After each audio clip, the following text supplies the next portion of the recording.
no stranger to this matchup. I can't say he knows it inside out because you can know a character so well that you don't understand how the player uses the drive gauge system with that character. Like you were saying before, Problem X is like, look, this guy parries here where the other guy doesn't.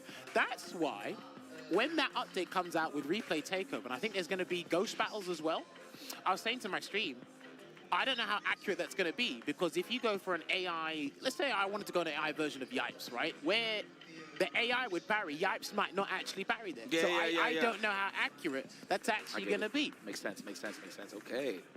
That's how I see it anyway, so.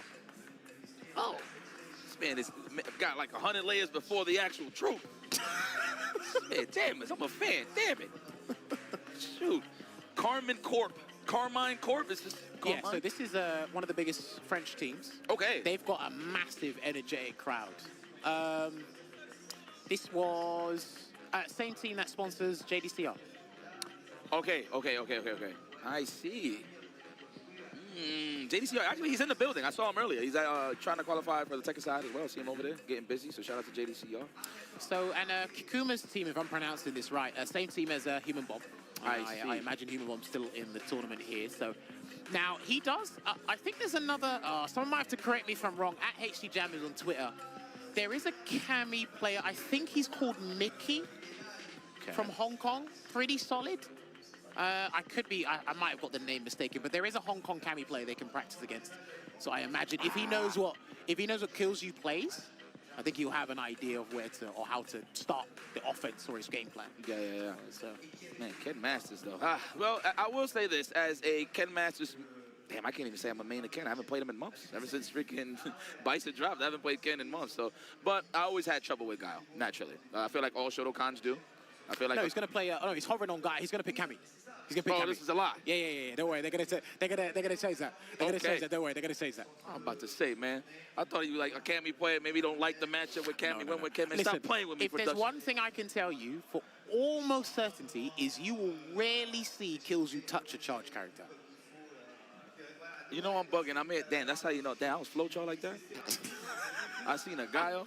Maybe because I ain't eat yet, guys. All right? That's crazy. We're literally talking about how Kills You plays Cam, and I'm here talking about Guile Cam. Let me just shut the hell up. But not, yeah.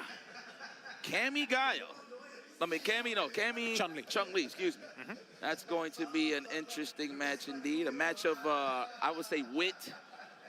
Who's going to stay diligent enough to stay on pace with the match? Well, you have to mirror the movements. Yes. And because Cammy's got fantastic walk speed, Chun-Li's got fantastic walk speed, but as we keep, like, regurgitating, it's Chun-Li's backwards walk speed has been toned down. So now, when you do this, Cammy moves actually closer to Chun-Li, which means now, is it a battle of crouch speed and kick drive rush?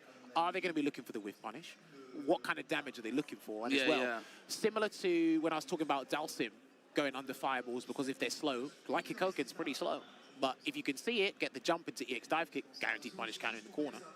What's your defensive choice going to be? So the insight is there with the players. Yeah. Okay, break it down. All right, I think the buttons are being checked here. Characters are being selected. Man, I hope y'all enjoying yourselves at home, man. I got nothing to say. I'm gonna be very honest. It's not even that I'm not trying to be professional. It's just, I just want to see the wall shot. That's it. I like seeing bust ass. I'm pretty sure you know this, Jammers. Look, I said this from Abigail Season 3 Punk Problem X. I said, there's certain characters. Woo! He's seen those. There's certain characters and certain games that are a luxury for the uninvolved. I am not involved. So therefore, I get to enjoy it. That man Punk said, you can't stop that. So you stop it. This is when he got hit with the super to the unblockable wall, man. I was in tears. That's rough. For a player, that's rough.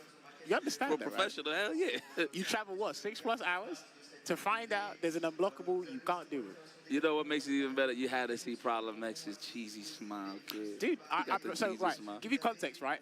I'm in a WhatsApp group that talk about fighting games. Every so often, someone pulls out the picture with Punk like that. And Problem X. They pull it out. In that ring, huh?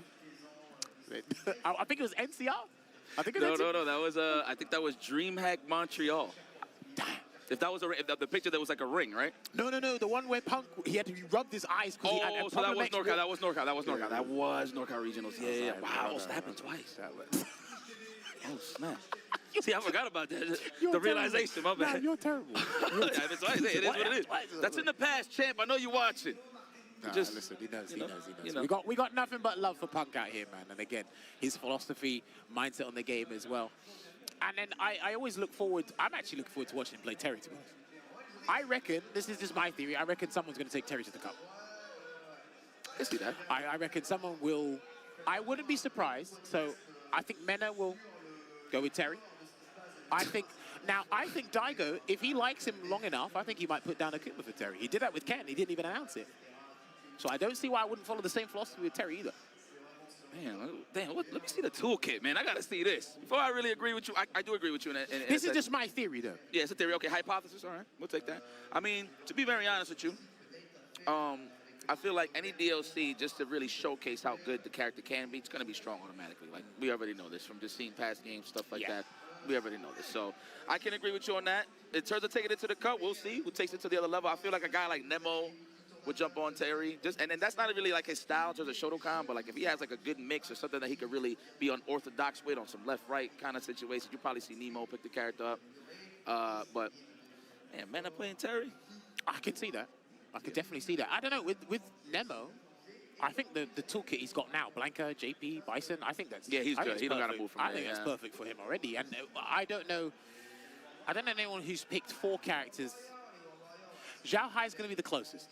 I think Xiaohai is going to be the closest. Cammy now, right? So you got 3 in the key right now. Yeah, adding, but that's the kind of like a King of Fighters mentality. He had to learn 3 singular characters to beat a team and then play. So that's right. The philosophy's there, but I don't think people want to spread themselves too thin and then get too exhausted trying to remember all the stuff. Because again, if you are suboptimal or even half-assed in a situation where you should know the outcome for both characters, I think you're just gonna... It's the difference between a Slither or Drive Gauge and Burner. I really think that Drive Gauge, and we hear Ringe with his breakdowns, shouts to Ringe with all the analysts and everything. You see it a lot when you can tell who's a specialist and who's just like, all right, this is the pocket character, I know what needs to be done, but I'm not comfortable with burnout situations, really managing my meatless conversion, so on and so forth. So you will see that. That's why you don't really see Rashid players jumping from character to character. It's just like Rashid has to be it. You don't really see that. So. Man, I wouldn't even shy. Wait, listen, and I'm a Marvel player by heart. That's the character that you want to really get oppressive with.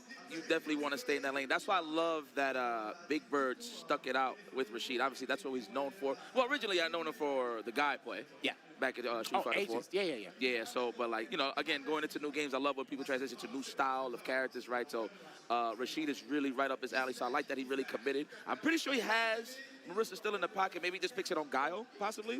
Nah, I think he goes... Just straight up Rashid? And a few of the Rashid players are telling me that Rashid does better against Guile this version now because he can't do anything about the tornado. Before, if you had level 1, you put the tornado out, you could Sonic Hurricane, and there'd be a weird interaction where it would dissipate the tornado and still hit him. Now it doesn't really do that anymore. So he's kind of just has to deal with it. That's right. Holy smokes. Okay. All right. Well, let's look at that. So yeah, just back to what I was saying. Staying in that pocket with that character, I'm glad that he made that transition over. Now you see the results flourish even more with Big Bird. So very consistent. Just won yesterday with Team World. Pretty much closed it out, and he's primed up to win a big tournament. Like obviously you've seen him in the Evo finals.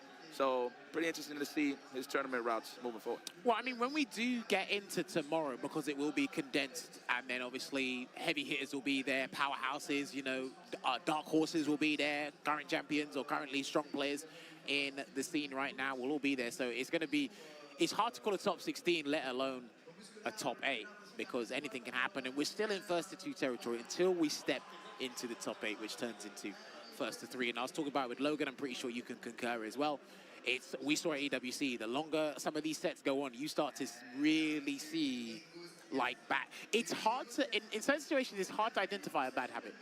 Because the way I can identify certain patterns and tendencies is if I watch 10 first to 2s of you play, as opposed to a first to 10 and then see that stuff. So it's very difficult.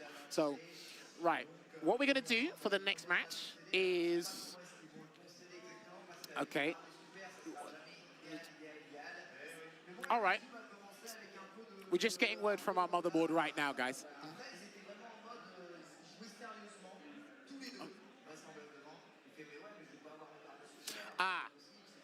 Okay, right. So It seems that the players have jumped the gun a little bit. So as we were talking you through and setting up the next match, what's going to happen is when we come on, it should be going over to game 2, I believe. But I'm sure player 2 is Takakura. So what's going to happen is, I think, judging by Killzyu's face, we might have had another controller issue. And if you take too long with a controller issue, this is only my assumption, I'm going to try and get confirmation with that from our voice of reason. Man, he is biting his bottom lip. That's how I know he's upset. I hope he's okay. I hope it was nothing too significant. Keep him locked into the gameplay, but let's see what happens. Wow, we skipped the whole game like that? That's kind of crazy. Wow. All right, well, we're here. What a tease.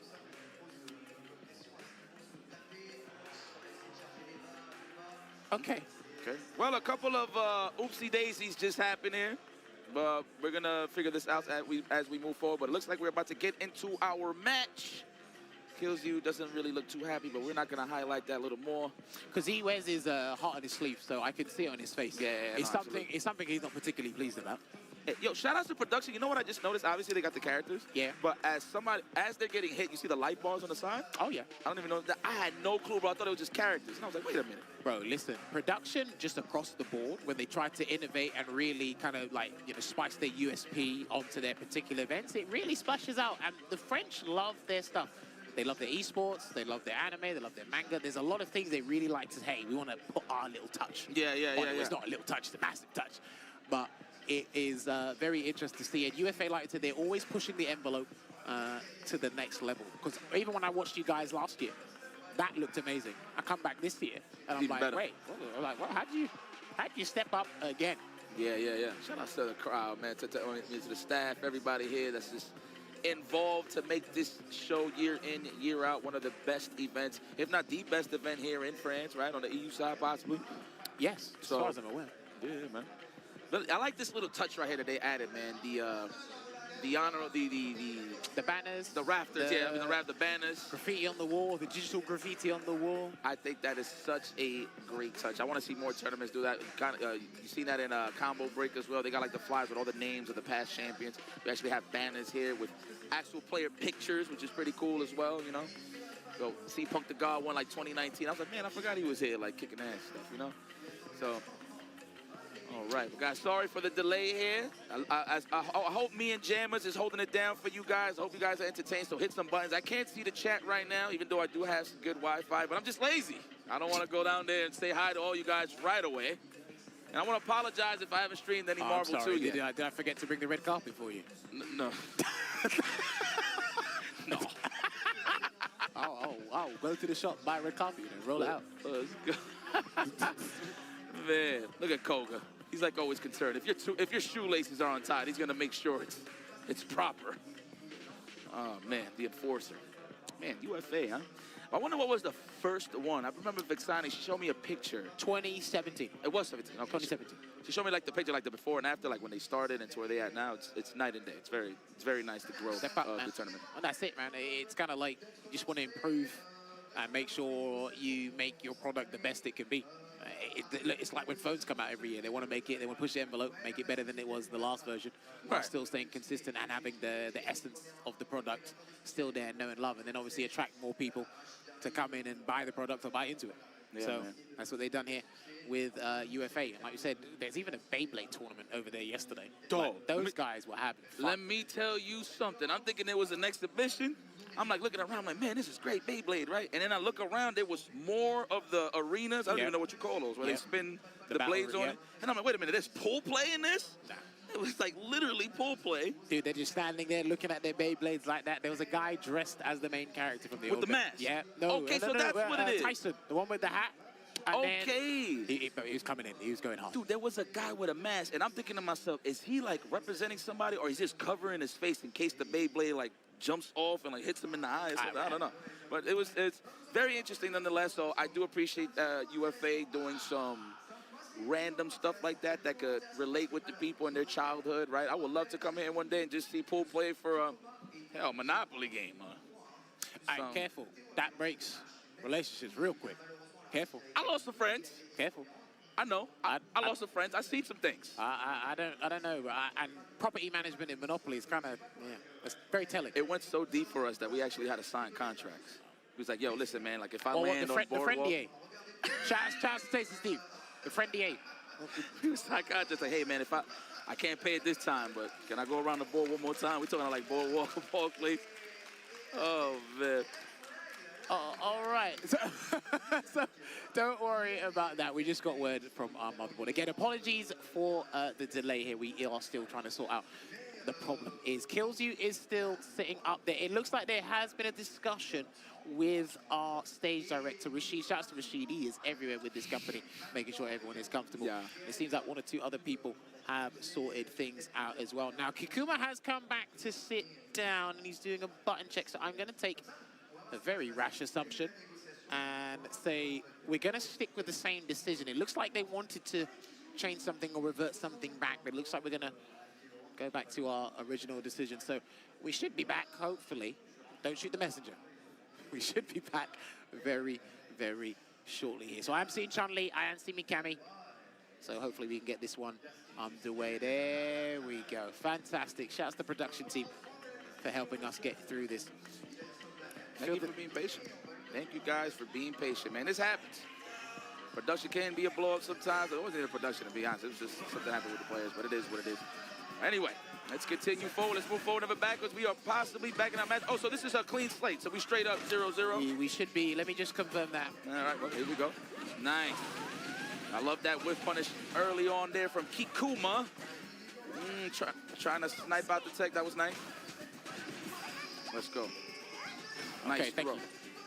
I'm sorry, what did he say exactly? It should be, so this should potentially be the last match. If I'm not misunderstanding this, Kikuma should have the advantage. Okay.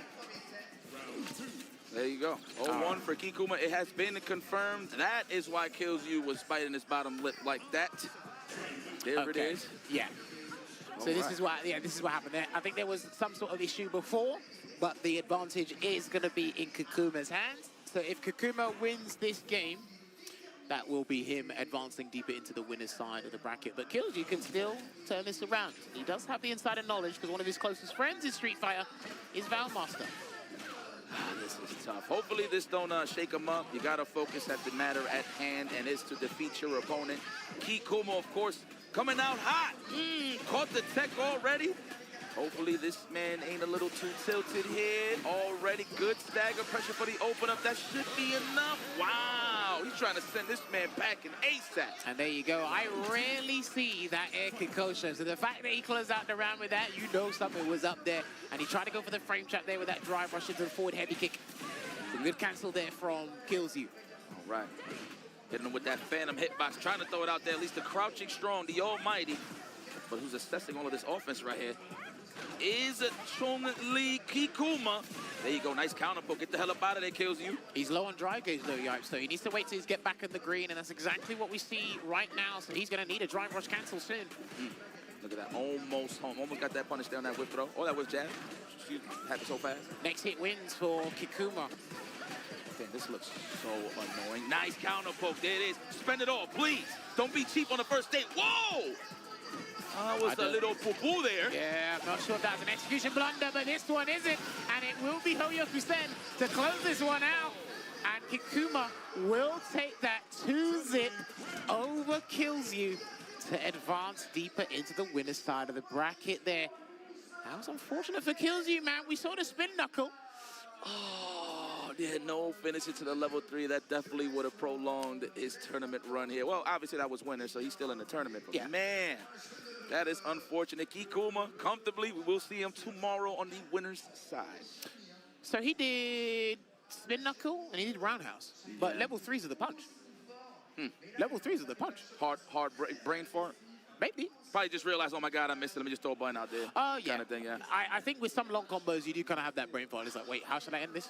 Yeah. And again, sometimes, F-Word always mentions this to a lot of players. That's why it annoys him. He's like, some of the players are a bit too greedy when it's like, you might have to splurge the level 3, expend the level 3, just go to the final round, and you've still got resources to work with. That's the beautiful thing about Street Fighter 6. You've got some form of resources to work with. Not the ideal one for the big damage, but you can still work with the drive gauge. Yeah. And Cammy can probably build a level 2 in a sticky situation in 1 round. She builds me incredibly fast because of her offensive pressure, but if you're kind of giving up that situation for greed, well, and then on top of that, you know, everybody's bound to wake up with a parry or two, right? So a punish counter gets you a lot of bar, right? Punish counter throw.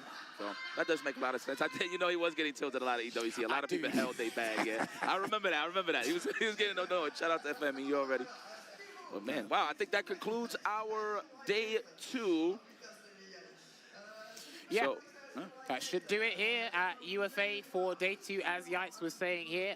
Hopefully, you guys enjoyed the action. Apologies for that long delay for our final match of the day. But hey, the Street Fighter 6 action doesn't stop this weekend. We will be back tomorrow. But before we leave you guys, I got to make sure the people upstairs are happy. So we got our production team in the back. Lovely stuff from these guys. Don't forget, everybody, Street Fighter Duel. It is the mobile game that was released last year. And if you haven't heard of it, it's an RPG based on Ultra Street Fighter 4, reminiscent of the time. Somewhere, so I am somewhere. Definitely we the are place somewhere. to be this weekend. Yes. As you said, back on the Pro Tour. We're back offline. Yes. It's a year-long offline competition, and we have that international flavor that we've been missing at these events. You know, the finest of European talent is here, but we are joined by some of those names that you have been watching throughout the last season and a bit in Street Fighter 6. They have flown out to compete as well. We've got players from across the various different parts of Asia. Absolutely. We've got North American players as well, so it's a true test of exactly where the meta's at right now. Like we get to find out who's really in form. Yes, especially having all the talent all over the world. I mean, yesterday we had Tachikawa. Tachikawa told me personally he's going to win. He said, I'm going to win. Okay. So that is someone I would like to see play more people from other regions. Yeah. I think he's very good. Modern Ed is really cool. I like that he plays Modern Ed. He told me yesterday he plays it because it's cheap. Very clear, it's cheap. We got Nephew here from America. I think Nephew came through really, really strong yesterday in the team tournament. Can't wait to see more of Nephew. He's actually, believe it or not, he's one of my favorite players. It's interesting because you've picked 2 players, right, that they might not be at the forefront of everyone's mind of, like, who's the best player right now. Are they not really strong? But you look at Nephew, right? He's had multiple top 8s in the events this season. I think he finished 9th as well, another big major. He got that big place in EVO, a big place in the EWC. Tachikawa, you know, the sea of Eds that you find in Japan right now, but that modern Ed. And I'll be honest with you, you watch him play, he doesn't really make the most of modern, but it's those incremental benefits that he gets. You'll see him do last-minute anti-airs or late reaction supers here and there. And it's just, you know, we're playing at that level now. I think we've hit that level in Street Fighter 6 where any, like, tiny increments of advantage you can get can make the difference at this level because everyone's playing their best game. Everyone's here to get that spot at Capcom. And everything is going to count, just like you said, those small pieces. You know, it's funny, you brought up, he said those exact words. He said, sometimes with Ed, it's a little difficult to anti-air. Now I never miss it. And I'm like, all right, see, that is a man playing to the advantage of the weakness. He's got it. He's got it. But no, we got a heck of a lot of talent here. I'm really, really, really excited. Yeah, we're about to kick off pools. And, you know, if you can look at home, Start GG is up, so you can follow that. And already, look at this, the first pool of the day. The first name. I'm seeing Big Bird. We've got Xiaohai, the Esports World Cup champion. Noah, the Prodigy, who is without a doubt the most electrifying man in Street Fighter today.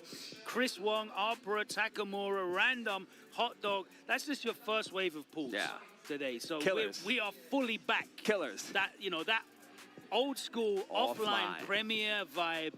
Nothing but wall-to-wall killers under one roof, and I cannot wait to get into the action. We'll find out exactly who we're kicking it off with. Of course, we're going to be going through the pools here on day one, but we've got a great broadcast team pulled together. Shout out to Yipes, who's here as well. Little, you know, we're repping. Shout out to Jammers as well, yes, sir. And of course, Tyrant, Damascus, Ringe, all on the broadcast team. We've got Liv. We've got a fantastic French language stream as well. So shout out to the French team. But we're going to kick off with There our we go. first match. And, of course, it had to be one of the stalwarts of the French FGC, Link Excello. Still on the Luke, going up against the Bob, who I am not familiar with, which is shame on me, because he is out of England. You know, I understand that Luke got some changes. But where's changes enough to have so many people no longer play Luke? I think one of the problems that you find with like Shoto archetype, and he kind of fits in the Shoto. For right? sure, yeah. Is that people are really happy to move. Yes, Like, that's a good point. They'll definitely just pick whatever they think's the best. You know, we saw it at the end of Street Fighter 5 when everyone ended up playing Luke. Yeah. We saw it at the start of Street Fighter 6 when so many people playing Luke and Ken. But, you know, we have more options now. Yeah. You've got Akuma, of course, is really popular. You've got Ryu, who's more viable as well. I don't think we see many people playing him, but I think he's more viable. So there's a lot of things there. He did definitely take damage nerfs. I think that's the main thing. Yeah. You know, he's got more roots, more viability on some of his other moves. Like we see the OD DDT follow up a little bit more. But he still effectively plays the same game, right? He's still got that crouch and strong, even though it's nerfed a little bit in the initial patch. But it's still ridiculous. Oh. Get baited. So, yep. Nice spacing on that. So, like, functionally, he's still doing very much the same thing. But you have so much choice. That's the great thing about Street Fighter 6 at the moment. There's so many viable characters. I would agree. I think top 5 is like 10 characters. Yeah, that's, you know, that's entirely, you know, you ask the best players in the world who their top 5 is, and you'll hear 50 characters. Easily, without fail. But Luke, in terms of function, still works exactly the same. You know, he's got fantastic looping, offense. He's got great buttons to you know, push away with. And he's got that ability to play both rush down and backing off. When you watch players like Noah's the best example of that, right? You know, it's just all forwards, all rush down. But you have the option to back off and play the Sandblaster game in matchups where you don't want to smother as well. But right now, Link is absolutely smothering. Yeah, Link is smothering the Bob. Yeah, it looks like the Bob just can't get footing on anything. I mean, he had that one nice whiff normal super, but Link is cooking.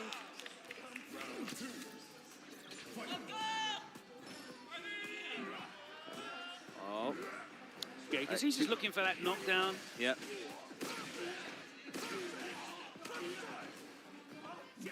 Oh, DP, nice. He hasn't DP. missed a single one of those reaction rise and uppercuts to a neutral jump after a whiff. Oh, very nice whiff punish. Very nice whiff punish from Link. Nice.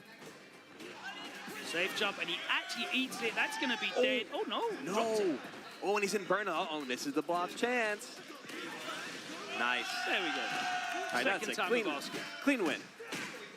Bang, bang, boom. I'm not going to even clean win because he dropped the level 3 combo for the win. And you definitely can't afford to do that.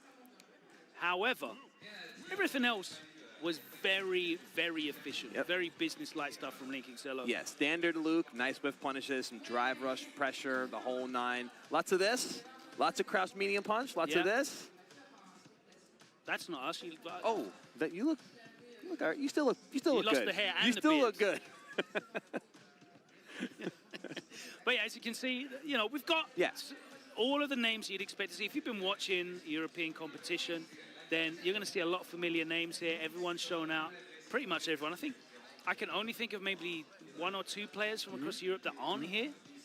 I see like Phenom's not in the bracket, for example. I couldn't find him, which is quite surprising. But other than that, it is fully stacked. And you're going to see pretty much all of the names that you would regularly expect to see, the likes of Kusanagi, you know, the likes of Nassim Claw. Who else have we got around? Luffy's I here. was just going to say, I'm very happy to see Luffy again. I was asking, said, I haven't seen Luffy yet. Is he here looking at the bracket? There he is. Cool. Luffy's here. And I'm really happy to see, you know, significant attendance from the likes of Belgium, Germany, Italy, Spain. It feels like Europe in general, the localized communities are growing and starting to travel together, especially now that we have more reason to travel with these offline events. That's giving people the motivation and the enthusiasm to put their hand in their pocket, pull out that credit card, book the flights. I'm going to France. And hit these events. Exactly, you're right. So really looking forward to that. But we have got big international names on the roster as well. It's not just a regional. We have got some of the finest players in the world right now, and I really cannot wait to see some of those on stage. But right now, that is... Who do we got? Is that Brickterium, I think, from Ireland? Let's have a look. I can't turn my neck round that far. As I said, we're moving through the A block pools at the moment. The likes of Xiaohai, Noah the Prodigy, Chris Wong, Emperor from South Korea, Takamura, Random, who Rin shouted out earlier, Yep, and Big Hot Bird Dog too. as Hot well. Dog. We got Vivism from Saudi Arabia, Salty Kid from Belgium, here Brickterium from Ireland, so Leo, Popey, oh my God, Popey, that's a name that we haven't seen competing for a while. He started out in Street Fighter 4 from Sweden. We've got Gumius from Spain. OneStep Layards here from the UK. Mystic Smash, you might have seen in Street Fighter League, is out here as well. So lots of players, both regional and worldwide, to look forward to. It is a stacked bracket. So let's find out who we have got next. That is a pretty stick. Shout out to Nacom, one of the sponsors of the event. You haven't made the switch yet? No, I will Left not. your leverless? I will not make the switch. No, I will not do you need to it. be Putting your whole shoulder into that. I wanna work for my wins. You know, Yeah. I wanna. There's something. No, I think anything you want to play on is perfect. If you want to play, crazy, if right? you want to play on a actually Guitar can Hero play controller, on have a good time. anything. Yeah, have a good time. Yeah. I firmly believe you should play on whatever works best for you. And we were talking about this. Firm believer in that. With the modern controls and the incremental improvements. I love the science of people approaching this. Yeah. You know, they're like, well, if I switch to leverless, then I get this. If I switch to pad, you know, I can react do with this. this better. Yep. You know, there's slightly less input delay on PS5 with the DS5 controller, so I can confirm this better. People are really going into it, and I feel like this really happened since COVID, you know, where people are just in their house. You've got the time to just try everything out. Yeah. What if I went That's up a good point. What if That's I a went up good to point. 144 hertz monitor? Yeah. Okay, what about 240 hertz Yeah. monitor? Refresh rates. Yeah. Let me overclock Yeah. the GPU. All right. You remember when people started researching spring tightness as well? Like and the the sticks. Japanese players were starting to use the stiffer springs in their arcade sticks. You know, the throw distance on the buttons so that the button comes out a fraction. People are really going in like it's really professional sports now. It's almost like another part of the competitive aspect of the it's this other little subculture of it that you are 100% right, man. Like there's so many small things you can do that fit your style. Is your stick tight enough? The ball top. Yeah. How far away your buttons are, how small your buttons are. Bro, people are like drilling the holes in their stick now, adding extra buttons. Who was it? Was it Ultra David talking about having a foot pad? Someone wanted a foot pad. I feel like it was Ultra David. He's like, yeah, it would have like a drive rush, you know, on a pedal. Stamp on the floor. on that. Like, oh. Ended up playing. It looks like you're a band gig. It looks like we're just having a technical issue with the setup on the stage, but we will have Brickterium, I believe, against Shady Maniac from France. There's Brick. Shout out to the Irish FGC. Celtic Throwdown was always one of my favorite events. We got AJ and the full team for bringing us that event. I wish we could go back to Ireland again as well. I miss traveling out there. Hopefully we can get back out there in the next couple of years. But it's really great to see some of these Irish players. It's like small pockets of local competition that travel. Do you guys have that in NA where, like, you know, you go, oh yeah, that's like that small crew from like Texas or Georgia or 100%. The small group of people from Nebraska will come to an event. Yeah, it's like, oh, this is the Nebraska crew. Absolutely, yeah, we certainly have that. We're a little more, probably a little more tighter, I would think, than Europe, but that's certainly a thing in the Americas too. I'm trying to think of like players like that are in America. I've got the perfect example. I know I'm at a real event if Xian Chang's there. That is a serious name. Is a legendary that is a drop. Crazy name to say. Yeah, that's a legendary drop. That is a crazy name to say. Yes. I can't believe Brick. Is Brick using M. Bison now? He was using Ken last season, so he's very clearly only plays top-tier characters. Very clearly and I respect switches to top-tier characters. I respect that highly. Yeah, if you move from Ken, you're obviously picking the better character. You're only going up. You're only going up. And there's not a lot of room to go up from Ken. I'll be very honest with Yeah, the viewers. yeah. All jokes aside, I'm with you too, Logan. I'm with you too.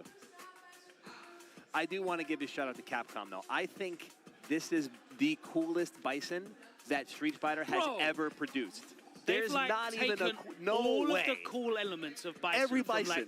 3 or 4 games and just gone, yeah, we'll just cherry pick that they were and this just one. put them in. And they've got this cool redesign, Oh, like the Vagrant Bison look at as that, well. is so cool. Oh, here we go. Where did he find classic. the horse, bro? Yeah, how did he get the? He's whatever. homeless, like. He woke up in a lab. Where did he find the horse? Maybe the horse was Is it in story Maybe. mode? I don't know. Notoriously, this is usually a bad fight in the history of Street Fighter. But in Street Fighter 6, No, I this don't is- know. Yeah. In Street Like, Fighter 6, I don't know. Being able to just throw out safe OD Psycho Right Crusher there. is very, very good. Having that crouch fierce is fantastic. Nice Yep. late parry from Shady Maniac. Just want to get walls flattened. But Brick with a very impressive first run. Yeah, the thing with Bison in this matchup, traditionally, of course, is that Gule's so good at controlling the horizontal, controlling that neutral space. Button 6. But Bison, that Psycho Crusher, Yes, sir. that'll get you straight through it. You know, and also the scissor kick being in motion now really helps Bison's depression in the match. Doesn't have to hold back to get he's forward. got an incredibly fast drive rush. Yep. He's got great fast buttons if he wants to press them. And if you want to try and check that drive rush, he's got scissor kicks right there to blow you up as well. And obviously, scissor kick punish counter will lead to a Leads to big more damage.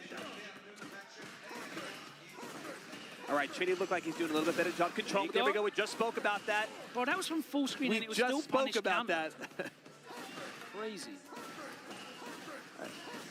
And he can just play this patient game because he just, oh my Very God, nice that whip hit punish. That's from dead. so far away. That was a beautiful whip punch by Brickterium. Whoa! Thank you for showing us only Yeah. the level 2. Level 2, the coolest super for me.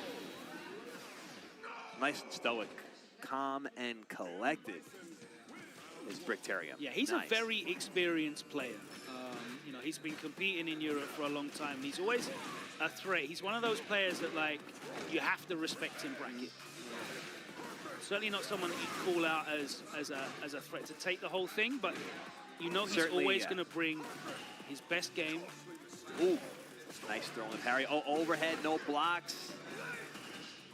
Shady with some corner pressure. Let's go, Shady. Yeah, nice spaced out scissor kick. 2 nice spaced out scissor kicks. Nice check on the drive rush. Oh, we got bomb set up. Oh, that's plus.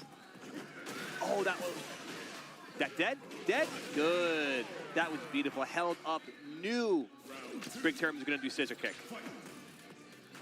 And that is certainly a decent tool against Bison, is randomly holding up. Couple of neutral jumps, you might land on a scissor kick. It's worth throwing out here and there. Sonic boom. Is he going to spend it? Is he going to spend it? I agree. No, because now he's got the bomb on him. And Yep, the next now we got, touch- now we got that. There we go. That is plus with the bomb on him. And even without bomb, it's only -3, and it's very, you can't, you're usually spaced far enough where you can't really do much. Which also makes it a ludicrous tool in Burner as well, right? Because it's +1 That's from anywhere on +1, the yep. screen. Right. Brickterium backing up a little bit. Oh, head stomp. Oh, that's dead. Yep, no spend, no bar. Yep, no meter needed. Huge going into this last round with the level 3 still. Yeah. The police lights flashing there at the bottom. All right, the bomb is on. We got offensive pressure. Already in the corner from Shady Maniac, backing off. Nice, and he's been on point with those crotch pierces. Yeah. Don't really have a lot of, you know, threat from Gule's jump, to be honest with you. So one of the easier characters to anti-air for Bison. Now, under the certain circumstances, Brickterium can win this round in one hit. Not this one. Not this one. Oh, now this he's is 100% dead. Oh, Yeah. no. Thank you for playing, Shady Maniac. Super 2, Super 2. Oh, I didn't even get to it. Yeah, That's a shame. didn't we get to see that? The heavy did the kill. Brickterium takes it 2-0. Nice and shirt, by the way. advances. Nice shirt. Beautiful artwork. Yes, the classic. Good job to Brickterium. Just a classic. I shouldn't say classic. Classic Street Fighter 6 Bison, I think is the right way to say it. That was a classic Street Fighter 6 Bison win. Yeah, It's not classic Bison. You don't It's have classic to Street Fighter 6 overextend, Bison, right? yeah. You don't have to overextend with Bison because he always has that semblance of like a comeback mechanic of just shitting out damage. Yeah. He can just wait. If he puts the bomb on you, Yeah. then it's crazy times. And of course, like against Guile, if he's got drive gauge, Bison can just sit back. Yeah. We saw him do a late OD Psycho Crusher. He did a late and it one. was still Yep. punish counter. So yeah, certainly a very different looking matchup Yes. in Street Fighter 6 than in other Yes. titles in the Street Fighter franchise. Absolutely. I think you called it up before. EX Psycho Crusher, only -3. So even if you miss it, okay. Yeah, even if you just throw it out preemptively, Yeah. exactly. It's something that Whatever. the guy always has to Yeah. think about. And it stops the Bison from having to just always go in. You can chill Yep. and hang back. Very, very difficult to deal with. And of course, Bison, one of those strongest characters right now. Very, very popular. Not just because, you know, of the access to how much damage he's got, but he's just so cool to play. Have you ever like played him and messed around with him? Of course not. I can't play charge characters. I'm sorry, my bad. Terrible stuff. He is extremely I can't fun play to charge, play. you know. I didn't know that. No, Oh, I've really tried. I'm sorry, I Logan. don't know what's wrong with me. I'm sorry, dude. It's really hard. I don't understand. Have you tried modern controls? Hold on. No more jokes. No more jokes. Serious business Yeah, only. This yeah. man No was more jokes. saying the maddest on stage yesterday. Saying the Yeah. most. Outlandish. I had to. There was a point where I was like, no, I can't. You can't have the mic back, dude. I gotta keep this thing away from you. That was amusing as well because he went on to lose that match against Yeah, Crimson. he did lose He to lost to Crimson. Mr. Crimson that match, didn't he? That's right. With the pop-off. That was a beautiful pop-off on Mr. Crimson. So, you know, us from the East Coast, we like a good pop-off here and there. It's, you know, not that other places don't. It just really hits home to me when You I see appreciate it. Yeah, I'm like, oh, that looks, it's like Van Gogh to me. It's like art. Like, that's nice.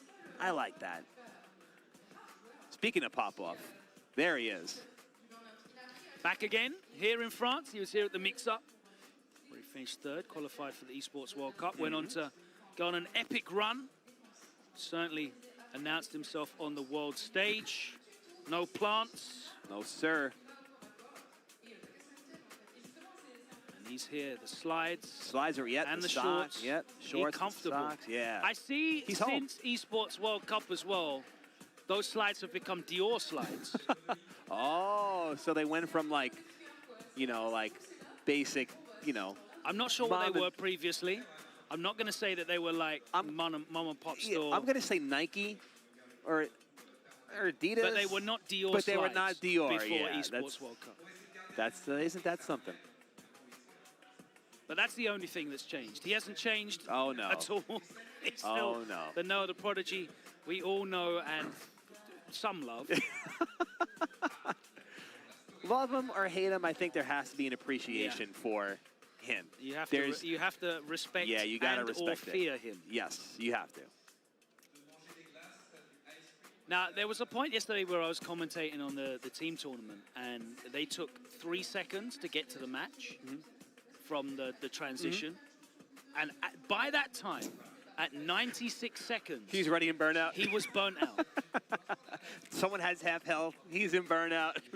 I made a joke on the commentary. I felt like Donald, you know, the gif of Donald Glover coming back into the room with the pizza boxes. Yeah, the fire and everything's on fire. Yeah. Yeah. That sounds like a Noah match. Yeah, exactly. That sounds like a Noah match to me. I'm not sure who he's going up against. Do you know what else I think is pretty interesting about Noah and his style is that it was like this when he started playing Street Fighter 6, and it has not changed. It hasn't been like, hold on, wait, maybe being in burnout isn't a great idea. Like, his style He of said, don't 6 back has, down, Yep, double down. yep, keep going, and it has not changed. But hey, it's working, so, I mean... All right, looks like we're getting ready. Twisted Minds, Noah, the Prodigy. So he's going up against Yovin from France. France, apparently. Ooh, that doesn't sound like a very candy. French name. All right. Got the two-piece, but didn't manage to follow it up. Ooh, nice He's punish getting kick. hit, but he's not converting them into damage, and that is Problem. not something you can afford to do against Noah. Because let me Yes. tell you, if he gets hit, He makes him count. Absolutely. He He's makes it closing count. out. Yeah, and as we said before, Noah's style, like the just bulldozer styles. Even though if he gets a hit, even if it's a small one, that means he's on the offensive, and that's not where you want Noah to be. Noah is the only gaps that I can really see in terms of his play style is he is really prone to looking for neutral. There. Right. He will really try and bait your throw tech for big damage, huge damage. And in Street Fighter 6, that's really susceptible to being taken advantage of because you can switch the situation around real quick. Yep. Oh, nice. Tried to walk back. Got a nice whiff punish right there. Looking for that neutral jump. You need to really be looking out for that because Noah's not going to give you a lot of opportunities. There's not going to be a lot of daylight in his offense. He wants to smother you. Yep. All right. He ain't really looking for throw. He wants big damage. Oh, nice DP. There we go. Yep. Got to stop him from jumping. That's it. Street Fighter 101. Is he going to spend it? Okay. No, what's the Oki afterwards? Here we go. Yeah, level 3 wouldn't have burnt out, so air to air. There it is again. There it is again. Neutral jump. Can't let him keep getting away with this. You called that out in the beginning of the match. Oh. Bro, come on! Oh. With the perfect, wow. Yeah, we got to check those neutral jumps. Have to check them. He's like a shark. He can smell blood in the water. That's a perfect way to express Noah style. Oh, you're not going to stop me from doing this? Okay, I'm going to do it 6 times. When you think I'm not going to do it, I'm going to do it 3 more times. All right, nice whiff punishment. Here we go. Go get him. Look at the corner pressure. Here we go. Oh, never mind. Never mind. Just like that. Switched. Ooh, punish kind of throw. That's big damage, too. Wow, he pressed parry there? Where is he going? To the corner. To the corner. Rising uppercut. What's the Oki here? Oh, okay. Oh, held up. I like that. Kick. Normal. Yep. Jeez. Wake up, dragon punch. That's the other thing as well. His wake up game is crazy. It's either wake up crouch strong for your delayed button, or OD. You're in the mix. Look. There it is again. So okay, what you're gonna delay? Now you're gonna delay your button, right? Yeah, now you're gonna delay your button. You're gonna get counter hit crouch strong. It's because he is completely untrainable as well. He's like a wild wolf. That's 3. That's 3. He did it 3 times in a row. Of course, he doesn't respect him. He doesn't think like he's gonna get punished for doing it if he blocks it. Oh, jump back. Oh my God, this is dead? No. I'm gonna say no. That was still in. That wasn't in the yellow yet. I'm gonna say it's gonna be very close. Bro. Oh my God. I am the greatest. That was good. Oh my God, blessed on the head. That was So you know, like, you know, you catch like a wolf or a coyote, and you try and bring it in your house, and you want to teach it to be domesticated. It is not gonna listen to you. Noah will not listen. So Noah is a coyote creature in his heart. Yes, in his. He cannot be tamed.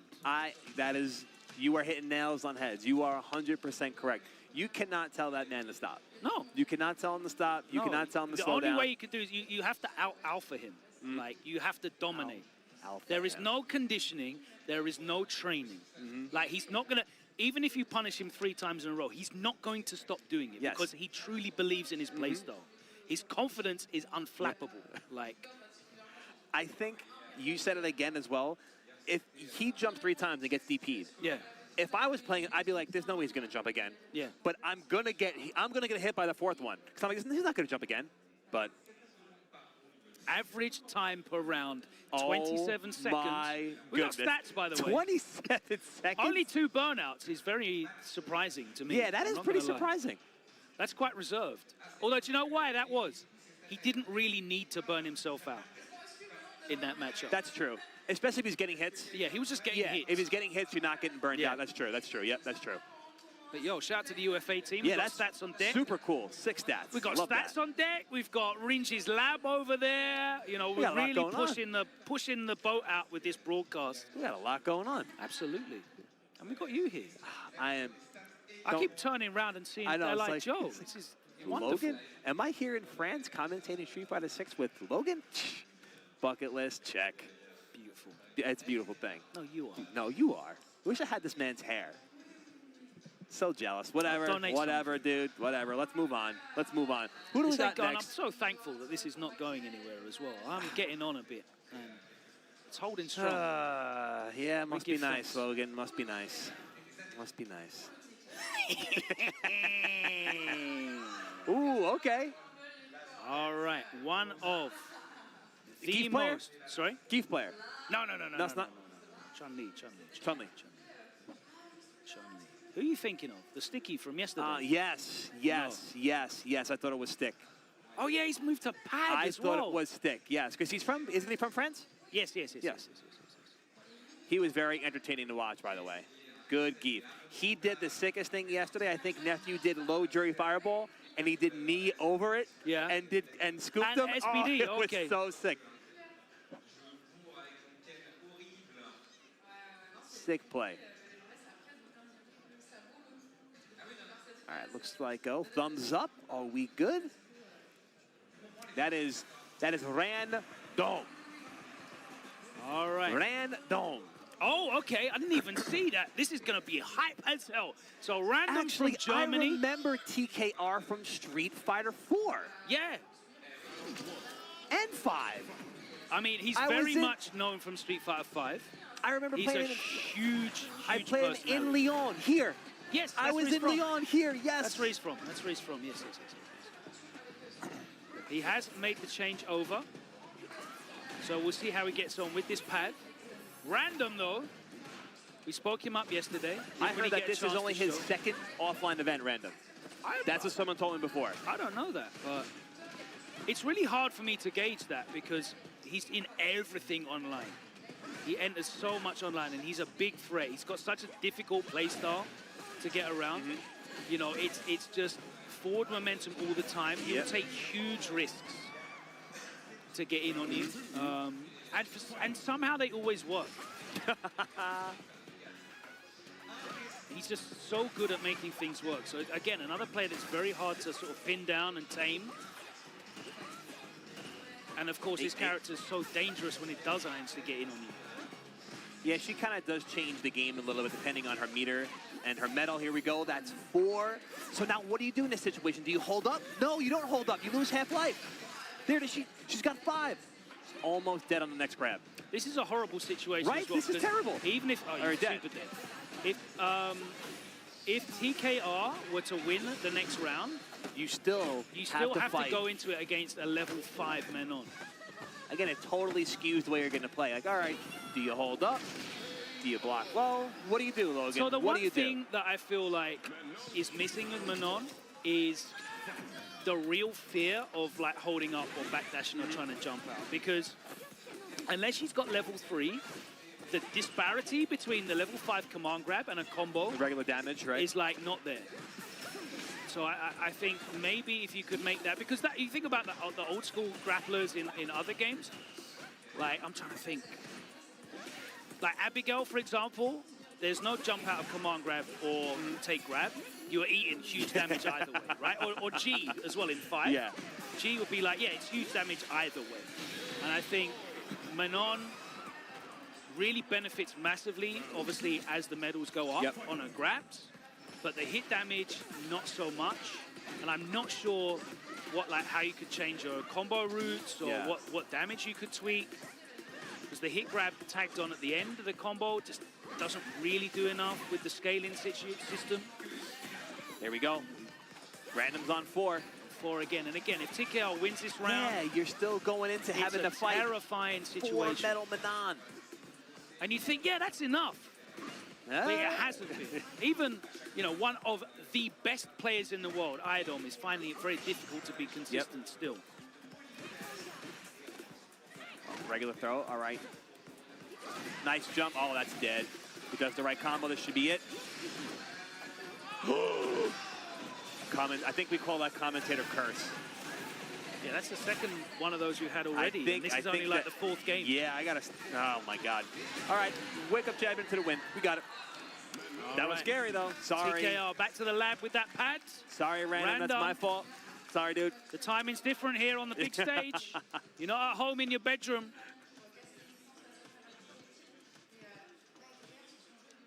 But it is Random who advances. TKR looked very, very much outclassed there. Yeah, when TKR winked at the screen, I'm like, I remember that guy. Yes. Yeah, Everyone remembers the That's when it personality. clicked. I remember that guy now. Yeah. Shout out to TKR. Oh. All right. You know what do we got? Do we have a... Sorry, guys, trying to see who we got next. Yeah, just awaiting our next match. You don't actually have like a... Oh, never mind. I see who it is. I'm not going to say anything. Okay. I'm not going to say anything. It's about that time. I'll let and it be... Misc is... Okay, all right. Okay. I'll let it be a surprise. We're already at that point. I'll let it be a surprise. It's about that time in the bracket where we have some of the big names, and that shows you, how stacked this is because we've only had a few matches and we're already in to some of the favorites. We have got Big Bird on the stage going up against Mystic Smash, one of the highly seeded players in the group. Mystic Smash, Big Bird. This is winners final, this pool as well. Oh, so already? Wow, shout out to the okay, TOs cool. that have been flying through. Beautiful. We love that. Mystic Smash, a player that won the MVP for the second half of the season on last year's Street Fighter League. Street Fighter League returning this November in Europe. Really looking forward to that because it's going to be live, by the way. Did you know that? I did know that. It's going to be live every day. I did know that. I think that is 2 weeks. Perfect. Yeah? That is perfect. You can just, hit it. Let's go. Absolutely binge that out Perfect. for a week and a half. That will be starting November the 15th. So shout out to the Street Fighter League EU return. But Big Bird, let's talk about him. Since that, where do we start? Well, let's start where do we at the beginning. start? They found a way to make Marissa, really, really terrifying. Obviously won Red Bull Kumite in the first season. Sure did. And I think that was really the first sign of how terrifying the big burst damage in this game could be. It's access to 70% off of a single mistake, single hit. That's big. Yeah. And you're in the corner depending on what you do. Absolutely. However, we saw that the the consistency of that character again highlighted some of the meta game of Street Fighter 6, wherein you need certain tools realistically. No reversal, a big deal. Then he moved to Rashid, and the Rashid character specialist, as the season has progressed, we've seen more and more results from, of course, Gatchakin qualifying for Capcom Cup. That was the big first breakout result for Rashid at CBT Singapore last season. And I think this is definitely one of the characters that you have to recognize as, one of the most complete characters in Street Fighter 6 at the moment. For sure. But Mystic Smash with a Bison pick who can 100% do it. Yeah, so... No matter. Mystic definitely doesn't play average characters. Well, huge opening round. Started off with DJ last season, and, say no more about that character. And he said, you know what, DJ didn't do enough damage for me. I need even more. I need more. Give me more. And guess what? There he is. He said, we got you. Mats and Nakayama said, don't worry, we've got you. We got you, brother. 70% damage combos. Coming your way. Here you go. Coming in hot. So Mystic taking the first round. Just to let you know, if you didn't know who Mystic was at home, there's the announcement. They are certainly someone to respect. And Big Bird will definitely be respecting them now after losing that first round. Yo, that was very nice. All right. And burnout as well. And no level, so there's a guarantee. Oh, this is it. No, that's a huge escape. He got out. That is a huge escape because there was certainly a guaranteed wall splat there on. Oh, wow. That would have been. Safe, of course, was a burnout. Oh, whoa. No. What a turn of events. That should have been game for Mystic Smash. Yep. Burnt out. No meter. Super meter in the corner.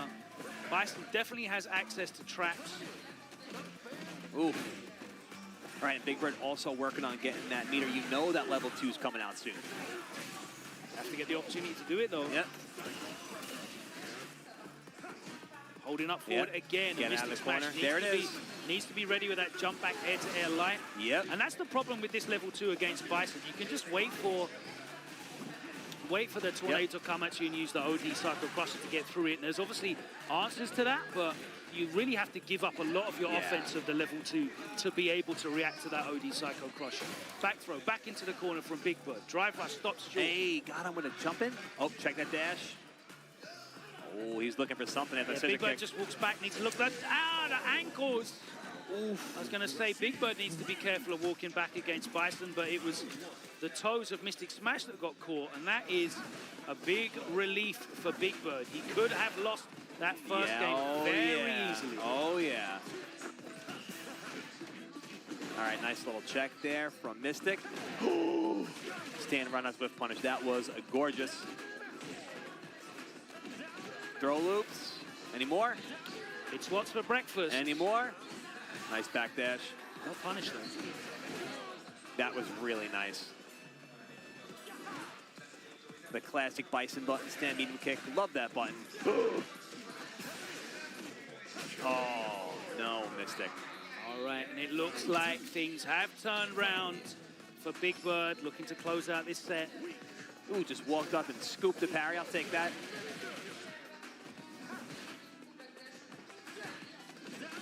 Yeah, he's got that jump angle nailed. Right on the back of the cap. Hey. All right, conserving his meter a little bit. Oh, nice parry. Yeah, whoa. That's perfect. Very See nice. that answer? Quite a lot to get that perfect parry. Drive impact is guaranteed. Oh, he just hit him with crouch fierce, got punish counter, and nothing. That is going to be the game. Big Bird really utilized the air very well in that matchup, either as an escape tool or as a way to get in and take advantage of some of Bison's shortcomings in terms of the anti-air game. You really have to focus on the air, whether it's, you know, jump back light. Yeah, that's Hell actually what I was attack going to say, as well is obviously really good in this version. It's so fast on startup. So I think there were definitely openings, and of course we saw that moment where Big Bird really should have lost the first game because there was a guaranteed wall splat. That would have been a big combo into maybe, you know, hit throw for the round and for the first game. But in the end, Big Bird showed that pedigree of coming back. If you give me the opening to come back, I'm coming back. I will gladly take it. I will gladly and that's thank why you. these players are some of the best in the world. It doesn't matter how close you came to losing if you secure the win. Yeah. I mean, Mystic, like you said, he had the one opportunity in the first round where he should have won. Right there at the end, he caught Angry Birds trying to grab. With crouch medium punch, didn't do anything. He had a ton of meter. He could have done something to turn the round around, but nothing from Mystic. But just like you said, every little bit at this level counts, especially against people like Big Bird. Everything counts. You can't let it go. Absolutely, absolutely. The matches will continue here, of course, as we progress through the first round of pools.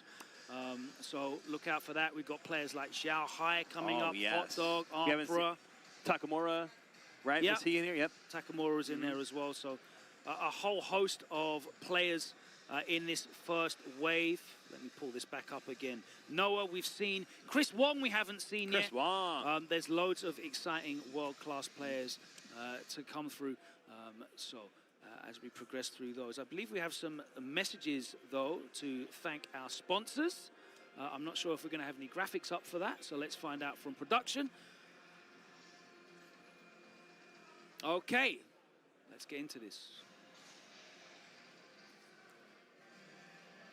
Street Fighter Duel, of course, is a mobile game that was released last year. If you haven't heard of it, it's an RPG based on the Ultra Street Fighter 4 title, the iconic game. Iconic game. Featuring more than 40 of your favorite characters, such as Ryu, Akuma, Chun-Li, Cammy, and Guile. Come on, all of the classics. It's a new mobile twist on a fighting game classic, so head over to your app store to download and play now. You can check the QR code on your screen to go and download Street Fighter Duel. And here we are. We are offline. Offline is back. It's a beautiful thing. Beautiful thing. We're currently at Ultimate Fighting Ready here in Paris, France. And what do you know? That next event looks pretty cool also. I've heard of that before, Joe. Next event looks pretty cool also, but shout out to Capcom for bringing us offline CP, at least more offline CPT events. Registration is open now for all the remaining events, so please go sign up and get your ticket to Capcom Cup 11 in Japan. I'm going to say something terrible. You know, I've never been to Capcom Cup before. Is that not hard? I mean... Is it in general? I've never been. There's no reason to not go this year. I know, I have to go this year. Get your PTO. I know, and, yeah, I got to go this year. Head out to Tokyo, Japan. If you can get a ticket for the viewing party, because, boy, I know that's going to be sold out. Yeah, I'm sure. Well, that's crazy. Have you seen the watch parties they have for, like, SFL and events out there in Japan? Someone was there, and they were like, dude, I couldn't even get in. It's like, you couldn't get in? It's like, oh, my God. It's like that? Okay. Like, that's awesome. They sell out watch parties for, like, regular season SFL That's so cool. broadcasts. That's so cool. What an amazing time we're in. Yes. Thank you. Fighting games. Thank you for that. Fighting games. It's a beautiful thing. They are something so great, to quote. They are legendary something man. so great. They are.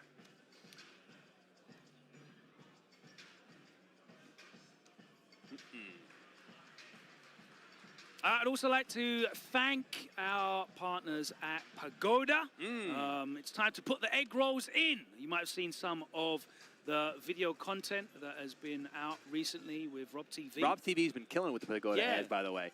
There was a great one with Big Bird. Him and Big Bird did a really great one.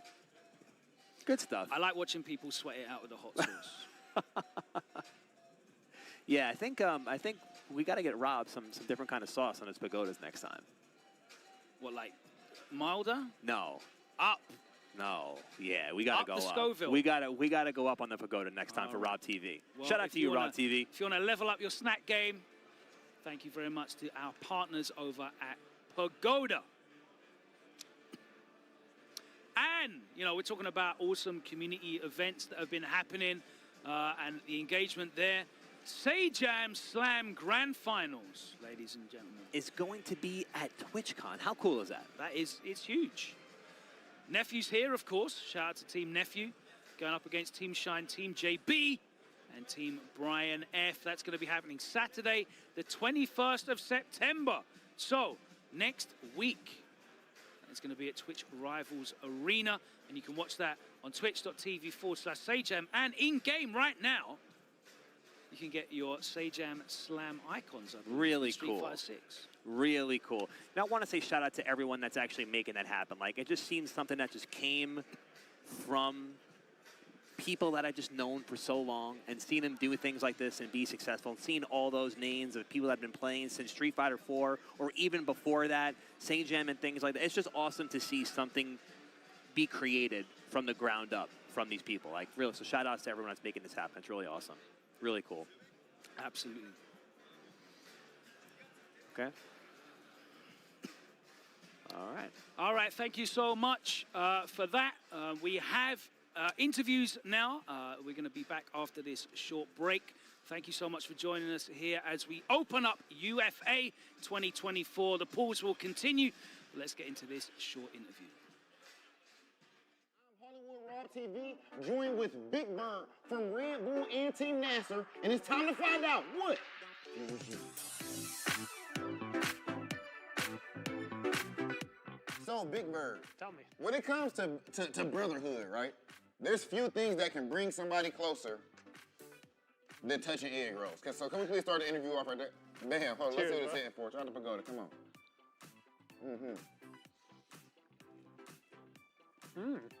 I'm about to eat this whole thing. Okay, Big Bird approved. That ain't easy to get, I ain't gonna lie to you. What do you mean? Speaking of course, the theme, what fuels you? You've been an elite player for years at this point. Had the fame and all that, have phenomenal results. What fuels you to compete at this level? Feels like brings me joy when I travel, compete, get results, and obviously it brings me sadness when I don't get the result I want. Something that you put a lot of work in, when you get the result you want, it feels amazing. Like, it doesn't matter if it's fighting games, work, gym, anything else, any hobby. Anything you put out a lot of work in, when you get the result you want, it feels amazing. When it comes to carving diamonds, you and your brother Angry Bird are, I feel like, two of the best in the world easily when it comes to doing that. And something fascinating about you guys, over here in the States, you know, when I was playing, it would be me and Knuckle Dude training and Punk and all these type of guys. Over there, you didn't have that same luxury. it's you and of course there's a lot of other players, Yeah. but as far as like elite, like super elite players, you guys somehow are able to get to this level. How is this possible? We watch you guys on YouTube and everything. Are you two like just your main training partners? And how is it even possible to get to this level like that? We do have, right now in Street Fighter 6, we do have more players compared to Street Fighter 5. Like, aside from Angry Bird, we also have our two friends, Abud and Hamoud. They went to EVO Japan, one of them got 17th, and the other got 33rd. Is it like, oh, I mean, whoever wins is cool, I don't really mind? Or is it, do you still, like, does it still hurt to lose if Angry Bird beats you? And vice versa, you know? Yeah, I mean, when I sit down and play versus Angry Bird, I don't look at it as, oh, this is Angry Bird, I can't lose to him. No, I look at it as, this guy is standing in front of my... Just like anybody else? Yeah, he's standing right in front of my path, so I gotta get him out of there. So, but when I start thinking, oh, this is Angry Bird, I can't lose to him, some other things might come into play. You might get more nervous, you might get more uncomfortable, you might start playing out of your comfort zone, stuff like that. You hold anything back in training? No. When I play Angry Bird, it's full, I show all my cards, he shows all his cards, but doesn't mean we can't go back to the lab and maybe check something out, figure something out. He told me he holds back. Yeah. No, I'm lying, bro. I was about to call him right now. Crazy. I was about to call him right now. You look so hurt. You look betrayed, bro. Yeah, I was like, what the hell? Because he'd be beating me like a lot. I was like, that's what him holding back? Ladies and gentlemen, I'm your boy, Big Hollywood Rock TV. This has been Big Bird, and this has been What Fuels You with Pagoda.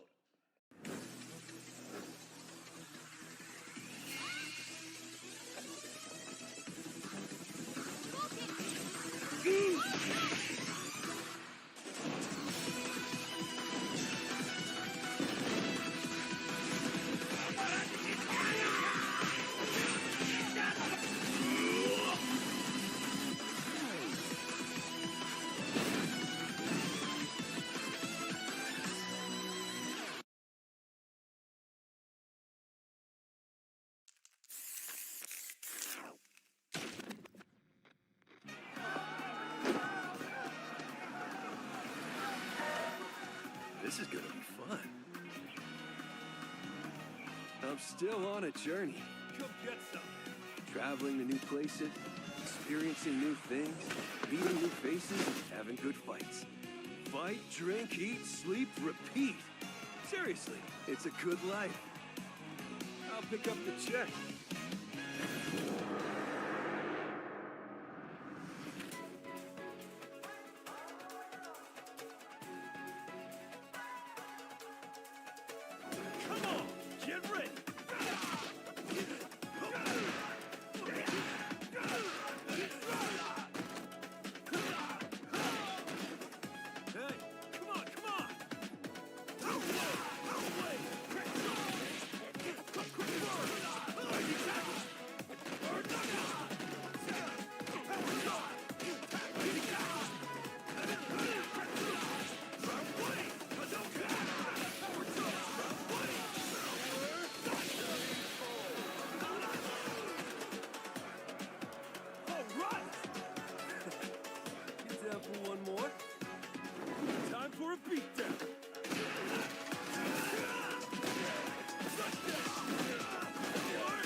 Welcome back to CBT, everybody, and UFA. It's a beautiful thing. Like I said, we're going to have Rinja's Lab for a couple of segments here today. So we're going to go quick because I know y'all want to get back into the matches. I got my man Sir here with me as well. Give me some dabs, Sir.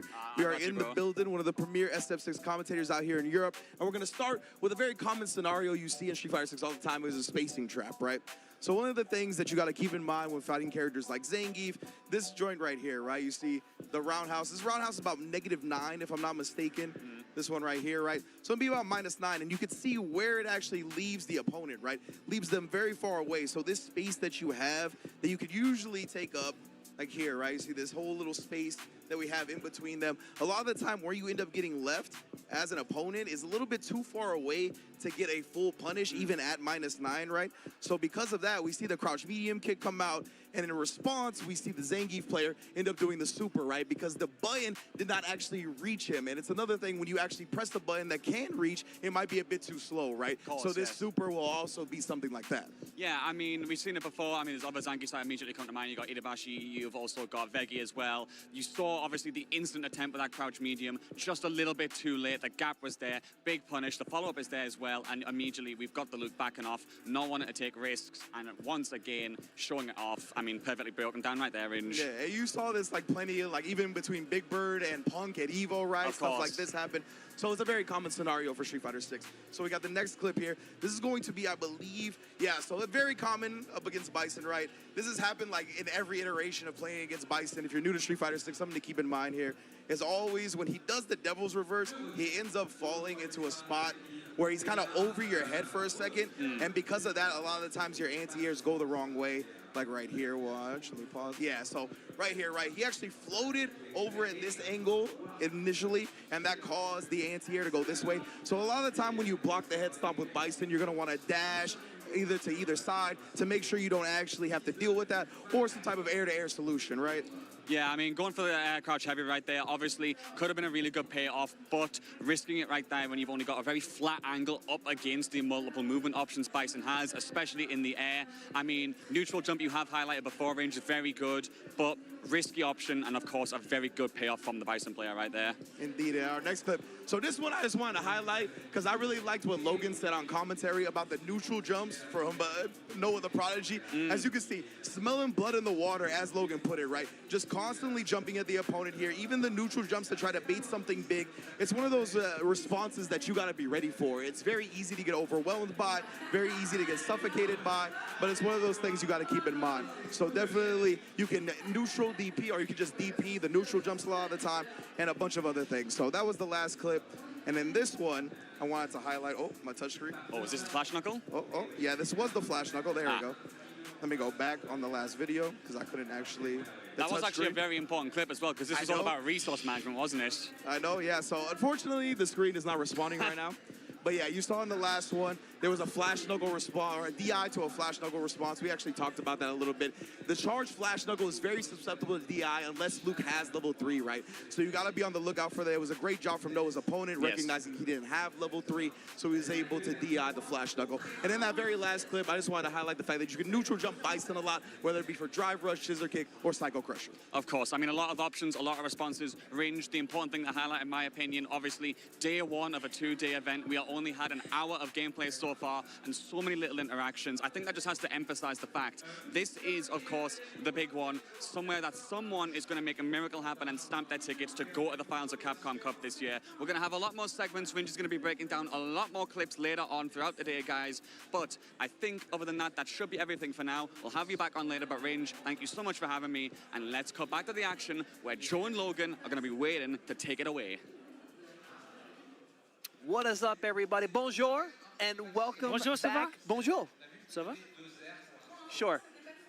Welcome back to UFA 2024. I am L.I. Joe, and of course, the wonderful, gorgeous flowing hair, Logan next to me. We are bringing you this Street Fighter 6 early pool action, and already we've had some good matches. As you just saw, the one with Noah the Prodigy holding up for 99 seconds, hammering his opponent. Good stuff. We have a wonderful match lined up for you right now. I'm looking at him. Oh, wait till you see what's on stage we've got more right pool there. finals. Thank you so much to Rinj as well. He's going to be doing that all weekend. Little technical issue at the end there, but it's amazing that you know, we had an hour block, and he was able to pull up the 5 clicks immediately to look at these interesting interactions. And as the level of competition rises, we have, you know, higher quality of play going head to head. We're going to have some really fascinating insight happening there, you know, for you. I actually want to give a shout out to Street Fighter 6 in general. Just the way the game is, I think it allows for situations like this. When you're talking about how heavy meter management is, when you're talking about being in burnout, you know, your ability of landing hits, confirming into combos. Like, there's so many chances just within the game to have that One of the really interesting things about Street Fighter 6, the way that it's built, is if you have resources, there's always an answer to anything. Right? That's it's a good only way when to you're put in burnout with no super stuck. that there's no answer. Yeah, so that really allows you to open up a lot more analysis and, you know, look at situational stuff, what possible answers there were, what things each player's looking for, what they have to take into consideration. So you can really approach things from multiple angles. And that's one of the real benefits of this drive system, where there's pretty much always an answer. But on to the match, we have Xiaohai playing OneStep player. Now, Xiaohai opting to go with Cammy. Now, I spoke to him yesterday. He said he has sticking with 3 characters. I said 3 characters? He said, yes, I'll be switching from Cammy, Bison to Ken. Yep, all tournament. I said, all right, man, go get him. And making quick work so far, round 1 clean to the kid, the child, Xiaohai.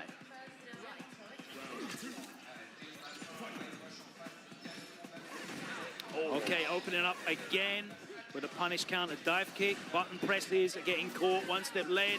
Asleep at the wheel, getting hit by everything. The counter hit saves him. But the back roundhouse just completely whiffing over the crouching Cammy, and Xiaohai going to work. All right, here we go. A little opening, but he doesn't get the perfect knuckle. Does get the back throw, though, so we're back into the corner. Fishing for that crouch strong into the drive rush. Oh, ooh, that could have been a little bit more from Xiaohai if he was closer. Maybe DP would have worked there. Nice, OneStep player got a edged forward, and he doesn't get the follow-up.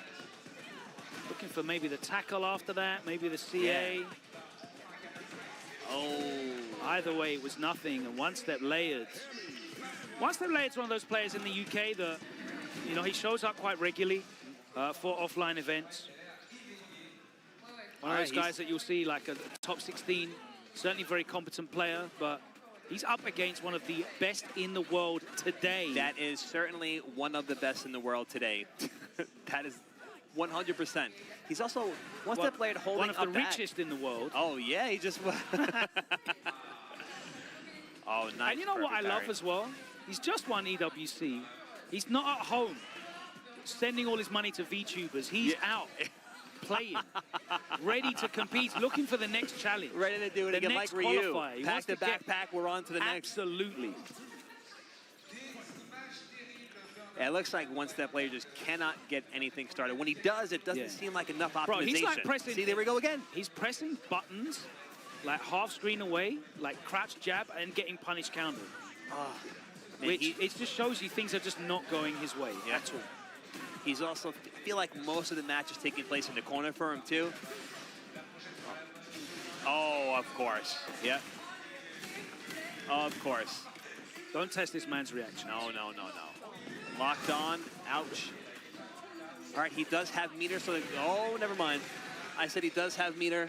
Never mind. Sorry. He had meter for about a second and a half. Second and a half. And then he got chipped out. That's it.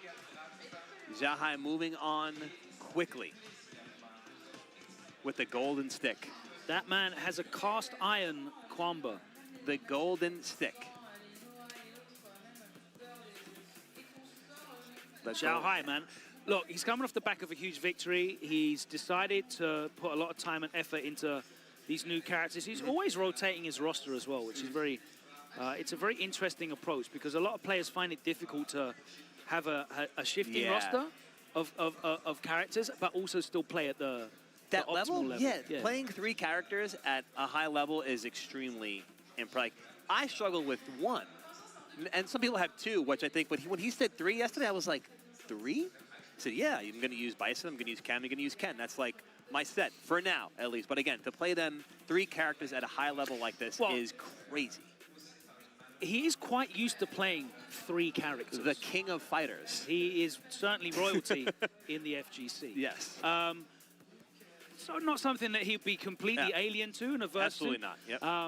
But yeah, it is very difficult to do. I think you have to have a very clear, like, matchup matrix where, okay, yeah, this character's for this matchup, these characters, and then like really focus on those head-to-heads. You know, you get your basic flowchart for that character in, but then you're really only going into the minutiae of the matchup points. This character into this character. Okay, I'm picking this for the You might also, I mean, this is something you also see where you have player versus player matchup picks. Like you're really susceptible to like being rushed down. Okay, I'm not going to play the traditional character versus character. I'm picking Cammy because I'm just going to be on your ass the whole time. So that's something to bear in mind as well. But Xiaohai is certainly one of the best when it comes to rotating through characters like Mena RD's another one. You know, shout out to Mena at home. I'm sure you're watching right now. We wish you were here with us as well. But we will see him further down the line on the Capcom Pro Tour. But he's also one of the best when it comes to rotating through at that highest competitive level. And it is truly a skill in itself. As much as we love watching the character specialists, it is truly a unique skill to be able to cycle through a multitude of characters and compete against some of these great character specialists, you know. Next up, we're going to have Brickterium back on the stage. He's going up against Takamura. He didn't have a great showing in the team tournament. I think he came on, opened up for Belgium, lost the first match, I think it was. So he's going to come back. He won the Red Bull Kumite Belgian qualifier, which means he'll be going to the LCQ for Red Bull Kumite later on in the season. 10th anniversary of Red Bull Kumite. He's coming back here to France, where it all started in Paris. Exciting, exciting, Can't wait for that. Yeah. Takamura, part of the Belgian community, really like the vanguard, the pioneer of a new wave of talent out of Belgium. We will always, you know, give props and celebrate his now sadly departed brother Kef de Rose, who did so much to help him and build his career. He's no longer with us, but his memory certainly is, and all he's done for that Belgian community. CCL as well, another one who continues the legacy and has built so much in Brussels Challenge, which is a fantastic event. I recommend to anyone in the world to go and check that out. That happened earlier in the year over there in Belgium. And he's facilitated a community that's seen a number of new players come through, the likes of Game-In, the likes of Salty Kid, the likes of Koja Kira, a few of which are here already. We saw them in the team tournament. We'll see them later on in the bracket. But there's a lot of exciting players, and they all play a very aggressive style. Takamura, certainly one of the first to really showcase that. His Ken in Street Fighter V, then his Akuma was really, really aggressive. I vividly remember that Akuma. Yeah. He was a pit bull, and he's doing the same now here in Street Fighter 6. Still with the Ken. Did say that he was going to be looking at putting some time into this Akuma because he's known so well for the character, and the character obviously very, very strong. But right now, sticking with what he knows into this Bison matchup, which is a very interesting matchup, I think. I think Bison makes it very difficult for Ken in the ground game, in the neutral. But Ken, so good at steamrolling, that looping offense. Bison doesn't have a tremendous lot of answers in terms of defensive options. So if Ken can get the hit, like we know if Bison gets the hit, that can steamroll in a whole nother way. And there's a little bit of discrepancy within when each of these characters hits you, right? Bison hits you, most likely you're probably going to get a lot of damage. Ken hits you, you're probably going to get brought to the corner with hopefully some opportunities for some more damage. So a little bit diverse damage opportunities per character. Not to say that they both can't do damage. Here we go, isn't burnout. Hold on. This is bad news. Oh! No. Oh, that was rough. I do like that Brickterium is not spending too much meter right now. Like, you can do some EX Cycle Crusher, right? But it looks like he's holding on just to keep his drive gauge there. Good stuff. Yeah, I mean, that's the like thing. That. Bison can definitely be played patient. He has got that safe looping offense. Hey, let it rip. Nothing safe about that. OD Dragon Punch comes out. Takamura secures the first round in the set. Beautiful whip punish on the stand. Fierce. Plant that mine. Plus Ooh, pressure. Oh, holds up forward. Escapes. Counter hit. Yep, we got more gets coming. the connection. Into the DP. Here we go. What's next? Nice chunk of damage. Even more. Nice pressure. Quadruple light strings. Truly privileged. I do like Brickterium using the head stomp to get out of the corner. It's good stuff. Oh, no. Just too much pushback on that stand fist, but it's okay. He still gets the Nice conversion. block. Big Nice. plus Oh, frame. he's got a lot of meter. Be careful.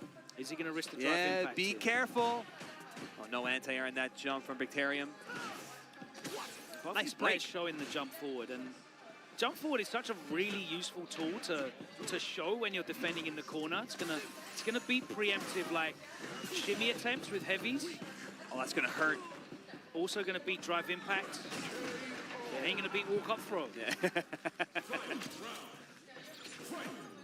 I like Brickterium really keeping his cool right there. He could have, I probably would have cracked and pressed drive impact 4 times. He just kept it cool. Nice, here we go. We're in the corner. Takamura, what do you got? What's the offensive? Drive rush pressure. Judo throw. He's gonna spend it? Yep. Spend it, of course. Get that burnout. Get your bar back. I love it. Not only the coolest character, but also the coolest supers. Yeah, that's fair. That's fair. Level That's fair. 2's awesome. Do you know what? I really like the animation on level 1. as Yeah, well. they're all cool. It's they're so all stiff and sick. stupid, Yeah. but I just like it's really kooky and weird, Yeah. and I really enjoy it. Brickterium playing a very like safe, Yes, very safe, very risk-averse style. very good. I like it. and he didn't get put off as well. That first round where Takamura basically stole it with the ODDP. A lot of players might start playing a bit more reserved, even more. They might go into their shell even more, and that allows, you know, some of the best players, if they start showing those reversals, to start taking liberties with you. But you can't get dissuaded. Oh, nice check on the drive rush. Not a great one. Here we go. Is he going to spend the drive rush? Yeah, Bison's got fantastic buttons for checking Yeah, drive so rush. good. That crouch medium punch. Oh, that's going to hurt. Overhead. Oh, no overhead. Just straight to plant bomb. Okay. Pop. No. Yo! Oh, that But would he have been got a double hell sick attack there. conversion. I don't know if he could have got the re-jump there. Stream chat, let me know. Let's get it. All right. Takamura trying to make something happen. There we go. right, nice. All right. Here we go. What's next? More throws. Again. EX Cycle Crusher out of the corner. And what's the big deal? If he blocked it, he would have been fun anyway. Dash, dash. Yes, sir. Too far away. Oh, that was very nice. Off stand jab into drive rush to close it nice out. optimization of the resources to get the kill. Oh my God, that's going to hurt to the corner. Oh, that's None it. of that. Yeah, stop that. We're going on a ride. He's not out of the corner, and that's the big thing. Yeah. Don't really get a tremendous situational advantage after that level 3. Nice Oh, check another again. check. Crouch strong, so good. Oh, that was Poorly spaced though. Oh, Should no. drop, right? Looked like that was the wrong scissor kick. Spacing. Sit down. All right, both players have no meter, but Brickterium really low on the drive. A good punish. Oh, drops all over the place. I spoke too soon. I'm sorry. That's 2 big drops. And that is going to cost Takamura, Wow, who takes it. goes down 2-0. Not a great weekend so far for Takamura. Losing in winners final of pools. Really good showing from Brickterium, for sure. Brickterium making it Brickterium out killing on winner's side. Takamura dropping into losers. He's going to have to play winner of Shady, Maniac, and White Black to make it out. But you don't want to be going into losers this early on. Yeah. Top 96 is going to be an absolute sharp pool. Ugh. And to go into losers that early is going to be horrible. Yeah, that's rough. That's rough. You don't want to be there early, like you said, especially now, especially at an offline CPT event. Yeah, it's tough enough already. Right. But we saw, look, we definitely saw a number of drops. There was some, I'm not going to say nerves on the stage, but you don't know which Takamura you're going to get in an event. Sometimes he looks like the deadliest player you've ever seen. Sometimes he looks full of nerves and, you know, you get executional errors, you get questionable decision making. Like, he has the potential to be one of truly, you know, the scariest players in the world. Do you know if he spent time with Akuma yet? Has he actually, like, he said that spent time? When I spoke to him at Red Bull Kumite qualifier in Belgium, which should have been like a month ago now, I'm going to put the time into the Akuma. Okay. I presume he's in that, like, transitional state, you know, that weird flux state of, I haven't been putting all my time into Ken, so my Ken's cutting, maybe falling off. That might be why you see some of the executional errors, perhaps. But also the Akuma isn't quite ready yet. Yeah. And it's an unfortunate time of him because obviously you don't have a ton of offline opportunities. We've got 2 events in Europe.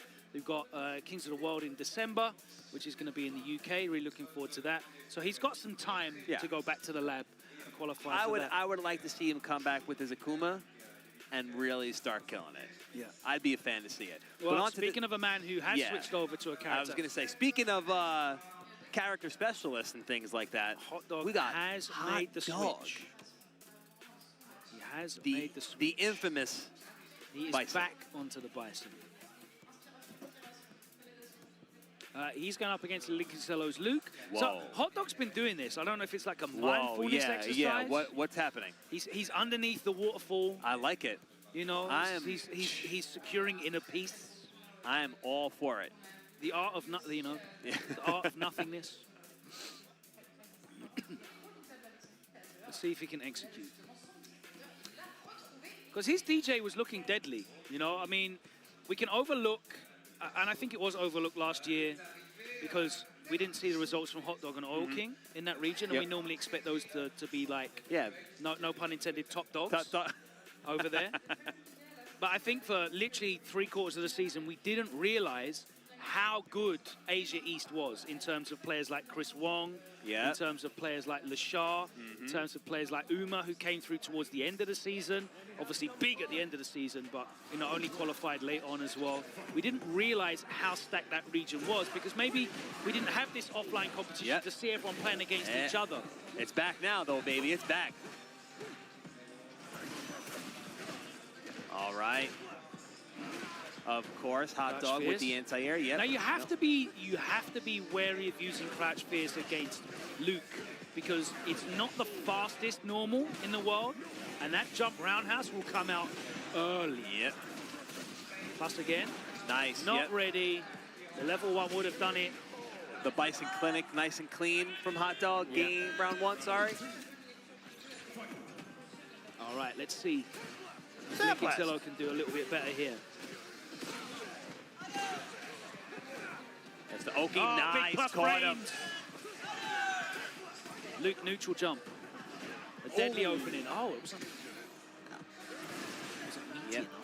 That EX Cycle Crusher burnt him out. Oh, here we go. Scissor kicks. More Cycle Crusher. Overhead target combo. Overhead target combo. Oh, no. Oh, no. You know that wasn't going to reach. That needed like medium punch. Oh. He is. Spent all the resources. Optimal. His time ends here. Linking Snow with a couple of openings. He was not spatially aware enough to make the most of them. Look at Hot Dog, man. Is that locked in, or is that just like... I think that is... He seems very like... Yes, it's that. That's not locked in. That's something else. Yeah, that is certainly something beyond locked in. Yes.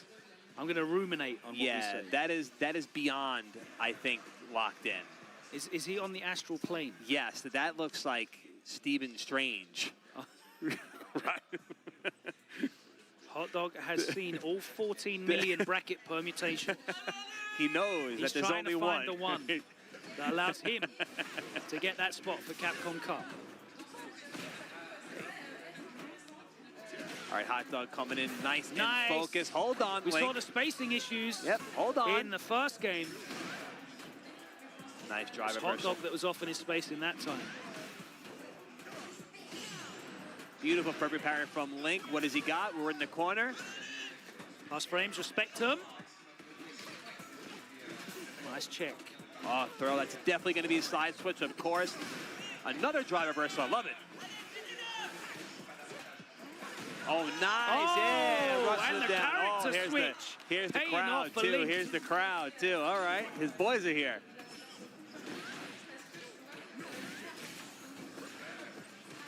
Nice parry. That is plus. Ooh. That was really cool. He did empty hooligan, saw him jumping, and met him in the air. Beautiful stuff from Link. Oh, nice. Oh, and the juggle as well after the back medium punch. Here we go. Hot Dog saw that in the future. That's going to hit. Pressed Did he the press button. something? He Yeah, sure did. He did. Oh, locked on.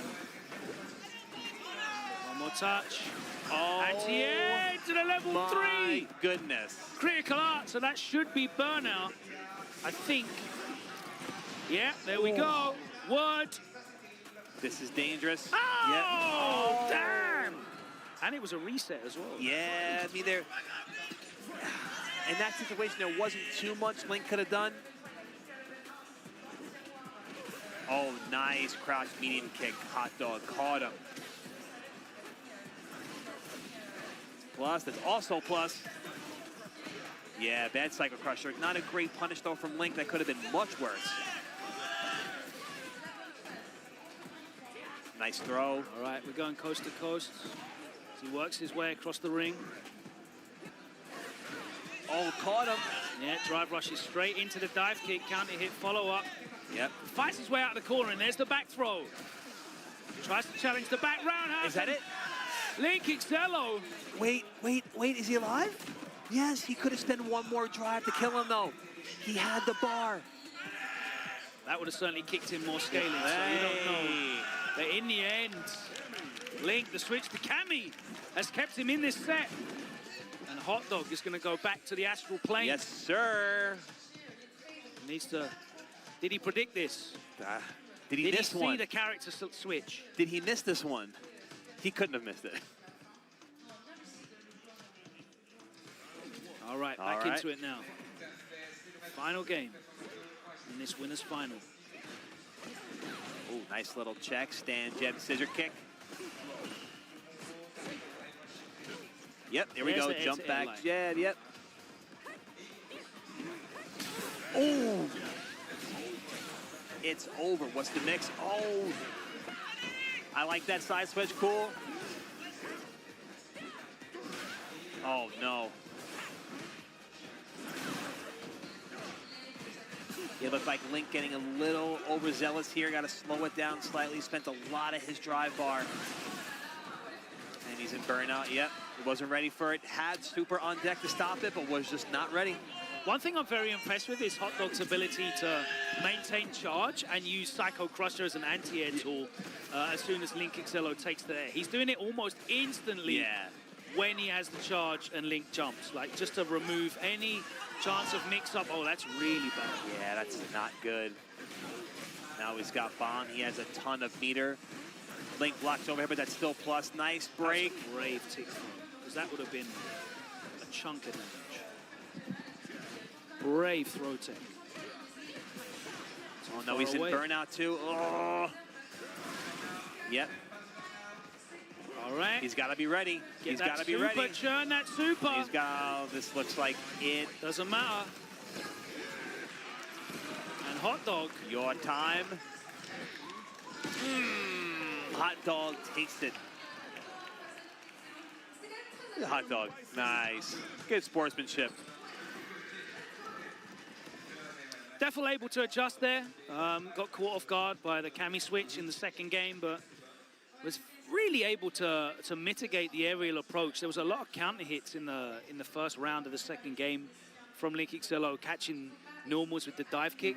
Yeah, Hot Dog was drive rushing into a couple of dive kicks. Yeah, you're right. A couple normals got but he started to play a bit more reserved in neutral and just either walk back just to maintain that charge, and was able to anti-air Psycho Crusher a lot. He was really able to like run his offense as well. There was a lot of sequences where it seemed like Link Exceller was in burnout for a long period of time, and he was using the target combo to the overhead a lot. He was using spacing traps as well. I think one of the instances I saw, there was a few times where Hot Dog was just swinging with that heavy and whiffing real bad, but it was from so far away that Link Exceller wasn't actually able to whiff punish it. And I think on one instance he got whiff punished himself for trying to whiff punish the heavy. You know, that's how far he was doing it from. So some weird interactions in the neutral in that last game, but Hot Dog in the end was able to close it out and get that 2-1 win, and he advances. But certainly a lot to think about there for him as he moves forward in the bracket. There's some dangerous camis there in the future for him. So he might have to think about that matchup a little bit more as well. But Hot Dog is the one who makes it out in winner's side of this first pool. Yeah, I want to give Hot Dog a little credit to the fact that he was able to adjust the game plan. Again, you know, he picked Cammy, he lost around, as you said before, he kind of put it all together and figured out, all right. That's the thing about players at this level, too. You have to be able to do that. You have to be ready for that. And I feel like, you know, you come to events like this, I wouldn't blame Hot Dog for not knowing who Link Exceller was. So you sit down, this guy, he's got a Luke. You know, this guy, no, he's okay. He's doing it. Okay, I beat him. Then he switches to the Cammy. Like, okay, I have to now refocus. Everything's got to change. I don't know much about this guy. I know what I've learned in the one match from his Luke, but that might not apply at all to how he plays his Cammy. And he did get caught off. So showing that he's able to adapt that quickly in first to two sets was impressive in and of itself. Let's move on, though. Chris Wong, he's going up against the returning Popey, who is representing Argentina, but is based out there in Sweden. Popey back on competition. He made a name for himself with his Cammy in Street Fighter 4. Really broke out when he beat Infiltration. I think in the year that Infiltration was Evo champion, he beat him at DreamHack in Street Fighter 4 with Cammy. I remember that. Yeah. So that was his real breakout moment, and he didn't really gel at all with Street Fighter 5. Really had a tough time with Street Fighter 5, but he's back now. You can see he's got the leveless controller as well, taking his training seriously. He's been doing a bit of time in the gym. Been doing a bit of time in the gym, which is probably why he's got the basketball jersey on, to make sure that we all see the arms that are coming on nicely. Credit to you, sir. Big respect. I want to give a shout out to Chris Wong. Whenever I see Chris Wong, he's always like happy looking. He just seems like very happy all the time. What a very nice guy, too. I spent some time with him at Red Bull Kumite last year, and it was like a very pleasure to speak to him. So shout out to Chris Wong. I respect anyone that can be happy after losing $1 million grand final, you know? More power to you, sir. Although that's going to be brutal this year in grand final. Oh, my God. All right, Chris now with the Akuma switching from Luke since Akuma has come out. I really like this Akuma color, by the way. I'm a big color guy, so a big fan of this color. Oh, okay. Taking liberties with the charged fireball. I see you. Akuma target combo into fireball is pretty good. Very frustrating that it exists. Yeah. It's not a true string, not the charged one, but the normal one. It's a true string. The pushback is such that you can't really do anything on block, so it's safe. I'm going to say I don't like it. I'm just going to say it. I'm just going to say it. It feels wrong to me. I'm going to say it. But here we go, Popey. Yeah, Popey making quick work, He played very patiently. He just walked into a low forward, though, so that was definitely commentator's curse territory there. Yeah. He's in the corner. That's one for you. I'm counting. It's two for me, one for you. Ooh, nice little Popey playing a very, very patient game. Oh, the spacing on that was ridiculous. That was beautiful. Oh, he did it? All right, Chris. Yeah, he got him killed in the first round, so more power to him for still going to it. Nice, nice, DP, beautiful. Yeah, we got the fundamentals. Oh, yeah. Nice. No crouch taken in this game, Popey. No, sir. No, sir. All right, Chris Wong sitting on a ton of meter, but Popey also got meter, and you know Akuma bleeds a little bit, so it's not going to take much. Yeah, Cammy very good at closing out rounds at that level 3. She still does a significant amount of damage. Certainly not Akuma territory damage, but she hits you with a crouch strong. It's going to hurt. It's definitely going to hurt. Beautiful crouch meaning kick from Chris. Yeah, Chris Wong definitely identifying that Popey's a bit button heavy. Oh, yes. There's going to be burnout. Yep, it's going to give Popey an opportunity to Well get worth spending his that bar level back. 3 at Yep. that point, because as you said, yes, it's going to get his drive gauge back. There it's going goes to Chris. burn out Chris Wong. Has to respect the threat of that CA, both versions. Oy! Oh, no, and talk about pressing too many buttons. Beautiful. Chris Wong looking to fish with that stand fierce. Preemptively looking to occupy the space. All he did was connect with thin air, and Popey was there with the low forward. First game to Popey. What a return for him. Is he going to be able to get a big scalp in his first match on stream?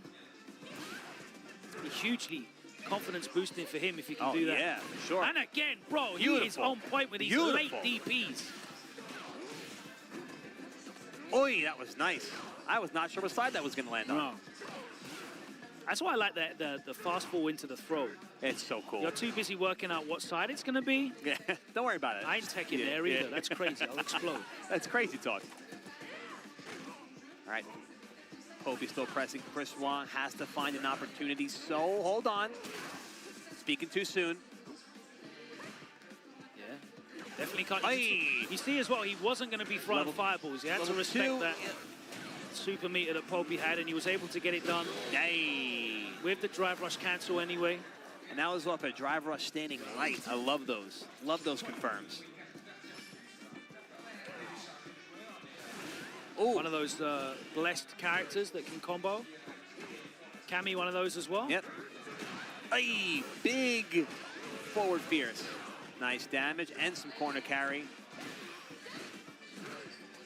I love that button. The forward medium kick button. Akuma's little like.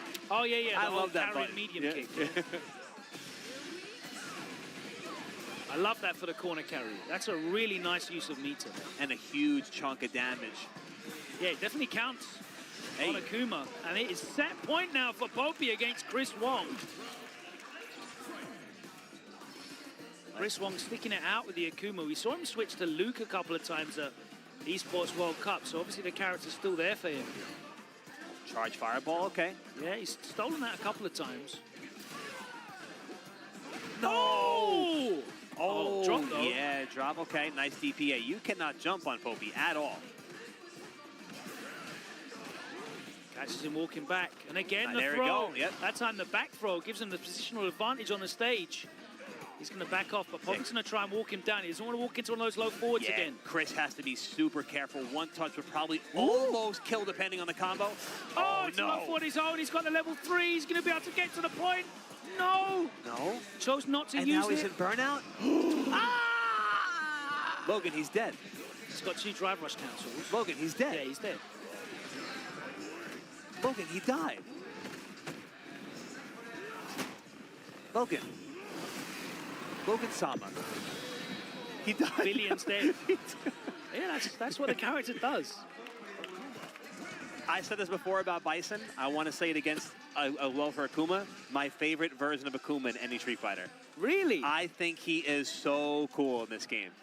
I like the buttons. I like the supers. I like the way characters sound. That might be a little weird, but Yeah, the yeah, way yeah, no, I know the what you mean. sound of characters. I know oh what you mean. man, I think this is the best iteration Do you know of what Bison I love and Akuma. about Street Fighter 6? I was thinking about this a couple What months do you ago. love about Street Fighter 6, It's Logan? such a wonderful amalgamation of like the previous 2 versions of the game. I Like it would takes agree. elements of 4. It takes a lot of the precedent of I mentioned there's no crouch teching. It's taken the element of 5. Yep. You know, no invincible special moves without using meter. Yep. No crouch techs.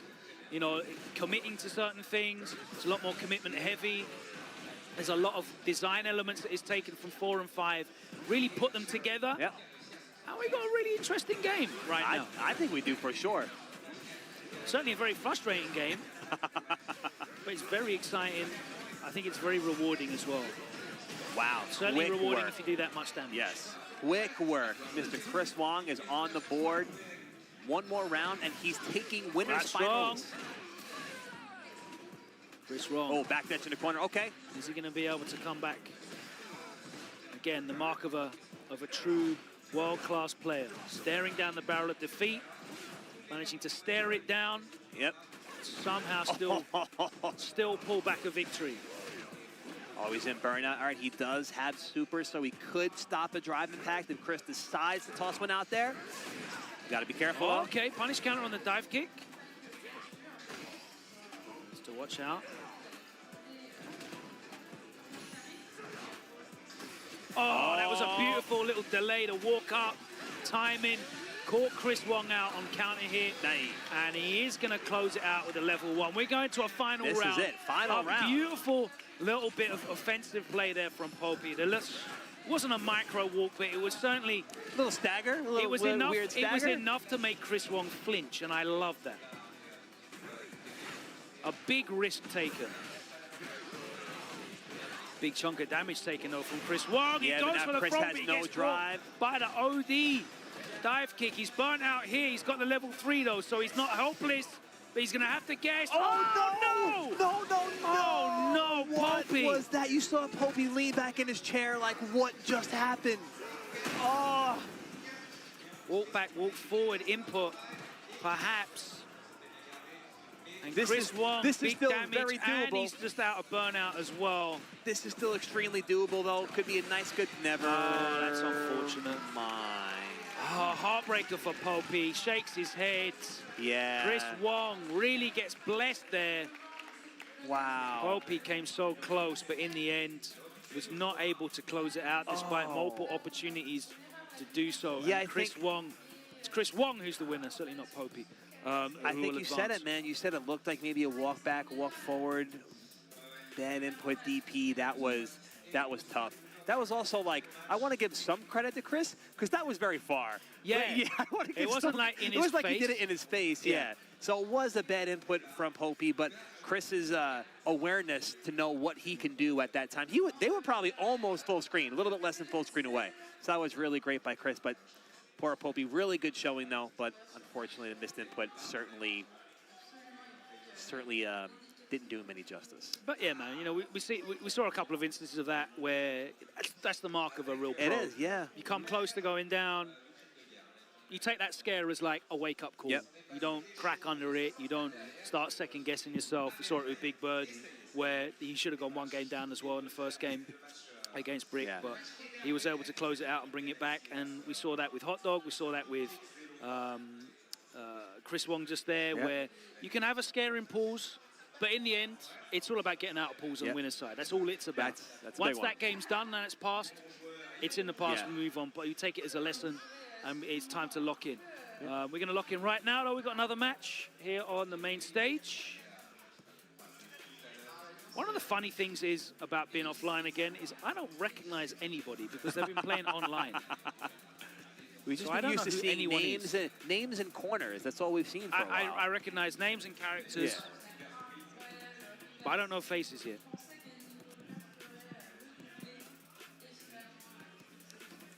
Let's see what we got. Hold on 1 second.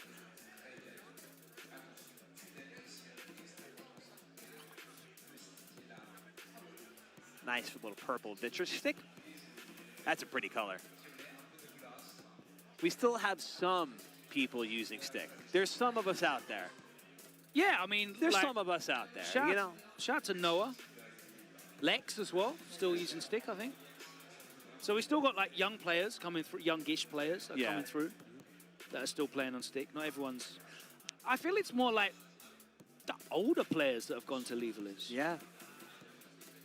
I had my homie Javis turn his back on me. Yeah. He turned his back on us. Oh yeah, but he's like he wants every. Yeah. He's very much that's every advantage that I can get. Yeah. You know, the man that's showing you every micro walk combo to get a third drive rush cancel. I expect him. Yeah, to be on a leverless, right? To have every single opportunity. So Salio, a Ken player from France. He's going against Balado, representing Brazil. I don't know if he's traveled here from Brazil, but that would be very impressive if so. Very impressive if so. Yo, Yipes. Shut up. You like the shirt? There you go. He said. Straight from Brazil, huh? Love it. Bolado. I wonder who he uses. E-Honda. Edmund? No. He said no. No. I'm used to that though. You see, like Right, guys, yeah, they I'm got their genuinely tag. asking. in, like, I'm genuinely asking. That was such a thing in Street Fighter 5 as well, because guys who got their tag in Street Fighter 4, you're like, yeah, it's Dalsim 367. I can't wait to see him play. Yeah. Character select screen. He picks Ken. Yeah. But it does look like he's going to be using Geef. Up against I would Soliho, bet who Geef. is a very... I mean, I'm cheating. I'm looking at the screen behind me, and I can see he's wearing Geef in the suit costume. There you go. See, look. Accountancy Geef. He's about to do your taxes. I don't know if I trust him to do my taxes. Yeah. You're not arguing with him, are you? All right, to the corner we go, says Okay. Soliho. Geef also a fairly scary character in this iteration of Street Fighter 6. Yeah, I mean... If you don't mind me saying. I think they've done a really good job in making him scary in terms of light blocking. Yes. You know? He doesn't do huge amounts of damage from combos on hits, unless you're in the corner, then he does. However, he's great at stealing your drive gauge. Yes, a lot of his normals on block now do a significant And increase he's terrifying in chip. burnout. Yep. So, Oh, like, yeah. if he burns you out, horrible. So I think they've done a really good job with Geef. And it kind of gives me hope for, you know, characters like Manon getting that treatment. Yeah. Like, it's a very interesting way of making a grappling character scary outside of just, you know, hit throw mix into 70% damage, which we saw in Street Fighter 5. Nice anti-air from Soliho. Beautiful. Backs right off, very scared. Yes, of that very level 3. scared. Oh no, that's dead. Yep. Okay, goes for the suplex. No! Oh, just not enough. Still got to be Burned careful. himself out as well, which is no bueno. No bueno volando. So nice jump. Oh, that was an interesting, I mean, a questionable strategy from Soliho, because he had him burnt out. Ken, of course, so good with looping offense. Yep. When he gets the touch.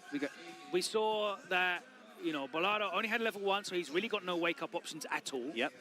He was burnt out. That's surely the sign for Ken to just go the hell in. Yeah, go. But he backed off and threw fireballs. You know, the more, you know, Geef blocks, he's getting that burnout quicker and quicker. So, questionable decision from Soliho. He's taking a moment now to take his time and think, because Bolado 1-0 up. But I think that's just the threat of Geef. Like, seeing Geef on the screen, I think it just changes your mind as a player. You know what I mean? I'm like, the scare factor, it just increases based on, oh, it's Geef, I could die.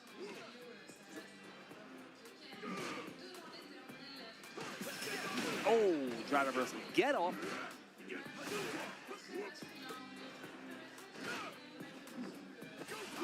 Oh, nice check in the drive rush. Beautiful whip Geef punish. is very, very good at checking drive rushes. Soliho blessed by the counter hit. Fortuitous.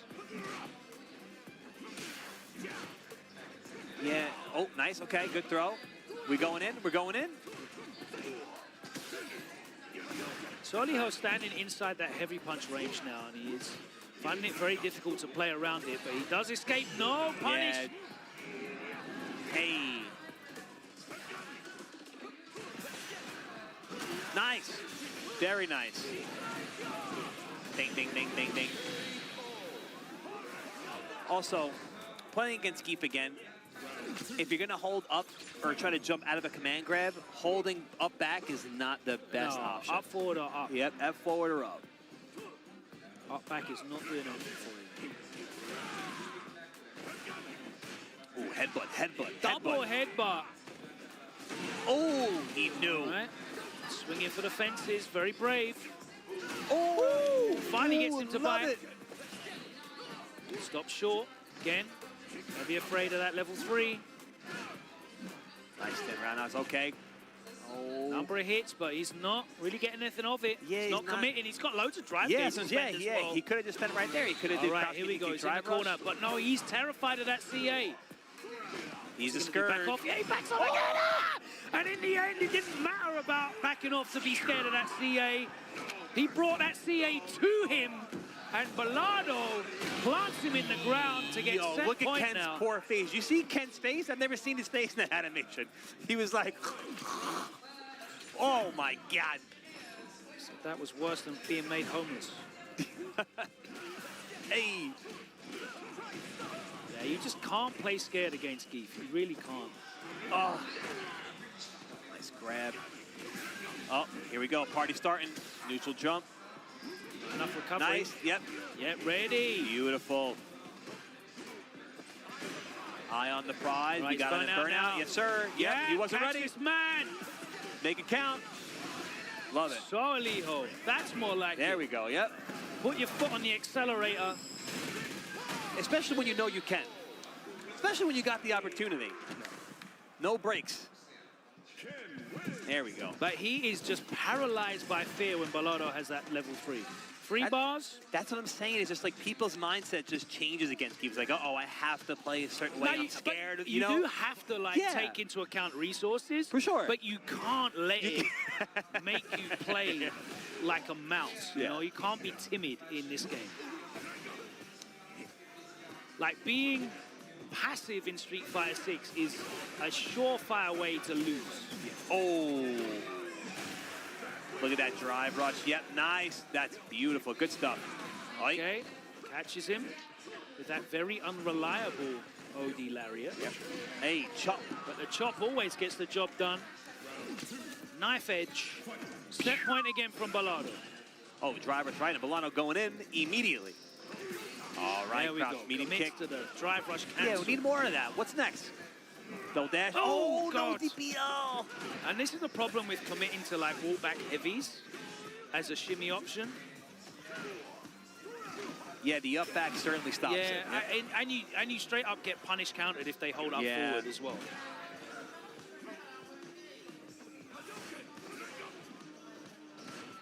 Right, Soliho playing a little bit more patient right now. But Balado kind of low on drive. I don't know. Nice with punish. Oh, scoop. Oh. Uh-oh. Level 3. And Balado closes out the set. Once again, the level 3, the fear factor, frozen on the spot was Soliho. And Balado gladly cancels, spending all the gauge, dumped all of the drive gauge, and then dumped all 3 bars to close out the set. He is your winner, advancing into the next round of top 96. I don't know if he flew all the way in from Brazil. More power to him if he did, because that is very, very impressive.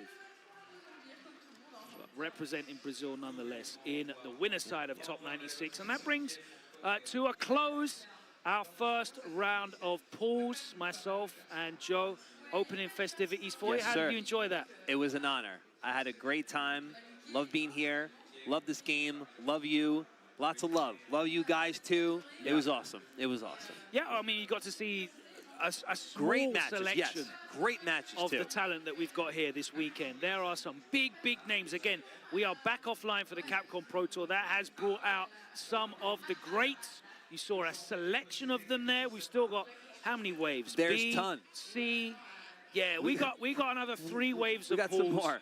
So 3 times as many players to come through. Big names waiting in the wings for you guys to enjoy. The matches will continue here this weekend at UFA 2024 Street Fighter 6, but we'll be back after a short break. Let's thank some of our partners, though, that are making the Capcom Pro Tour possible. Street Fighter Duel, of course, the mobile game that was released last year. We were talking about it, eagerly anticipating it, but it is finally here. But if you haven't heard of Street Fighter Duel, it's an RPG based on Ultra Street Fighter 4, the game that really changed the landscape of fighting games. Sure did. And you can relive more than 40 of your favorite characters, such as Ryu, Akuma, Chun-Li, Cammy, and Guile. Enjoy a new mobile twist on a fighting game classic. So head over to the App Store on your mobile device and download and play that now. And also, listen, you said it, we've all said it a bunch of times. We got the World Warrior. It is back. You can head over to capcom.us/WW24 for more information on how to register for the rules and your region's events.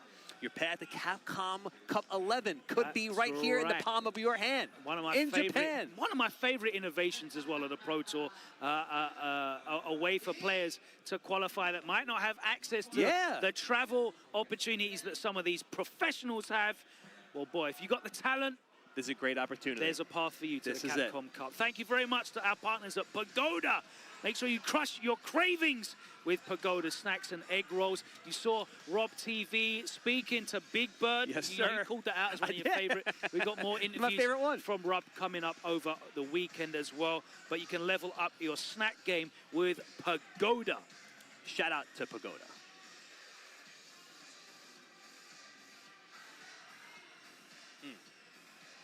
But that is the end of our first block of pools here at UFA. Thank you so much for joining us. We're streaming through the whole weekend. We're just getting started. But that's it for myself and Joe on the desk to kick off festivities. We got a star-studded lineup of broadcast talent like the Jammers.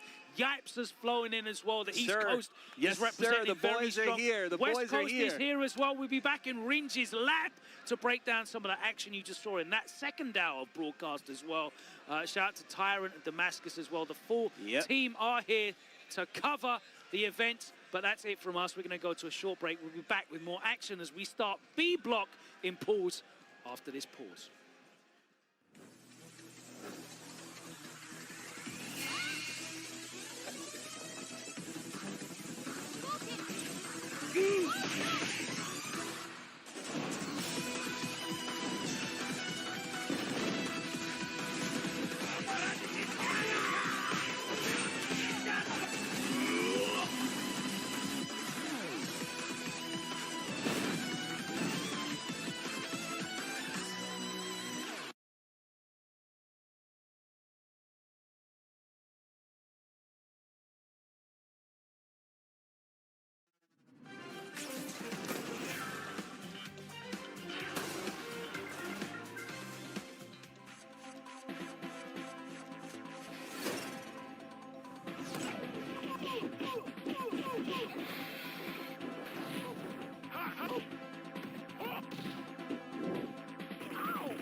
What's good, everybody? Welcome back to the CPT. Welcome back to Wrench's Lab with myself and Jammers. What's good, Jammers? You already know, bro. It's one of my favorite partners in crime here. And we're going to go over some analysis first. We're going to start with Brickterium versus Takamura. And I wanted to talk about the first thing that we see is one of the all-important things when facing Ken, right? Which is the perfect parry on the fireball. So as soon as you're able to perfect parry the fireball and then check the drive rush afterwards, I remember talking to Nephew about this a long time ago. He thought that when he played Jerry versus Ken, that it was Ken's advantage until he got good at this, right? It's so important. Yeah, and this is the thing as well, right? You have to understand, sequences in Street Fighter 6, they're massive. So when you get the perfect parry, your opponent's assuming that you're not going to perfect parry, and they're going to naturally drive rush behind it, which is why that drive rush check was exquisite from Brickterium. Absolutely, and then we see here, right, beautiful setup from Brickterium as well, actually whiffing a button while the mine is on Ken, right? And when you have the mine on you, I mean, you play like, you know, like you shouldn't be playing. You know, you're obviously trying to be over-aggressive, trying to get the mine off of you. So Brickterium shows him a button that's pretty far away, gets him to whiff, and then punishes it for a full combo with the mine. So that was just great spacing. I think this is a very good understanding of Brickterium's knowledge on Ken. He knows Ken's ranges, he knows Ken's tendencies, and you can play beyond that. And then add that with the astronomical damage output that Bison provides, it's like, okay, I got you. And remember, knee press, the whiff punish version is 13 frames. That's catching a lot of moves, especially a lot of medium attacks in the game. So this was actually a really good orchestrated play from Brickterium. Yeah, it was really good. I love the way he set all that up. In this next clip we have, oh yeah, this was the corner pressure here in the corner. So one thing I wanted to talk about actually, talk to me. Yeah, I believe we heard Joe talk about this as well, right? You see the fact that my man, my bad, let's go back a little bit here. So we see the fact that the DI happens, right? And we do see, let me put this up a little bit here, that there is a meter on the side of who was that Link X Leo, right? So he could have responded with a super in this situation, but honestly, with this life deficit, I like him holding on to the super. And the reason I bring this up is because I like Hot Dog just going with the deliberate DI, right? He didn't really try to disguise it because it doesn't matter with this much of a life lead and you're still this low on burnout, right? Even if you get a super, you're still massively at an advantage when it comes to the life lead, and the opponent is still going to be in burnout for at least half the timer. And the thing is as well, I've actually been thinking about this recently, is the first half of your burnout recovery, that's the dangerous part. The second half is when you can start to try and act on it. Yes. But like you said, this is the first round, and you always have to be very careful with your super management, and it's because, is it worth it? Is it not worth it? Weighing those decisions there. And I noticed you picked a lot of Bison today. Like, is it the Bison day? The Bison has come up quite a bit here. We got another one here as well. Oh, this one was actually for Cammy, though. So it does have Bison in it. But, you know, I talked to you about this a lot, Jammers, where you see off the trade here, we see the dive kick. And in this game, a punish counter state is such an advantage for Cammy, right? Because in this moment, in this spacing where we see a lot of crouch medium kicks like this, a dive kick, punish countering it means she gets a full combo every time, right? And she's left in so many situations like that where people want to press, want to take their turn, and dive kick just bypasses the button and punishes them out, right?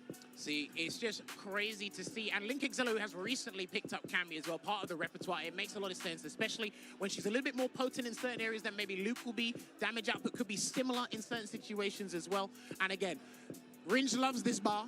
I know you guys love this bar as well. It's very tantamount, sorry, not tantamount, it's very, you have to be very attentive to what you do and how to understand it, because we giveth and taketh, as we say. Absolutely, and one of the advantages I like to talk about with the newer characters like Bison, Akuma, and Ed, they have really great OD routes, right? Yes. And what the advantage of an OD route is, as you can see here, right, he spins it and he already starts building the bar back in the combo. And it also doesn't cost 3 bars like drive rush cancel. So you see a lot of the pressure that Hot Dog follows up with. He uses the OD route, he gets down to about 4 bars, and then it's a lot of single drive rushes to apply the pressure, right? Always allowing him to stay above the green, staying him very healthy, while he applies this pressure to Link X Leo, and we see what happens as soon as he gets the pressure, he's gonna be forced into a drive rush cancel, and he's gonna be burnt out here, right? We see a drive rush cancel, while Hot Dog this whole time, while applying lots of pressure, has all in the green until here we get in the corner, and once again, he's got the perfect setup for the DI. He doesn't even need it, actually. He gets the hit, goes into the level 3, but that's just the disparity disparity that happens when it comes to these new characters and the way they're able to combo with the OD routes and then save the meter that way. I think what the beautiful thing about Street Fighter 6 now is just the manipulation and the engineering of your opponent's drive gauge. And like you said, you can go from green into amber, and that means, right, if you drive rush cancel, you're burnt out. But that means now you're encouraged to use your OD moves. And if your OD move doesn't give you as much mileage as the DLC characters, then you're kind of in trouble. Yeah. And people are just intrinsically doing drive rush cancel to burn themselves out just because they want to throw, right? Yeah, exactly. So because of that, right, you see these other characters that are able to apply pressure in different ways, use those combo routes to set up these moments where they can tick throw without drive rush cancel, right? So it's not as expensive. So this is definitely something you see Hot Dog put on display here. So I just wanted to highlight that. Thank you so much, Jammers. We're going to be breaking down all kinds of clips. I think Jammers is actually going to hold it down for me next time while I take a quick break. So until then, let's go back to the commentators. Shout outs IFC Yive, shout outs Liv. Let's get it. Man, shout outs to the boys showing us love out here in the analyst side of things. I don't know if it's zooming back over here. Do we have a little bit of a switch issue here? Do you guys even hear me in the background? Do you guys hear me? I hope so. Well, as long as we're trying to fix this, man, hopefully y'all enjoying yourselves. Liv, how you doing? I'm good, thank you. There you go. Hey, how you doing to all my beautiful people, man? We are here at UFA 2024. This is a qualifying spot for the Capcom Cup, man. I'm excited. I'm glad to be here. This is like my 6th, 7th time in France. So I'm very excited to be here to watch the Street Fighter, just engage and enjoy with fabulous activities here, gaming in the world of fighting games. Exactly. Yeah, I'm super excited to be here. Super glad to be commentating in English. Yeah. First time doing a Capcom Pro Tour tournament, so really excited. I hope you guys are enjoying. We've had some really good matches in the first few rounds of pools. We're going to be attacking round B, if I am not mistaken. Okay. We have some great match coming up. It's going to be a blast. Yeah. We chilling, man. Shout out to you. Credit to you. I actually thought like you was going to take a break or whatever the case is, because you was actually over there on the front side of things, and then you moved over here. Like 5 minutes ago. Man, that's all work, man. I appreciate that. That's what's up, man. Showing love to your side, you know. But it's a beautiful thing, man. Of course, big tournament. For people that don't know, this is a qualifying spot. I just mentioned that not too long ago. A lot of visitors internationally, man. You got some of your household favorites. You know, my household favorite, of course, throughout this whole weekend is Noah the Prodigy. I saw him over there. He actually got in the camera. I'm like, Noah, what the hell are you doing, man? Yeah. He came to greet us earlier. And he was like saying hi to the camera and everything. Yeah, he's a great player, always putting on a show for us. Yeah. So always happy to see him. Not his first time in France, too. He went to come second in the mix-up not too long ago in Lyon. That was one of the qualifier spots for EWC, I believe. Absolutely, so that's what yeah, exactly. Yeah. So it's good to see it. But speaking of which, I'm here talking smack about the young boy, but here he is on the stage ready to be a showman. Yeah, for you guys. I don't know exactly who he's going up against, but we will see that very soon here on the screen. So, yeah, man, I'm pretty excited. Who do you play at Street Fighter? I'm actually curious. I play Aki. I'm originally a Chun-Li player, but Aki is so good, man. She's so amazing. Yeah, she is good. Definitely a thorn on my side as of late. Who do you play? I play Bison Ken. Oh, nice. I like Bison a lot, though. I haven't been playing Ken too much, but Bison. I can see why. He's a great character. One of my childhood characters, if you will. Used to play nice. him, Ken, and funny enough, Honda. So shout outs to Mike if he's watching. No, but yeah, seriously. Love it here. I mean, what can I say? In the back, you guys got sweet plantains, which is amazing. You know, for people that don't know, there's like food trucks here and stuff, so I don't even got to go anywhere. But, yeah, man. I think we're about to get ready for our matches. I'm not too sure what Mothership just we said. are but just checking what the match is going to be. We're button checking in the background. So let me check real quick who Noah the Prodigy is going to go up against. He's going up against Doiler. Okay, Doiler, let me see what you got here. What you gonna showcase? I mean, I'm very familiar with Noah the Prodigy, but what I love about these tournaments is a lot of people I don't know in terms of new players, new faces. So I'm always rooting for the dark horses. Noah the Prodigy at first was a dark horse because a lot of people was doubting him early on. Yeah. Even in the mix-up, we saw a couple people, asking questions about his play style, not really be convinced, because he's using Burnout in a very unique way. And people were doubting. They were like, really? Does that work? Yeah. And turns out, it really does. He came second in that tournament. He's been doing marvels ever since. So, yeah, don't sleep on him at all. Loving Doiler, man. Definitely want to figure out where he is from. Hey, flexing the muscles, flexing the guns. I'm almost there. I'm almost there. I've been working out myself. The guns are there showing, the lines are showing, and all You gotta that. be intimidating, you know? Noah was talking smack yesterday during the 5v5, so maybe that's an intimidation technique. Who knows? I'm gonna be honest. Yeah, you know what it is? He just loves, so a lot of people, in his mind, he feels like a lot of people that's on that stage is pretty nervous, or they're just like on that clout chase that they really don't care about the culture. They just, he feels like a lot of people that play on this stage ain't really about it. They feel like they're soft. This guy's definitely not. Look you know what I'm saying?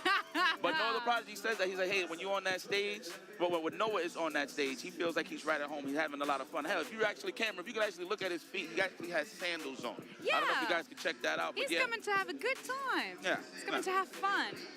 That's the most important thing, right? Yeah, man. This guy, Noah, he's just a showman at the end of the day. And he comes for the trenches. I'm pretty sure you hear that a lot on his streams or interviews or probably his tweets.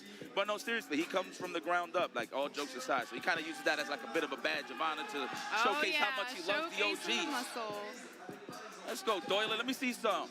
Oh, you from, that's the Italian flag, right? Oh, that's Spain. Am I tripping? No, it's Italy. Italy, thank you so much. Yeah. Thank you. I really got to go back and study my socials. He's Italian. Apparently, he's playing Akuma from what I'm seeing on the screen.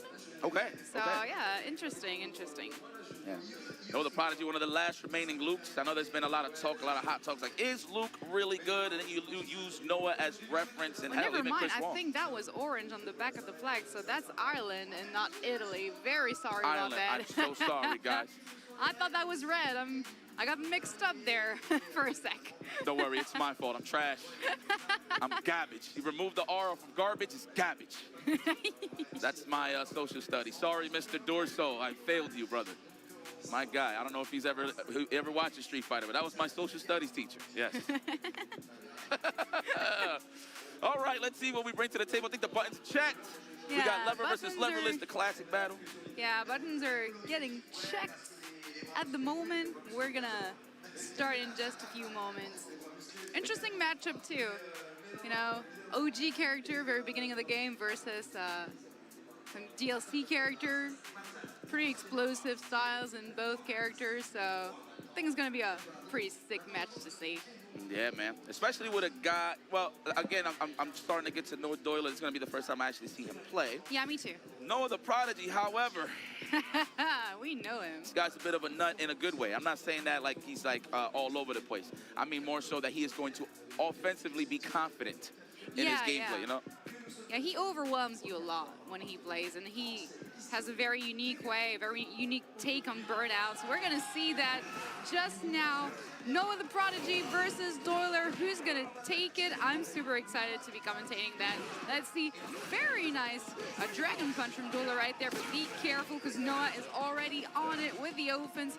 Finding the corner there. Let's see if he can keep him. Yes, he can with a very nice combo there. Look at the damage.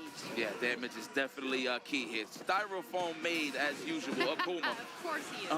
All right, now we got him to the wall. This is a big combo. Oki on the wake up. Okay, Doyler taking it to Noah the Prodigy. Running the plays. Oh, we're going to go for the burnout. Oh, yeah, we are. Sorry, it's already there. We already dehydrated. No anti-air. Yeah. Ooh. For the moment, pretty solid stuff from Doyler. Not really flinching so much, you know, against Noah. Putting him in burnout, letting him, die in the corner. So really nice stuff from him. Let's see how Noah answers now. Very nice combo there to try and get the corner. Gets it with a very nice punish counter throw right there. Oh, but be careful not to let him escape too well like that. Yeah, very nice back throw. To put him back in the corner with the burnout. Yeah, that's the Noah the Prodigy we know, right? Exactly, because he was getting a little washed. He looked like he wasn't familiar with the stage, but he's back in prime form. Yeah. He's not good. familiar with the player also, probably. Yeah. No, absolutely. Again, that's why we're here for these tournaments, man. That's what the CPT is all about, is to represent and celebrate some of these dark horses, new players, OGs, etc. Of course, Noah the Prodigy, very comfortable on the burnout side, going for those plus frames, looking for that perfect parry. Doyler gets clipped with the blue 42. You watch football? No, I don't. Good. Don't worry about it. I know you guys got the real football. Yeah. Yes, it's the real football. Sorry. All right.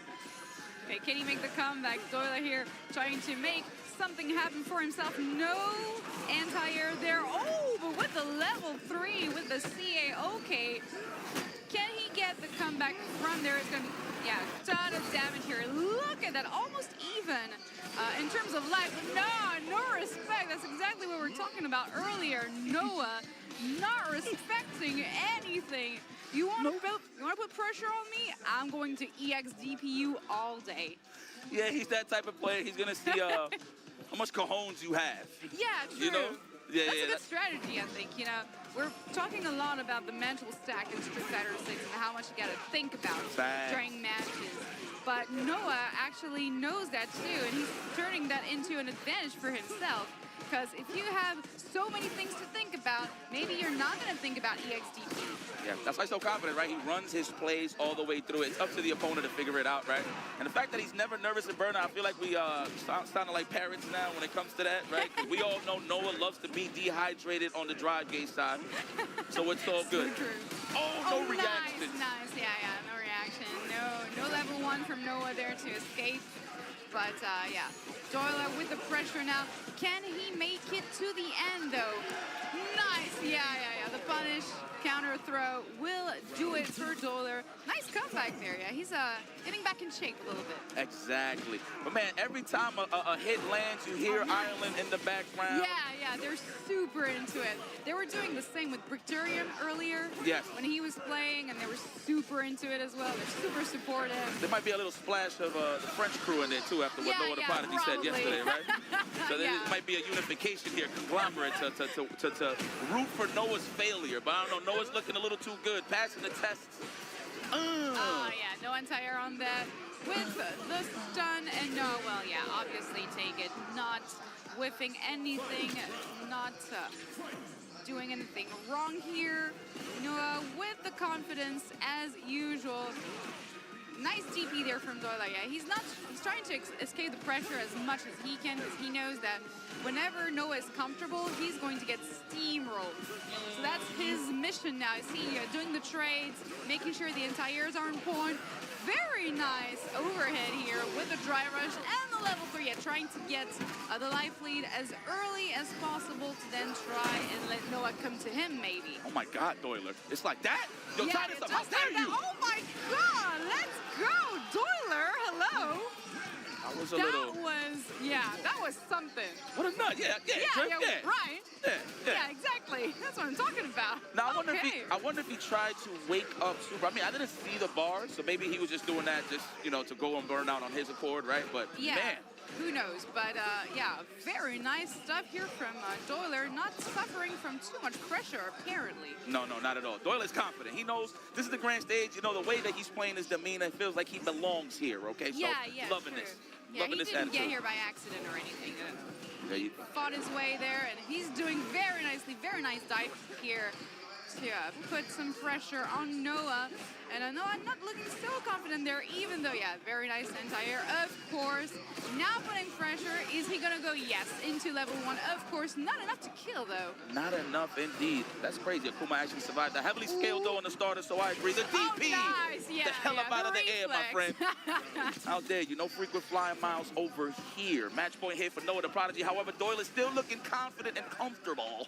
Yeah, he's looking nice. He's not phased by Noah's playstyle at all.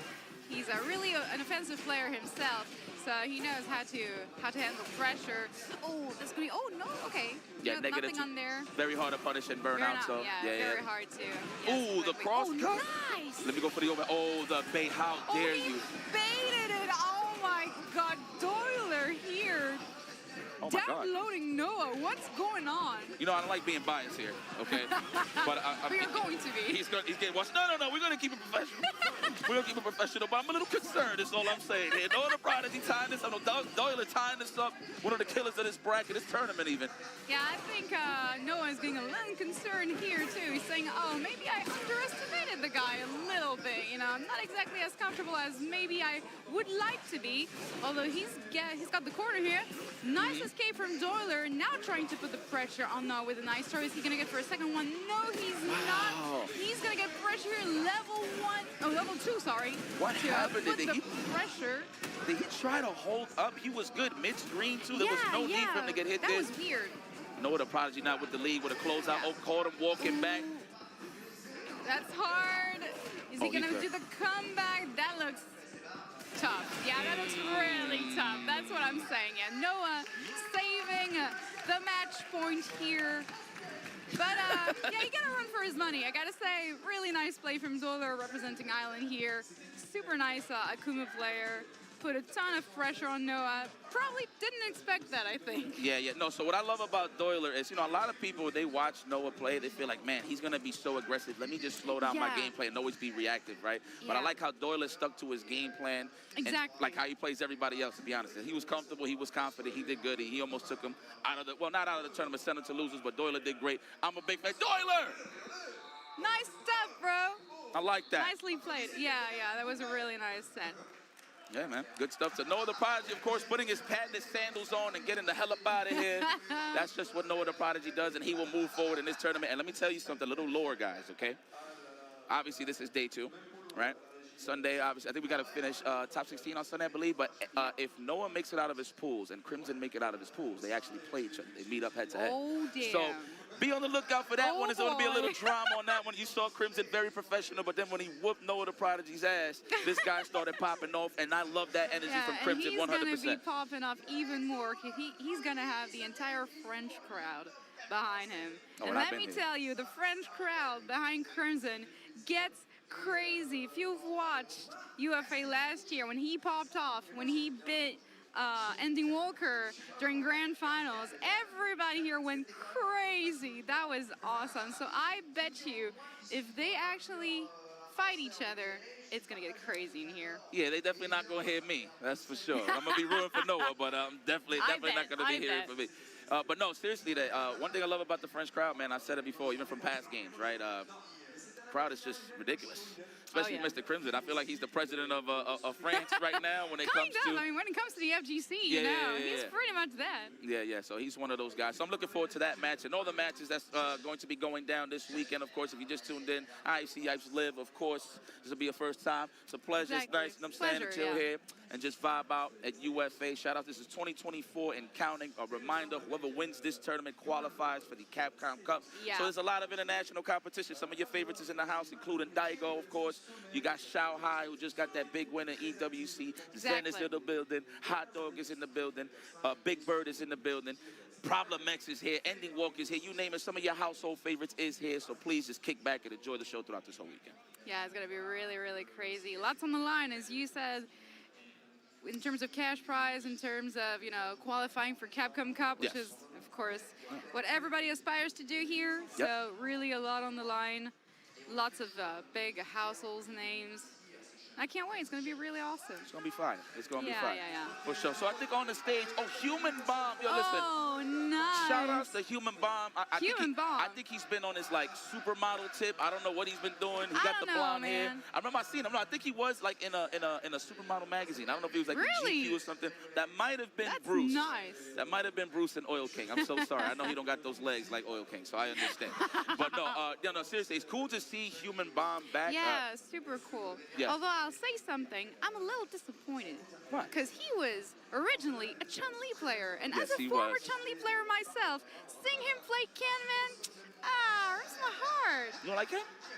I like him, but Chun-Li's better. What can I say? Chun-Li's cool. I'll give it. That's Chun-Li's Miss Zen. cool. That's Miss Zen. That's the strongest woman in the world, Exactly. man. So I understand.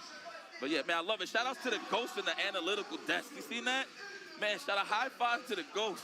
Back to the match. Here we go. Yeah, and we have a French player here in Chanka, representing Team Sommet, actually, and taking on Human Bomb here very nicely, actually, taking the first round pretty convincingly, I would say. And let's see if Human Bomb can answer a battle of Shotos here with what one would call the best Shoto in the game, Gookie. Not that he's here, but I was gonna high five you, but you said Goki, man. It's Ken. Ken's the better Shoto. You really think so? I'm just being biased. It's all right. All right, no drive rush follow-up. I know everybody's very worried about the perfect parries now, so you don't see people follow up. You see jammers and Ringe touch up on that analytical side. That's what this matchup is really about. But in terms of who wins the Fireball War, I would say Akuma normally, but in terms of who could instill their offense easier with fireballs is Ken. Yeah, true. So we'll see. True. There you go. Yeah, there you go. OD Fireball, of course, doesn't cause a hard knockdown, so keeps him standing, drive rush pressure and all that. Y'all know the deal. It's really nice with the fireball game here with Human Bomb. He's really good at spacing those fireballs too, making sure Chunk cannot get inside the range that he's comfortable. And look at that, very nice Punisher with the level 3, of course, to get a nice chunk of damage, taking on the early life lead, and then maybe backing up a little bit to see what Chunk can do. Very nice cross up there, no anti-air on that whatsoever. And Human Bomb looking much more comfortable than he was in the very first round. Yep. Give me that perfection parry, but the DP was ready. Chunk. Is it Chunk or Chunk? Chunk. It's Chunk? Okay. Chunk. Yeah, no disrespect. I know sometimes, you know, folks over here say things a little different. And I'm with it, though, because I'm definitely trying to learn. I'm trying to learn a third language. I speak Spanish, but I'm trying to have a third language, you know. DP for the finish, yes. Yes, yeah. Very nice stuff from Human Bomb. Very calm and collected as usual. Maybe not as explosive and aggressive as he sometimes can be, because it's a little harder in that matchup, and Chunk really put some pressure early on him. So not exactly as aggressive as he is normally, but really calm and collected. Yeah, really nice stuff. Spacing is on point as usual with a nice throw to get the corner carry. Are we gonna go for a throw loop? Absolutely. Oh, hit him No, with we're the not. stagger this time. The frame trap, I would say the meaty, of course. Snipe out that technical from Chunk. All right, setting up this fireball game. Put those fireballs in my back pocket to jump in. No DP ready, Human Bomb. Just trying to get a good read. Probably anticipating a standing roundhouse, if you will, to get that juicy punish. Oh, speaking of punishes, the back throw. Very unfortunate. Yeah. The classic. I mean, of course, he does have meter. However, can he make the comeback? Who knows? So we're going to save that ball for the next round. Human Bomb. Match point. Yeah, he's looking really nice here, really confident.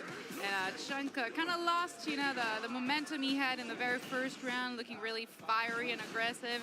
Now he's trying to play a little bit more calm and collected, but Human Bomb is so ready. Look at that, nice jump in with the combo. That's going to be a lot of damage and a lot of corner carry. Let's see how he can answer. Very nice DP here, no problem. Very nice punish counter throw. Oh, that was a nice interaction here. Human Bomb trying to respond with a level 1, but getting punished right away. And now a little bit of a difficult situation. I'm anticipating the Dragon Lash pressure, random Dragon Lash. Are we trying to react to a drive rush? Either or. Oh, psych, I'm too old. I'm too old, I can't react. Looking for that perfect parry. If you would have perfect parried that air fireball and done an EXDP, that would have been it there for Chunk. Oh, that would have been awesome. There we go. All right, sitting Fireball back. We got the battle lead, trying to here. preserve that drive gauge. This is tough. Oh, my God. The chip out. Ooh, No! that's hot! Oh, my God. Chunk with the comeback here on the Fireball War. So good. And look, I don't know if you can hear the crowd here, but they're going crazy for their favorite, of course. It's the French crowd. Another punish counter throw. Oh, he tried it. You know he tried it. Of course he did. He was anticipating another wake-up parry. Yeah, he was. Or just sitting still, man. It would have been cool if he just canceled out empty teleported to a back roundhouse or air to air. that would've Either been or, sick. though. Here comes Human Bomb. Almost got him in the burnout. About to see that stand freeze pressure just to put him in burnout. Chunk, of course, not trying to go in burnout, so he's trying to walk out there looking for a whip punish, something. He's trying to get out of here. Yeah, that's looking really mighty difficult. Can he make it? No, he can't. Yeah, Chunk getting eaten by a Human Bomb here in the corner. Really difficult situation, but damn, he held his own. I mean, he put some pressure on Human Bomb. Definitely had some nice combos, nice phases. So yeah, he held his own, and I think the French crowd is happy. Yeah, Human Bomb, man, he just ran his plays, you know. A lot of the strategy with Ken is everybody's so worried about that low forward range that they're walking themselves down to the corner. True, so true. Yeah, so that actually gives opportunities for Human Bomb to just take control of the neutral a little more, you know. So it is what it is. But Kuma's a company with great walk speed, so he shouldn't worry about that a little too much. But True. Human Bomb did a great job at just doing what he does best, man, and that's just clipping the legs. Been doing that since playing Chung Lee, so. Yeah, taking lots of opportunities too, you know, whenever Chunk was a little hesitant or not exactly in the good range. Human Bomb, always there with a whiff punish, always there with the nice combos. And yeah, you can tell he played Chun-Li before, I think. Because that's a lot of what you do with Chun-Li. You're controlling neutral a lot. Yeah, with the good tools that she has. You're disappointed, huh? It's all right. Of course I am. I mean, you got some players here. Speaking of Chun, I know is Val Master here? I think Val Master is here. He is. Yeah. So there you go. There you go. You got some We have representation. one. We've got one. Yeah. And that's the killer, too. Was in the top 8 last year, of course, so I wouldn't Yeah, be yeah. surprised if he makes it here again. But, man, there's so much competition here this is weekend that packed. you can't even tell who really is going to make the top 8. But some of your favorites that are consistent, you might see him up there. The story for me this weekend, I'm sorry that I'm saying his name 1,000 times, but it's Noah the Prodigy. So you know what I would love for lore's sake? I mean, obviously, I'm rooting for Noah to beat Crimson, but if Crimson whoops his ass, it's cool. That's respect. that's respect. But I want to see the old tale of Daigo versus Noah the Prodigy. Oh, I don't yeah. think. Yes. So I just want to give you the lore before we go into this next match, just so you know, okay? Last time Noah played Prodigy, he was like yay high. He was like this small. And Daigo destroyed him. He treated him like a grown-ass man, right? Then, obviously, years later, you know, Noah's 21 now. Very confident in his gameplay. Then he had the opportunity yesterday to play him in the team tournament. Yeah, and he came up to me. He showed the picture of him and Daigo together when he was a kid. Like, literally, the stick is bigger than Noah. That's so nice. Yeah. So he was, like, very excited. Like, oh, my God, I get to play him again. And hopefully I could beat him. Now he got to hold that L again for another, like, 10 or 20 years. Yeah. Daigo was absolutely incredible yesterday, saving his team from the rampage that Noah was on yesterday, because he was destroying teams. He literally obliterated Team Spain 5-0. None of Team World had to play. He did the job all by himself, and that was looking like that, you know, for Team Asia 2. That's Team Asia 1, sorry. That's exactly what it was looking like. But Daigo, you know, the old player, the OG, came really to the good. rescue of his team and made sure that they weren't going down that way. Yeah, but all right. But you know what? Those guys are in the past. We're in the present. Exactly. We got Yash versus, hopefully I'm saying your name right, Guild Suleiman. Yeah, Suleiman. Suleiman, okay. Suleiman, yeah. Nice. Okay. Here you go. I seen that you play Bison, so I'm already a fan. Let me see what you bring to the table, because I'm always looking forward. Really big British player, actually. See him a lot in Europe in online tournaments. And he's holding his own, He's definitely a player to look out for in this tournament. So let's see what he brings here against the German player Yash, another guy who does a lot of online tournaments as well. Yo, hold on. Bison got this color? Am I tripping? Of course he does. I've never seen this one. This is pretty cool. Yeah, you got gold anklets. What's going on here? Boots? Yeah, that's a good color. I like it. I'll look at my own time. But anyway, back to the side order. We're not at the main course yet. Nice air to air already. You get an A+ for that one. It is very important to air to air from those spaces. Oh, and these blocks. You got some blocks for shenanigans. You get a free mix-up off of that back fist when you have the bomb on them. So I'm loving it.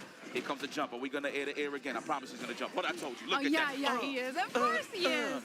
And you got another nice air door combo. Oh, and he read that. Solomon read that like a book. Really nice stuff from him. Yeah, very usual play style for him. I'm pretty sure these two probably played each other a lot online, whether in tournaments or in ranked. I'm pretty sure they know each other. Yeah, so, you know, I was actually saying that when I came over. I was like, man, I see these guys play, like, you know, like Spain, like Italy, France, you know, Germany. I'm like, man. And I'm like, man, these guys look pretty familiar with their game style, so there could be a chance that they played each other on ranked, online. There are a lot of online tournaments in Europe, so these guys play each other a ton, and they have to adapt every single time. Oh, plus frames. Time to think about. No, I would have panicked too, but not on Bison. The Look read. at that. Yeah, so many reads from Solomon. He's really reading Yash's playstyle like a book. Oh my God, you dead? Oh my God, that kill! The damage, bro. Wow, that buff, it must be the afro. Most probably. I mean, it must be. Shout out to the afro. I missed mine, man. Damn.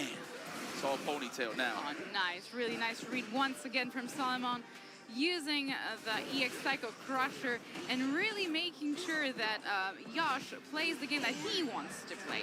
You know, really controlling the rhythm of the match. And I think that's really important when you play Bison, because we saw a lot of top players say, you know, oh, he's not that good in defense. When you put him in the corner, that's over. So Solomon makes sure that he is in control of the match the entire time, and that he is the one controlling space and rhythm. And now Yash, you know, has a lot of trouble getting out of that corner. Is gonna take, the drive impact with the nice combo with the mine. Is that enough to kill? Yes, it is. Damn! Ooh! I'm sorry, I'm just getting excited when I see some good damage from Bison. Yeah. Well earned. And you know what, and just to piggyback on what you said, yes, a lot of players do complain. Well, you know what, this is like probably like week 2. So there's like, yeah, you know, Bison doesn't got good defense. He's been like that for years, right? And even though, actually, no, Street Fighter 4, he has some reversals, but, you know, option selects and all that.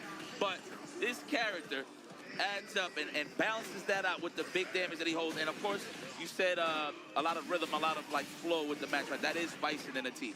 As long as you stay at those ranges where you can react Now with look jumping. at that. Look at that.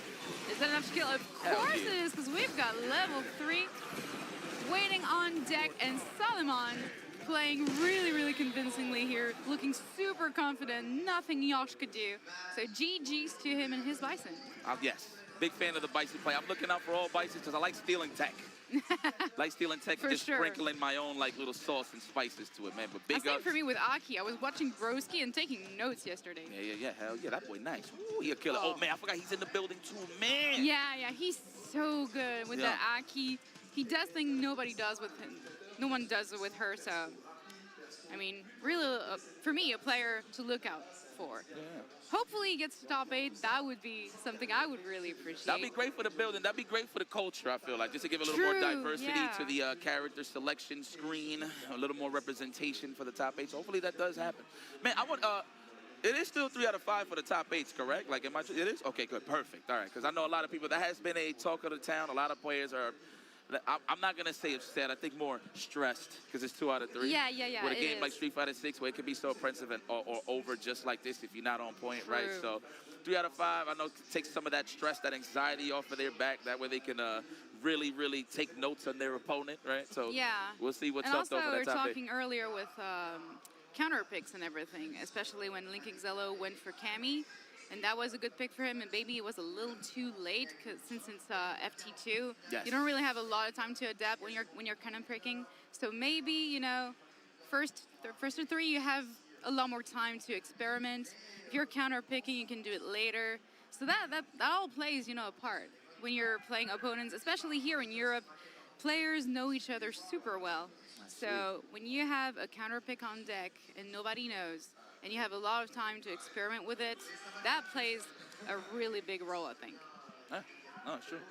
A lot of games, you know, everybody loves long sets, right? But this is tournament play. But what I do love about, you know, it's a gift and a curse. 2 out of 3, it could be a good thing and a bad thing. Good thing as in, you know, you can get to see more players have a chance to beat somebody, right? But in a 3 out of 5, if you play it at the highest level against somebody, depending on the matchup, it might be not in, like, a player that we're not familiar's favor, right? It might lose because the guy probably adapted a lot better. Who knows? But I feel like 2 out of 3 does bring that out a little more in terms of the more consistency, in terms of see more new players thrive, right? You know what I'm saying? Not to say that they can't win a 3 out of 5, but, you know, that's just the gist of it, you know?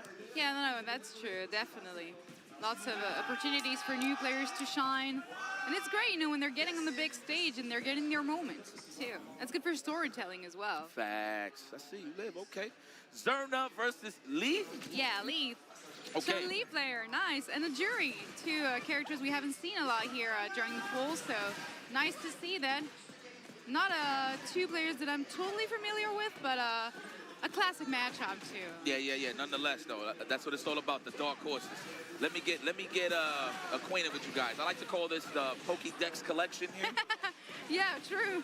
You know, that's just to get that there. It's like, oh, yeah, remember you. Oh, get scooped. I thought it was the low or the overhead. The stance change. Multiple hits to interrupt that drive impact. Get the hell up off me. I don't like onesies. It's too cold outside.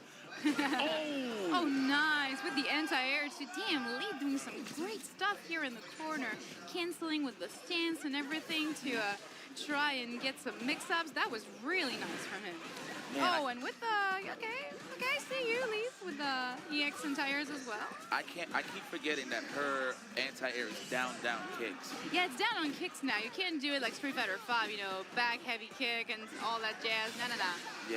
Yeah. Down kick now. Let's go. The proper stomps. I like to call that the Latverian stomp. No representation of Dr. Doom. Scoop. All right, trying to look for something, maybe a technical. Maybe try to space that out with something. Make a whip something on the back tech possibly.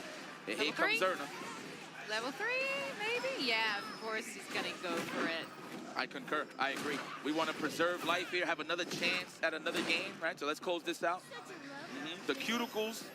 And there we go, yeah. Zerna taking another round against Leith. trying to stay alive here, but Leith looking really, really confident. Yeah, see with the anti-airs, super confident here, going for the overhead, doesn't quite get it, but still a nice early life lead. Oh, but be careful with those fireballs. They're not that good actually on Chun-Li. You gotta be careful when you throw these out. We saw with TKR earlier that it wasn't exactly her best bet. So let's see how Leith brings it back. If he can escape the corner, maybe. Yeah, that's go. Nice reset into level 3 Leith. That's Hello. gonna take so much damage. That was a raw hit. Raw started too. Oh, look at that. Just staying strong all day at this point. Oh, no, that whiff! Try to get the cross cut, if you will, even though it's not really a cross. You just got to delay it a little bit, but very unfortunate there for Leith. Yeah, he was making the comeback too. That was really good. Yeah, you can see he's a little disappointed. Yeah, folks over here in France got some really good hair, man. I'm starting to realize. I'm seeing all the puffiness. Everything's looking shiny out here, healthy. Yeah. I respect that. It must be the great healthy food here. I would say that. True, I'll throw that out there. Exactly. Oh, nice stuff. Trying to bait and go for a whiff punish, but Zerna with the nice block here doesn't get hit by the EX legs, but definitely by the spinning bird kick, that's for sure. Trying to go for corner carry too, really important. Nice. Very nice, yeah, perfect pair here. Will definitely get the corner now. What's the mix-up with a low? Okay. Careful not to get Zerna to escape the corner too easily. Okay, nice stuff here from Zerna. Oh, gets the shimmy. Hello, with the level 2. And now what's the mix-up gonna be? What's the mix-up gonna be? Oh, very nice stuff with the dive kick. Zerna showing everything you can do with a level 2 of Jury. Gotta use those resources accordingly. Oh, anti-air city. Yeah. No frequent flying mounts for you. Very nice punish on the throw tech. Bust off. That's what I like, that you gotta keep them honest. Yeah, you gotta. Plus, Lee was really aggressive in the second set, so Zerna definitely has that in mind and is trying now to reverse the rhythm of the match with a very nice combo there. Gets the 2-0 against Lee. Damn. That looked way closer than I thought it was going to be, you know? It looked really close at the beginning, but then Zerna downloaded the Chun-Li player, and that was it. Oh, look at him. Yeah, he's feeling himself now. Hell yes, yeah. Yes, On this grand stage, let me tell you something. It's UFA. Everybody's trying to get a banner here. Shout out to UFA. I like the ambiance here, the love to the past champions. There's a lot of fires here. Yeah, that looks really cool. Yeah, so everybody's just trying to etch their name in history. So no doubt in my mind, everybody feels like they could win in this tournament. So this is pretty sick, man. Too many killers. My personal pick that I want to win, besides Noah the Prodigy as well, too, is Ending Walker. Ending Walker's in the building. Oh, I'd love to. That would be such a cool story, too. Yeah, man. So this is pretty sweet, pretty sweet. Production, I'm so sorry. I don't know. Mothership, what did you just say? Oh, okay. Well, I guess we're going to show some love to some of our sponsors here. I think we should, let's see. Oh, nice. There you go. Street Fighter Duel. Yes, Duel is a mobile that was released last year. If you haven't heard of it, I've heard of it. It is an RPG based on Ultra Street Fighter 4, featuring more than 40 of your favorite characters such as Ryu, Akuma, Chun-Li, Cammy, and Guy. Wow, no Bison Love? Enjoy a new mobile twist on a fighting game classic. Head over to your app store to download and play now. Whoa. Yeah, nice artworks as well. Look at that. Look at young Ken, man, before the hobo. Yeah, true. Yeah, before everything unveiled, right? Yeah. Let me not disrespect my man Ken. That's my guy. I was trying to kill that trend for a very long time. But yeah, I see it. You know, I see play this game a lot. James Chen. Oh, and of course. Yeah, and of course, you know, Street Fighter League is back. Street Fighter League Japan. Here we have, you know, new Fighters League everywhere. It's Street Fighter League Japan. With also Street Fighter League Europe coming back with live matches run every day from November the 15th to the 26th. You can tune in to Capcom Fighters to follow that. Really cool that we have some live matches this year. Is going to bring on a ton of hype. You've seen here, you know, with the European players, they know each other super well, so they're going to bring on the hype for Street Fighter League Europe. Make sure to tune in into Capcom Fighters to follow that on Twitch and on YouTube. Very nice. Man, SFL's looking good. And, of course, wow, the roster reveal. Oh, yeah. That's what's up. Of course, U.S. Combines are over. Rosters will be revealed Sunday, September 22nd after the World Warrior Spotlight. Tune in to see who is going to be competing at Street Fighter League US this October. Man, there's so much talent in North America. Yeah, true. So I definitely want to see what's going to be the mix. And mind you, when I say North America, I'm talking about all sides of the U.S., right? So I want to see some, more like Mexican representation. Yeah, true. You know, to say Canada's probably going to be in the mix more. So hopefully we get to see some serious killers. Oh, look at all the teams right here. Nice. Okay, Bandits is back. Of course, they won last year. Cloud9 as Cloud9. well. Nice. Super okay. nice. Rooster Boys is back. Hell yeah, man. I'm all for it. I'm all for it. And if you're hungry, grab a pagoda. Yeah. Why don't you? Grab a pagoda. Yeah, if I go to with the egg rolls, am I right? It's an egg roll, and all the right. snacks. That's lit, that's lit. But nah, shout out to Pagoda, of course. But yes, I think we are going to take a quick break. Oh, we're waiting. So sorry. Oh, yeah. No, there you go. No problems, Mothership. But yeah, Okay. we will be taking a break for sure. Yeah. So we'll be right back with some more CPT action here at UFA 2024 Lock-In. We'll be back. See you there.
What's good, everybody? Welcome back to CPT UFA in the building. While I was off getting something to eat, my man Jammers took the liberty to find a clip for us. Jammers, what's this clip about, bro?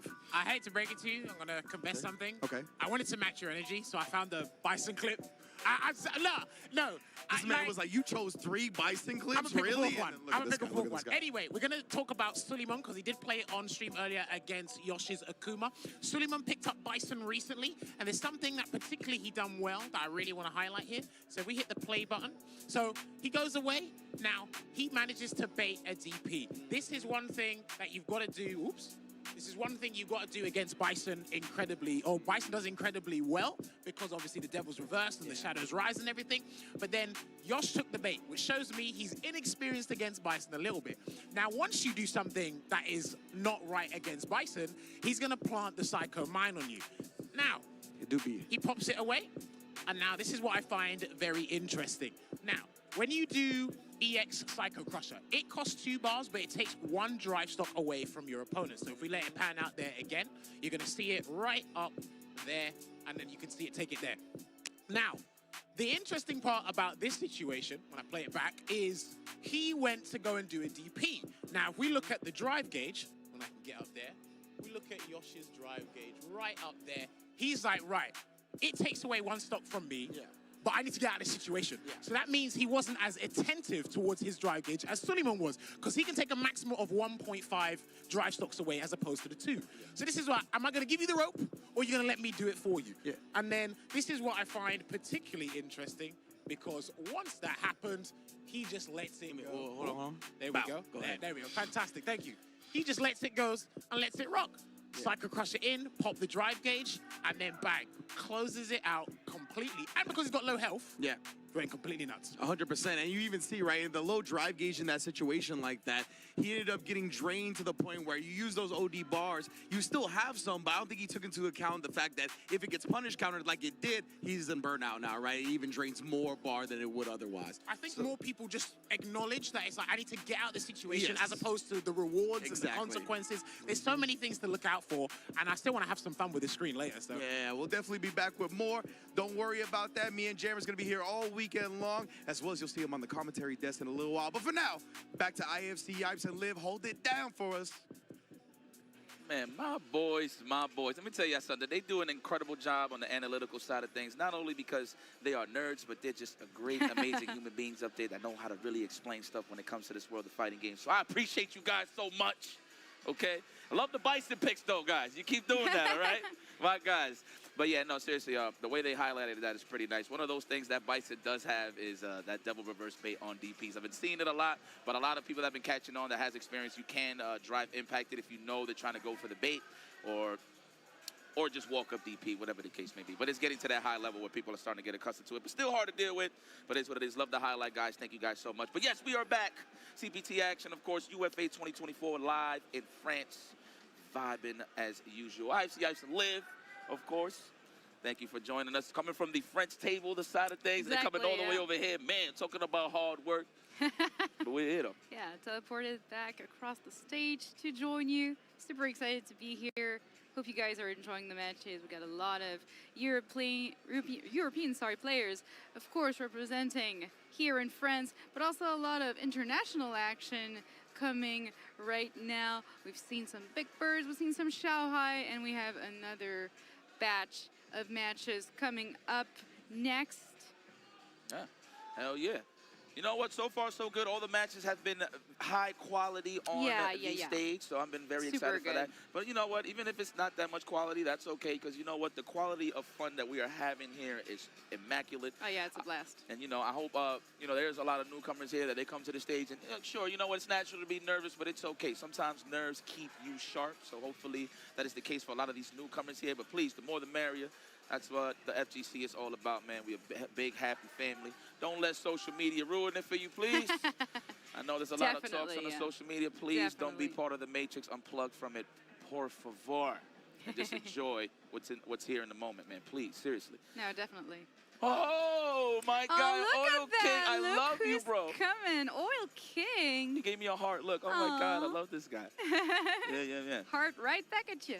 Yeah, this is my gut versus Sticky! Let's go! Hey, so I want to highlight Sticky. So one thing about me, right? Even though I'm not a Geef player, I just love what he represents, and that's all pressure and that's all panic for the opponent, right? Like everybody's squirming going up against Zangief. So I love seeing the human error trying to deal with Zangief shenanigans. Of course, the command throw is like the most deadliest option he has, alongside, of course, the stand fierce, the charging stand fierce with the armor. Crouching jab is plus range, so people always trying to walk back, assuming there's a command throw coming. So I like seeing the panic factor, but at the same time, I like people figuring it out and stay confident in their offense and not let that really bother them, that they could get command thrown and just We've get seen a lot of that panic yesterday during 5v5 when Sticky really saved Team France against Team Asia 2, and that was a scramble. Sticky here with his Bison really did the job, and he took out major players. So seeing him on the stage going up against Oil King, that's going to be interesting. Oil King, knowing Oil King, he's definitely going to be a lot aggressive. A lot more aggressive in this match. I mean, naturally, there's Rashid, of course, but he's not going to slow down against Zangief. Of course, Mixer defeating. He doesn't have to. The standing fierce, of course, right? The standing fierce gets defeated by the Mixer, and just level 2 shenanigans as usual. You already know the vibe. So, but no, Sticky, this is who I really want to highlight, man. This guy has one of the most cheekiest setups. I don't know if all Geefs do this. Maybe forgive me if I've never seen it before, but the whiffed missile drop kick into command throw or low, like it was so good because I'm all about the mix for people that has followed me in the past. So like I just love seeing people again getting conditioned, and I love Sticky's attitude, bro. Like he just knows that he's confident. You can see it in his face. He's like, yo, if I get close, it's gonna be a wrap for you. So you better be on your P's and Q's. So I mean, I'm loving it, and I never really seen him before. So forgive me, maybe he was in Street Fighter 5 playing Geef himself, but to be honest, this guy's good. He's one of my favorites in the building for this weekend, and I hope he makes it far. That is a tall order to deal with. That is Oil King. That man is seasoned, so we'll see how it plays out. Yeah, and shout-outs to Sticky as well for doing a lot for the French community. He's been doing offline tournaments, circuits, highlighting new players, helping them get experience. Oh, he runs events. Yeah. He runs events as well with RetroCorp, his outlet. So really shout-outs to him for organizing all that and being a player on top of that. Really, a man of many talents here. And yeah, definitely shout-outs to him and shout-outs to the French community, of course. But yeah, we'll see how it's gonna play out against none other than Oil King. You said it's super seasoned, super experienced, and definitely super confident as well. What the hell is that? What is that? There's holes in your ball top? Ball top? What is that? Is wait, that hold on. You move it so fast that it just counts as heat. Like you need like a ventilation or something. What is that? That's crazy. Hey, you know what works for me? Whatever makes you comfortable, Oil King. Sure. Yeah. Who are we to question how Oil King plays? Yeah, right? no, exactly. He knows exactly what the controller he has to use to be super comfortable. He was super comfortable yesterday, and we'll see how it plays. But here we go. Sticky against Oil King. That is going to be a match to see for sure. Man, oh man. The Sticky, a.k.a. I'm going to give him a new name. The Adhesive. The Adhesive. The Sticky. Speaking of who's staying sticky, who's going to be the Adhesive, here's Oil King with this offense. Just sticking it to him. Like I said, it was going to be aggressive. I like that he's smalling him early on. Not to give Zangief too much space. Eliminate the charge stand fierce with the mix. I'm pretty sure you're going to see him represent that, although Oil King is putting himself more in an SPV situation. Nice anti-air as usual. Oil King, again, seasoned, man. He's used to it. Yeah, he's definitely used to it. I don't know how much he knows about the matchup, because I don't think there are a lot of really good Zangief in his region. Wow! Oh my gosh! Sticky with the air-to-air situation here. Wow! You know what? That was awesome. Let me just take over for Damascus real quick. May we, Sticky! Ooh, the DDT. Oh, it was good too. Yeah, DDT. Oh, nice with the spacing error here from Oil King. doing as much chip damage as he can here with the burnout situation. Oil King in a really shady situation. Of course, he's gonna go, for level 2 with the nice combo. Gets the corner. What's the mix-up gonna be? He's doing a lot of damage here and a lot of chip damage. But careful now, because Sticky has got the resources back. What's the mix-up gonna be? Goes for throw. Oh my goodness. But Sticky checks that. Nice parry. Oh, this is so close, guys. This is so close. Lord have mercy. Oh, I thought he was going to do it. I thought he was looking for the tech, possibly for the count in. Just take your time. All you need is one slap across the chest and you good. Take your time. Yeah. The adhesive, I said time. Take your time. The yeah, he's adhesive playing is really patient. That's one of his big qualities as a player. Okay. Playing super patiently, exactly like that. Looking for the opportunity, not getting ahead of himself. And Sticky takes the first match against Oil King. Gotta step it up. Listen, man, this is the adhesive.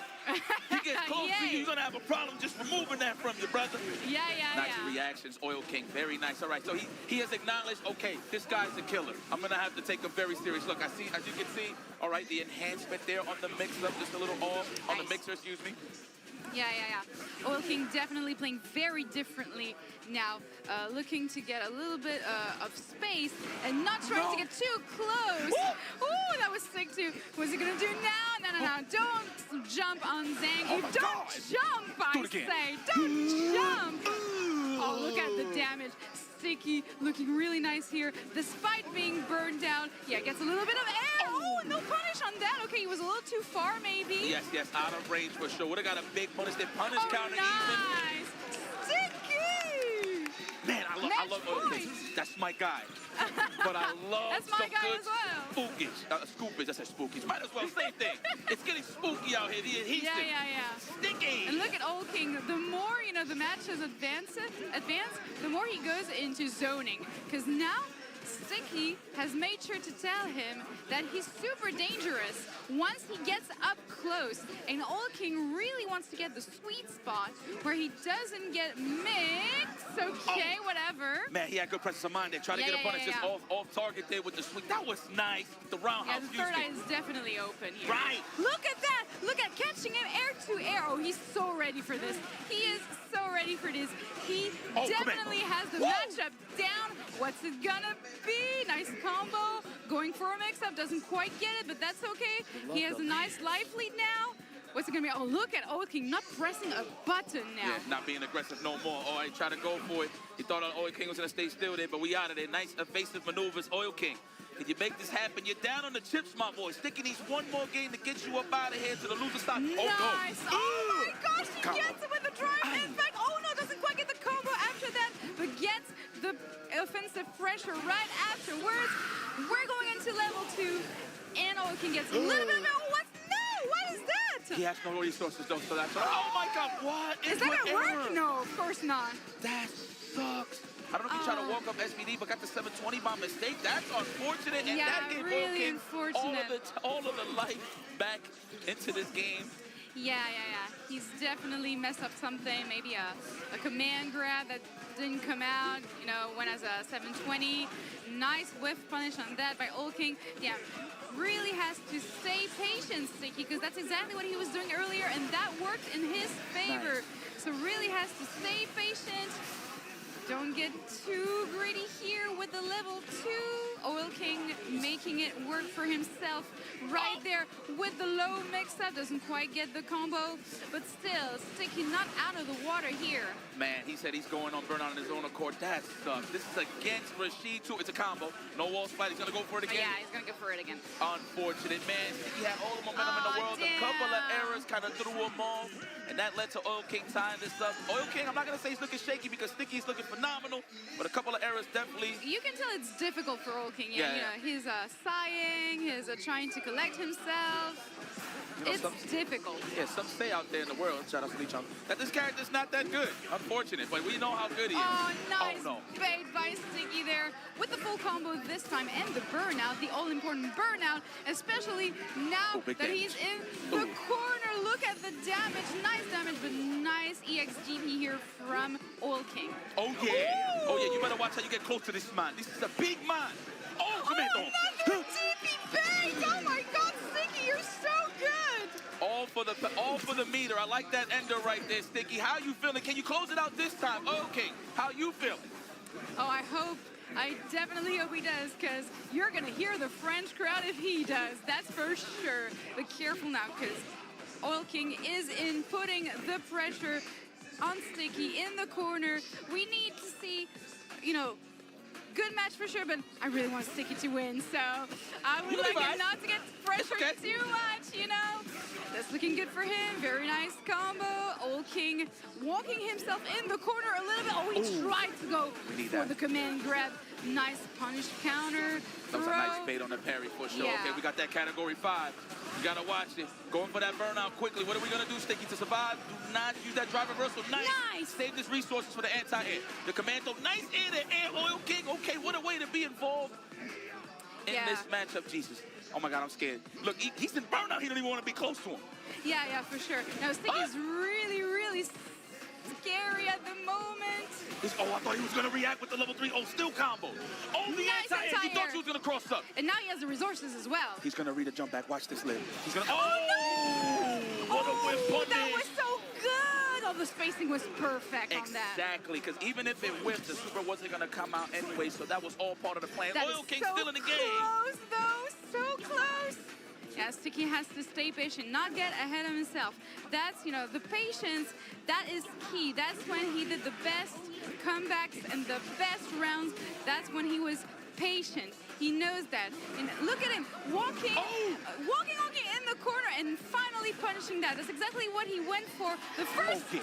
The panic is kicking in. Air-to-air SPD. Can he close it out? Can he do it for the French crowd here at UFA?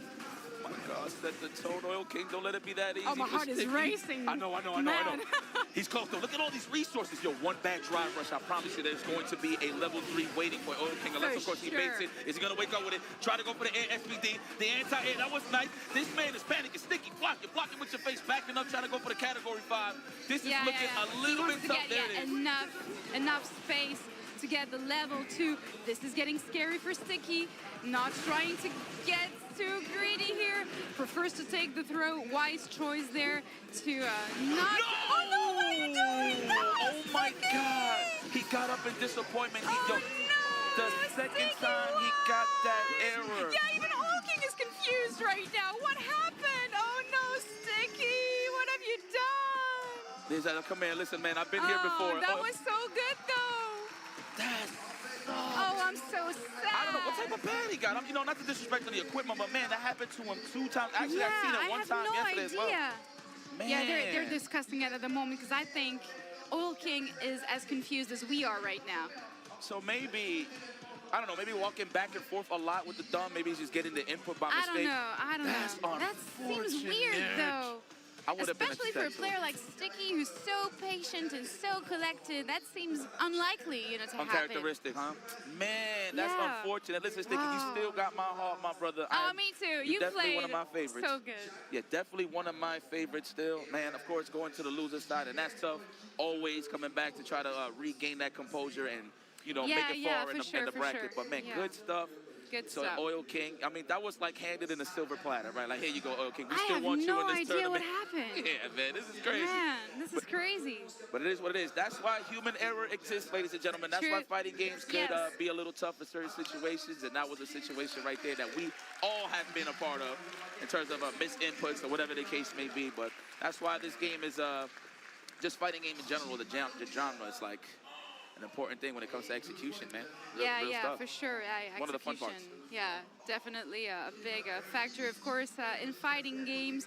And I really hope Sticky is able to collect himself and, you know, not think about this loss too much. Just gain his composure back going into the loser's bracket, because he has a lot of really nice opponents ahead of him.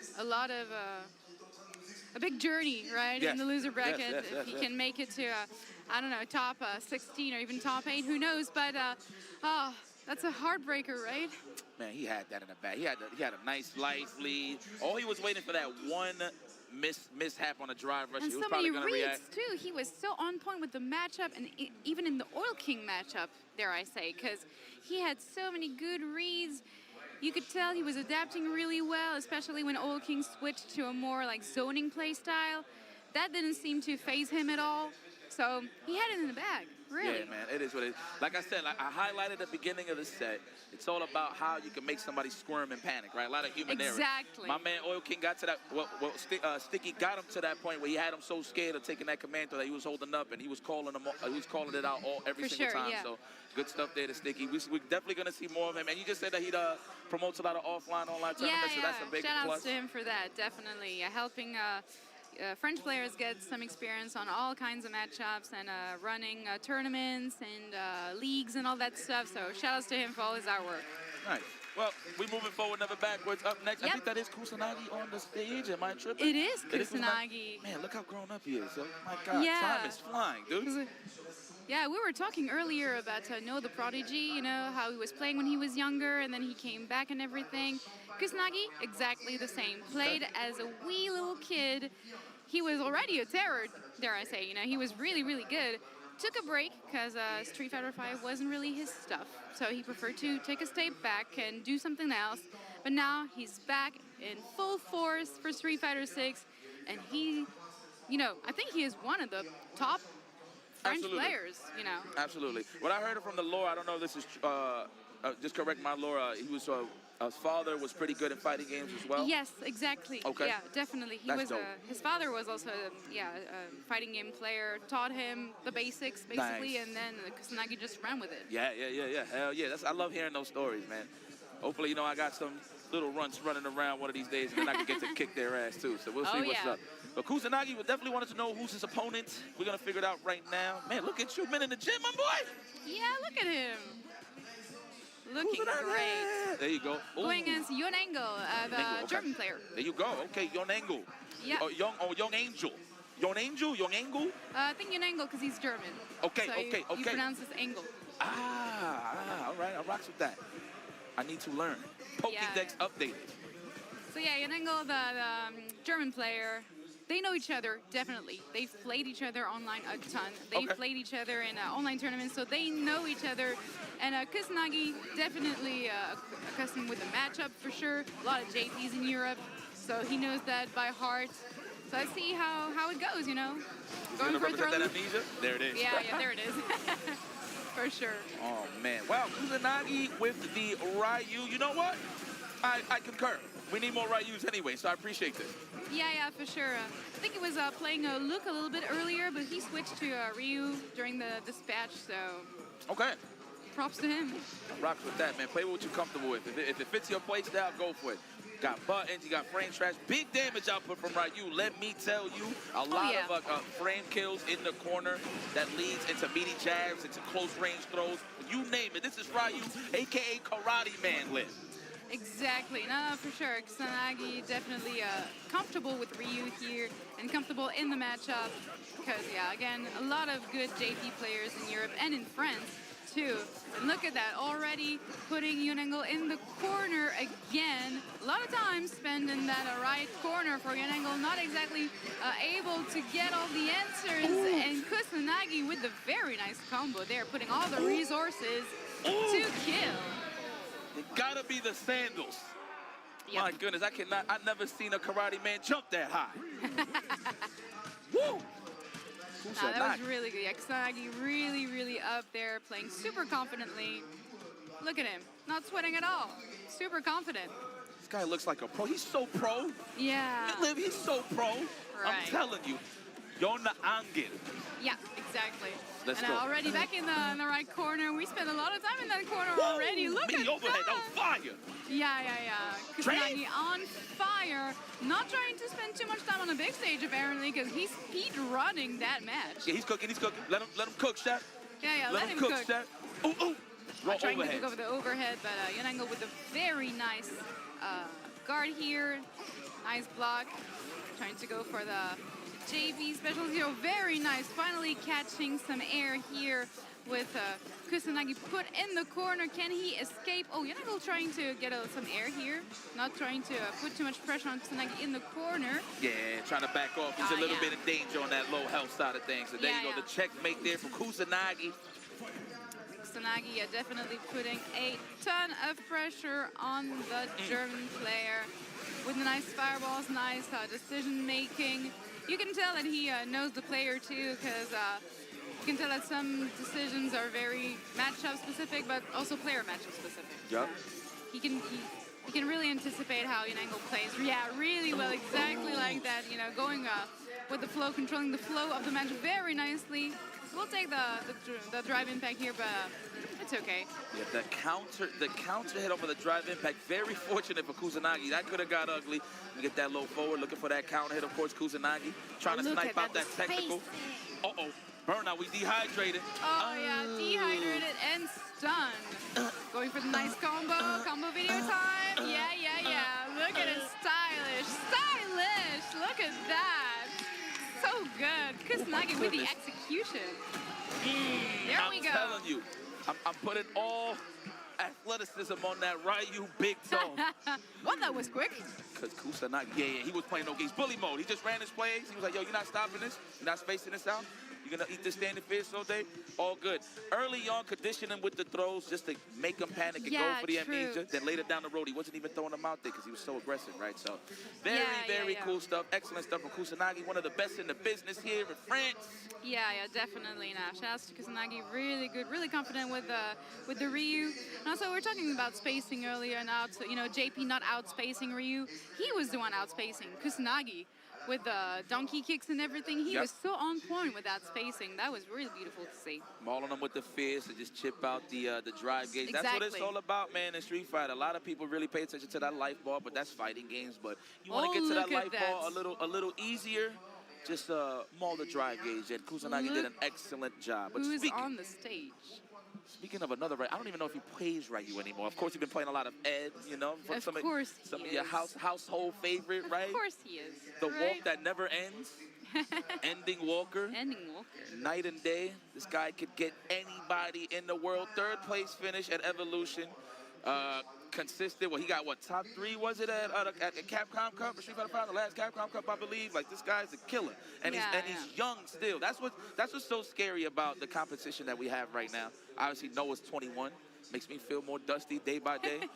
I don't even know how old Ending Walker is. But he's 18. Look at that. Look at that. This guy's out here whooping grown mans. Exactly. Grown folks. And also, something really interesting to point out is that the lore around Ending Walker and how he's an up-and-coming champion really started at UFA 2 years ago when he won against Valmaster 3-0, not even losing a game to get there. And how, we remember him, he was really shy at the time, not exactly accustomed to big tournaments. That was only his second big tournament at the time. But now look at him. Look at him. Look at him. Look at this guy. Going to Evolution, going to Capcom Cup, coming back here to UFA this year, a crowd favorite for sure. Even here in France, he's a crowd favorite. Listen, shout outs to Mom and Pop for supporting this beautiful hobby that he's trying to take serious to other levels. But right now, he's just worried about, you know what? I'm young. I'm just trying to play the best players in the world. Maybe I'll be a lawyer in the next 2 or 3 years. But before that, I'm going to kick everyone's ass. Exactly. And here we are, live in France, UFA 2024, going up against Suleiman. And he was rocking Bibson. And, of course, Ending Walker, his training partner, of course, is Problem X. So he's very familiar with this matchup. Absolutely. But let's see what Sully brings to the table. Might be different. Who knows? Yeah, who knows? There are 2 different Bisons, I think. But Ending Walker definitely super familiar with the matchup. Training with Problem X. No counter pick from Suleiman. Going for Bison still, even against Ending Walker. We'll see how it goes. For the moment, Ending Walker really calm and collected as usual, trying to test the waters here, see what he can do against this Bison, because maybe that's a different story than Problem X. So the thing about this matchup, just to highlight, what's kind of tough is you don't want to outspace the scissor kicks due to the fact of the range of Ed's crouching short. So good, great punish, right? So Bison has to switch up to using more standing fears. He can recover faster in case that he jumps, plus range, etc., etc. So that's something to keep in mind. And of course, if you see him doing the snatch and charging it, you can EX Cycle Crusher, but a lot of people don't like spending ball anyway. Yeah, true. But we'll see what's up. Let's see his approach. Yeah, Ending Walker playing super, super calmly, not getting too excited yet, but with perfect spacing, perfect whiff punishes. Definitely ahead of the curve here, I think. against Suleiman. Suleiman probably, you know, he knows that his sparring partner is problematic, so he's going to have to be creative. He's going to have to bring something different to the table, because that's matchup knowledge right there. You know, going air to air against that, that's matchup knowledge right there. So he's going to have to bring something different to the table. For sure, man. Oh, what is that? He probably wasn't even confident it was going to reach, to be honest. I would have let it rip. That EX physic kick is everything. Yeah, for sure, definitely. But look at that again, matchup knowledge here, closing the distance really nicely, going for level 2, of course, to get the damage, and the very nice corner carry. Hello, nice level 3 there. Represent that early on, why not? Ain't nobody expecting it, because naturally don't have a reversal, but that's a reversal, all right. Level 3, almost at the burnout state. Ooh. Oh, the perfect parry. Oh, that was so good. Not going, of course, for level 1 here, keeping it, and going with another perfect parry. What a read from Ending Walker. This guy is cracked out. Yeah. He's really, I mean. So with the EU man and the luscious locks, what's up with you? What's in the water out here, man? No, for real. He's really incredible. We saw it in Street Fighter 5. We're seeing it now in Street Fighter 6. Look at the read. He's just waiting for him to press a button to punish him now. Oh, get him close. All right, looking for the technical. That's why you see the delay. Man, you just know all the sequences, huh, Andy Walker? I wonder why. I wonder why. Yeah, exactly. Yeah, all these hours of training with Promex really paid off, huh? Yeah. Look, there it is. To watch the scissor kick and how you spaced it out. The crouching short is represented, of course. Oh, but fall back. You got the. Ooh! He sized him up for that one. That was so good. He knew that was coming. Yep. Looking like a human clay pigeon out there. Pull. He's really so good with those reads, and you can tell he's super familiar with the matchup. It's almost as if, you know, unconsciously he can, you know, completely control Suleiman and make him do exactly what he wants. Yep. And he got the level 2. Speaking of what he wants, there it is. Are we gonna get the juggle? Nah, son, you don't got the Hakeem Elijah one. You got everything else, but I don't know about that one. And then you gotta go back into the lab. Pretty sure you can get it though. Yeah, nice EX Psycho Crusher finally connecting, but Suleiman getting a bit ahead of himself here. And that is going to be it already. Ending Walker, making quick work of Suleiman here. Man, I gotta play more. I gotta play against Ed more because, I mean, I think the matchup is naturally 5-5. I spoke to Problem X. He says that Bison wins slightly. I could see that, but I just need more experience in the matchup. But all in all, man, congratulations to Ending Walker. I'm no surprise. Of course, I'm keeping an eye on all the dark horses, new players here, or just people that I'm not familiar with, players that I'm not familiar with. But Ending Walker is definitely those household names where even if you travel to a big tournament, local or majors, and you see that name in the bracket, you're going to have to worry. And it's a good 9 out of 10 times you're going to see him in the top 8, top 5. So Ending Walker moves forward. And again, really a crowd favorite here. Really familiar with the tournament as well. You know, he started here, you know, first major out of his country, so means a lot to him probably. Definitely a crowd favorite here. We love him at UFA, and let's see if he makes it to top 8 this year. That would be nice. Yeah, I think it's like a buff for him. Every time he goes to UFA, he's gonna be consistent no matter what. So. For sure. I mean, 2 grand finals in a row for him. 2 appearances, 2 grand finals. First place the first time, second place the second time, but let's see if he can make it back.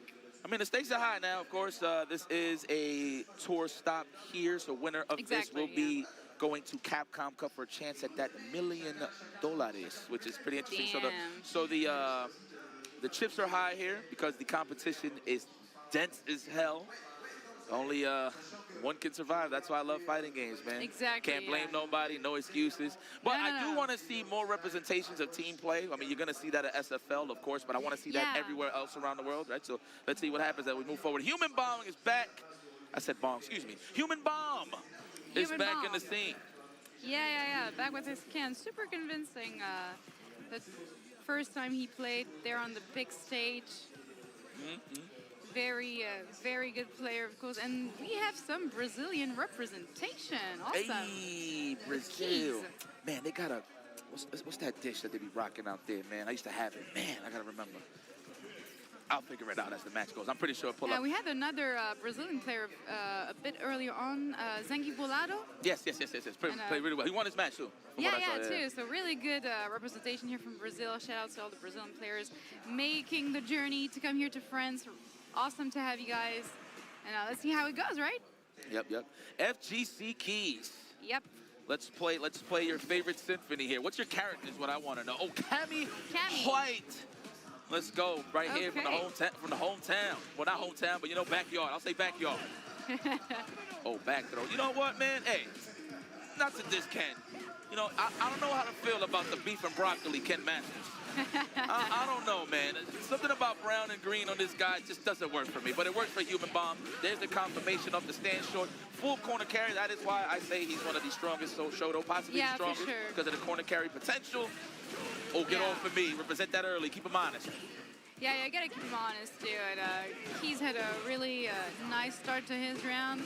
Now getting a bit aggressive there in Human Bomb's side, putting Keys in the corner. You gotta make sure to keep that Cammy in the corner, because that EX stride earlier, that definitely played in Keys' favor.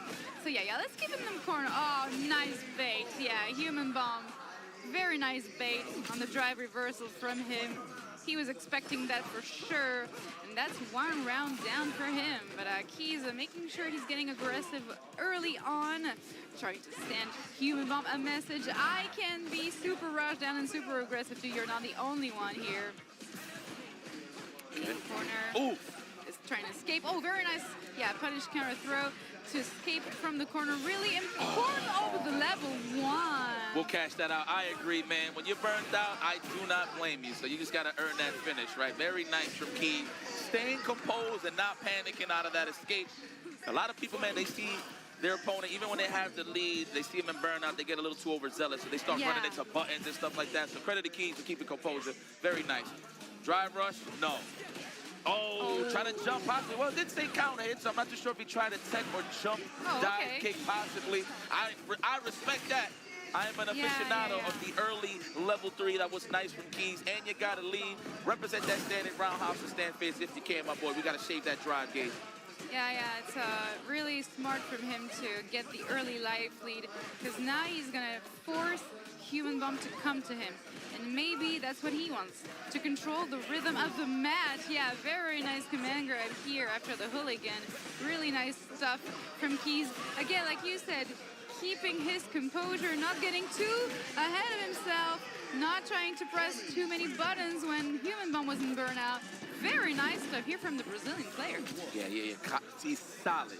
Cool, calm, collective. I like this. All right, Keys. I like the representation here, but I see it's in the building. Good check on the run step kick attempt. Nice, okay, don't walk back. You gotta watch your legs from that range, Keys. You think it's not gonna reach, it reaches. That's a free dash up into what? Ooh. Oh, nice meaty there. Yeah, very nice stuff from Human Bomb. Checking to see if Keys is still away, but Keys finally escaping from the corner, having lost a lot of life. Oh, but he lies those hooligan command guards, right? And that's great, because that does a lot of corner carry as well. And now Keys is the one putting the pressure. Careful not to take too many of these, because that's a lot of damage each time. But Keys, again, playing super confidently, trying not to let Human Bomb escape the corner. Getting burnt out. Yeah, that was a bit too greedy, maybe. I agree with that. But you know what? He was trying to read a throw or a low forward, so that was it would have got a good payout. But nonetheless, okay, Keys taking control hit. Nice bait. That was graceful. No, throw now. Throw him now. Oh, that's what Human Bomb was anticipating. That's why he jumped out. But good catch here from Keys. Back into the corner you go. Ow. The turnstile, the roundhouse, the igloo button. That was good. The bust out. Keep him honest. Why not? Oh, I think that's it. Yeah, he's going to cash out with the level 2, of course. Trying to not burn too many resources here. Keeping the level 1 just in case for the next round. He knew that was optimized. He knew he didn't need to cash out everything. Level 2 was way more than enough. And now he has still one, but wow, okay. Human Bomb definitely out there with his eyes open, with his third eye open, but careful not to eat too many of those shimmies, because that is a great deal of damage and super good corner carry as well. Keys with the options here. Here's DP. Yes, we need all the damage possible. A lot of people get greedy there and try to go for like an overhead mix-up or a meaty. I say go for the straight damage, then go for your pressure. Level 3. Racking up the damage. He wants to end Keys' life lead there and still get the nice spacing and the nice corner situation. What's it gonna be? Patience. I was impressed with that with Human Bomb. Yeah. I like that he didn't overextend. He was waiting for Keys to go for the low forward drivers to put him in this situation pretty early on. Yeah. That nice was genius. stuff. I like that, Human Nice Bomb. stuff. Yeah. Yeah, man. Sometimes you want to invite that offense, right? You want them to burn themselves out. A lot of people so heavy on the low forward drive rush, so I like that there from Human Bomb. See that from a lot of players at the highest level. So, man, Keys, I thought he had it there for a moment. Dropped the ball for a second, but he's still in the game. Okay. With those EX cannon spikes, we see those very nice spacing here with the punish counter as well. But Human Bomb's got spacing as well. He's got spacing for days, and he's gonna get Keys into the corner here. Doesn't want him to escape. Nice read there to keep him in the corner. What's it gonna be? To jump high. Okay. Some more pressure there. Oh, that's Fight really, back. You almost had that burnout. That was a nice whiff punish. He needed that so bad because if that was going to connect, definitely burnout stay for Keys. Let's go. DP into the what though? Wow, nice challenge. Keys still alive, and we got drive gauge available. Yeah, with the burnout situation from Human Bomb. Still got combo. You think it's over? No, should have extended that with the drive rush. No. Oh, that was a missed opportunity for Keys. I thought he had it there. He definitely could have extended that with a drive gauge. My Cammy enthusiasts out there, please just correct me if I'm wrong on Twitter. Nice. I'm pretty sure you could get a driver's combo off of that, but nonetheless, no, Keys Yeah, still that's in what there. I was expecting, actually. But no, Keys didn't go for it, and he paid the price, right? All for me. Por favor, por favor, nice DPs. Can we even call that a dragon punch? That's not. Let's just call that an anti-air. Yeah. Nice anti-air anyway. But Keys with the very nice spacing actually here to keep Human Bomb in the corner. That was very nicely done, pressing all the right buttons with Cammy to make sure Human Bomb never escapes. Okay, I like that he's trying to space out the dive kick instead of trying to anti-air, right? That way he can get a nice punish depending on the range that Keys does the dive kick.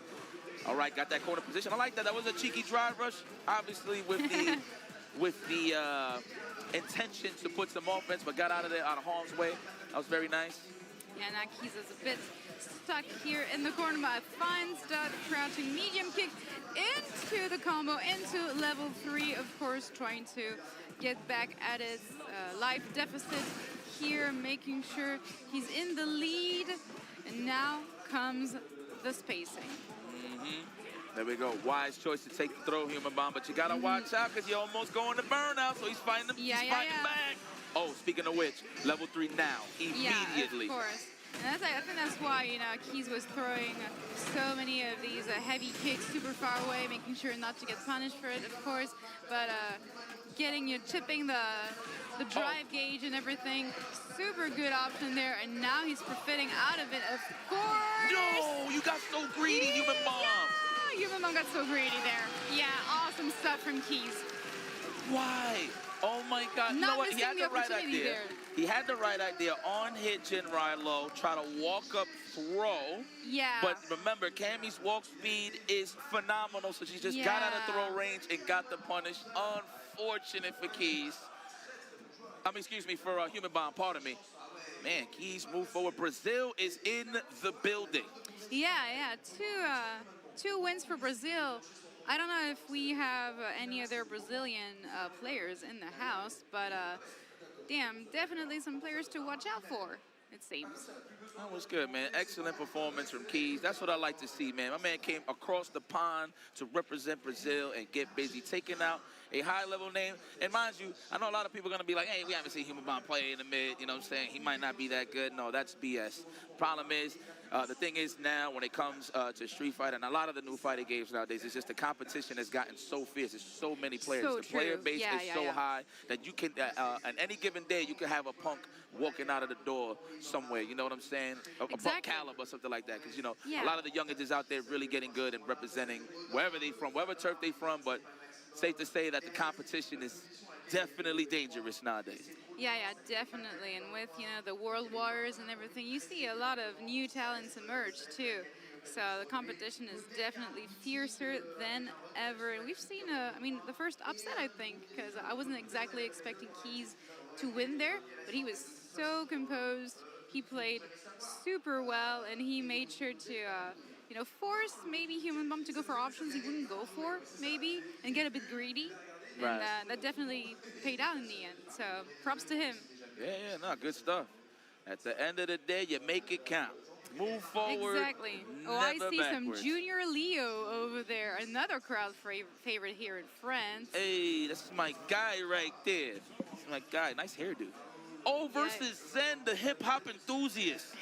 People don't know. He be super quiet to himself, but he's one of the most silent. He's one of the most deadliest players I have seen in Street Fighter. I'm gonna be very honest with you. Coming from Street Fighter 5, the dream. This man won LCQ and got second place against Mena RD, and continuing on with his talents, coming over to Street Fighter 6, being just as strong, if not stronger, than what he was in Street Fighter 5. Yeah. This is going to be interesting to watch. Can he get a spot at the Capcom Cup again? We will see. He was in the Cup last year, of course, representing that DJ. I'm very curious to know what he plays. We've known him for the Bison, so I figure he has that in the back pocket. Probably, but the DJ has been doing numbers for him. So he's been doing great. I feel like he should just stay in that pocket and just play his game. Look at him. Look at him right back. Back at the office. Exactly. Now. Like shorts, man. Yeah, we used to see old kings in shorts a lot. Yeah, yeah. I mean, that was Jen. yeah. Represent that. It got to be one of these guys. Definitely. Yeah. And Junior Leo here, from France, representing another Ken player, actually. Coming also from Street Fighter 5. He played a little bit of Street Fighter 4 as well, but we've seen him emerge and really showcase his talent on Street Fighter 5. And now he's back for Street Fighter 6. Definitely one of the top players here to watch out for in France, and a crowd favorite as well. Nice. Let's go. You know what? This is a treat for us because I can finally get to see Zen play. Yeah, for sure. He got carried to the end of time in this team turn. He didn't get a shot to play, but I mean that's due to the fact that his team was kind of OP. But hey, kind of OP. Yeah, that definitely. And Jen with the Dictator. Yeah. Bison. We're rocking that Bison for sure. Yeah, he's been playing a ton of Bison. But Junior Leo with the first blood here. Very nice, aggressive situation here. Yeah, nice trade into the DP, making sure Jen stays in the corner. That's looking good for our Ken player here. Yeah, DPing on the right side, please, invading the drive reversal. Junior Leo looking good. I still ain't get to see Zen play. Oh my God, he got washed. Hold on. We're gonna need to adjust here. Yeah. Mounting some more offense here, looking for that whip punish on that low forward scissor kick. Ooh, speaking of low forwards, get parry. Are we gonna spend cash for the loop? Nah, save cash. You're gonna get the corner carry anyway, yes. Yeah, corner carry definitely the one thing Junior Leo was looking for. Very nice level 1 here to get out of the corner. Not want to repeat the situation of the first round, that is for sure. Nice anti-air. On counter hit, you can get the back fist, but sometimes if it's not counter hit, it'll whiff. It's a big risk. So I like that he just kept it empty, a crouching fist, just to get the pressure. The stand fist, shake my hand. I got a left hand, I would have made the league. Oh, the whip punish on the jet. He dead. And the He's dead. He's dead, yeah. You sure? Yeah, he's sure. Yeah, we don't lie. Sure. I don't lie to my my coworkers. Okay, I don't lie to them. No. With the level 1, he was definitely dead. Yeah, Jen definitely collected some information in the first round and made sure to adapt accordingly. Yeah. You know, I don't know how to feel about this matchup. Regularly, I would say 5-5 because Bison and Shoto Pines is usually like that. But I don't know, man. Yeah, okay, cashing out the level 3. I see you there, Junior Leo, making sure to get the early life lead. We see you. Oh, look at the Walk up, stand face for the burnout, please. Can we get that real quick? Yeah, for sure. Oh, you called it. Oh, what? Hello? That's some reflexes over there. Wow. Free dash. Junior Leo definitely not expecting that. Well, he got the burnout, at least, but he burned himself out in the process. But yeah, Junior Leo with the very nice life lead, make sure not to get too ahead of himself, but with the nice throw, Junior Leo takes the first match. All right, we are selecting characters. Look at him, so cheeky, smiling and everything. DJ. It's DJ. Yeah? Yeah, we're going. So? We're going to Jamaica. Yeah. Look at that. Yeah. Counter picking. Well, here's the thing, though. We have a lot of good DJs in Europe. We got a lot of good DJs in France. Is it Zen good though? We're calling Zen good, but in terms of matchup knowledge, I don't think Junior Leo will have any problems. Will be here. caught off guard, right? Yeah, for sure. Okay, he knows okay. the matchup. He knows how DJs play. Does he know how Shen's Exactly. DJs play? Let's So, see. Let's see. Yeah, he's back to his comfort zone. You can already tell. Wow, what a check. Yo, Junior Leo. Yeah. I'm telling you. He's familiar. I see. Careful though in the corner against DJ. That can get real scary real quick. Oh, but with the interruption, Junior Leo so on point with the reflexes. Will eat the EX scissor kicks here though.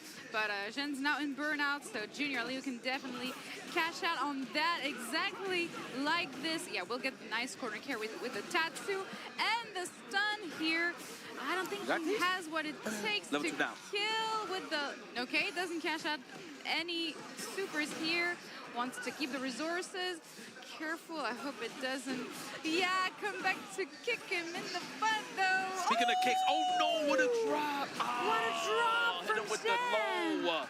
Good stuff, Junior Leo. Wow, match point, are you serious? Yeah. I can't even call this an upset for real, but to be honest, I didn't know he would do this well against Zen. So credit to Junior Leo. I wasn't doubting you, my boy, but Zen's a killer. Wow, off the trade. Oh, okay, we needed that. back throw. Okay, yeah, we needed that. Slow him down, por favor. Almost going to the burnout. Junior Leo is going to be instilling as well. No, not even Zen gets the advantage here. Yeah, Get off nice of me. reflex. I thought he was going to go for that. No, I saw the drive impact coming. I was like, nah, Junior Leo's going to react. Watch. Take throw? No. And now he's got the space advantage. Actually, that would have not been wise if he was a burnout one for a take throw. Yeah. Okay, good stuff. Junior Leo, what a professional. Yeah, he's so patient too, you know, not pressing buttons when he doesn't have to. But nice reflex here from Jen. Nice reaction on the drive rush. Nah. You can't count him out just yet. Nah, I just love how Zen, whatever his sequence is, he's always going to have a jackknife charge just to take a drive rush. He's just so good. With the rhythm game. Oh, he dropped it. What's happening? He's a little shaky. He probably didn't hear his, his good fair share of hip-hop songs this morning. Yeah, probably. I think he's out of rhythm. He's not in rhythm. Yeah. He's not in rhythm. Yeah, we'll eat that though. Burnout nice early. Level 1. Oh, Junior Leo's got, miles and miles to go and definitely won't make the comeback here. Jen with the perfect to save the day, but it's not looking as easy as it might have looked like, you know. I wasn't expecting Junior Leo. I love Junior Leo. He's a great player, but he's definitely on his A game now. Yeah. I mean, look, he washed the bison, get him out of here, hung dry. Yeah. Now we got, of course, the patented and true character for Zen in Street Fighter 6 for now. DJ. For now, yeah. So he's back in the hot seat with his favorite character. So he's getting more comfortable, looking a little shaky early on, but Zen is getting more comfortable now. Let's see what happens. Definitely. He's getting a bit more comfortable with his main character. But like I said, you know, Junior Leo is definitely super familiar with the matchup. Very nice opening here with the corner carry, but Jen doesn't hesitate here to cash out on the resources to make sure he gets out of the corner. Very nice read here with the interruption and with the shimmy as well. Damn, Jen's looking definitely so much more comfortable than he was in the first two matches. Looking for that technical there from the stand jab or the drive rush to the stand strong. Yeah, looking for that good. counter heat. And now he has match points. Yeah, get comfortable. Well, I want to see this go to the wire. So Junior Leo, I'm going to need you to raise that difficulty setting, por favor. Yes. Scoop, all sandals. I love my feet. I don't want no callus. Let's go. Looking for the counter hit. Nothing. I like how he backs up. He always spaces out after the sway, which is very nice. Yeah, the shimmy was very nice. Now he's going to cash out super good damage as well. Yeah, nice. Yeah, throw that out there. Just, you know, in French we call that le pif. Say that again? Le pif. Le pif. Yeah, and that's when you throw any EXDP, you know, to try and bait your opponent, to get out of the corner. So is that like the bait? Le bait or the pif? Yeah, the pif, because pif is you do that, you take a chance. Okay, you know? okay. So we call it like that, and it's typically French. Nice, so I'm learning something here. Hey, yeah. More than just may we. All I know is may we and merci. Yeah, may we, super important though. Because look at that, may we, Junior Leo, may we. Of course you're gonna get it. Yeah, going down to the wire as we said. There we go, that's more like it. What does may we mean again? Of course. Okay. So I've been kind of using that incorrectly sometimes. It's okay. I got it. I just wanted to be cool. Yeah. I just want to be part of the pack. All right, here we go. Throw pressure, of course, early on. Yeah. The backdash to read the throw, got the punish. Goes for the setup. Trying to read a technical, a back for the safe jump. I mean, it was safe jump nonetheless. Oh, come on over here. Hard assumption there from Junior Leo. He gets punished for it. Always sized enough after the sway. What a perfection parry to survive. VP, yes, we need all the damage we can get.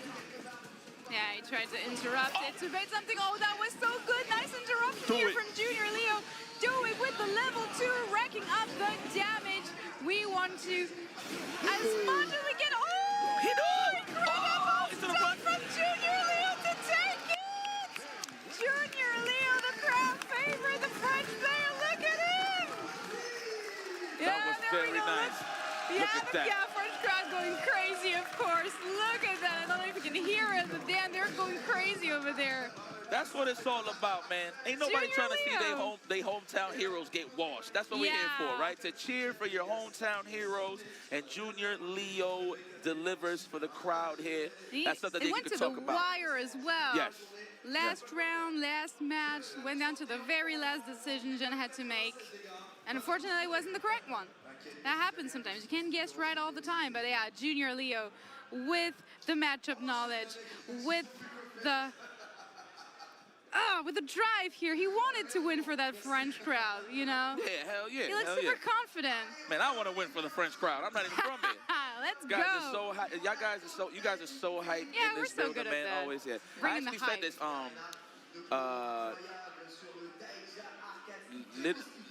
Literally, this is one of the hypest crowds that I have seen. Oh yeah, I can vouch. I can vouch for that. Yeah, seriously. So. Not being biased or anything, right? Yeah. No, but for sure. no, definitely. Yeah, man.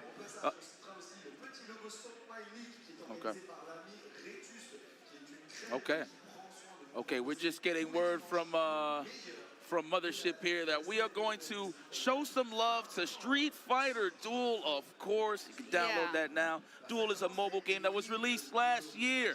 So if you haven't heard it, go check that out, man. You like some RPGs? You like some Ultra Street Fighter 4 characters? 40 of your favorite Street Fighter 4 characters. Please go enjoy a new mobile twist on a fighting game classic. Head over to your app store to download and play now. Of course, I'm gonna pick Ken for sure. Pro Tour is popping as usual. The offlines are back. We are at Ultimate Fighting Arena, but there are plenty of more offline tournaments happening across the world. Registration is open for all remaining events, so sign up and win your ticket to Capcom Cup 11 in Japan. Woo! You can see that. You want a vacation? You just gotta plan it. If you get washed, at least you're there to enjoy the scenario. You know what I mean? Exactly. The scenery. Yeah, the scenery, exactly. Yes, registered now. And of course, showing that gamers can turn into professional Street Fighter 6 players. Please tune in next weekend for the Jam Street Fighter Slam Grand Finals at TwitchCon. Watch live Saturday, September 21st at 2:30 p.m. Pacific Standard Time. Man, shout out to everybody that's involved for this, by the way, because I'm always a big aficionado of gamers could play anything if they put their mind to it and they put the time to it. So seeing some of these guys that, not to say that I didn't think they would be good, but I didn't think they would take it super serious. And they did. They delivered. Shout outs to the Jam Street Fighter Slam. That is fire. Can't wait to check that out. Yeah, it's definitely fire. And it's really cool to see, other gamers from other genres and other types of games, trying fighting games for the first time sometimes, and really putting their heart into it and getting good. I think that's really cool. It shows that if you really put in the work, you can get really good and you can compete. Okay, yeah, no, seriously, man. I mean, that's how we all started, right? So just to see everybody excited, including the coaches. I seen Automatic with there was like this clip on Twitter where, like, I think Link was just doing, I think that's her name, I'm so sorry, you can correct me if I'm wrong. I think Kelly Link, I think it is, but she was just doing so well with Ken, like all the proper punishes, like everything that Automatic would do, Jibbo. You know what I'm saying? Like he would do that she was doing. You know what I'm saying? So like he was so excited with like every decision made and stuff like that. That was such a great interaction. So shout out to all the coaches and everybody, all the professionals that was involved. For sure. Appreciate you, man. Jan, you're doing wonders, buddy. I don't know if you're watching right now with your stream, but but guys, I got something for you. Put the eggs. Hold on, let me pick. We're gonna pick that one. Okay, it's time to put the egg rolls in. Yeah. Okay. Yeah, big But shout out to Pagoda, man. Pagoda, You want yeah. some good egg rolls? Go and check them out, man. Pagoda. I'm so sorry. It just came out of nowhere. Because there's a couple of ad-libs here I could choose from. I was going to pick level up your snack game with Pagoda. No? I think I like that one better, no? Yeah, this one's good. Or yeah. crush your cravings with Pagoda. Yeah, see? it just rolls off the tongue. Yeah, No, that's great. Shout out to one of our guys. Yeah, no, but seriously, man, just shout out to all the players. The one thing that I do always want to highlight, again, not to sound like a broken record, is every time I get an opportunity to come across the pond, like places like UFA, I'm always looking forward to the local talent. Because I'm used to the legends, the killers, man, whatever. I'm trying to see who are the upcoming players, so it's always a treat. So if I would have to highlight something for the day, it's just seeing all the competition from France stepping up to the plate and just trying to go up against some of this international competition. Yeah, Sticky for sure. being my guy. Yeah, Sticky. Big shout outs to him again. Super huge crowd favorite here, of course, and a real talent here in the French crowd. A really good player at that. We've seen him with his Zangief, but also tournament organizers. Really showing support for the French community, really making us level up. And, stepping up our game, so big shout-outs to him. And, seeing French players, of course, as a French commentator myself, of course, I'm going to be super happy when they win. Junior Leo and his performance against Jen takes the cake for me. We know he's good, but he was truly on his A game there, and a super good play from him. Yeah, man. Incredible, incredible. And this is just day 2, ladies and gentlemen. Yeah. Yesterday was a lot of the team tournament competition. You saw the 5v5 Team World won that one. But that's, that was the appetizer. We're leading to the main course, okay? And this is, of course, to the top 8 winner of that. We'll be going to Capcom Cup Finals in Japan. So that's going to be fire. We're going to see who's going to close out and etch their name in history in one of these flyers, right? UFA. So. True, yeah. But yes, guys, so we are going to take a quick break. But before you go, we are going to throw this interview from Pagoda, the What Fuels You interview presented by Pagoda. Take it away, Liv. It's been an honor. It's been a pleasure. Thank you so much. Thank you guys for watching. It was a pleasure, an honor to be here. And we'll see you real soon. I'm Rob TV. I am joined with Chris Wong, and we're about to find out what fuels you. Okay, so the way I like to start these off, Chris Wong, is actually by touching egg rolls. I don't know if you've ever done anything like that. I don't want to get to your personal business, but we're about to try this right now. Bam! Let's see what these hitting for. Bam! Oh, that's a little hot. That's good. It's good. You like it? Can one more? Oh yeah. Oh, please, come on. What goes on day to day when it comes to a Chris Wong training section? The fans want to know. They want to see the behind the scenes. How do you get this strong? What do you do day to day with your training? Except training, I will go to gym sometimes and like Tokido, gymming, like watch TV. Yeah. Oh yeah. I see. And then keep my mental. How to say? Yeah, keep your mental sharp. Yes. So as far as your characters, we see you make grand finals of Capcom Cup and win France and everything with Luke. But you actually, now Akuma has come out and we've seen you use some Akuma as well.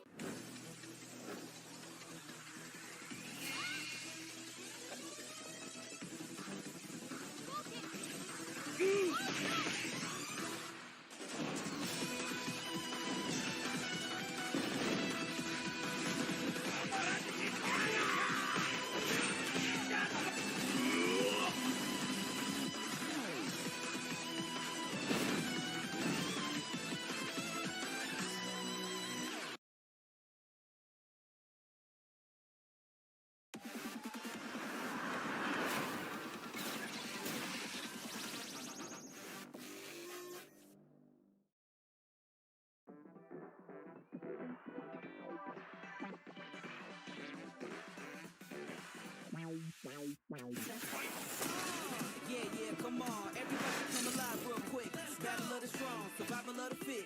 Take your best shot. Hope you don't miss.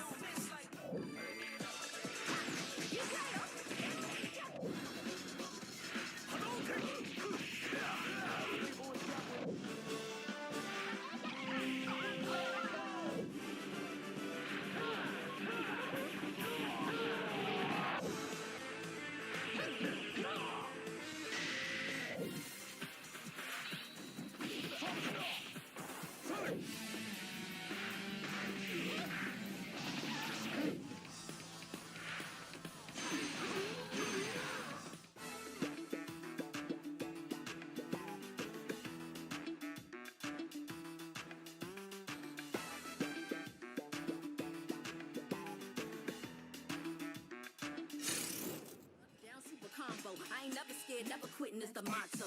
Come on, everybody come alive real quick. Battle of the strong, survival of the fit. Take the best shot, hope you don't miss. Yeah, come on, everybody come alive real quick. Battle of the strong, survival of the fit. Take your best shot, hope you don't miss. A new challenger is among us. They can take it high, you can take it much farther. Fast with the hands, Honda. Defend my legacy with strength and honor. I'm the greatest ever. I'm the fighter free. Come down, see me. No way I can't beat this. It's a showdown. This is my arena.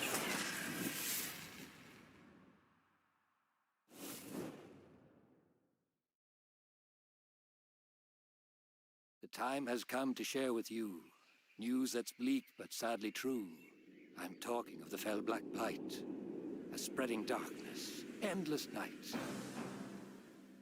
The environment's changing and the monster population's taken a nosedive. Blackgrass, rampaging monsters. What do you know of this corruption? This so-called black mist is actually the black blight. Then there'll most likely be a blighted monster nearby too. Looks like this whole village has been blighted! Do we know what the blight is or why it's eating away at the world? No. But we know that it attacked our home, and that it must be destroyed. The kinship stone commands the might to purify this foul black blight. And we're gonna stop the black blight!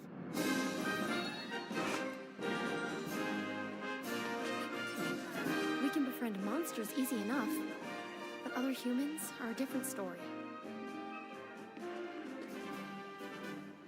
Hunters and riders. Like, they both respect and live with monsters. They're the same that way. I've been waiting my whole life for this. I want to help my friends.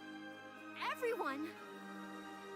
But right now, evil is growing in power. And soon, this whole world shall be devoured. Yeah, we got claws for concern. Wrath is blighted. You can use it to stop the blight. But I'm curious about this kinship with monsters stuff. So I was hoping you could show everyone what it means to be a rider.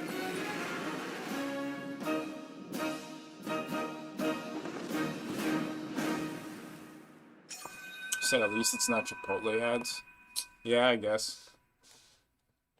Different sponsor.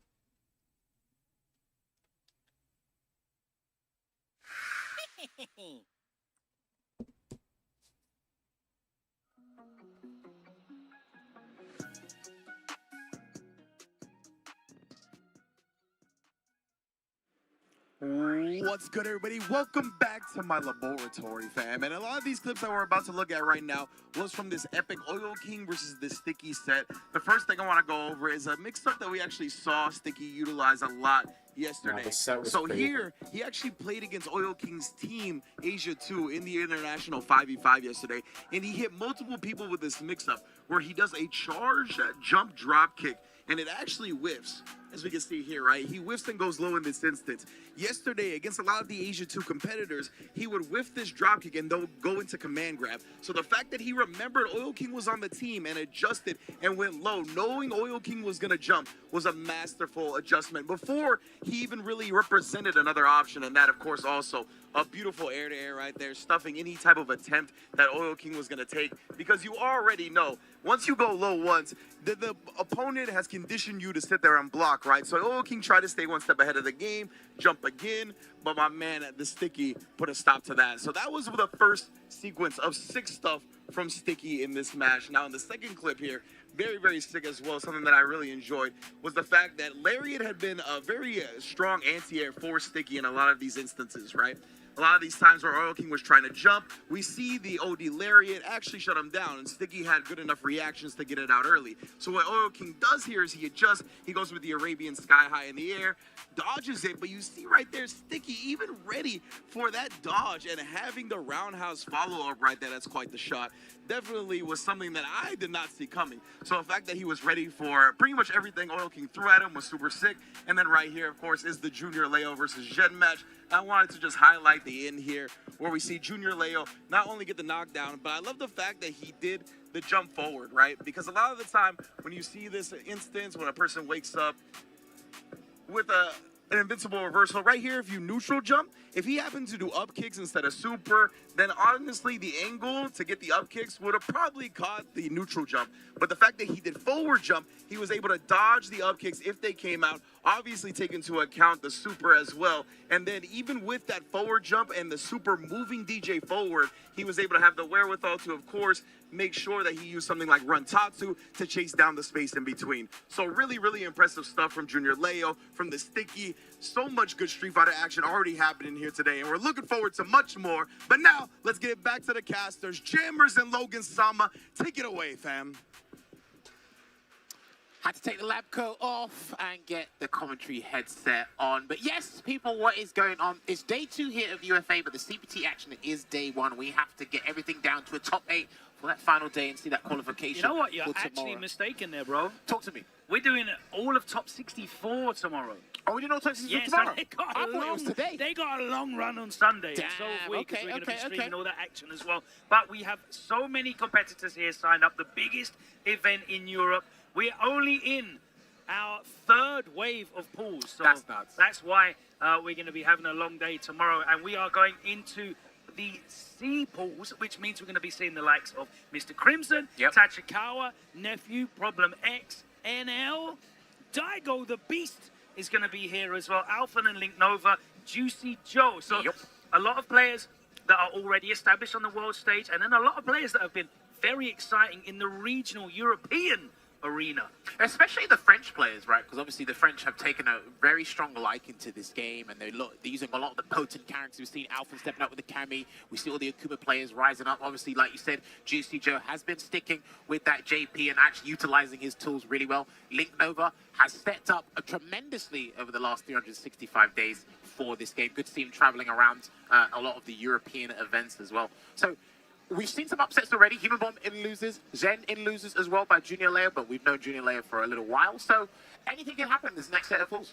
I think that's definitely been the case, you know, and it's very interesting that whilst we have more offline opportunities in the CPT, we're still going to see that volatility because it's only the winner of the event that gets that spot, and we have no idea on any given day. I mean, we've seen this for years. You go back to like Capcom Cups. I think one of the best examples of this is one of the seasons where, do you remember when Bonchan had like back-to-back 2019. Premier wins? Yeah, he went 2019. 0-2 at that Capcom Cup. Yep. You know, and we've seen that. I don't think there's been a situation where a #1 seed has ever won a Capcom Cup. You know, finally Punk did it, but got an Evo win. He wasn't able to do that for the longest time with his incredible dominance. You never know who's going to win on the day, but it's always a great player, and we've got an abundance of great players here, and that's the wonderful thing about this being on the Pro Tour again as an offline event. Players have flown in from further afield. Last year, we had a few international attendees. Of course, Capri wasn't able to play, despite coming out and checking us out. But this year, so many more players are here, so many more recognizable names, and the thing that I'm most excited about is seeing them going up against the names that we see week in, week out at your salt mines, at your set and resets, you know, at the various different events that happen online in Europe. They're here to show out offline at UFA, and that's going to be the great thing. Indeed, and we will be getting set up very, very shortly, just to make sure. And guys, go to start.gg, type in UFA, Ultimate Fighting Arena 2024, and you can actually peruse the brackets yourselves and go and check out what's been going on. Look, you can see we're live from Paris in France. This event has been getting bigger and better every single year. We had a brilliant team tournament yesterday, and that was only a teaser as to what's going to happen. And how cool is this? You know, obviously we've got Ringe, we've flown out Ringe here to be part of the broadcast lineup, and he's taking that time. We're giving him the time to pick out specific moments that maybe we don't get the time on the commentary booth to go through as we are, you know, the conveyor belt of matches that roll through. He's able to take the time, pull that out, do the analysis. We've got the touch screen there as well.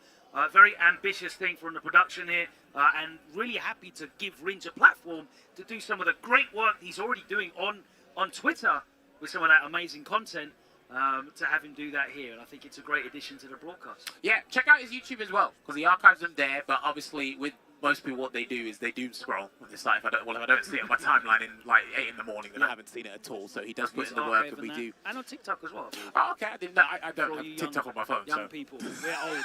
So.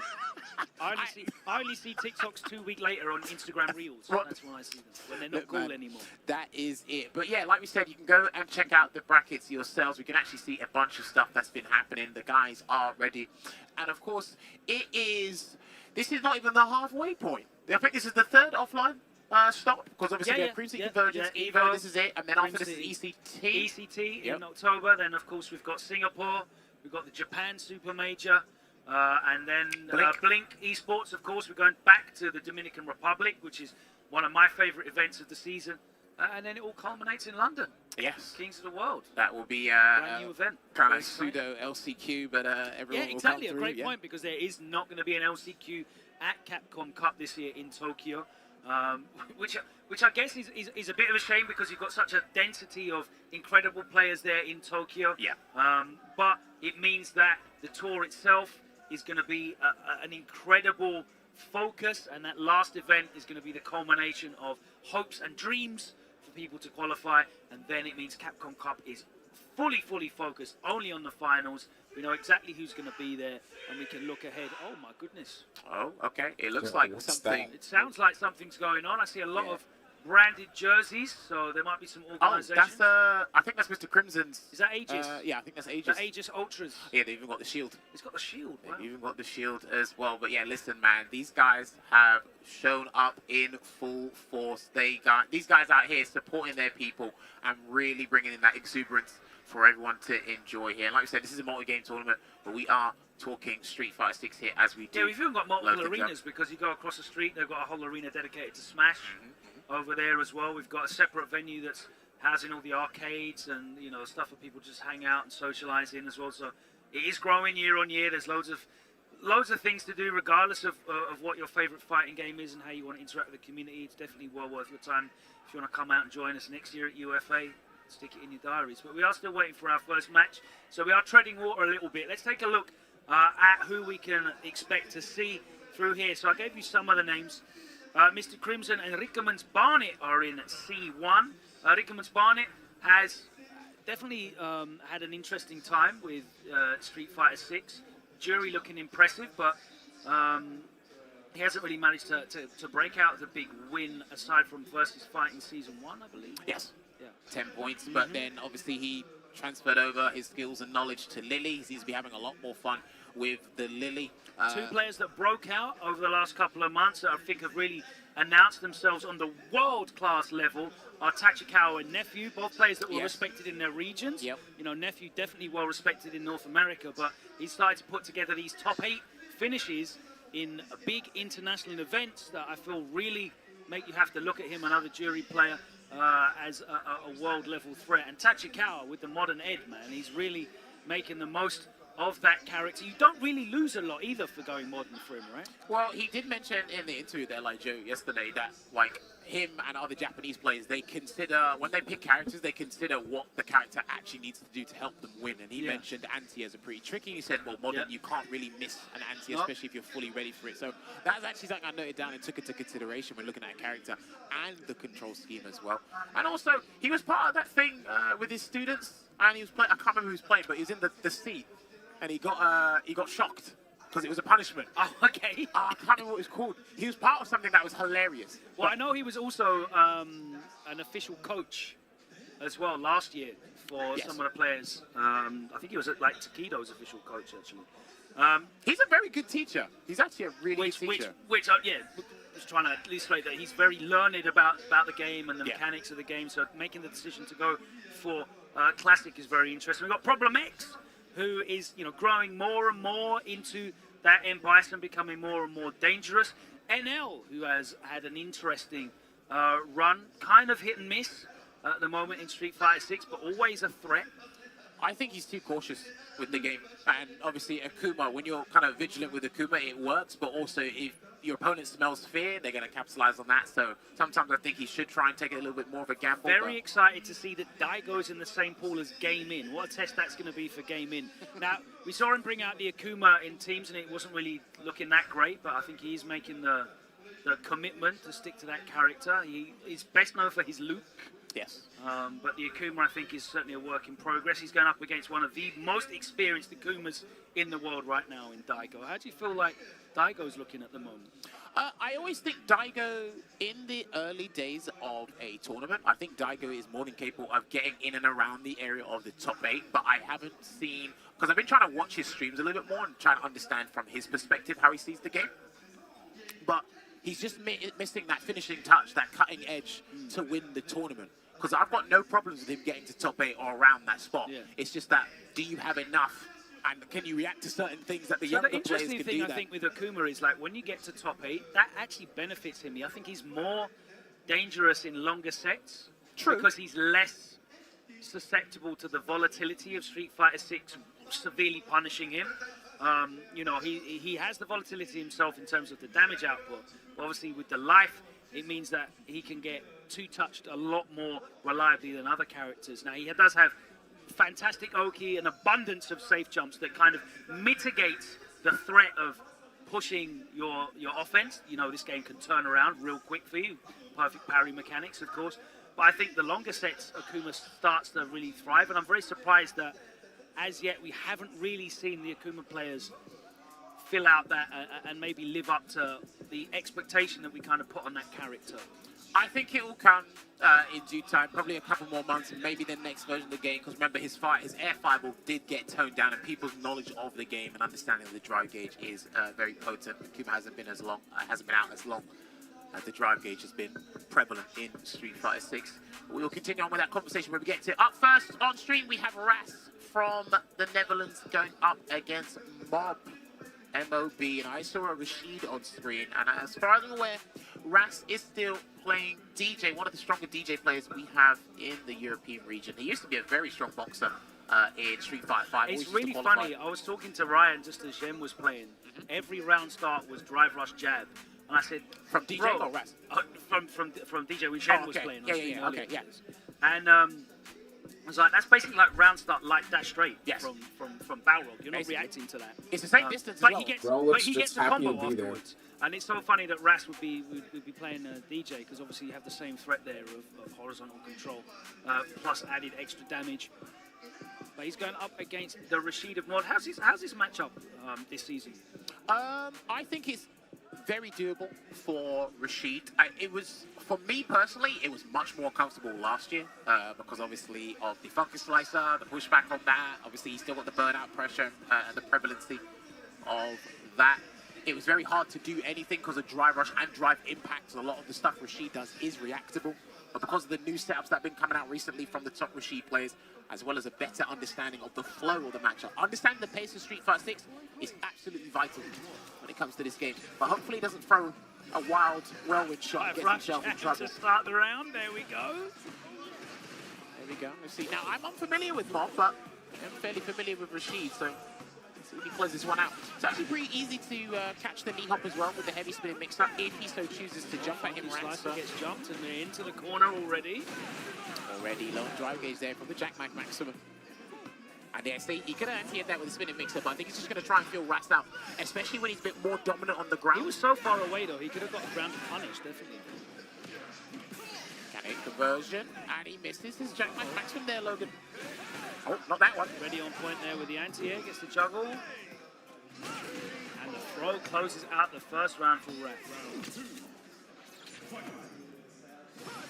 Wow. And this is the thing as well. One thing a lot of players need to pay more attention to, or be more attentive towards, is round start. And people keep changing it. Drive rush, OD moves. He caught him with the level 1. Yeah, he doesn't know how to get out. Yeah, he has no idea how to get out. That'll do it. Took a gamble. Yeah, you see, he missed another opportunity there to anti the knee hop. It has been turned down. Do you need to medium that or heavy? I'd say you do heavy spinning mix-up. Yeah. I think you can do crouching medium punch because remember the knee hop's in punish kind of state now when you do that, so you can change it up. But that's going to be the game though, regardless. And this is I think he's feeling a lot of kind of the thoughts that a lot of people had before. Is they don't know how to approach DJ because he's going to approach you, and he gets heavily rewarded for that. So you're not sure what the best way to approach him is. Nice. Gets the juggling dash and moves away. Mob is trying to approach from significantly far away. Oh, nice. He's not really, posing any kind of aerial threat. Nice. Kind of hit something, didn't see what the startup was, but there's the tap parry, and he's burnt out. Huge advantage here. Is this guaranteed wall splat? Yeah, he can get the wall splat. He might have done that too early, though. I think he could have played around that a little bit more because DJ I'm not sure about spending that extra OD meter there as well, the drive gauge. Oh dear, now he's burnt out. Is he going to go for the side swap? He will, Logan. And now he could potentially lose because if he wants to give up level 2, yeah, he needs spending that extra bar on that combo extension was not smart. That sucks. And it really came back to bite Mob in the bum. Yeah, that was rough. Unfortunate. I think he'd have played with the stun there a little bit longer against Rast in that round, but Rast turned it around. There's a perfect parry. And he goes for back throws instead of trying to set up the safe jump there to really mix things up. Because these are the charge characters, when you do the high-low mix-up in the corner from the safe jump, they can lose charge because they've got to be worried about the jumping roundhouse. Of course, been an issue for characters for many editions of this game. Backing away here, trying to preserve that drive gauge. That is safe from that distance anyway. Nice spacing. No burnout though. Again, letting him get away with that knee shot. Just choosing not to challenge at all, right? Okay.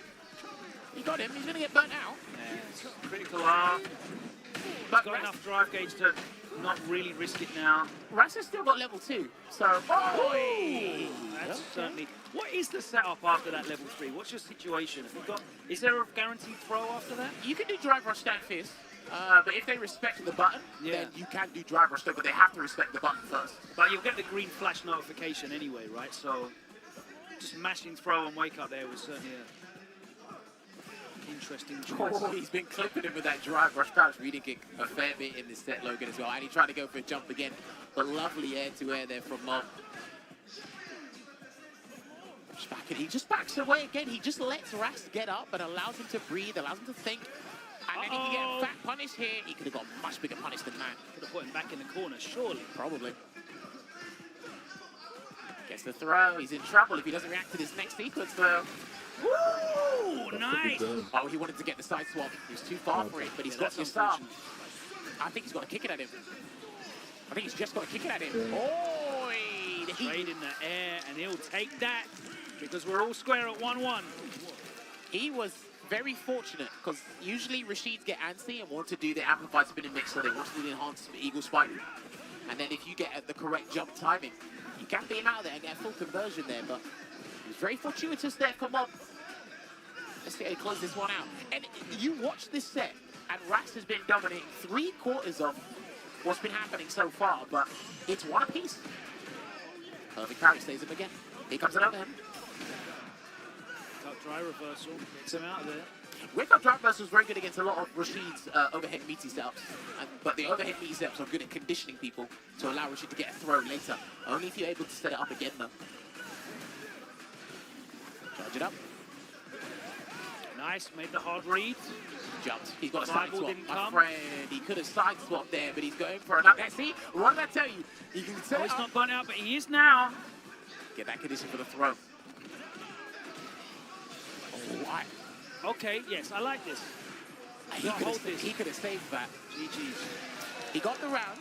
The only reason I say he could have saved that is probably could have taken a gamble to try and stun him because he was about to get the bar. I don't think Rast would have paid attention to that. But good nevertheless. Slides under again with that back up. Bro, he's been catching with that drive rush sweep. Because he keeps running away. Yeah. Just walking backwards in neutral, giving up a lot of ground.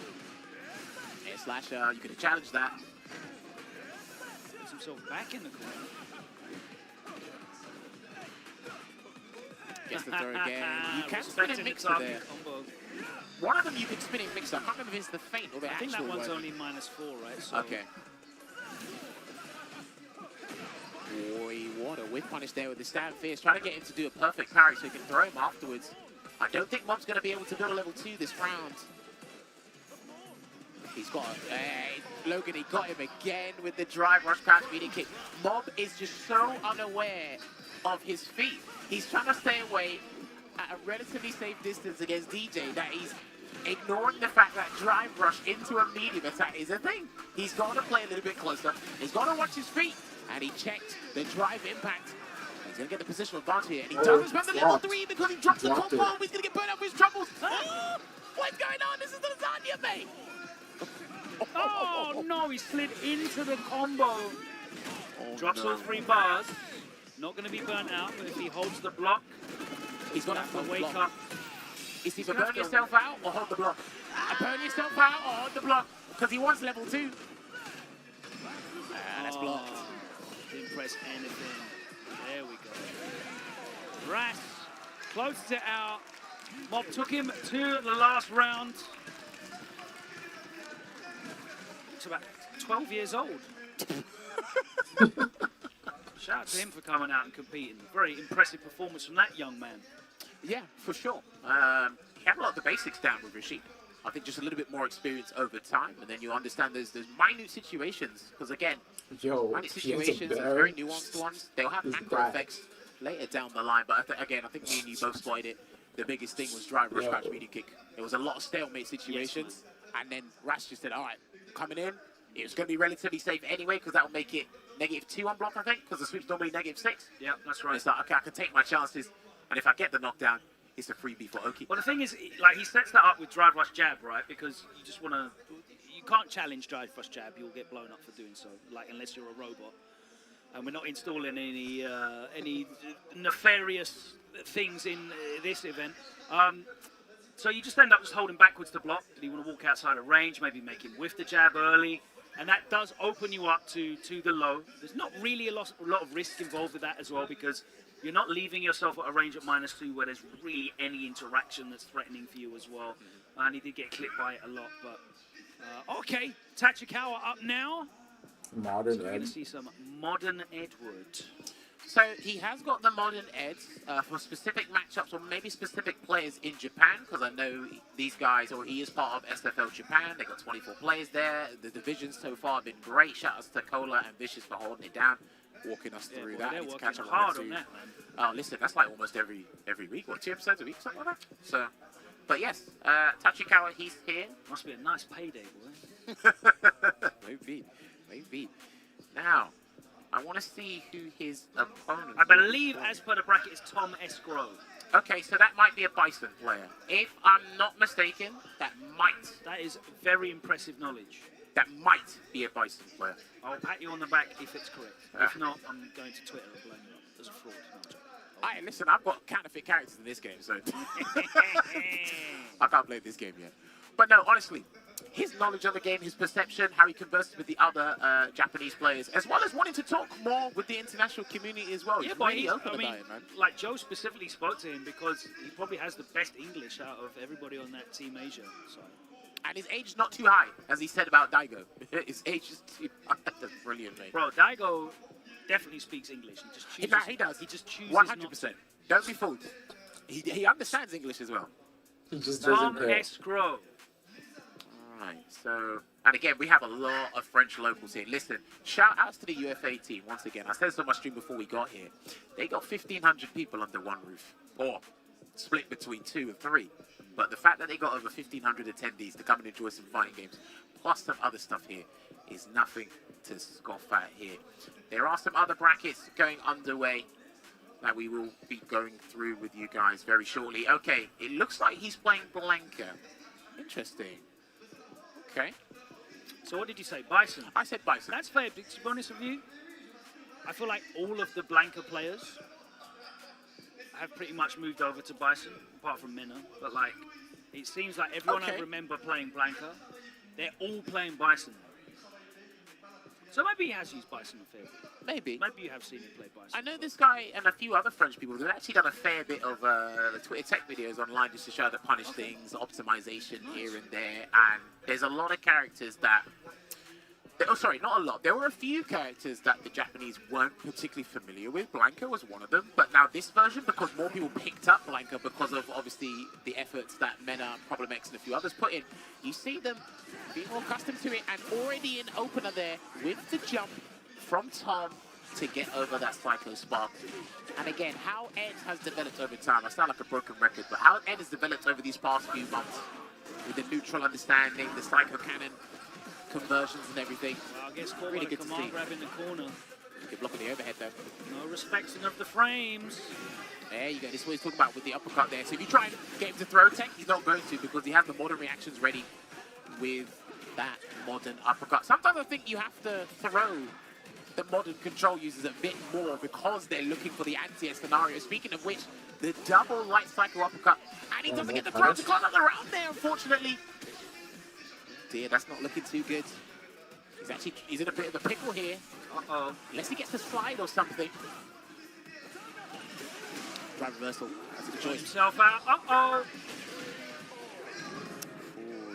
Nice timing on the parry there from Tachikawa. Able to close it out. But it was a close first round from Tom Escrow. He actually had a very good round opener with the jump over the fireball. So. Yeah, I feel Ed is very susceptible. I think I watched the set between, I want to say Fudo and Kawano at Topanga League, and they literally just sat mid-screen in neutral and threw drive impacts at each other. Because both characters are really susceptible to that. Uh-oh. A lot of laggy recovery on some of their neutral options. That's safe. Look, that's the G situation from Street Fighter 5 all over again. You see a whiffed light cycle blitz. Drop the combo, it's actually a frame kill. Yeah, don't even bother. To be plus. If you're going to commit to decision... I hate that so much. Yeah, if you're going to commit to decision, let it be a super, let it be a reversal. You just can't do it with the button anymore. You caught him teching again, Logan. Is that blitz?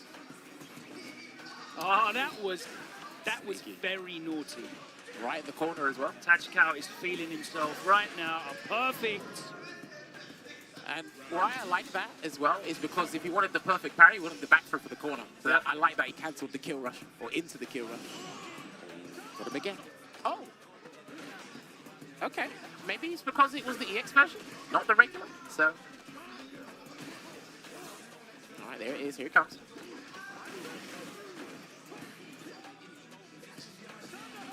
I'll make a mental note of that. I'm going to lab that later. Yeah, it might be because it was the OD version of Blanca Ball that he couldn't get the roundhouse in time. There's the pressure being applied here, and then he gets the EX Air. Blanca Ball hasn't activated Lightning Beast yet. Speak of the devil, he done a raw activation. Reminiscent of Street Fighter 5, you can't get the block sequence. Oh my word! He's got a little friend coming to join him as well. Oh, he could have. You should have, yeah. That's unfortunate. He dropped that. Yeah. Wanted it to be blocked. Now. All right. That was actually a happy accident there for Tom Escrow, but only because he missed the heavy blitz there. Because he wanted to confirm into the level 3. Looking good here. No safe jump yet. Yeah, just backing off the latest button. Tachikawa with the whiff throw frame trap. Still not spending that level 3. Frame kills are plenty. Okay, adapted this time round because he got caught out with the parry last time. Another Blanca Ball hit nice and low that time. Challenged after the button though. He's got to do Super R2. He has to do Super R2 or he's got to bait Tachikawa into perfect parry of Blanca Ball. He's got to do something different. Here it comes. Okay. No, still ready. Oh, no. Wait, hang on a minute. That works. Hold on. He's got to take advantage of this. Lovely jump away there, and that is a punish counter. That is the punish. We're not even going to see the level 3 because he was dead before he even got there. A couple of interesting interactions after the perfect parry on the various different Blanca Balls. That one certainly needs some labbing, but Tachikawa cruises through in winner's side. Yeah, man, keep an eye out for him, man, because obviously his results, like you said, he's one of the most notable players and most improved players in terms of results we've seen. Yeah, this season, definitely stepping up. So keep an eye out for him. Depending on the outcome here, you may see him at various other offline events on the circuit this year as well. Unlucky to Tom. It was a pretty good showing regardless. But again, just the adaptations he had to perfect parry, the situational advantage Well, there. all these players that are just shuffling around the stage in their slides. They're way too comfortable, bro. They're a bit too comfortable. You say there's not enough of the line for them to sweat? I don't know. Like, this is not your bedroom, you know. I don't. At least Noah wears socks. That's the I deciding don't need factor to for see a you. man's toes on stage. That's the deciding factor for you, socks. Yeah. These guys are doing the Ryu. They've got, you know, Street Fighter 6 Ryu, toes out with the shanklas. I don't know about it. I feel a bit uneasy. Oh man. All right. So up next, have we got? Is that Alpha? Don't need my combos with bunions. Is that right? No, sir. I'm trying to see who we got up next. I'm not sure if that was. I didn't see Alpha. I don't think so. But he should be in this next set off. Yeah, Alphen is in the same pool as Link Nova. Okay. So I presume this is winners semis. Okay. We have a bunch Alphen of and Spiderflies. we have a bunch of winners semis and winners finals. Link Nova will be going up against a Retro. So this is winners semi-final. Alphen, I presume the opponent should be Spiderflies, according to Start GG. You guys can look this up yourself. We're in the C pools at the moment. It's on Start GG. Just search for Ultimate Fighting Arena 2024. Let's talk a little bit about Alphen, who's had a big breakout season. No, because that's not. I thought it was Alpha, and I don't think that is. I don't think that is. So let me double check. Oh, it's not Alpha. No. I thought it was Alpha. My apologies. This is. Wait, is this? Hang on. We'll get the name shortly. Beslam. Okay. Right. Do you know what? All right. I'll give it to F Are we word. racist? No. I'll give it to F word. Do you know what? Long-haired white man with a beard and glasses. What are you trying to say? I'll say it with you. Say it with me. No, what? Are you trying to get me? See, I know what you're up to. You do this to everyone. All these, I know what you're up to. All these whiteies look the same. Damn, Shout out to Maximilian. He looks like younger Maximilian. Damn, this guy's actually doing it on camera. I have no association to this. No, because remember what caught F word out last year, CPT. Come on, assist me. He didn't know that Beslam grew his hair out. Because Beslam usually had shorter hair like a couple years back. Has he grown his hair out? Damn, that is a set of locks. But yes, Beslam, he should be using Luke or Akuma. He was playing Luke before in Season 1. I don't know if he's made the transition. Luke players are all using Luke/Akuma Season 2. But I don't know who he's using like currently, so it's a coin toss. One of the two. But T-Chang, he actually plays Manon, so expect to see some Manon. Shoutouts to Joey and Idol making top 8 at Cream City Convergence then with the Manon mirror to top things off. Okay, it is going to be Akuma going up against Manon. I do think Manon has a few tools in this matchup to work out. I do think she has some of the stronger normal attacks in the game, especially with that stand medium punch, -1 on block, that stand heavy kick. I do think EX Renverse, the hit grab, because of the projectile invincibility, will help out in certain situations if the Akuma has bad spacing. But other than that... Yeah, it's very hard to react to that fireball at certain spacing. So. There you go. Well... Oh, mate, that was a complete the decimation. One thing that Manon doesn't have is very scary wake-up options, which allows Akuma to just completely run his offense. And we saw Chang do that. And he went for the anti-air instead, maybe because of the angle, but even with the air fireball, you can do the hit grab as an anti-air conversion to catch the landing phrase. So maybe he's not confident in doing that, just went for the safer option. Trade. Oh, just too far away from the crouch strong. There's a command grab. Yeah, I like going for the crouching light and then going for the command grab. Went to the command grab one too many times, and now it's burnout.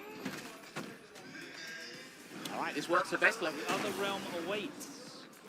He can just sit back. No, what? Oh! He What? could have sat back. Both their pads have stopped working. Oh, okay. Oh no. Okay.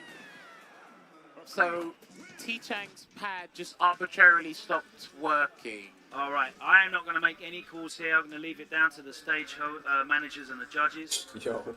I don't know what happened there. Yeah, that was mighty unfortunate. Obviously, I know like the situation was Beslam just landed his level 3 and it was basically one throw away. And he had good recovery on his burnout gauge, but that's actually probably a difficult call anyway because you're both in burnout. So how do you manage that? Unless they make a... Obviously, we saw T-Chang jump over and close the round out. No, Beslam's playing Akuma and T-Chang's Manon, so they've got the names. They need to swap their names around. So Yeah, we will try and get that sorted as quickly as possible for He's not you gonna give up guys. his So they also went to the wrong offline sides. tournament. This isn't on the versus online. screen as well. Right. Because he's sitting on Okay. what should be player 2 side. Okay. That'd be funny though. So that was a mix-up in... It's weird having Yeah, it both it's down. They players. got all of Usually us. it's just They got one all of us. player. They got all of us. So as they deliberate as to Like, what how to do can- next, they might how restart can the they whole set both entirely. disconnect Who knows? We'll at the same see time? That's how weird. that comes across. Make sure you share the stream, twitch.tv/CatConFighters. We are here at Ultimate Fighting Arena 2024. Thank you very much for joining us. Shout out to all the other talent that is here with us. Liv, obviously yourself, Logan. Yipes, we've got Ringe over there in the lab. Yeah, we've got the US show now. Yeah. It truly is an international affair.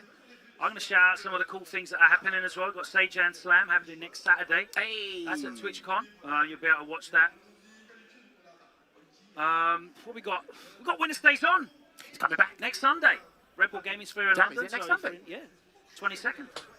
Yeah, Oh. boy. That was Sign quick. up for that. Okay, Winner that Stays was On. We'll quick. see you for some offline gaming in London. What else we got coming up? ECT is the next stop on the Pro Tour as well. Sign-ups are open for that. And of course, the World Warriors are back. You can check out capcom.us/WW24.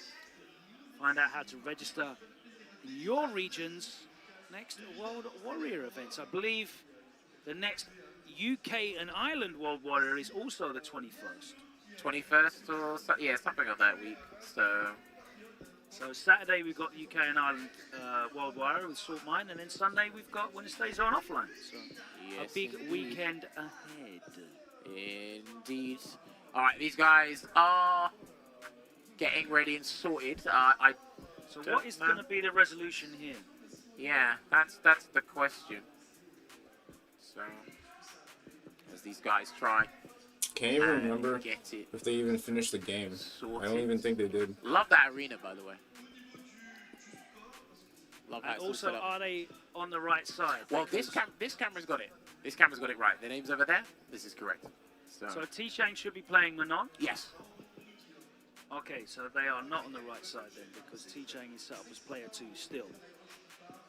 I guess they're okay with it then. So whoever's doing the stage management should probably sort that out as well.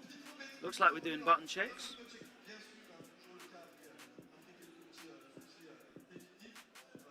If we can tell the stage manager to make sure that T-Chang is player 1, that would be great.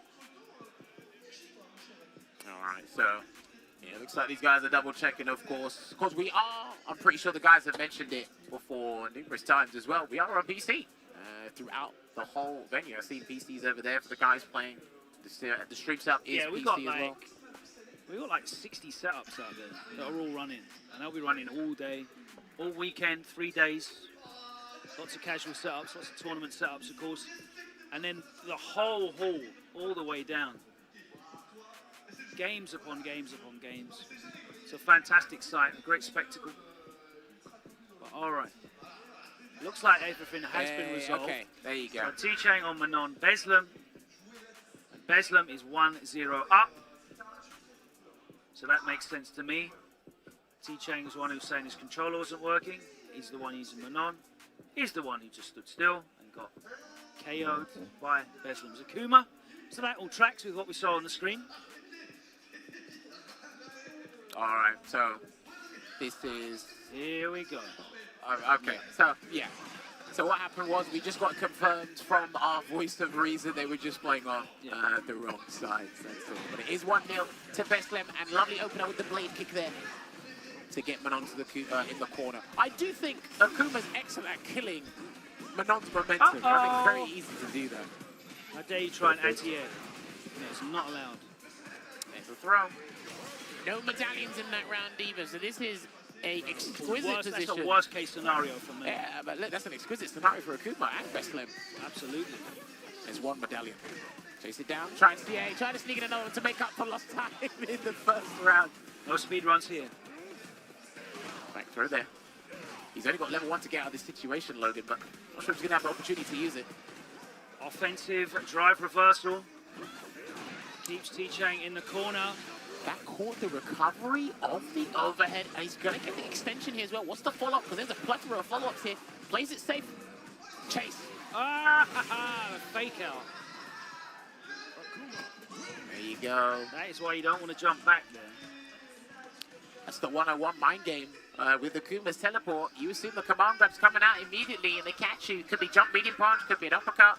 Even jumping forward get you punished, but the damage is mitigated because of where you end up there. But Best Flem on point, and he's going to progress deeper into the bracket there. Unlucky to T-Chang, but well played to Best Flem.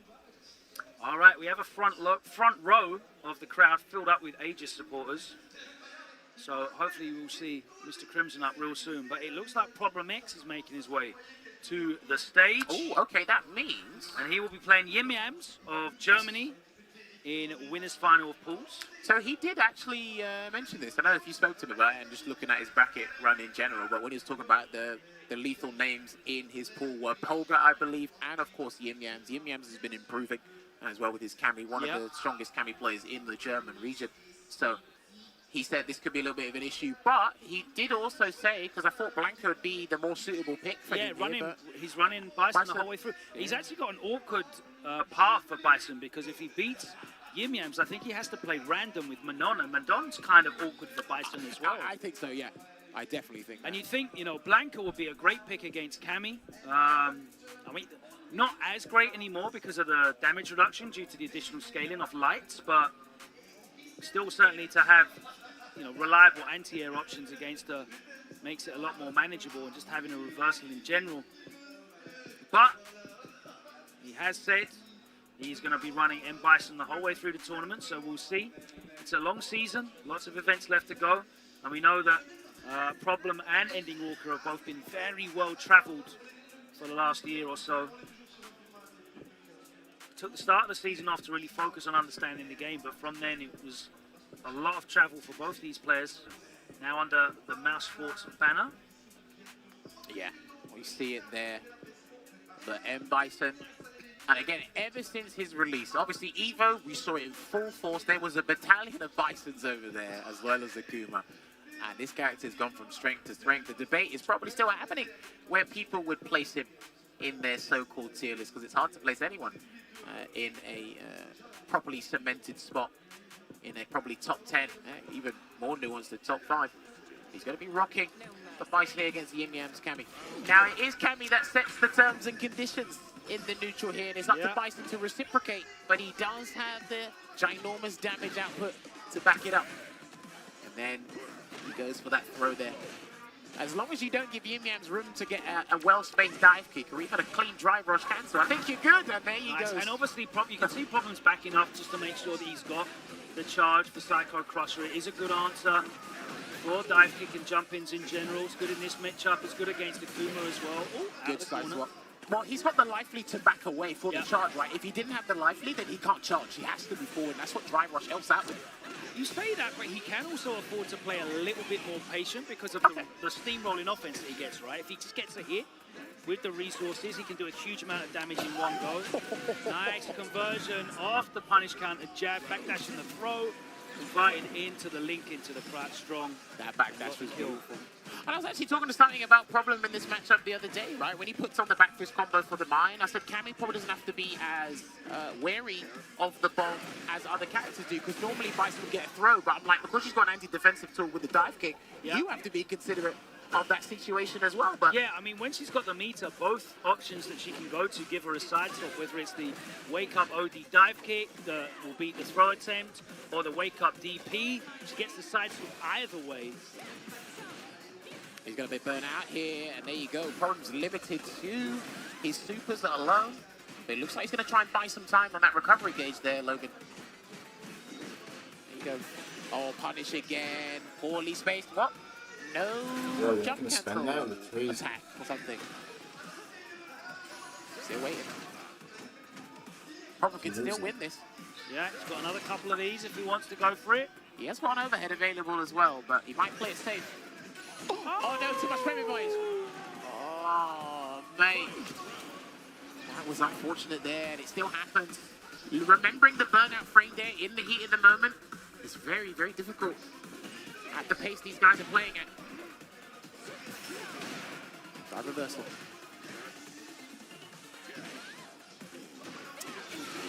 walking far enough. I like it. Short and sweet combo to capitalize on the low drive gauge here for Problem. Now, Problem does like to do Super Art 1 and Wake Up a fair bit, but I don't think now's a good time. Try and get out. Yeah, Problem can afford to be patient here. He just can't keep blocking. That's why he's getting him to block instead. Yeah. Could have burned him out there, but he's going to get it now. Right, Problem not choosing to go for mine mid-screen. He just wants standing frame advantage. Got him. There it is. And it's going to be a Even nice... with the scaling, it's not going to matter. No messing around. Stand facing to the level 3. Word. Now, what was very interesting about those last few interactions between Problem X and Yin Yang is when Problem was low on drive gauge, he actually became more hostile. He became more belligerent and made sure that Yin Yang was low on drive gauge as well, so he doesn't get to anything clean off of that. And we have to sacrifice his drive gauge. Yeah, Bison's already limited defensive options, just become really, really poor when he's in burnout. He's got that 10 frame level 1, which means a lot of characters can safe medium with crouch light. Yes. Or just a 4 frame in general, so. There's a throw take there. Yin Yang's again in burnout, but he does get a punish kind of dive kick. Myself and Mindy were talking about that earlier on the analyst segment. And he got another stun there. This is becoming a nightmare for Yin Yang, because it looks like he's approaching or doing things in trepidation because he's not sure how to safely approach outside of that dive kick, but he does get punished on that knee press once again. There you go. See, this is it. When he's trapped in the corner, it's just a wild dog that's trapped. He needs to get out. Yeah. Problem spending a lot of bar. He's pushed all the way back to the corner. There's the wake up level 1. Had to do that. Couldn't afford to just sit and block. He's got another level 1 as well. Yeah, don't be afraid to do that. Don't think you have to always spend your OD bar to get out of a situation. Just spend your super. Nice challenge. Got it. Press the... Speaking of... Press the button. They press the button. I think he tried to anticipate maybe a jump away there. Here it comes. Oh, he got it! That's crazy. Boom! That's And you know what? Because you know that situation is kind of inevitable, like it is there, it is available, because of everything that happens, it's kind of that thing where it's like, I make you forget it's here, and it's just a dry rush into the overhead, and you're like, oh, it sucks sometimes, especially when you're asleep at the wheel there. And he saved it right for the very last interaction there. Problem. So good stuff to him. Yeah, I like the way that the Bison players were able to sneak in a lot of the options. There's a lot of things to look for, and they all look very similar as well, because he's got the particle effect on a lot of the stuff. It's very difficult. We saw him do, I think it was drive rush medium punch into the drive impact, and he caught Yin Yang asleep, even though he had the level 1. But there's so much stuff that Bison has, especially with, you know, the blue and purple effects, and you've got the red of the drive impact as well. There's a lot to look for, and it kind of puts that half second of doubt in your mind. And half second may as well be an eternity in this game if it comes to reacting to things in time, especially if you've got to do double quarter circle input to get a super out. And Problem's very good at taking advantage of that.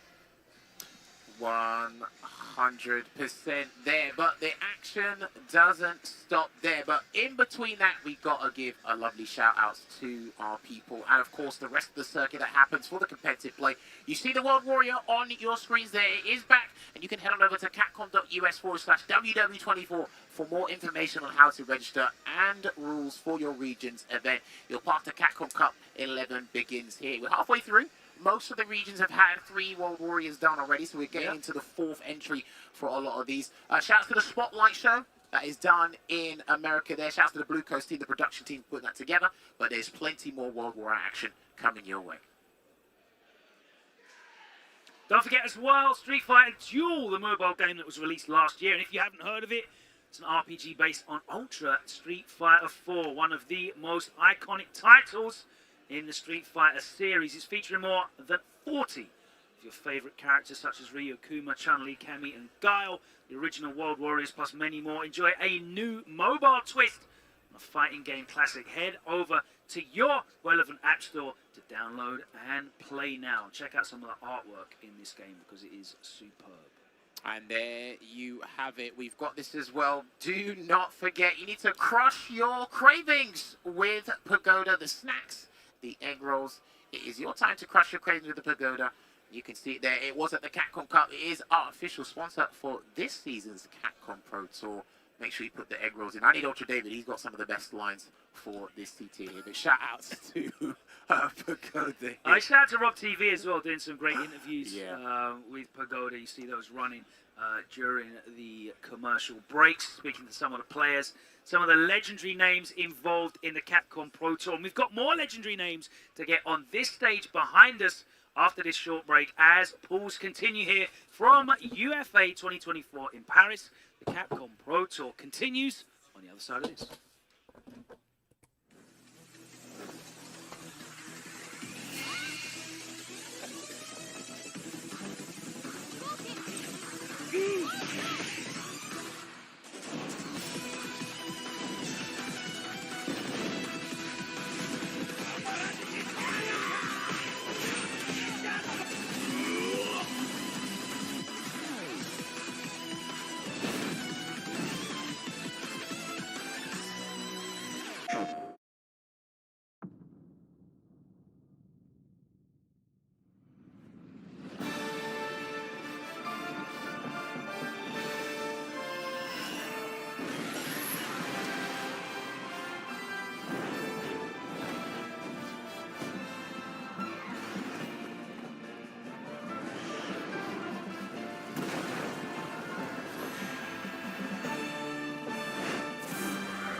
Our world is not headed for disaster, as you say.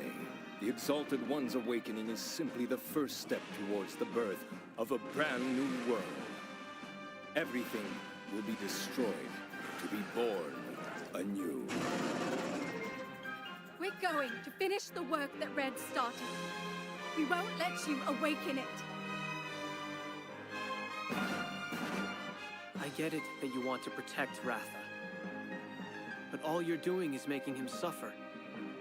Ratha here is the one paying the price for your selfish obsession with the Nergigante. Let's go, Rathy! Fire! It may be impossible to save the world without Ratha's help. Bonds of friendship between riders and hunters. Looks like the children really are our future. Sukino! Understood! I won't miss!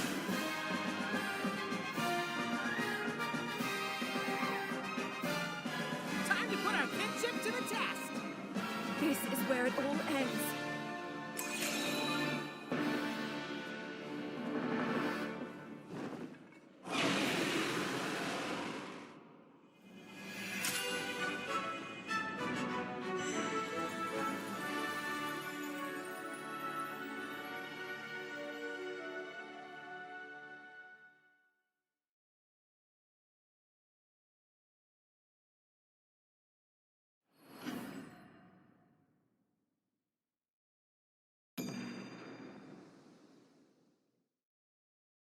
PlayStation.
What's good, everybody? Welcome back once again to the Ultimate Fighting Arena live from Paris, France. A stop on the Capcom Pro Tour, a beautiful one at that. The matches have already been dope as hell, and I want to go over this clip from Tachikawa versus Tom Escrow. So one of the big benefits of Ed, I think, in this game is the ability to have these moves like Charge Fierce or Flicker, where he can actually kill rush out of them and hold them for a long time to adjust to what the opponent's doing. Now, as you can see, he starts up the stand fears here, right?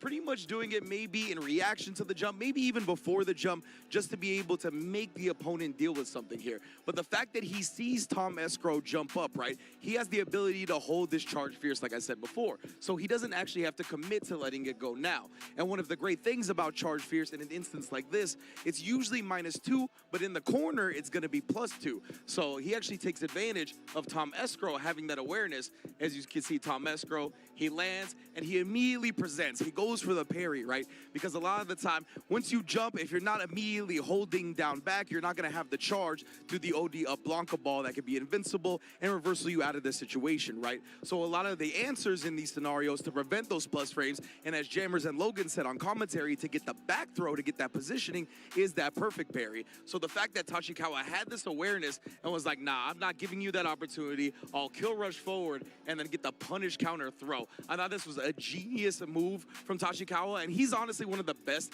at manipulating his opponents with the Charge Flicker and the Charge Fierce. This second clip, however, is from, let me see, what is it, Yim Yams, and I believe Problem X. So if you're at home and you're like wondering why you can never land DIs in the corner when you're watching these competitive players, and you're like, how do they always land DI in the corner? And whenever I do it, I get DI back, or my opponent has something available. So of course you can see that Yim Yams pretty much has no answer to DI in the corner here, right? Burnt out, no meter. Let me highlight these here. Burnt out here, right? No meter down here as well. So he has no actual answer. But besides that point, even when the opponents do have answers, sometimes something like this can sneak in. And what I mean by something like this is when the opponent is able to start the DI animation when you're outside the corner. You see, when he starts the DI here, the corner is not actually on screen yet. Let me get back a little bit further here. So it's a really tricky tool that a lot of top players use. You can see here where it starts. Oh, that went away. Apologies for my execution regarding the touchscreen. But yeah, see, so this is where the start of the DI is. The corner just barely gets pushed on screen as the DI starts, right? So as we go further, we press play again, and you'll see that it wasn't actually the corner that was on screen, right? When we saw previously when this DI started, this was the edge of the screen. The corner ends up being all the way over here. So a very smart thing to do when you're out there playing and whatnot, try to find those ranges where when you start the DI, it will push the opponent to the corner without the corner actually being on screen. People get hyper aware of the DI and how to respond to it once they actually see that the corner is on screen and they're in threat of a wall splat. But they're in threat of a wall splat well before that actually happens. So that's something to keep in mind going forward, of course. Now, back to the commentators. I'm going to throw it to Jammers and Logan to finish off the block. Ringe dropping the psycho bombs on analysis over there. Very, very relevant information. And I think just in general as well, going back to the points that he was raising, it's really, really useful to study every stage in the game because we can play any stage. There's no, like, it's generally random. And identifying the exact point on the stage where you are at risk of wall splat. You need to know with the visual indicators, okay, this is where I'm at risk. If I get clipped here, I'm getting wall splatted. And I think it's really, really good to know that, both as an attacker and a defender. I think as well, with Street Fighter 6, prior knowledge is imperative, only because it's how fast things are, how easy it is to zone out of understanding what you need to do and playing purely off of instinct. It's like, okay, I need to know this knowledge prior, not just at the frame data, not just the drive gauge damage and interactions. It's like, okay, like you said, the spatial awareness with the stages. Because some of these, sometimes I feel it's like, it's RNG when someone does a button into DI and the blowback on block, it just puts them in, it's like, dude, it wasn't there, so how far did you go? I'm still trying to study the distance of a raw drive impact and a button into it, whether the pushback on a normal contributes to the drive impact pushing the wall. Definitely That's does. what I'm not sure about. Definitely does, because you saw actually in that example, the amount that the corner came forward after he blocked the medium punch because of the pushback on the medium punch after the cancel into the drive impact. So that is definitely something that comes into play as well. I feel like Street Fighter 6 is a game that rewards like lab work and research, access to that information and having it available, stored away, ready to act upon. I think it is probably one of the most rewarding games for having that knowledge, because if you've got the resources, there's always an answer. Yes. It's never checkmate. If you have drive gauge or super bar, depending on which character you are, sorry, DJ and Dalsim and Zangief players, there's always an answer.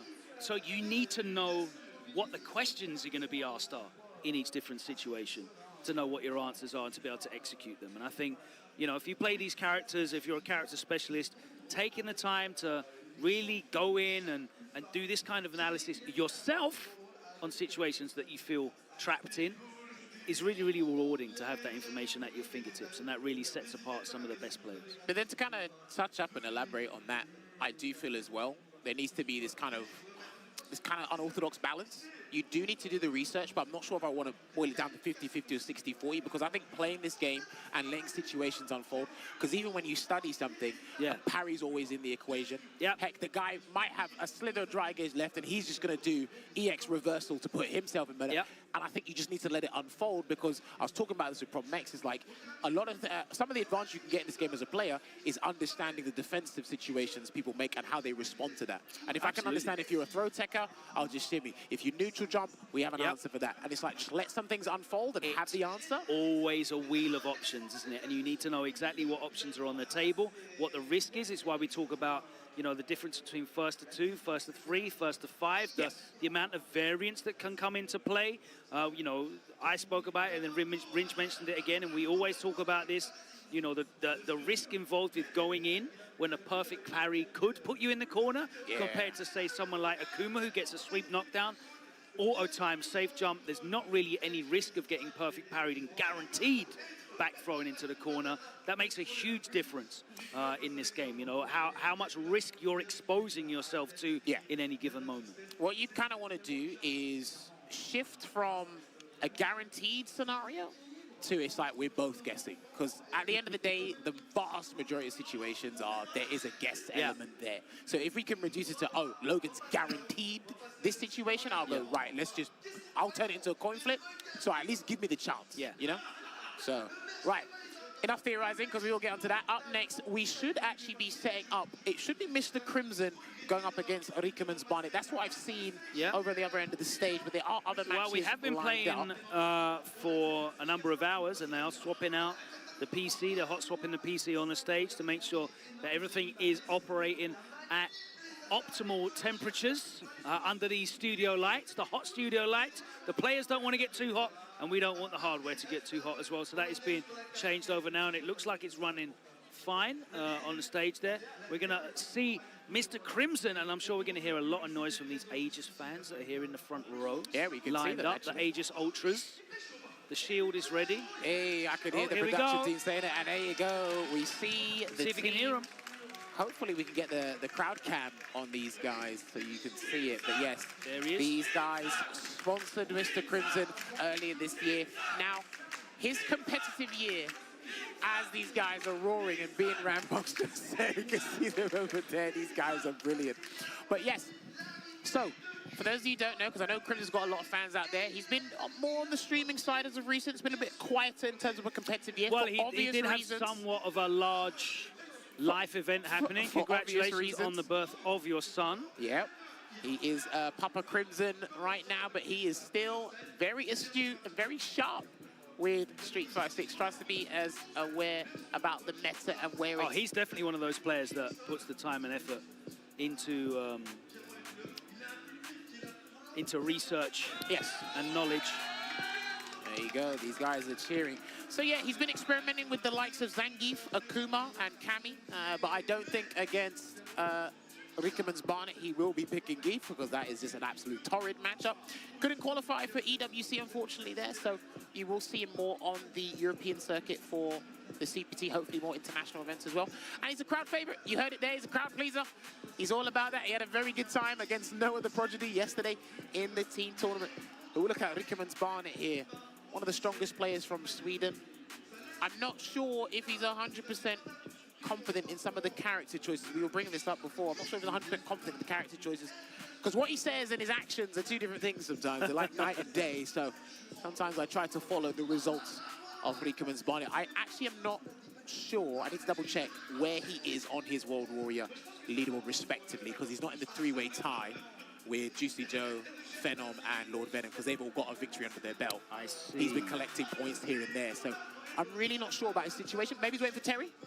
And probably going to go for the gusto there, but I can assume we're going to be seeing... Terry looks crazy. I almost forgot for a moment that Terry is coming out. He looks mad. Definitely. I can see Daigo and Mena definitely playing Terry Bogard. I can see a lot of people playing Terry Bogard. That character looks a complete. Oh yeah, if we're to give it a continuing the strong trend of the DLC characters. Being good. We like that there. But yes, these guys are gonna look like they're all raring to go. The sportsmanship pre-match handshake there. And these guys are gonna get in. So we haven't actually seen much Dhalsim competitively throughout this year. The luxury of watching Dhalsim is actually in Street Fighter League Japan with YFC Mochi and Torimeshi. Shouts to those guys. But Mr. Crimson here, this is our, or one of our staple Dhalsim plays. Shouts to Garnet from Italy as well. He is here. And I do think Dhalsim has some very interesting interactions and things he has to work with, but the system still works against him, despite some of the buffs he got in that big update for Season 2. Yeah, I think he finds it very difficult dealing with Jury. She's so mobile. She has that low fireball. It's very difficult for him to navigate around. Very reliable anti-air options as well. Well, I do think Yoga Float helps out. Yoga Arch helps out against the low fireball as well, just in case to kind of change the situation as to where Jury can move around. Wake Up Drive Reversal does help, but Jury's got a 6 frame, so if you kind of misuse that, use it liberally, you are going to be in a dangerous spot there. And you see the Yoga Float, he had to hold the drive parry, kind of turn things around. Nice. Okay, connects the Yoga mounted, but didn't get the full conversion there, and it's going to be huge for Crimson. Go. Oh. Jump fierce, just slams him into the ground. Oh! Rickerman's Barney swings for the fences, but Crimson so good at putting his foot on the brakes. And listen, that's what you need as a top player, man. That situational awareness as to when someone might want to panic and break out. Up, but gets caught air to air. Rickerman's Barnett looking for the shimmy. Nice challenge. Counter hits him. There's the punish. Yeah, what was I saying earlier? In this match specifically, and he caught him in the jump. And he gets the follow-up as well. Catches him. Trying to do something. Maybe it was instant. Okay, no super up 3. Okay. It worked out. He's pretty confident that he can preserve his meter. Didn't have to use any super up to kind of close it out there. And I'm not sure if Crimson wanted the drive impact. He doesn't get side switch combo Dhalsim, or he wanted that drive reversal again. But he's been punished once. And there's plenty more punishes on the way if he misuses that mechanic. Good interruption there with the option select. And he's just trying to find that spacing so he can safely do something. But he will go into the Merciless Yoga and replenish some drive gauge here. This is a tough spot because he's in the first half of the recovery of this burnout gauge. And I think it's the second half he's got to be more paying attention towards. He should be okay now if he doesn't let him in. Oh! Rickerman's burns himself out mid-screen. Right into level 3. Keeps him there, super kick. Right into level 3. Finally catches him with the shimmy. This is good because once it's done, he's going to be fully replenished. Yeah, and it is the good Oki as well. Yeah, he can throw, but yeah. Got greedy. That neutral jump shimmy is a very greedy choice. Just got the level 1, just got the kill. And Aegis Ultras in the crowd, very hyped for that. And there you see someone getting punished for sticking their hand in the cookie jar with that neutral jump. I did mention the throw option, but Rickerman wanted to be, like you said, greedy, one step ahead and try and capitalize on that because it covers drive reversal on wake up as well. And he had the gauge for that, so I don't blame him for the neutral jump there, Rickerman. So almost got the punish on the back medium punch. Oh, okay.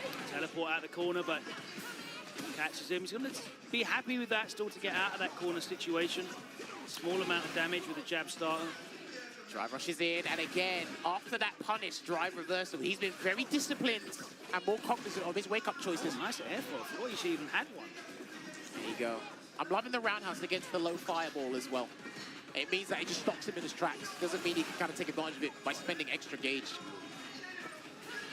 Still being elusive there in the air is Mr. Crimson, but he could lose this round, Logan. Drive gauge. He can, if he pushes him further away, he could chip him out. Yeah, he could chip him out. Yeah, he can't do anything here. Yeah, he's done. There you go. Like, he couldn't jump over that fireball. Nope. That was it. That was a checkmate situation, if any. Tried to catch him with the roundhouse before the fireball connected. And he does stand, he always does stand mid off the throw takes. God. Burn him out. Oh no, it's not going to burn out. It's going to be close. He blocks them heavy. Rickerman could be stubborn here. Decide. Yeah, decide. Oh, man, that would have been so sick if he got that. That would have been cold. Real kick again. And this is Chip, Still unfortunately. Oi, he got him. Yeah. He knew it. All right, he's going to go down swinging. He will have... This is pretty good, though. Yeah, he will have his drive gauge back when he's done. He's got to rush in. I think he's got to rush in. Oh, my word, he had time. Can't he? Oh, he did it. I thought Crimson was going to press. Rickerman's body with a comeback. I actually thought Crimson was going to be stubborn then, try and press a light, but it was too risky in that scenario. Teleports away. He's been very creative with those answers against the fireball. Counter hit after counter hit after counter hit from Crimson. And another one. Rickerman's Barnet trying to bulldog his way in. He's low on drive gauge. That is a punishment, trying to bulldoze your way in. Jumps in. Again, another punish counter. He's going to have to burn parry, himself nothing out. for it, yeah. Yeah, I think he's going to have to burn himself out to get in. I don't see a clean way in at this point. Playing it safe, yeah. Drive rush straight into a limb. Burn out. And there you have it. I can hear the rambunctious crowd in front of us. But Mr. Crimson will take it over Rickerman's Barnet there, showcasing the Dalsim. You can see them all in the left-hand side of your screen standing up. There's a big pack of the Aegis shield. And Crimson advances in winner's side. Here in pause. That's actually really good. Again, the amount of support, the amount of love he has in France as a whole, that team is going to be backing him for a couple of years in the future there. And boy, what a good way to kick things off for him again. And he's got new impetus now. He's got new motive, because obviously he is a dad, so the objective of winning and playing Street Fighter is going to substantially change for him. It's not just for him now, it's for the whole family. Playing when for the he family. is playing here. But hey, that was a good showing there from Mr. Crimson. You will see him deeper into the bracket from tomorrow. Well, maybe today and, of course, tomorrow as well if we get there. But we are setting up. We should have Juicy Joe coming up on stream next for you guys here. Another Swedish player, because Rickerman's Barnet is from Sweden too. Yeah. But we've got Juicy Joe here, one of the few JP players we have, but one of the strongest we have in the European region. Going up against Sky Nugget, I believe. From Spain? From Spain, Akuma player, right? Akuma and Luke, so again, same thing. same thing. Function. He's a function specialist. Oh, Zaf was seeded in this pool as well, but Zaffarino didn't make it out to the event. Shout out to Zaf if you're at home watching. Big love always. But yeah, Juicy Joe, been on a tear around Europe. He's been putting up some impressive results. One of the few lone remaining JPs. Tell me a little bit about Juicy Joe's rise to prominence over the last 6 months. I noticed it when I was commentating him and Crimson actually at the Road to Evo tournament. I said, I don't think Europe speaks about him enough. Phenom was practicing with him like religiously because obviously he came second place at the CPT online qualifier.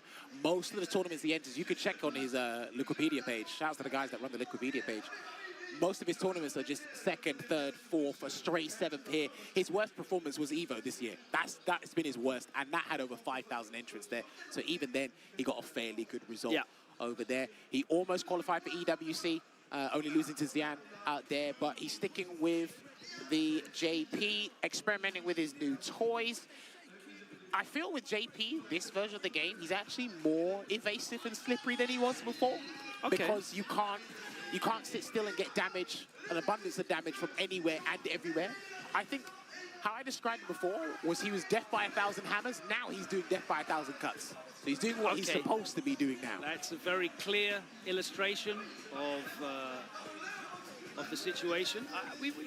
You look at that region, and early on in the game, it was all Lord Venom, right? It was all Lord Venom with JP doing the work. And Juicy Joe kind of crept up a little bit later on. But yes, he certainly stayed the course. Still here on the JP. He's still a character that has the same functionality, but the reward for it is very, very different now. I do think, though, Amnesia, the philosophy behind Amnesia has substantially changed from last version because he doesn't get a 60% combo anymore. Exactly. The scaling is crazy. I mean, you barely even do... Well, when he does Amnesia... reversal damage. Yeah, when he does Amnesia mid-screen, I do think he just resets the neutral and doesn't do anything else. Yeah, it's just an opportunity to reset the obstacle course. Exactly, rather than an opportunity to drain half your life bar. Drive rushes in and gets that throw. Now, Sky Nugget here using the Luke. He has got an Akuma as well, but he's very good at checking drive rushes and dashes in the neutral. Nice. Lovely conversion there. Lovely use of the drive rush into the roundhouse turn. I can hear the Spaniards making noise as well, actually. Can he get the burnout What here? a great thing it is as well. I've really missed having representation from multiple different European regions and countries. Yeah, there we go. Drive rush roundhouse. He's found his answer here. Can he sneak in the round, though? That's the question. Nice. Gets the grounded punish. Juicy Joe still in burnout. He's going to have to take one more guess. Oh, okay. I like that he allowed... I like that he allowed Joe to get his gauge back and then go for the drive rush stuff. Because I do think one of JP's biggest weaknesses is forward advancing moves. And, like, Luke's toolset is littered with those. So we've seen it with stand medium punch. We've seen it with the heavy kick. We've seen the light He's doing punch a really good job of standing at a range where he can just react and drive rush through the ghost. And that's where you can't get too complacent as a JP player, but he was ready. And the jump as well over the Super Art 1 into the EX Flash Knuckle, and he's going to end it the tip of the iceberg with that Pale Rider here. And he can only do another wake-up level 1 if he wants to get out of this mess, but I don't think that's a good idea either. Oh, he amnesia instead! Oh, wait, can he get this round? No. Oh, man, what a jump! Brother! That exact timing. How did he know? It worked out for him.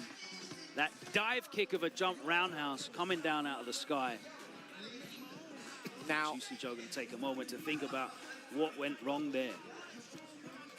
How can he change his strategy then, Jammers, to avoid making himself susceptible to those drive rushes?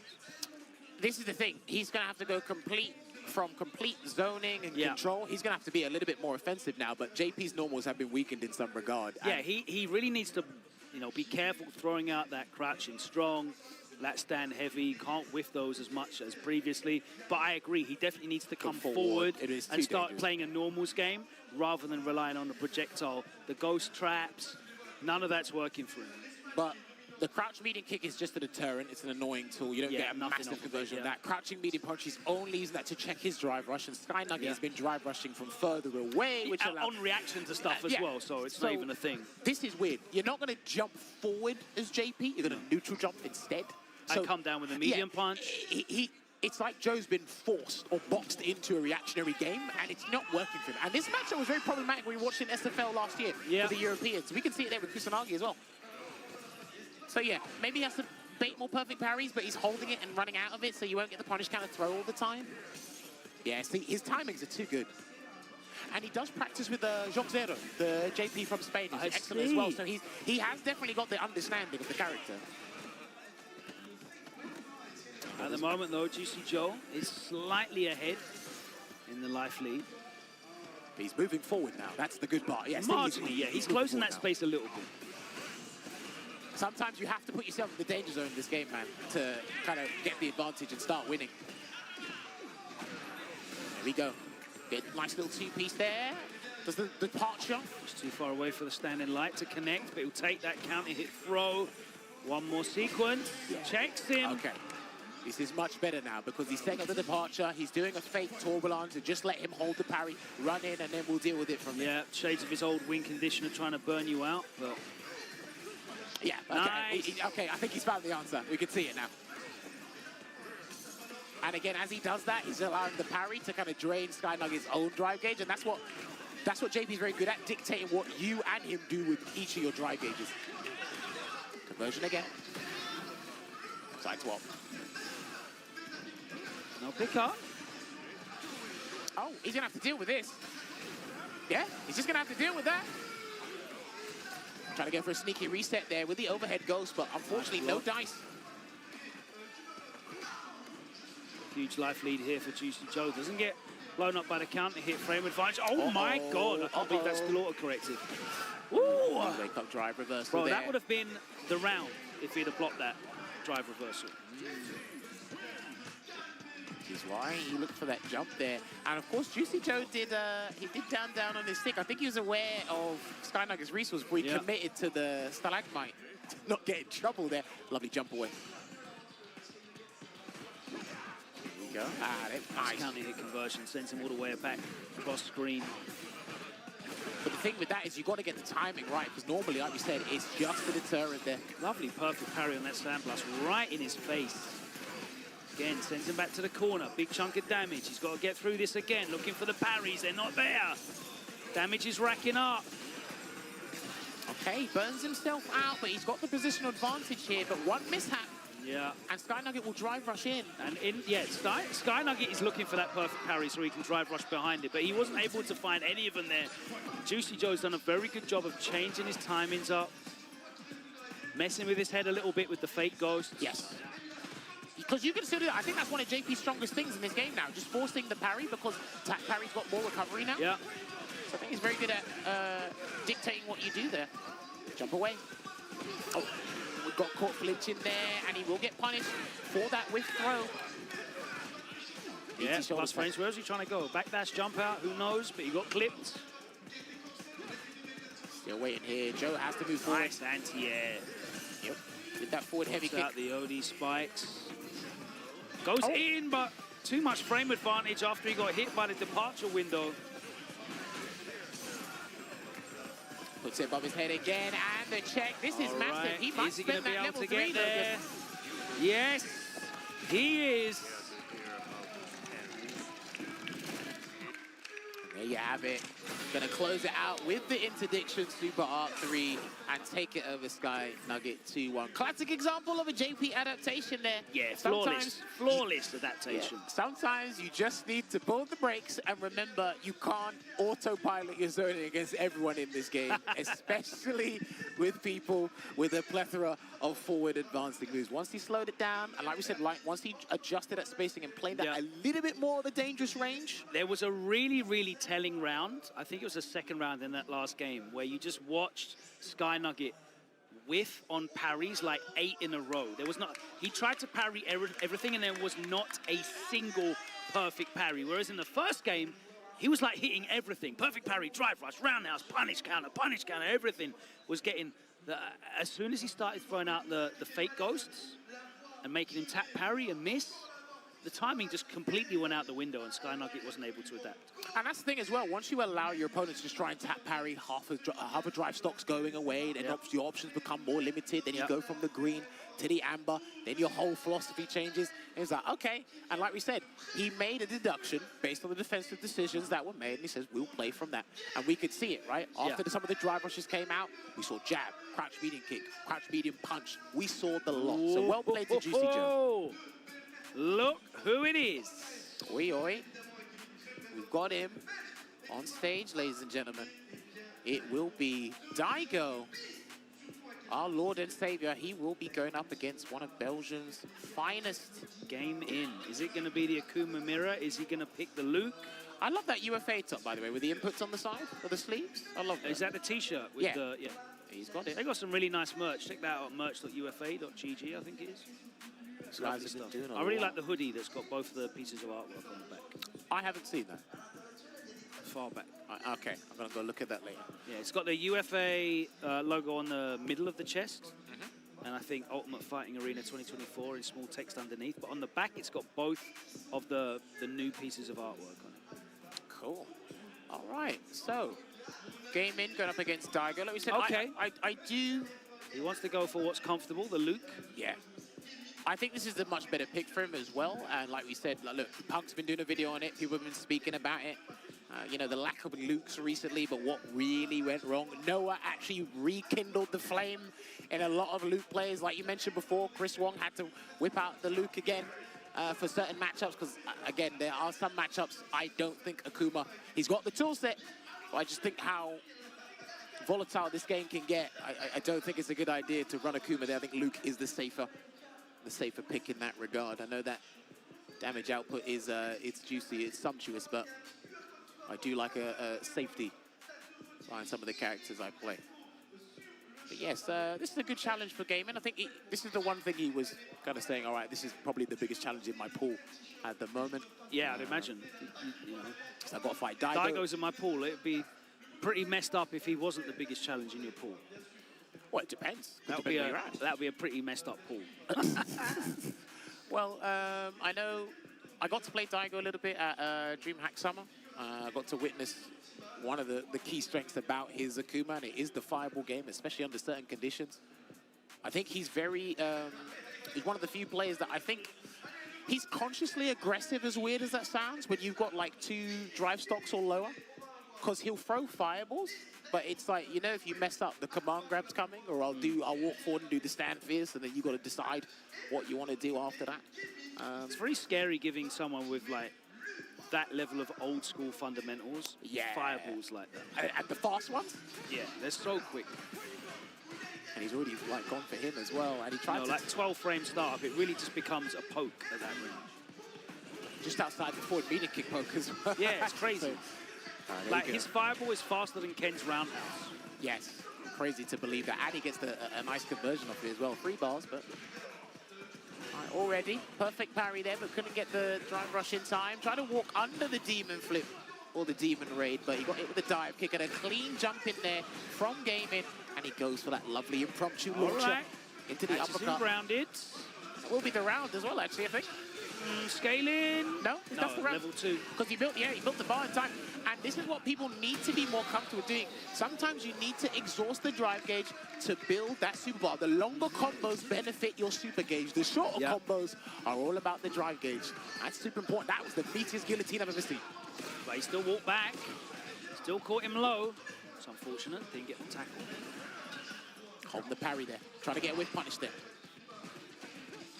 What a challenge after the jab. No respect.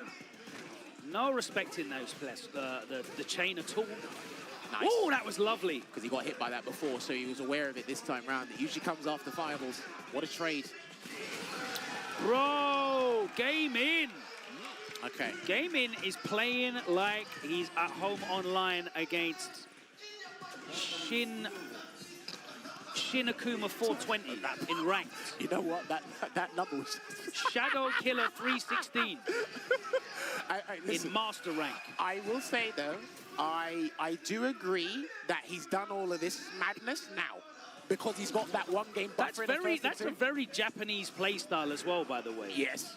Doing all of that game 1. Do that now. Because that's going to buy you a couple of wake-up buttons next game. Against a character that's consistently on good at Oki as him, buying as much time as possible is the best benefit you can give yourself. No cross-cut there from Daigo. Yeah, he only got the crouching light punch. Shades of Street Fighter 5, Bison and Guile, yeah. Perfect parry. I assume that's an input error because he definitely would have wanted the... Yeah, of course. Oh, what a whip punish there with the crouching median kick. He's going to go for the safe jump here as well. That didn't look as safe as I thought it would be normally. No. But... pretty high up the leg. Yeah. Nice, the OD Sandblaster gives the game in. A set point here in winners finals in pools against the Beast. Oh, there we go. Drive rush overhead. Daigo's going to start going to the wall. You know what happens when Daigo is back to the wall? He fights like a rabid animal, but came in. As got that beast in him as well. Listen, even a parry can stop a rabid animal. I'll tell you that much. Uh-oh, Mr. and he put himself in the corner as well. That's terrible. He's hesitating to anti-air as well, but he catches him with the overall throw. He's going to stay right there. Not respecting the plus frames, and Daigo's going to save one set point.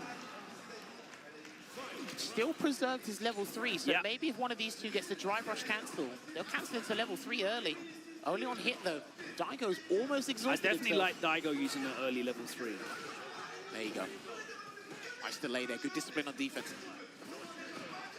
But Luke having that level 3, yeah, that's why having that level 3 is really important. That heavy flush knuckle. You just want to keep it in the pocket just to get away with that charged heavy flash knuckle. I love this level 1 because it sends him full screen and buys him an iota of time to get his drive get out back. of yeah, exactly. Get out of burnout. Just And again, using that. Yeah, he confirmed this. Right. It's all about the flash knuckle now. Yeah. Is he gonna? Yes, he will. This is massive. Oh, this is huge. Look at all that burnout recovery. Look at all of that. He's gonna have one more sequence, and then he'll be out. Daigo's got to go forwards, and he did it. Oh, nice use of the OD straight away, and game in. Sends Daigo to losers bracket 2-0. The new name in the Belgian FGC on stage at UFA with the 2-0 against Daigo. Ironically, with the character that he said he was leaving against the character that he said he was going to be putting work into. He was going to be dropping Luke and moving full time to Akuma, but it's the Luke that's got the job done for him, and he looks very, very dangerous here. Very dangerous, very confident, very comfortable as well. And again, because like you said, he's been trying to put in the work with the Akuma, he's got a deeper insight, and I'm pretty sure him, as the over thousands of players as well, they watch Daigo stream, they pay meticulous attention to what he's doing with that character. And I do feel, look, Tachikawa say it, Daigo's age is a bit high, so there is some situation.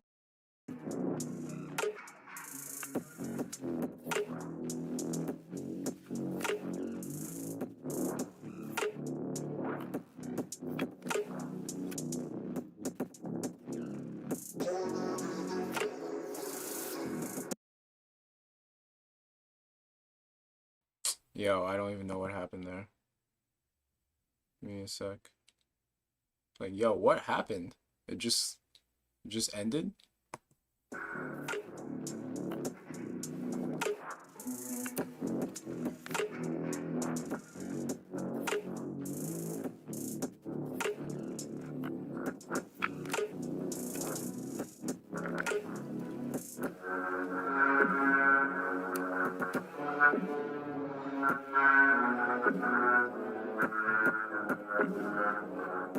Yo, is that it? That's how the stream ended?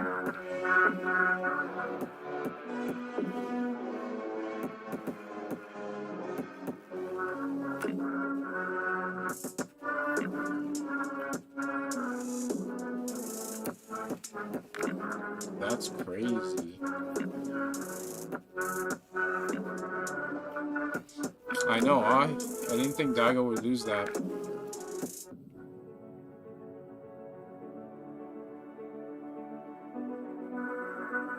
Like, yo, what? It's not even... Daigo's match isn't even there. But it's very interesting nonetheless, so I do appreciate UFA. Yeah. It's not just a handful of specific moments that maybe we don't get the time on the commentary booth to go through. Twitter tech videos online just to show the punish things, optimization here and there, and there's a lot of characters that... Oh, sorry, not a lot. Got it. Speaking of, press the button. They press the button. Yo, did they actually end it like that? A That's rabbit crazy. animal, but came in. Has got that beast in him as well. Listen, even a parry can stop a rabid animal, I'll tell you that much. In Yeah, France, this event has been getting bigger and better every single year. We had a brilliant team tournament yesterday, and that was only a teaser as to what's going to And happen. how cool is this? You know, obviously we've got Ringe, we've flown out Ringe here to be part of the broadcast. All right, these guys are getting ready and sorted. We watched that. So what is going to be the resolution here? Into the fences, but Crimson. Watch that. So doing a really good job of standing at a range where he can just react and drive rush through the ghost. Okay, there. The lot. So well played to Juicy Joe. Look who it is. Oi, oi. We've got him. Oh, this All right. is huge. Look at all that burnout recovery. Look at all of that. He's going to have one more sequence, and then he'll be out. Yo, why did it end that? Oh, nice There's use still of the like OD straight few away. hours left. And game in. Maybe the live Sends stream Daigo did to something. losers bracket 2-0. The new name in the Belgian FGC on stage at UFA with the 2-0 against Daigo. Ironically, with the character that he said he was leaving against the character that he said he was going to be putting work into. He was going to be dropping Luke and moving full time to Akuma, but it's the Luke that's got the job done for him, and he looks very, very dangerous here. Very dangerous, very confident, Yeah, that was very good. comfortable as well. And again, because like you said, he's been trying to put in the work with the Akuma, he's got a deeper insight, and I'm pretty sure him, as the over thousands of players as well, they watch Daigo stream, they pay meticulous attention to what he's doing with that character. And I do feel, look, Tachikawa say it, Daigo's age is a bit high. So there is some situations where you're gonna have to take advantage of that. I don't know if that really makes much difference, to be honest with you, as an elderly man myself. Tell. But I think, you know, the big thing there is just the confidence that Gaming played with. We see it with Noah, where he just plays against everybody as if they're training dummies. Gaming didn't play like that, but he certainly didn't play with any kind of, you know, trepidation, to steal a word. There was no fear in his approach. He was very, very confident. He was happy to let things fly. And, you know, he just played as if it was any other pools match in any of the online events we've seen him competing in, and was very confident in closing that out. Well, just touching on that, I do feel as well, the first to two environment, we are going to say, just to reiterate the point, maybe part of his strategy was, if we get the first game, like we said, there's room for more error, there's room to say, hey, I can take a grab here, or let's see what Daigo does in this next knockdown, because when the push comes to shove, take advantage of that. Because there was what? The wake up reverse he did the first game. Yeah, he bought a lot of opportunities there, right? Yeah, not many people would do that. And then to close out the entire game just by going for that regular throw, ignoring all of the options that can happen around that equation, he said, you know what? I feel completely comfortable. And even if things go south, we got one more game to go. And I don't think he wanted it to go to that last game, because maybe the fear and the hesitation might have kicked in that scenario. Yeah, maybe. I agree. You know, it would be very interesting to see if Daigo had been able to make it 1-1, whether he'd have had the same confidence. However, that reality is not the one that we are in. We're in the multiverse right now, and that one has gaming in winner's side. Beautiful. Is this Alphen? I see long hair. No, it's Link Nova. Well, no, I think you might have been right. Wait, what? Yes, Alphen and Link Nova are in the same pool. There we go. I can't believe I was wrong. You know when you go training mode and you're like, I'm going to try hit confirms today, and you miss 3 on hit in a row, and then the first one on block, then you do the cancel? That's what I'm like today. I can't believe I block confirmed Alphen. Oh, man. That was hilarious. But hey, Alphen the French Cammy up against Link Nova, the UK-based JP. Well, we're actually looking at 2 of the most improved players in Europe right now, actually. Yeah. We just had definitely one of them before that. True, yeah, sorry. No, of course. What a fantastic time it is for Europe, man. We've got so many interesting players coming through, new names coming through. I will say this, and this is me defending Europe, because I know most games in their inaugural year, Europe always gets the flack where it's just like, oh, Europe are bad. When it's no, we're just like slow learners. When we pick up, like we'll show up. That's what the guys are doing here. Like we said, including gaming as well and various other people, at least on my radar, because I've had to catch up with a lot of Street Fighters of recent times. Link Nova and Alphen have definitely been up there. Alphen's actually been doing a lot of streaming in preparation for UFA. Didn't play as well as he wanted to in the team tournament, but this is now a solo endeavor, so maybe he'll be able to come out and shine and showcase what he's been practicing in the lab there. But Link Nova, I've got to give it to him, man, because there are some matchups I do think are torrid for players, not just JP as a character. And I think this matchup, he's actually been doing fairly all right, you know? Because obviously one of the things about Cammy versus JP as these guys set up is obviously the dive kick. That's one of the most prevalent things. But if Cammy goes to the dive kick in the corner, if you do neutral jump air throw, the hitbox on all the air throws are actually pretty good against the dive kick.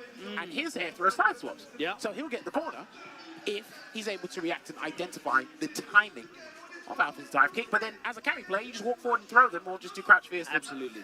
Do whatever. That's the mind games. Yeah, it's not like she's dependent on that. It's like watching... Oh, I'm trying to think. Who is it that I saw earlier that's now using... It was CCL. Normally using Chun-Li, very strong, very ground-based, very normal base. You saw him play Cammy, it was the same thing. She can still play on the ground. She's got very good normals on the ground. That roundhouse, crouch strong is so good. And the other thing that's beautiful about this as well is because for Cammy, JP's normals got weakened, which automatically made her stronger. I think also as well, if you can kind of start playing a grounded game against JP and force him to press buttons, that's when the risk comes in for JP, because getting punish countered on like a crouch strong, for example, from JP is going to really, really hurt. So if you can bait JP into suppressing some buttons, that's a wonderful situation to be in. Well, a wonderful situation is this. That's not wonderful. All right, he's going to go for the full conversion here and sit on the departure and close the gap and sneak in that throw. I love that. Not allowing the departure to click off, so he gets the drive gauge back there, Alfred. Meaty throw again. Oh, he could have got another one there, but he should be able to take this round here. Lovely. What a rebuttal there with that perfect. Yeah, that DP coming out just too far away. Didn't hit, was able to block in time. They both got 3 bars, though. So one clean conversion to level 3 would be a substantial difference. Let's find out who closes it in first. There it is. This is good. Get that drive rush cancel. You're going to replenish 1.5 up to 2 stops. And you do get a lovely mix-up here, and it's probably not going to be the hooligan. So he's going to do something else. Stop short. Oh! Respecting the wake-up, but a perfect back from Alphen. We got a real match. See, this is where, as a JP player, you wouldn't be so sure, right? Because obviously the natural thing to do is when you see drive rush, just parry. Because it's like they're going to try and do a button, but drive rush throw does beat that. But in post-level 3 situations, people drive rush, do the short to cancel the momentum or stop the momentum, and then really mix things up from there. And because that was one of the most beneficial situations for the attacker against drive parry in the new update. It's just like, because before when you did that, they recovered in time, I could throw tech, I could jump, or do whatever. Now, when you commit to that... Yeah, Oki, when you have drive rush Oki that is plus enough to be able to stop dead, is very, very strong. We saw that with Marissa in season 1, I think. A lot of the time, yeah. After level 3 situations where, like, you legit have to guess. There's no, oh yeah, green flash, react. No, you still guess. So it's in full screen though. He's still in the amber, but he will get his gauge back here. Will link Nova, just buying some time. It's a nice hop in. Oh my word. Spin knuckle, counter hits, and we're all the way in the corner now as Alphen runs the offense. Throw loops. Okay, he goes to Amnesia this time round, gets that back throw. And he will get a lovely conversion as well. No side swap from Alphen just yet. Not going to commit to a DP or anything. Patient defense from Alphen, but manages to walk inside the range. Or again.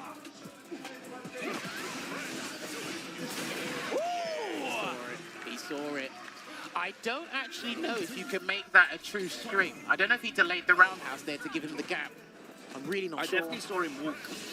Before he... You saw the walk animation in the... Because he's got such a distinct drive rush animation. Oh, okay. Didn't bite there at all there, Link Nova. No catch from the crouch immediate punch either, but got beaten to the punch there with the drive rush exchange. Oh wow. Okay, he's going to side swap here. I think that's the best thing to do. What's the play after this? Oh, okay. He tried to go for a reset, and Alphen identified the reset as nice well, Logan. air-to-air. You say about the air-to-air throw, but that was a fantastic answer. Yeah, empty jump, baits out the tap parry. Still in it, though. Oh, beautiful play from Link Nova. We see Big Bird do this a fair bit, but I'm loving players, actually. It's weird when you're actually in the driver's seat, but doing a forward jump in the corner makes so much sense because how many things it avoids, and then you still get the jump in. So you're not putting yourself in the corner to do it unless they start walking forward, of course. And they have to know the situation. Just backs away here at the moment. These guys are literally moving at snail's pace until that dive kick connected. Oh, that's -6, so that's what I was talking about before, nice, that jump. Yeah. He's got to deal with it. He's got to deal with it. And he dealt with it up until the end. He'll take that, that's fine. Oh, he won't take that though. That's their punish counter, so that caught the recovery on the throw. Try to do it again. I love. He didn't want to. Oh no, he lost! Alphen. Alphen learned his lesson last time. Wow, the big pop-up as well. That means a lot to him as he makes it out of pools in winner's side. Linking over a big name. The kind of names that you need to be getting past to earn your place amongst the elite here at UFA. But yeah, learned his lesson from getting caught by the departure after the neutral jump on the throw. That time he just sat and blocked. And then he did the parry, so he gets more drive gauge back because that one of the changes that happened to JP before. So again, and this is what's super important about the game, just that instantaneous adaptation. It's like, oh, okay, this took off a bit too much damage or put me in a perilous spot. We ain't doing this again. Even if you know the whole, we're not doing this again. Like, so you have to change it up there, and that was really good. Unfortunate there because that DI, I did felt that drive impact came out of frustration, and because Alpha was getting away with a lot of stuff on the ground, so I don't blame the arbitrary DI coming out because I probably would have taken the chances there. Probably a lot of other players would have taken that chance there as well. But again, just like Noah, seen the jump, and he's like, okay, get the punish, level 3. Works the magic, baby. Bing, bang, boom. Big result from Alphen, and he advances in the winner's side. And as I said, they're the kind of wins that you need to dig them out. Alphen, a player that we've seen really come through in the online events. Got a couple of good wins, a couple of impressive wins, but certainly not one of the names that you'd say is one of the premier threats in Europe. But maybe he can build on this momentum and push on in top 96 tomorrow. Next up, though, he definitely is a premier threat here. It's NL, Falcons NL. He will be going up against Richie, who defeated Rice actually in winners semi-finals. Okay. Richie FGC, a player that I don't know anything about, I'm not going to lie, but he gave Ras the business 2-1. Okay, this is good. So we do have NL coming up to the plate here. Richie from Caen in France, so a local player. Why has he got Mena's face as his... I did see that. When I was going through the brackets on my stream, I saw that, and I was like, I'm worried for the future of society if we're going to sign up to start GG using our favourite player's face. You're going to confuse the TOs out here. Stop it. Use your own face or something else. But I wonder if I can do that for like my announce photos. Can I send photos of F-word in my favourite commentary? You know, you will start a whole new meta if you do that. Yeah. You're just gonna confuse the hell out of everybody. Because people don't read the names, right? Do you know what? It's really funny actually you say that because in my years as a grime DJ on radio, I started out in a time when there wasn't a huge amount of social media. And the number of people that actually thought that I was a black man that had only ever heard me on radio because I played grime music. Sorry. A lot of people are like, oh, raw. Oh, it's the whole face to it names like, oh. Crazy. That was wild. I didn't expect you to. So I'm going to revisit that by using F-word as my... That's my official promo. You're going to get F-word in trouble. Oh, as if he doesn't get himself in trouble. Shout out to F-word. All right. Yeah, so Richie here, I saw Marisa. I see Marisa. Oh, man, we haven't seen. Have we seen Marisa all day? No, Marisa doesn't exist anymore. Yeah, you're right. She got patched out of the game. You're right. You say that. Is Shuto still playing Marisa? No. He did try, I think, in one SFL match or somewhere. It didn't work, and he reverted right back to Akuma. Johnny still plays. The only Marisa. Johnny still plays Marisa, but again, Diamond doesn't at this point. Oh, my word. Like, this has got to be terrifying for Akuma, though. I can't lie. It's terrifying for NL. But the air fireball, though, I don't think there's much Marisa can do about it. The EX air fireball? Yeah, you got to win neutral first, though. Oh, gets clipped, trying to punish the roundhouse. Oh, taste your own medicine, mate. You try to wake up parry, and again, if you're not going to wake up drive reversal, you're going to have to hold all of this. You have to hold all of this, mate. That was an interesting read. Extends in the heavy Tatsu. Good charge in the 5 in case wake up nothing level 1. She can do. Yeah. Well, could have double perfect parry, but, like, good luck. You're not ending one. All right. Gets that first round there. Burnt himself out in the process. But we've got no problem with that. But Richie went off firing on all cylinders, but immediately, I think Marisa kills her own momentum, you know? As weird as that sounds, yeah. There's certain situations where I just think she kills her own momentum because of all the options and the state of the game right now. Because he needs to find that opening first, like you said, win the neutral. There you go, that was it. Now if that was the EX one, that would have been a little bit different. She went out here, what a teleport away. Still caught the recovery, he's going to have to spend, unfortunately. He might not have wanted to do that. Maybe at level 2, if he could have got it close enough, but that level 3 will get him the round. But he's going to be at a massive disadvantage here, in terms of the super gauge at least. And this person did beat Rast, as Logan said, so there's something, he's here for a reason. Catches NO trying to walk out. All right, let's go, Richie. Make your choice. Nice. Respect these plus frames. Richie backing off. He's in there. Doing a good job, though, of keeping NL in the corner. Just marshalling, you see, controlling that space. The charge Gladius. NL burnt out now. Empty job? Yeah. And you know what? Because that looks way too late, and he does have a level 1 here, so this should be able to slam him down into the ground and get I said, that perfect. You've got to win the neutral first.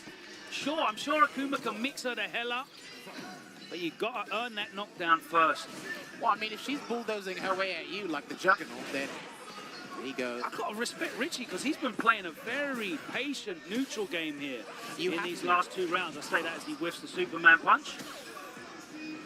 Yeah, this time he's trying to take advantage of the situation. Similar to what Gaming did against Daiga. He's burnt out in the early stages of this round here, and then he does the scooter stance. Stun. Okay, first round in the bank for NL. Well, he is allowed to make more mistakes here, Richie, in this next game. And, well, counter hit, gets converted into the knockdown. Good block this time. Interesting to see that Richie not going for the safe jumps. Really committing for the high-low mix-ups. I do like the high-low mix-up. Oh, that's sick. Oh, it doesn't get the follow-up, though. That would have done so much damage. It would have helped him as well. And he tried to get a jump again, anticipating on the fireball. But no dice there from NL. Yeah, he's too... Yeah, Richie's done really well when they've been waiting and reactively going for... Oh, that's unfortunate. That's crazy. Reacting to the fireballs, reacting to the jump-ins. It's almost like the preemptive stuff hasn't paid off for Richie. Okay. All right. I think he's just about I don't think he's dead, yeah. Because of the additional health that Marisa has. Yeah, and it was... Well, that's way more health than I thought there was going to be left. That's plenty to work with. He can't go in. Yeah, he can't go in. As weird as that sounds, because it's the ways that Marisa boy, that medium kick was brave. The reason I think Rishi was hesitant is the way Marisa wants to approach Akuma, and he wasn't throwing fireballs at the time. It's too obvious. So there's nothing you can do here. And even when you're burnt out, it's actually limiting your opponent in certain ways how they want to approach you as well. So it's easy to check their stuff. Swinging nice and early on. Sandfist into fireball, a very strange rock string that takes away a lot of prime damage from the opponent there from Akuma. Good sweep there. Lovely dry brush check as well, actually. Not many people talk about that.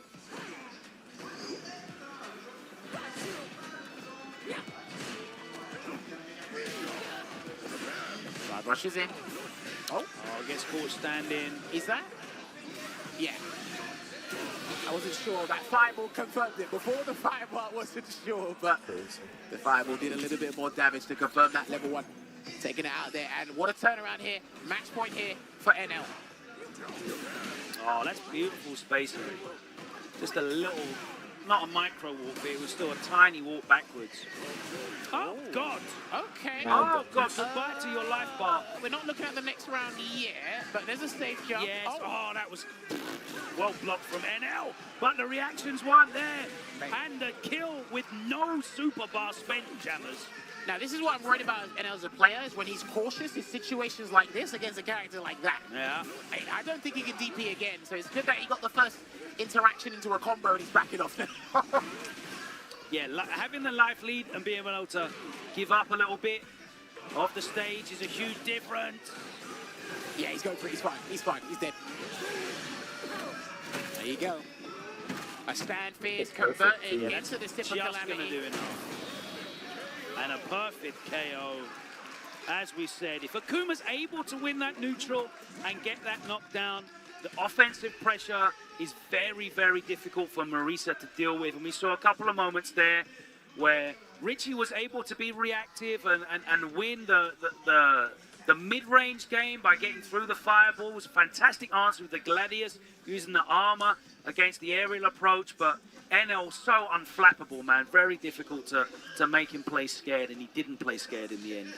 I do think as well, one of the downsides, one of the things you're hoping for as a Marisa player is please Akuma throw fireballs. Please, just so I can get around, kind of like goad him into doing the Superman punch, take a risk with the jump here and there. And that's when you kind of exclude the drive rush because the drive rush leads to the fireball. But because he's not throwing any fireballs or using them sparingly, messes up your timing. Now you've got to take the risk. And like I said, it's Akuma that's dictating the pace here. He was really good at getting the early life lead as well, which allowed him to then just play a very passive, standoffish game.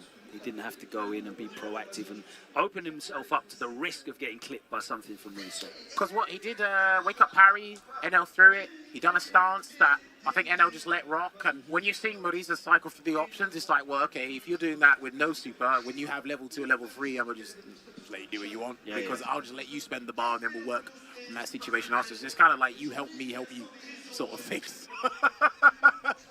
Sort of thing there. But no, that was really good, man. Unlucky to Richie, but he does advance to top 96 losers. Yeah, right? Into top 96 on the losers side, so they'll still play it tomorrow, but it's NL that advances, which is effectively top 64, I presume, you know, effectively on that winner's side. But that is your Pool C block there. Thank you so much as well, of course, to all of our partners making the Pro Tour possible. Street Fighter Duel, the mobile game that was released last year. If you haven't heard of it yet, it's the RPG based on Ultra Street Fighter 4 jammers that we know and love. Changed the landscape of the FGC, and you can play it now. Feature more than 40 of your favorite characters such as Ryu, Akuma, Chun-Li, Cammy, and Guile, plus many more. Enjoy a new mobile twist on a fighting game classic. Just head over to your relevant app store to download and play now. Don't forget as well, this is underway. Street Fighter League Japan. They should be on episode 4 or 5. There is a lot of teams, 12 teams, fantastic players, champions, up and coming, consistent players. You name it, you'll see it there. Vicious and St. Cola holding it down there. But this was announced before UFA. Street Fighter League Europe will return with that Season 3 live matches. How now, do you feel not about being pre-recorded. live, Jammers? That'd be wild, being live every day. That means they're going to be... every day for 11 days, we're going to be live. You're going to be sick of us. If you're not sick of me already, you are going to be sick of me by the end of SFL Europe, but you're not going to be sick of the action. And of course, the combines are done. The draft is happening. 6 teams, FlyQuest, Rebellion, Red Rooster, Cloud9, Bandits, and Fighting Spirito are the teams. The roster reveal is on Sunday, the 22nd of September, 6:30 p.m. Pacific. And that will be immediately following the World Warriors Spotlight Jammers, which we're big fans of, aren't we? Yes, we are. Shout outs to the American crew that have been putting that together. And it's just a central hub for everyone, just in case you miss it, because there are various streams. There's so much going on in World Warrior. It's impossible to keep track of all of it. So shout out to the World Warrior Roundup as well. Shout outs to Pagoda, our partners as well. Dropping the beautiful egg rolls and snacks. And, of course, putting together the awesome content with Rob TV, speaking some of the iconic names involved in the Capcom Pro Tour. Some really cool interviews that you have been seeing throughout this broadcast as well. So shout out to Pagoda. I believe that is it from us. We are going to be taking a short break. Jammers, always a pleasure, mate. Hey, I'll see you tomorrow. One more block of polls to go through, so the broadcast is not done.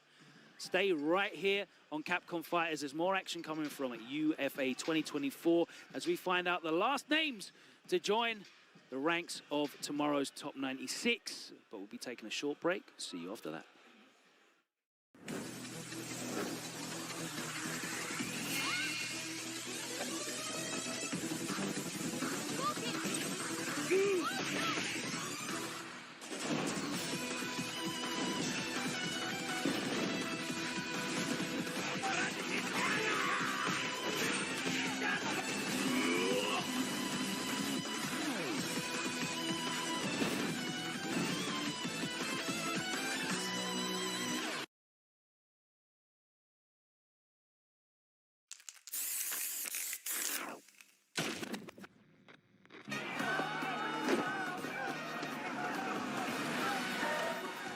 This is gonna be fun.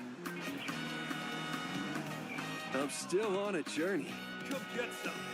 Traveling to new places, experiencing new things, meeting new faces, and having good fights. Fight, drink, eat, sleep, repeat. Seriously, it's a good life. I'll pick up the check.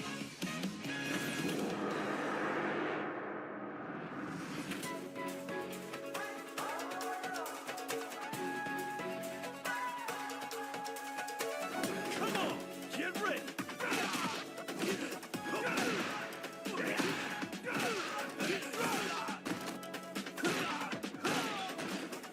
Hey, come on, come on.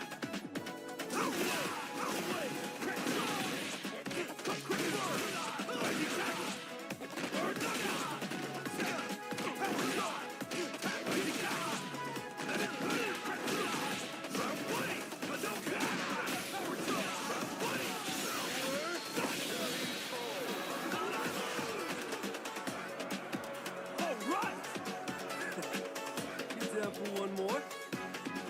Time for a beatdown.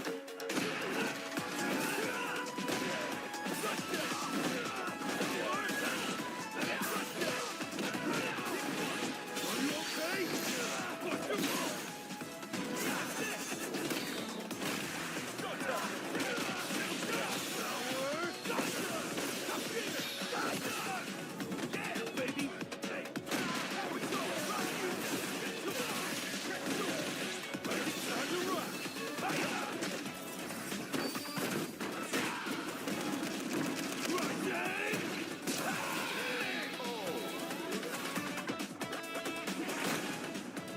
Now, where to tomorrow?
What's good, everybody? Welcome back to my laboratory, fam. We are here at UFA Ultimate Fighting Arena in Paris, live for the Capcom Pro Tour. And of course, this is the clip that I want to start with first. It's going to be Mr. Crimson, Aegis' own, which, wow, what a backing to have, bro. If you heard the noise that they were giving this man up against Riggerman's Barnett.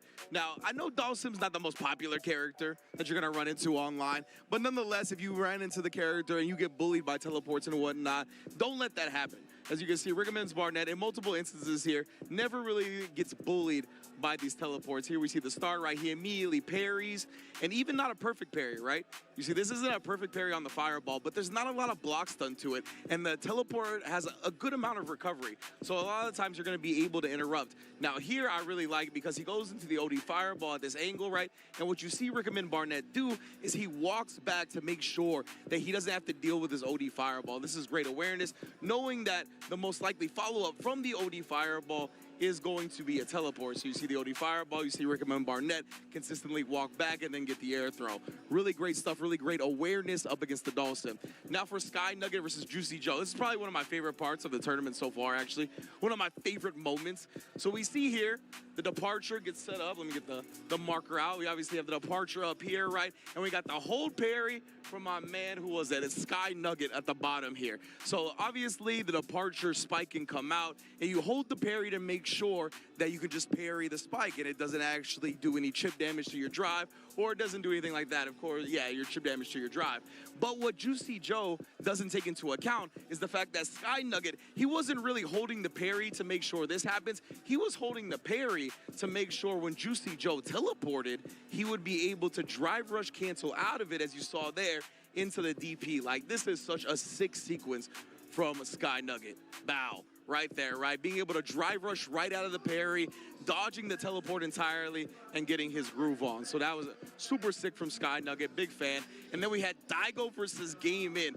Now, for those that may have not known, I think the commentators mentioned this, but Game In 99 was Daigo's nickname on Street Fighter 4 Xbox Live, bro. So the fact that this dude obviously idolizes Daigo and went on to defeat him in the fashion that he did, an amazing moment in this tournament already. And what I love about Game In's moment here is that he's hyper aware of the meter right here on the drive, right? You see, he puts out the fireball early while he doesn't have any drive left. And then as soon as he does get the drive, oh, my bad, actually. Let me erase some of the things here before we go back. Bow. Let me get back here. Oh. Sorry for my execution, everybody. But yeah, I love the Game In link because as soon as he gets the meter back, that's when he does the OD, right? And he kind of lures Daigo into a regular fireball, throwing the first one. He didn't have actually access to the OD till that moment, so super sick. And of course this, something that I always want to mention when I see it, is the empty jumps in Street Fighter 6. Now, there's only landing frames that are vulnerable when you actually do something in the air. If you don't do something in the air and you just do a regular jump like we see here, right?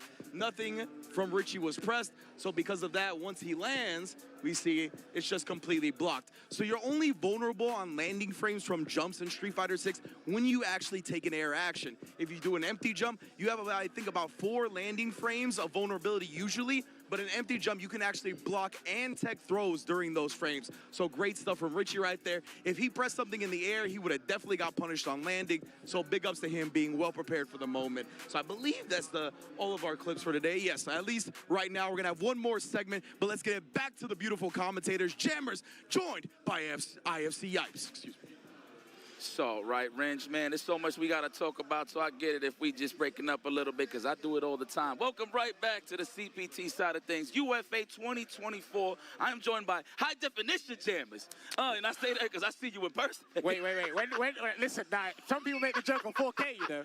Some people make the joke. That's why I played on it in SF5. I made an account called 4K Jammers. They're like, when is he coming? I'm like, he's never coming. Oh, because they'll see you in person.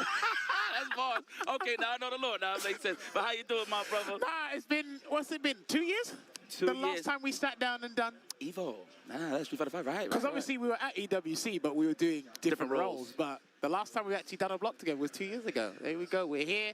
We're all decked out. We're here for some Street Fighter 6. Different game, different explosivity. And it looks like our first game is going to be one of France's finest. So we're going to get Kills You going up against, I'm not quite sure. No, it's going to be someone from Finland called Gerwolf, I believe. Hope I pronounced that correctly. Shout out to Elvar. I'm going to have to hit him up because he is from Finland, so he knows the Finnish scene inside and out. So they are doing a button check at the moment, but I'm going to find out more about him as a player. But that matchup, we see it a fair bit. I don't know if you see it in NA, a fair bit on Can Opener or any of the TNS tournaments or anything? Depends in terms of... Cammy versus Aki? Yes. Well, there was a couple of times where instances where we did have like 2 Akis in the finals and stuff like that, like going up against Punk the God. So it's interesting. Don't really get to see it that much due to the fact that Punk does get kind of washed early on in those type of tournaments when you see those odd character picks that's getting picked. Sorry, Punk, I'm just throwing this out there for lore. But yeah, no, we don't really get to see too much Akis, but there's 2 primary ones. I think it's Carcinus and Flux Waves, or Flux Waves used to, and then what's my man's name? Elder Goose. Okay, So shout there out you to Elden Goose and Carcinus. Yeah. Those guys there. It's 1 round up to Killzoo. Now, Killzoo, arguably one of the strongest players in France at the moment. You give him a character with fantastic walk speed, he'll utilize it to the ends of the earth. Yeah. And he's picked Cammy because of, obviously, the tournament environment. He thinks Cammy is way better on PC than opposed to PS5, and because they're on PC here at UFA, he's going to take full effect of that. I can see that. That's fair. That's a fair assessment, for sure. Back throw? No. Continue the pressure. Thought he actually punished the parry there, but it's all right. Recovered in time. Nice anti-air. I like that goes for the strong, so you can get a better setup on land, and I can actually agree with that. I concur. Are we going to open them up? Now, are you going to wait, delay, and press buttons? Just the questions. There it is. That's what I would do. Hey, yo, you know what? I played you, man. You got some good defense, bro. Yeah, it's all right. I ain't going to like, never attacked. I don't think I'm good at this game, to be honest. Nah, come on, stop playing. Stop. That's another conversation entirely. Right, walks into the nice shade here, jumps away, unfortunately, there. Because he probably could have got a big combo there, Gerwolf, but because Killzoo's probably never played him before, and it's Aki, high damage output, he's probably more cognizant of that than anything else at the moment. So he can't get hit by a crouching medium kick. That's for sure. It's a DI. Wow. No reactions, man. Man, I've seen a lot of instances. I mean, that happens a lot, but a lot of people could, like, in time react into drive impact, but they go for the parry instead. Mainly on mid-screen is kind of way to finish the job anyway. Now, let's throw that out the window. Let's go to the next game, all right? Yeah, he tested the waters with several things there. Tried to parry. He done a reset into the DI just to test the guy's reactions. Oh, it looks like we actually got the wrong name. So it looks like it's Merobis. If that's how you pronounce it, my apologies. That's It looks like a Merobis. But I don't even know what that means. I'll figure it out later. you need to stop it. You need to stop it. Yeah, he looks like it kills you. My goodness. He looked like he just turned 12. Oh, my goodness. Here we go, though. Oh, looking for the shimmy. Nice anti-air. I can appreciate that all times. He used to do that in SF5 a lot. He'd walk in and out, weave in and out to see if you'd throw it. He just wants to react to your whiff throw to get the damage from there. And it gives him the psychological advantage, because when he gets you in the corner, he'll throw you to death. Exactly. He represents that crouching face a lot as a delay as well, so that definitely adds on to the layers. This guy is struggling. To be fair, this is a difficult matchup for Aki, just because of the dive kick as well with the anti situation. The damage she gets as well, she can literally stop all your defensive options with easy, safe, risk-averse options there too. A nice anti-air with the roundhouse.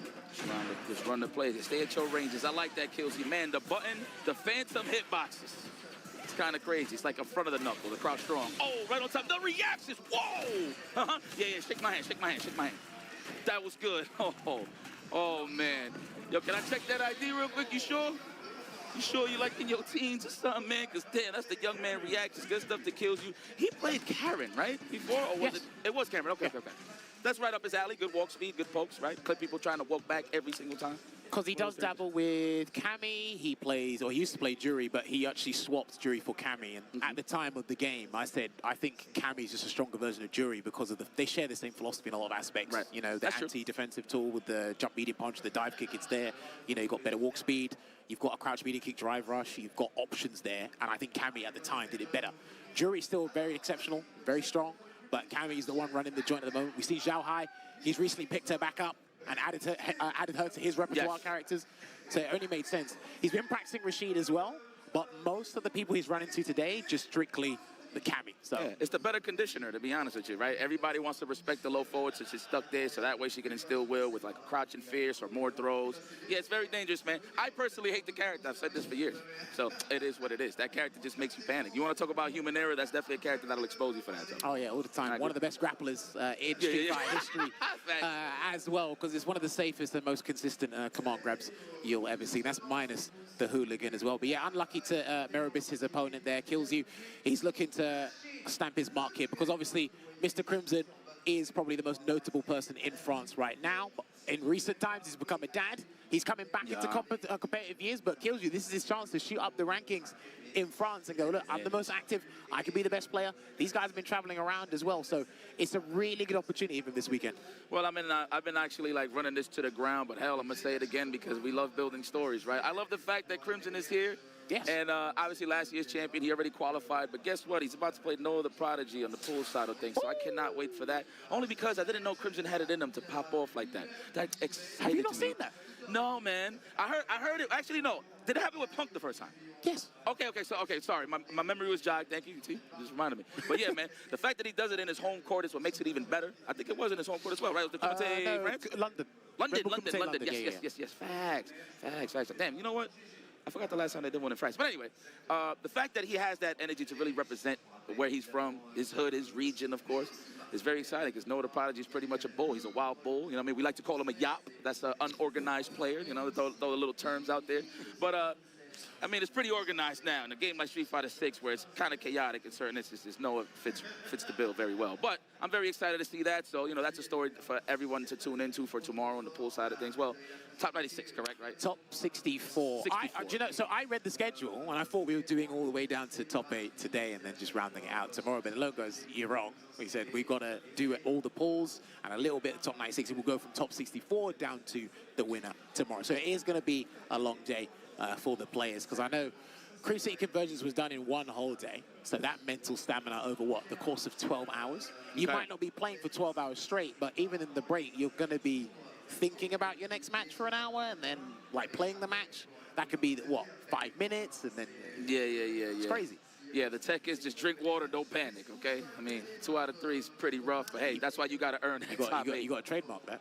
Drink water, don't panic. Trademark that. Drink water, don't panic. Hey, I will. Put it on for the shop. For the shop. See, my guy, look, you know they plugged in. He know what's up. Shout out to Remix Prince, by the way. But yeah, no, seriously, man. So just to touch up on Kills You, so hopefully he goes over the ranks, you know. But I feel like Crimson, he's already a champ in all of our hearts. We know how good he is. I feel like if he has to ride to the sunset, just whoop Noah and just keep moving forward. Hopefully that's the case. But you know me, I'm dramatic. You already know I'm biased as hell. But when the competition is steep, I'm not really biased. I go the Lee Chung route. You know, he don't really got no favorites. Even in New York, like Smug was on his team, and he would just root against Chung. He was Smug. He's random like that. Now that is true friendship right there. When you root against your boy in earshot, brilliant. I got it. I do all the time. But we are going to line up our next match. Don't forget, everybody, share the stream, twitch.tv/Capcom Fighters. Let everybody know we're on now. This will be archived. So if you are just joining us now, it will be up on the YouTube. You can check it back on the Twitch archives as well. And if you want to go and check out the brackets, hit !bracket in the chat. You can see everything that's been transpiring. There's a lot of action going off stream as well, because we do have over 400 players here. We got Human Bomb in losers, we got Zen in losers, Daigo's in losers, so some of that stuff is happening over there. Obviously, we have the French contingent being as rambunctious as ever. They're making the noise for their boys. So I'm pretty sure if we hear some more noise, we'll see some of that stuff over there. But we are loading up for our next match. But this is is this your 5th time in France? I've been coming here since 2018 for UFA. You came and then I did the Red Bull as a joint. host? Yes. I remember you came as a host. For the first one, yes. You were here last year. Yes, I would say 4 or 5 times. 4 or 5 times? Yeah. Just UFA alone, yes. 4 or 5 times. So, there you go. Shout out to Abu Man and the whole family, though. Thank y'all for bringing us out as usual. You know what I'm saying? I just like being across the pond, man. I'm sick of CNNA sometimes, you know? The food don't break down as easy. You know what I'm saying? So sometimes you just gotta feel out. I said this to him at EWC. When I've been to America a fair bit in the last 2 years, I see like built people, like jacked or in shape, or I see quite round people. There's no in between. There's no average over there. Yeah, you did mention that, EWC. You're doing one or the other, and I do partially blame the food. That is me, though. Well, I mean, I'm a testament to that because I was the in-between for a couple of times, so I'm getting better now. Thank you guys so much. Diet, ladies and gentlemen. Good God, a little bit of fasting and water don't hurt anybody. But what it's not going to hurt is the virtual field here of Street Fighter 6. UFA 2024, we got our combatants on stage. Oh, we got Valmaster. Ooh. Yes, so now, for his competitive year, Mr. Crimson's competitive year was very quiet for obvious reasons. Valmaster, for his competitive season thus far, some things were more unfortunate over anything. Couldn't get ready in time for DreamHack Dallas, I think it was. I don't think he could have joined us for DreamHack Summer. There was a lot of events he wanted to go to, and he had to pull out last minute for obviously emergency reasons or a family reason. Something happened. It was really unfortunate. He managed to stay on the ball here and there for some online, but then I think it was probably 2 weeks ago he got married. So he got married. Congratulations, with his brother. missus, so congratulations. I think she is here. I haven't actually seen her, but I assume she is here supporting. But now that that's all out of the way, and hopefully we've got a good time ahead, he's gone firing on all cylinders, turning this game back on, streaming it again, playing the Chun-Li, got 1 or 2 other characters under his belt as well. So I'm really looking forward to what Valmaster comes up with for the remainder of this competitive season, Yipes. Yeah. Listen, Valmaster, you already know, legend of the game, man. Definitely one of the household names, household favorites here in France. I'm pretty sure everybody got a poster of Valmaster and Luffy on their wall somewhere. But yeah, no, definitely a killer. I think the only thing I would have to say in terms of his gameplay, I think he just gets shimmied too much. I think he knows this a lot more, you know. So, but I want to see what Black French brings to the table. Definitely a name I'm not familiar with, but hey, we got the Pokedex open. I want to see what he brings to the table. This guy was in my stream as I was checking the brackets before I left for UFA. Because I was going through all the names, and when I got into his thing, he said, "That's me, I play Rashid, can you help me out with Rashid?" He said, "How'd you beat Valmaster?" I said, "I can't help you with that." Yeah, good luck with that one. And it's certainly good luck with that. And I do think a lot of matchups for Rashid, he's not the one that sets the terms and conditions for the neutral. It's the other character. I think Chun-Li is one of them there. We can see it there. Because if you're forced to use your buttons in a fundamental sense as Rashid, I do think you're losing. You have to try and get the air current out and take advantage of that, sneak in the jump, try and use an anti-projectile tool here and there, and you may be able to get the advantage. But right now, it's looking dire. Yeah, Rashid needs to apply the pressure, right, to really get it going. That's the thing about Chun-Li, man. That stand jab, the stand strong range is just so disgusting. The fact that she can walk away from low forward range is so easy, it makes it a little more difficult. But okay, let's see how we're going to open up the overhead. Dude, that drive gauge damage is juicy there, isn't it, Yipes? And he got the burnout from it as well. Oh, I know. That burnout, the dehydration. Let's go, the level 3. He's just about alive, by the way. Yeah, I think he should be all right. That's a walk-up stand and jab. Let me get it. Walk-up stand strong. Just for the one time. Whoa! A little bit of a panic there. Break the glass for what reason? I don't know. You was out of range, but hey, you wanted to give it to on a silver platter for Valmaster. That's on you. Even Black French is looking at stuff like, man, I should have not done that, huh? Look at the face. Yeah. You know what? I respect it. I think he's taking accountability for you. Not a lot of people do that these days, man. And you know what? To be fair, that could have been done out of panic, but I think everybody knew. It's like he's burnt out. He can't go forward, and he's completely fine. You know, I'm not gonna highlight it too much, but you saw his clan tag. Wow. Oh. That was kind of crazy. I ain't even noticed that. I appreciate that you guys don't put it here on the professional productions. You're trying to get me in trouble. I know what you're trying to do. You know what? I've said it so many times. I think it's safe to say I got in trouble a couple of times. They just don't say it. But I'm gonna play it safe. Lovely Hazanchu there over the whirlwind shot. One of the anti-projectile tools, because he does have a fair bit of recovery there. Oh, meaty stuff? Okay. You know what I love about Rashid? He was doing that plenty of times, and I got hit every single time. The whiff wind shot into the throw on the parry on wake up is pretty good. I am a firm believer of Rashid having some of the best perfect parry baits in the game. Yeah. I am a very firm believer of that. And then he does get the round there. Now, the thing is with Rashid, the optimal stuff from Big Bird, Gachikan, John Takeuchi, all that stuff, it does work out, but Rashid's one of the characters you can actually be suboptimal with and still get something out of it. Okay. Oh, so you can always squeeze the juice out the lemon, pretty much, if you will. Can do. Yeah. Nice. Kicks it at him. Good defense. Oh, commentator's curse there from me. Gonna get the conversion here into the Eagle Spike. Ooh, meaty stuff. I thought, what, he get a little forward over the counter? No, punish counter, right? Would have launched him off. Yeah. Oh, killing those frames. Okay, good read. All right, good option instead of the tech. Dude, he's playing past the speed limit. It's actually working. Yeah, man. People, the reactions. And that's good because he gets to replenish some drive gauge, just enough for a drive rush cancel if need be. But I don't think he's going to be overzealous here. Yeah, no, he's going to definitely reserve some of that drive gauge. That's a smart choice. He's got to be careful with those whirlwind shots, man. He's been blown up by a Hazanchu before, but I don't think he wants that happening to him again. But a block stun, my boy. That was a sign of a jump there. If you just get hit with raw fist, I do believe he was trying to jump there. Are you going to finish the job? Yes, it was enough. Valmaster. She said the man is married now. And I said, I wonder how stressed she is watching her man get oppressed by Rashid. Imagine. Who is this madman in the wind? Category 5. How can he control this? Oh, man, it's coming. Oh, is this the wrong one? This is it. Oh, okay. It was a different one I haven't seen before. And he gets another shimmy. You did mention this at the start. I think he gets shimmied. I think he takes on defense a bit too much, Valmaster. And we're seeing that, and his drive gauge is taking the punishment. Yep. Looking for the perfection parry. No Kurt Hennings. Nice. There it is. Man, I didn't want to highlight that. Did I expose him? I'm so sorry. I just want to throw that out there. It's something you've got to stop. When you learn not to tech in this game, it's a completely different game. He's going to get burnt out for this Yipes, yeah, on his own accord this time around. Nice. Oh, no, punish that. I understand what he tried to do, but no. We got to get the bar in time, all right? Almost got him in burnout, though, so it's all right. Oh, right on time. What? Could have reached? Nah, I think he's too far. I'm not sure. That's not dead, but I'm not sure about that because you're going to need that for later. Oh, no, it just about caught him. The light whirlwind shot catching the jump back there. And Valmaster, in some aspects of the game, guys, he is playing catch-up. So there are some situations he might not be familiar with. Okay. All right, well. Even I didn't think that was going to catch him when I played Rashid. You know, naturally, you see somebody form a fireball, you just jump naturally, right? But, man, that Rashid just got all angles. I learned the hard way, for sure. All right. Let's go. No parry, no... Okay, try to air to air. Maybe an air throw, possibly. See how we set the tone. Nice, okay. Quick corner carry as usual. The Latverian stomp, I like to call that. Wow, snipe the walk back. Man, my legs be exposed too. I understand, Valmaster. So when you do a fully charged whirlwind shot against Chun-Li after an Eagle Spike knockdown, if she tries to extension kicks, it whiffs in your face.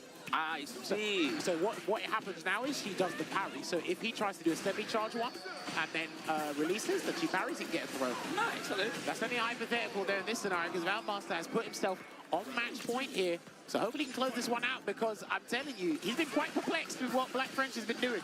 Yeah, I like this rush down. This that AKA, Hun, what do you want to eat?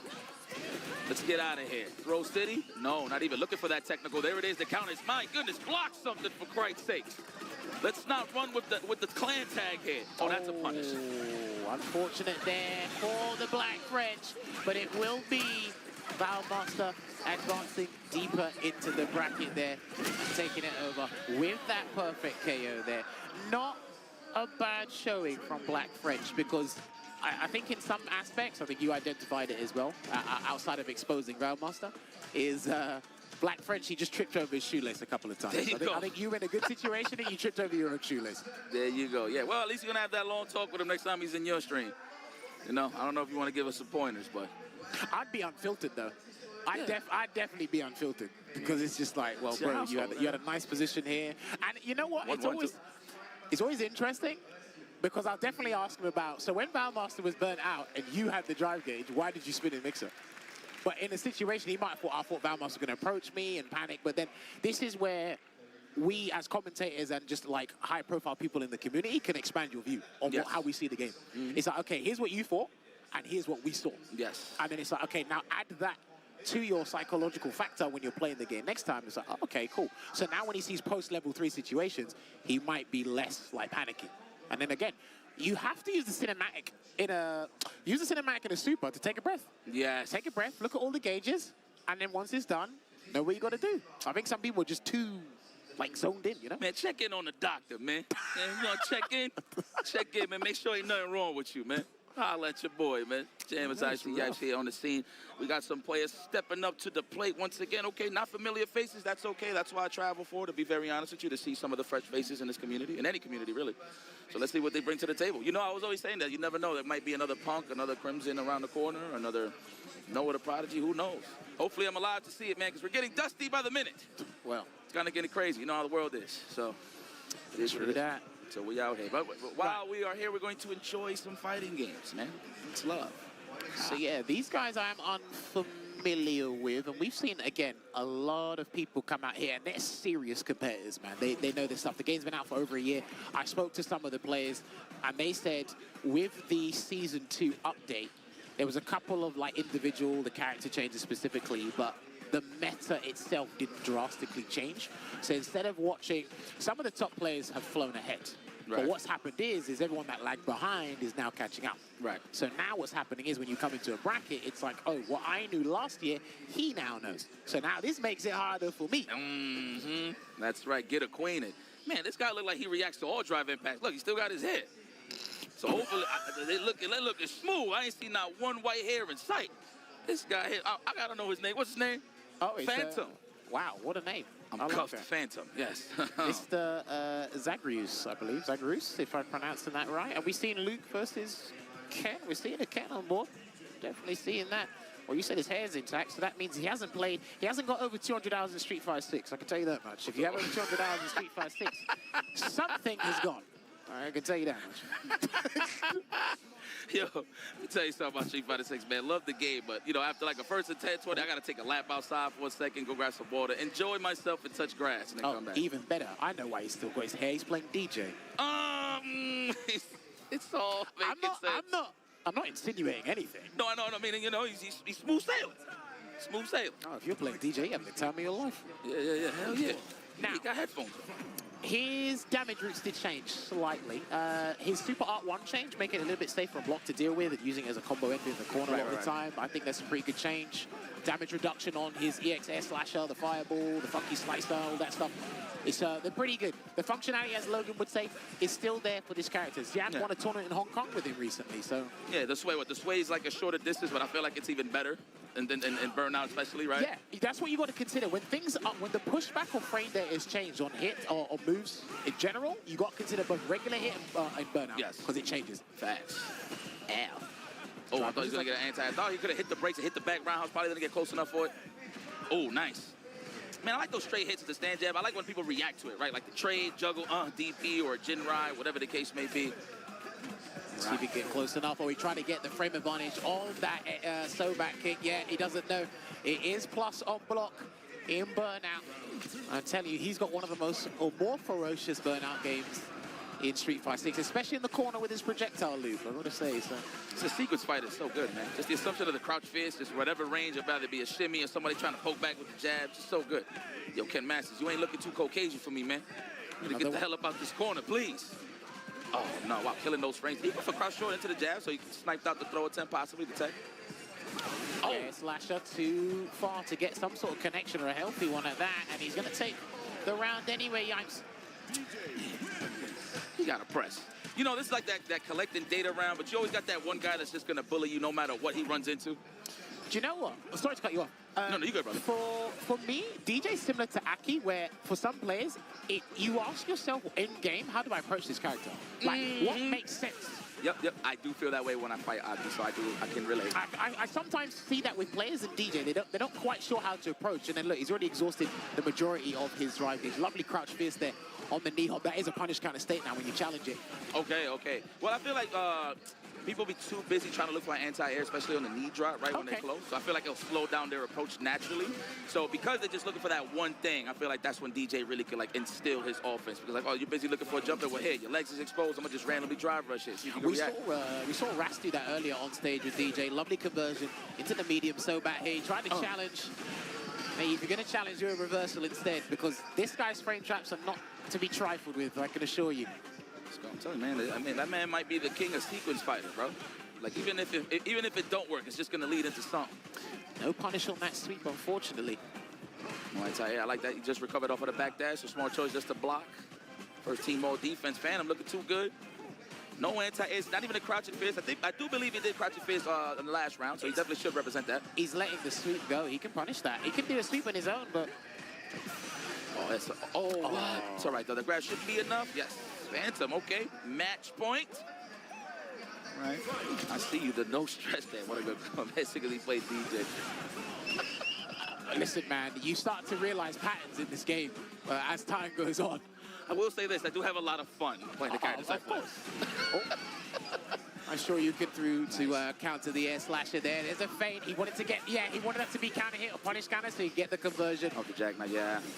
Unfortunately, didn't get it there. And what's he going to do from this sequence, though? Because Zagreus can actually do a reversal super at some point. If he knows, and he tried, but it will be blocked. Now you got to watch this show. That is a lot of cash. Yeah, this should be enough. Absolutely. I'm not even going to pull the survey out. That man is dead. Remove the H. It's not dead. It's dead. From the diverse lands, DJ takes it over, takes it again. Man, I love it, man. I see a lot of folks like that in my hood all the time. Headphones and all. It's crazy. Gotta love it. All right, Phantom. I respect that. Yeah. Oh, hitbox too? Hey, he's come here to play. He's come here to have a really good time here at UFA, of course. And again, for a lot of these guys, it may be their very first event. They may have been playing online, and the online conditions for Street Fighter 6 for the vast majority of its lifespan thus far has actually been pretty good. So people get the frequency of games, they understand, they're watching streams, they're watching tournaments religiously. So coming here and showing your stuff on stream, go for it, man. But yeah, he looked like he was having a whale of a time up there. Yeah, no excuses neither, man. Like, even if you're not in the tournament, there's so many casual setups in the back, too. It's amazing. So it's one of those things, man. Offline is back, bro. We cut the Ethernet cords in half, and here we are to really enjoy some Street Fighter, just fighting games in general, as we should. So Appreciate everybody showing out. Thank you, everybody watching at home here at twitch.tv/Capcom Fighters. Let the world know that we are watching some Street Fighter 6. Somebody will be going to the Cup this weekend. This is only day 2, so please do not stress. Just kick back and relax. Grab some of your favorite snacks. Me and Jammers are just going to guide you through all this bus ass that's going to be going on throughout the whole weekend. So please, hope you enjoy. UFA, shout out to the whole staff in the back. I know y'all enjoying yourselves right now. And shout out to all the competitors, just the fans of the scene, man, at the end of the day. Thank you guys so much. And they love that stuff. And of course, we do have Punk qualified. We've got Mena qualified. Yes. We're going to find out who's going to qualify here this weekend as well. Now, I know a lot of the Japanese contingent haven't been traveling, but that's because of SFL obligations. And probably just saving it till maybe the latter half of the season for the CPT. Who knows? The Americans are starting to see them come out. Noah's been gallivanting the world. I think he's been to more countries this year than the past majority of his life. So Yeah. I think that is massive progression there. It's good to see him out here and talking that smack to everybody. I mean, I think he's still trying to take Hurricane's money or something. I don't know. That's going back and forth. I'm all for it. Listen, I don't know how people's feelings is feeling. I know social media, people look at it, they plugged into the matrix, they don't even know what's real anymore. But what I do know is real is the competition is still here. So I don't know, Hurricane, if you want some smoke with Noah, you know, we can shake some hands on certain things, you know what I'm saying? Hit me up, you know. I'm saying, I got my guys, we get a squad, you know what I mean? But I ain't gonna be biased, I ain't even gonna lie, because I generally want to see some good competition. So if there's some smack talk there, and they'll lead into some good moments, into some good matches, I'm all for it, man. Just keep it clean, all right? That's all it is. Well, I mean, look, we're seeing it with Mr. Crimson right now. Like, bring out your best player. That's always a good time. Look, if Noah plans to come to Kings of the World, maybe we can see it there. Who knows? Maybe. Damn, he's gonna get cooked by that crowd. I tell you that, boy, if he shows up. So that's what I need to be there. Well, hopefully I just show up there as just a. That's in London, right? Yes. Man, I'll probably just come through on some chill vibes, man. I don't need to get high for that, man. Just let me know. What's the date for that? December 13th to 15th. So it is 10 days, a couple days before Christmas. Yeah, because I need an excuse to come to London. I've never been to London, bro. You never? Never, bro. So I just need to come and just chill in y'all hood. Nah, seriously, man. Seriously, I've never been there. I need to go there. So that might be one of my first tournaments just to come and show up and show love. So fingers crossed it might be able to happen. Right, up next. Oh, okay. This is a winner's side. Okay, so we're going to have Rain Pro coming up on stream. Now, he's going to be going up against Freya Wan Mei, a very strong French player. He used to play National Street Fighter 5. He's actually been very formidable in Street Fighter 6. I think he's been on the quieter end, but with France and Street Fighter 6, there's more players that are overshadowed than most other scenes. I see. So he's actually pretty good, but there's better players. I see. But he's not by no means bad. The last time I checked, he was playing JP. I don't know if that's changed, so we're going to find out very shortly. But Rain Pro, he's still playing Guile. I believe he's added Bison to the arsenal of characters as well. One thing, this is just my only criticism of Rain Pro. It's not really a criticism, it's just something I've noticed.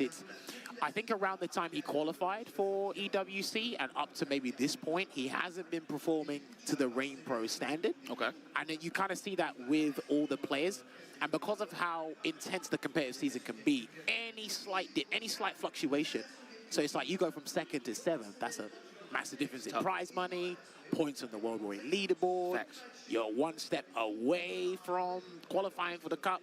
So I don't think he's been up to that Rain Pro standard at the moment. So I'm hoping maybe this tournament or any other tournament he's planning to travel to in the near future, kind of get that vibe back. So because I think he does travel between Hong Kong and the UK because he doesn't reside in the UK but studying. So yeah, just to get the ball rolling. Now I get what you're saying, man. I mean, listen, the competition is dense. Like you can't even be surprised. Like, yo, who Rain Pro lost? So he lost to freaking Punk the God or whatever the case is. I never really hear him losing to like Johnny Salami or something like that. You know what I'm saying? So he's definitely consistent. But yeah, he's at the cusp, but he's just quite not there. Can you repeat that name? Sorry. Oh, Johnny Salami? Oh, okay. That's like on the way of Johnny Donuts or Johnny Pencil Pusher. Guys, these are just inside jokes, okay? I'm not labeling this to nobody. You didn't just happen to open up ChatGPT on your phone and ask for a name, did you? No, not at all. Look, my phone's closed, brother. You see? It's right here. Oh, just closed, my brother. Oh, right here, man. I'm a genuine. I love to freestyle, if you will. You know, I like bars. Oh yeah, you definitely tread on thin ice sometimes. What a guy, man. Oh, bro, but Rain Pro, huh? Bison, man, what a character. You know what I want to see ultimately? So, okay, check this out, right? Talk to me. I was talking about this with Problem X. He doesn't have too many parry baits like that. However, he does have, so it's kind of similar to Rashid's one-shot bait on the parry into the grab. So he does have a setup after medium punch bomb, right? Back fist, yeah. Yeah, back fist, excuse me. And you can always get a meaty overhead off of the medium one, right? Yes. So like, if you condition your opponent to know that that's going to be an overhead setup all the time. If you do the jab version, you whiff the overhead, and they'll whiff their parry, and then that's when you can condition them even more with throws for punish, counter damage, and so forth and so forth. So that right there, hopefully we get to see it a lot more from Bison's. But this is Guile, though. This is Guile Belmont we're talking to right here. All right, so he's going to go with the Guile pick here. Now, this matchup, the Guile players used to gaslight all of us and say he loses pretty badly to JP, but the results contradicted their statements. But over time, as Guile's slightly gotten stronger, drive gate damage and conversion's gotten better, JP got normalized, but he's only reserved for the specialists now. So if you're not tip-top shape, you can't handle what Guile's going to dish out here. Almost got the jump in. He was out of range. That was good awareness there from Rain Pro. Back fist to the plus, right? What's up? Back fist from Guile to the plus? Yes. Okay. And obviously on standing opponents because it whiffs on crouch. That's why you don't see it too much. Okay, got it. Okay. This sniper out there, well back though. All right, here we go. Oh, I thought he was going to react with a throw or drive impact of his own. Bad sonic boom. Everybody prays on a good jump in. He burned himself out with the EX Tribal there. I don't necessarily agree with that because, yeah, Rain Pro can close the distance and he's got solid puncher if things go south. Oh, it's over for the kids, man. That's child support on all those baby booms. Damn, that combo. That did. He's trying to jump out of there, too. Bro. I understand naturally, man. That human error, but there's nothing you can do there. It's just fatal at that point when you're in burnout. Now, in the mid-range for both of these two, some of their normals have additional recovery over most. Obviously, crouch and medium punch for JP. The hurt box got changed and such, but I don't really see JP players with punishing so back kick. That range where Guile will try to use crouch medium kick, so back kick. Get the counter to the big damage, huh? That was sneaky. What a way to sneak that in. Oh, the overhead. I thought that was medium enough for a combo. I think it's regular without drive rush. Medium overhead. Can you combo that with JP? I think maybe with just the jab. Okay. I think so.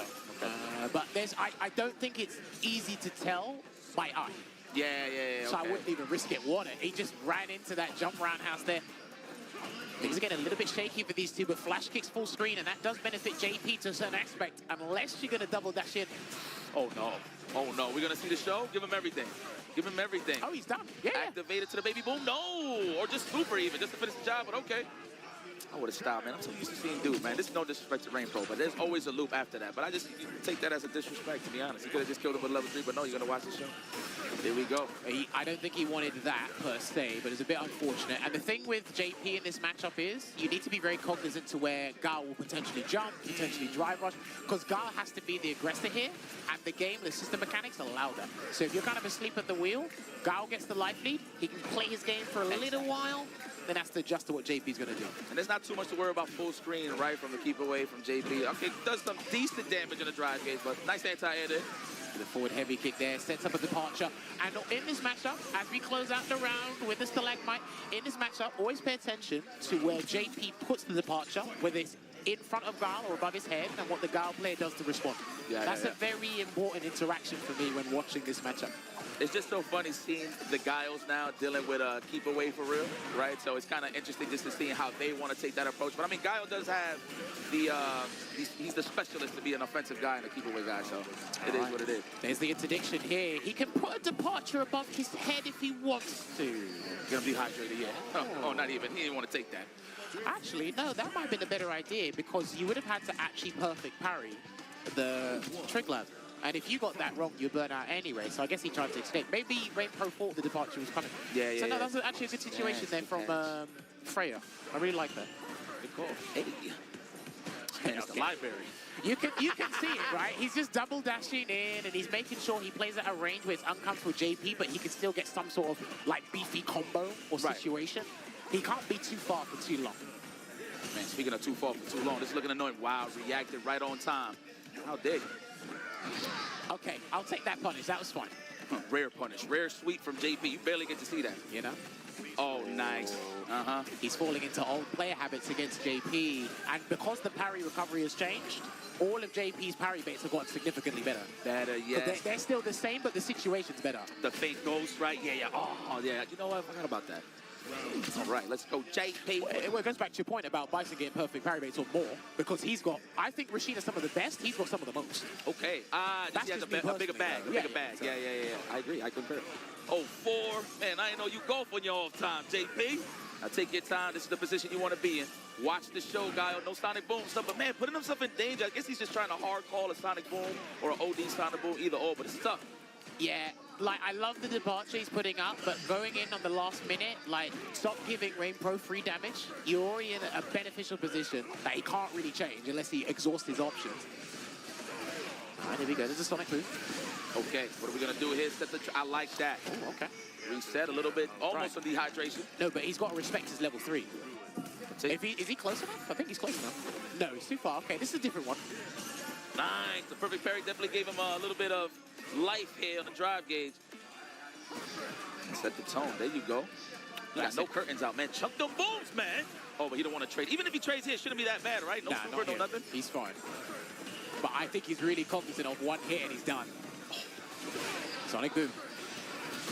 Oh. But you're still in chip range, though. What you going to do? You better react to this jump. He can't be burnt out. Rain Pro cannot be. And he done it again. That's happened like 4 times now. Freya One May, that is someone who is too ravenous for the round. You've really got to be attentive to all the scenarios. He's flashing every single time you've done that if he's not autopiloting the parry. Yeah, I mean, he has the lead, too, right? So he can afford to just sit there all day and just rock the time. So, Amnesia. Oh, nice. I like that answer. And I do think, I've said this to Logan before, the philosophy behind Amnesia has changed. I think when you do it mid-screen, just reset to neutral, forget any interaction after that.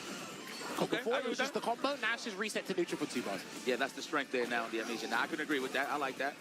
All right, set the tone. What a nice lead. And you got the lead. Don't be overzealous here. Nice anti-air. Oh, almost got hit. Watch it. All right, no yes, drive. That's a good answer. That is an excellent answer because he's going to have to firm this. Yeah. And it was literally, I'm going to hand you the rope with the Labushka Super Art 2.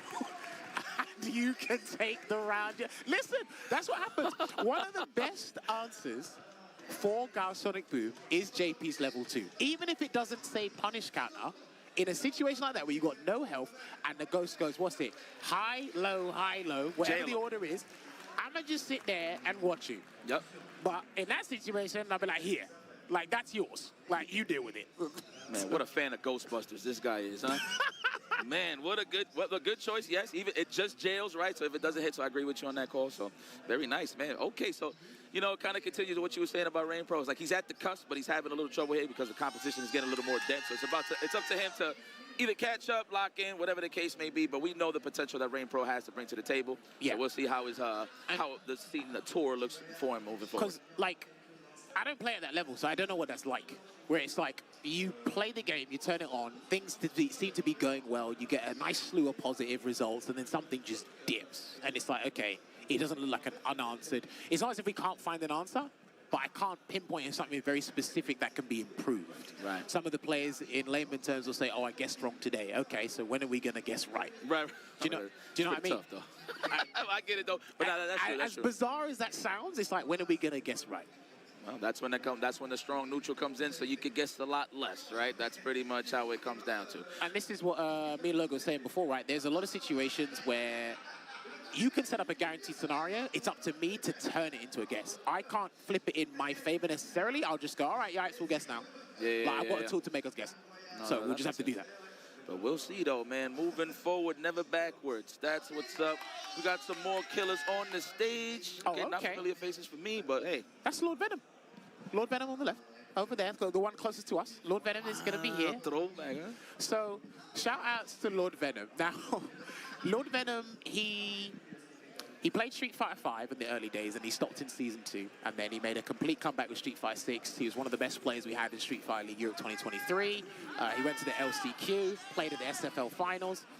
Now, he actually wanted to stop playing the game for a little bit. But I speak with him a fair bit, and I like watching him play. And one of the reasons he's continuing to play this game is because I like watching him play. Nice. Because I just like talking to him and then understanding his mindset and really delving into it. Because I think he's one of the strongest JPs I've seen throughout the game's lifespan. I know it's still pretty short, but I like his philosophy on the game. And he'll talk to me about the game and what he thinks about, like, just the interactions and everything. And I'm like, look, well, he actually won his World Warrior number 3. And recently? Yes. Recently. So Oh, nice. Pretty recently, because he has these moments where he's like, I'm going to put the game down now, but I'm going to enter this tournament before I put the game down. Then he does well. And it's like, well, I can't stop playing. And then me and him were talking about his World Warrior situation. So him, Phenom, and Juicy Joe in a three-way tie, they've all won a World Warrior. And I said, because you won now, you actually can't stop playing. Yeah, no, yeah, and I said, me personally, as a fan of you, it's a wasted effort if you win a World Warrior and give up trying to qualify for the Cup. That doesn't make any sense. Absolutely not. Keep that steamroll going, man. And then he said he's coming to UFA. Woo! He got a Bison? Yes. No, he used to play Bison S5. Oh, that's right. So he's got Bison and JP. That's right. Man, I wonder what's his take now, like in terms of like how he wants to approach a Bison. Same thing, obviously, block stun, condition throw. Speaking of grappler characters, you said Cammy being one of the most strongest grappler characters. Bison is definitely up that alley as well, man. He's the strike throw kind of guy in this game. Considered, it was kind of like that in Street Fighter 4, but he had more layers to open somebody up, cross ups, etc., etc. But this game, definitely the strike throw kind of guy. He is that archetype in this game. Well, we do say he's the amalgamation of SF4 and SF5 Bison put together. Yes. And I do think the developers did take heavy influence from Problem X with Future Mix 2. That's probably why we see some of this craziness with the Psycho Mind. Gets a throw there to Diver. He's actually been doing well in his own World Warrior for Spain and Portugal. I think he's won the first or second one. So this guy with Ed is pretty formidable. I don't know if you've played this matchup much at all when you're playing online at home at all? No, so Problem X says he likes this matchup, but the fact that that crouch is short kind of stops my scissor kick pressure due to the range. It kind of makes it a little tough, but I feel like the stand fierce is pretty much the switch around in terms of adding pressure with Bison. So I don't think it's that bad. I just need a little more experience. Okay. Defensively as well. And there you go. He's going to do the Psycho Cannon. He can play it simple, really. He doesn't need to do the desync, but he's going to do the desync combo anyway and get the connection for a perfect. That was an absolute demolishment there. And out of his characters, okay, it looks like he's going to go to JP. Damn, that went to, I've been a failure, I've been a success, literally. You get washed, that's the first song you hear. On characters to life. See, now that was the most rapid character switch I've seen. And that perfect sometimes adds salt to injury. Damn. He picks Bison's accountant now. Yeah. I mean, listen, the accountant saves a lot of lives. The accountant saves a lot of lives. So. Hey, you want to jump on the track, homie? Man. Yeah, accountants do save a lot of life. A lot of stress, a lot of hair. Well, that's why I've still got mine. There you go. All right. He's gonna get are we the first guys with, like, the duel with braids? Is that today or this weekend? Just in general. Well, we are surrounded by a bunch of bald people. And Logan. And Logan, okay. Logan's not bold. What a way to switch it up. Lord Venom. No antidotes this time here for Diver. No, he's good. And the thing is as well, Diver does have a formidable training partner, Jacques Zero. He does play JP, okay. But it's a completely different style, I'd say, to Lord Venom. So I'm not sure how familiar he is with this style. And I know that JP can play outside of Ed's range, because Ed can play out of most characters' ranges, but now you've got to deal with the Stalagmite, the Departure, the Ghost, the Lobushka, which is here now. And he handled that incredibly well, yikes. Then he got to hold that parry. Man, the way the recovery on that is so crazy now. The fact that you can just stutter step and just catch a parry and walk up and throw is pretty scary. Oh, wow. The straight. Okay. Could have just went for a jab. What did he go for? A low forward? I didn't even see what he traded with. Interesting. Forward throw. Good perfect parry there on the Stalagmite. He could have stuck in a throw. You see what I mean? The perfect parry baiters, they're still pretty strong. And he had just a slither of health to survive that. And will he level 3? No. Not even, huh? Oh, he got the hit. Lord Venom trying to jump up. Wow, where's the level 3 there? Going for the... All right. But how you going to open him up, though, is the question. Snatcher for the plus frame? Oh, what a challenge. He was already mashed. You could kind of tell there because he got hit with the crouches short. Sniped out the tick throw from Diver. Now, judging by how that situation panned out, I will agree with the Psycho Cannon into the flicker, because set up the flicker plus 8 on block and then you do whatever. Right. It's not going to stop. When you're both in burnout, you can't stop me from mashing. Like, you can't stop me from it. I'm just going to do it because I've got nothing else to work with, so I might as well just go out swinging. That's a fact. But I'm not sure if anything would have changed if you'd done the Super Art 3, but it will be a costume change, so we all got trench coats on, apparently. Apparently we missed the memo. We got hoodies on and bomber jackets, but these guys have got... All right. They chilling like... Man, would you like peanuts, sir? Says Diver. The flight attendant is in. Nice. Delayed it, too. That was sneaky. Oh, but it was still out there. Playing RPG. But it might be harder for him to get a conversion against Ed, because Ed stays grounded on his reversal. Most people go up, so you don't get the... I'm going to look at that later, actually. Nice. I didn't notice that. Hey. Oh, zone, looking for the shimmy. No dice. I like the defense, but the throw still successful. Lord Venom with a chance to move forward here. What a turnaround as well from picking JP. It's almost as if he was teasing us with that Bison. It looks like he's super comfortable here. The spacing, understanding what to do. He will throw in the RPS situations with his own drive rush. And then, of course, by putting the departure, it slows down the gameplay for a pace that he's more comfortable with. Because Diver can't do anything from there. Yeah. You'd have to do drive rush, Cobra Punch. Or he's doing crouch beating kick for range, but that it won't work. Pow! Hit the rib cage, man. What did you eat today? All right, here we go. I like that. That's the safer option, right? Don't gotta worry about the amnesia. Just let it rip. Aye. Do it again. Nice. Come close. He's doing that really late. Oh, Lord. Now you gotta start over. I agree with that level 3. Get him closer to the burnout stage. This is good because Ed can't do anything. His level 2 won't go far. He's not invincible. I think he can capitalize on the burnout here. If he gets him. Oh, and that was brilliant. He changed his counter hit state. And that was actually a huge sacrifice there on his drive gauge. But the Psycho Chamber will save him a little bit of time here, Yipes. He empty teleported, right? I'm not bugging. He didn't low profile that, right? Like he ducked under the short. No. I blinked. Because if he done the parry, the grab would have got him. But you remove yourself from a punish counter state when you cancel into the. So he actually saved his drive gauge. Yeah, absolutely. I was talking more so the crouch and short after the drive rush. I don't know if they caught him on landing recovery frame. No, I think it's a counter hit. It was kind of okay. So it was very nice. Ah, okay. Oh, so empty teleport throw. Okay, that's what he's trying for. 1-4. All right. Punish counter there with the crouching medium kick. Gonna get a conversion into the Strybog and then set up shot. These guys are low on drive gauge at the moment here. Wow. It's pretty negative. That charge punch is pretty negative. I'm not too sure if Venom knows that. Of course, he was out of range, so he went for the low forward. Fall back. Yeah, do you know what? I was just about to say, watch out for a jump, because someone feels like they want to jump right now. But that especially in a 1-1, huh? Yeah. Well, it's the last round. Oh, throw in. Oh, I like that. Just the amnesia. I like the meaty fireball right there. What a challenge. This guy don't care. He's hitting the speed bag. There it is.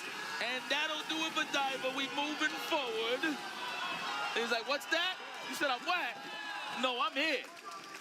Man, I like the attitude from Lord Venom. Look at that. That was good stuff. I can't front, you know.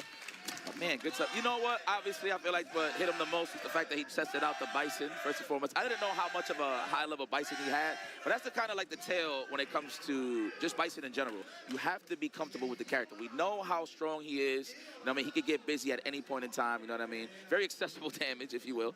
But, you know, you have to be a little seasoned before you jump in with the character. That's what happened with Problem X. He went to Evo. He was like, hey, I know what's at stake here, but I really need to see and figure out how this character needs to be played at a high level, so I'm going to run it. I'm going to just run the ringer and go through Evo, whatever the case may be. He felt a certain way after Evo. He's like, man, I didn't do my best. Maybe I should drop this character. But as soon as he got comfortable with the character, he turned it on, and you've seen he's getting constant results now. So I feel like that's the same thing for Lord Venom. If he sticks around, and he wants to play the game a lot more and stay more consistent on the competitive side of things, I feel like tournaments like this is what's going to open his eyes about how the character needs to be played. And hell, he's a spectator as well, right? So he's going to see high-level players play Bison as well. Might take something from it, but I feel like that's always the opening stage in terms of learning a character like Bison. You have to go through the ring in order to be comfortable with him in tournament. Yeah, kind of like the introductory point to...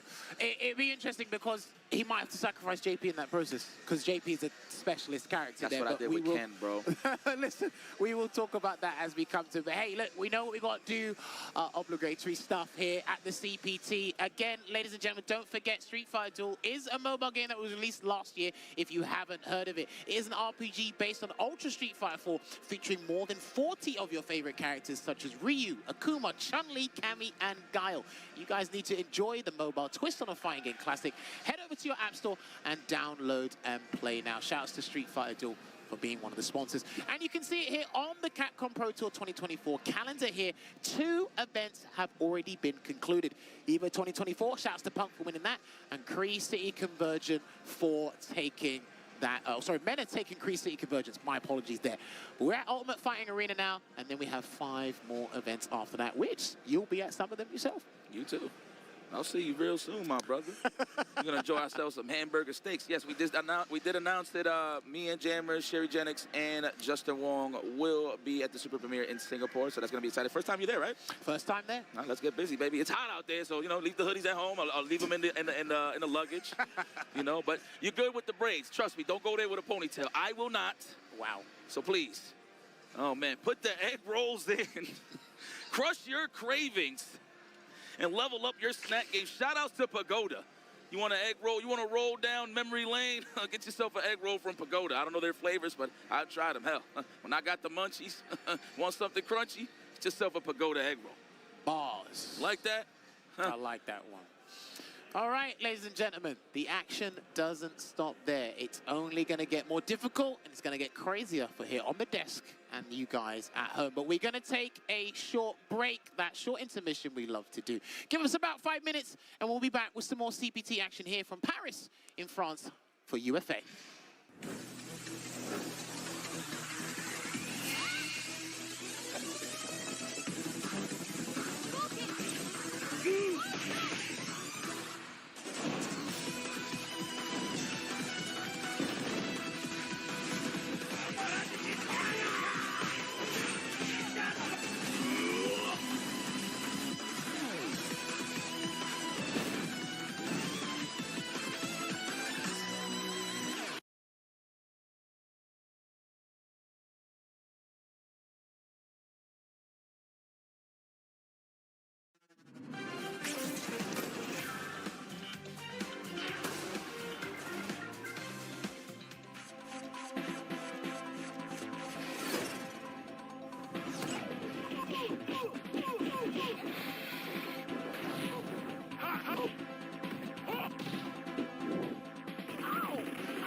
What's good, everybody? Let's take a look at a couple more clips before we round out today, because we are in the midst of our last block of pools. What we're going to look at first is Phantom versus, I don't know how to pronounce this. I think Jammers did a good job, though. So we're going to ignore the name, and we're going to get into this. So one of the things you actually heard them talk about was one of the changes to DJ, one of the significant changes to DJ in this patch was the fact that the pushback after the funky slicer from the sway is actually a lot less than it was before. So you're left closer as the opponent. Normally this is -3, which means the opponent that's defending is actually left in a pretty good scenario because DJ's left closer. You have an opportunity to take your turn a little bit more confidently. You don't have to guess as much on spacing traps. However, it is better for DJ when you're in burnout because this -3 becomes a +1. He not only abuses that, but he abuses this target combo as well, which is normally -2 into the +2, eventually baiting something out because you're just sick of blocking. So really good stuff from Phantom right there, abusing the burnout frame data. Now we move on to Freya 1 May versus Rain Pro. This was an expertly timed super.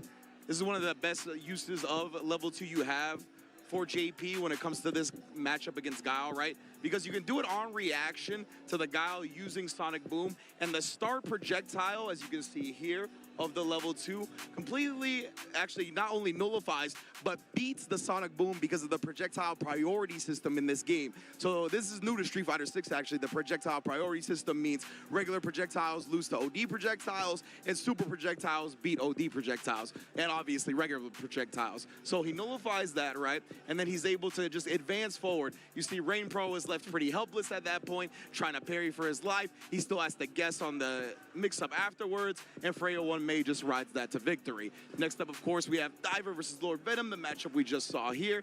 If I recall correctly, this was super sick from Diver here. Yeah, I love that. This is what I was talking about before, right? This kill rush is such a menacing tool in the arsenal of Ed. Let's get back to the original clip here between these two. Yeah, you can see right here, he gets the knockdown, and there's so much to just threaten with. You get the OD flicker, and then you get to just hold the charge flicker here, right? And you're forcing the opponent to react in certain ways. You can't wake up with a level 1 if you're Bison because this is a projectile. You could probably do level 2 because the Bison's level 2 does beat projectiles, but this nullifies a lot of games that people want to wake up with. And what you do want to do is parry to at least hold on to your drive meter. But of course, Ed has the ability to kill rush and throw your parry attempt. So really good stuff. Great usage from Diver there. And of course, I just wanted to highlight the dream sequence. This is how you can tell when the desync happens, right? You see the bounce of the opponent up, and then when they land like this, yeah, let's get it. Yeah, when they land like this, slightly away from the fireball like that, get them like this right here, that is exactly when you understand that the desync is happening, and you can obviously see the damage and meter build gain from said desync. Incredible stuff, an incredible tool for Ed that has been exploited by damn near every region that exists now, right? We have Eds all across the world globally. It's one of the strongest characters in the game, one of the most popular characters you're gonna see in the competitive meta right now. And now let's throw it back. Some of the most popular commentators in the competitive meta right now, my man Jammers and my man Yipes, take it away. Much love to Ringe for that segue back with us here on the commentary desk. Hopefully you guys are enjoying the action just as much as myself, Jammers, and Yipes here at UFA. The action only gets juicy, and I've just had a little look over there. Don't want to spoil it just yet, but we do have another nail-biting match for you guys that's going to be loaded up here. Now, so far, I think we've seen a fair bit of Akuma, fair bit of Bison, fair bit of Cammy. I think it's been, obviously, the meta characters are doing their job. The DLC characters obviously running the joint. They run the city right now. But other than that, it's good variety we see in Europe, but we're just weird like that as a region.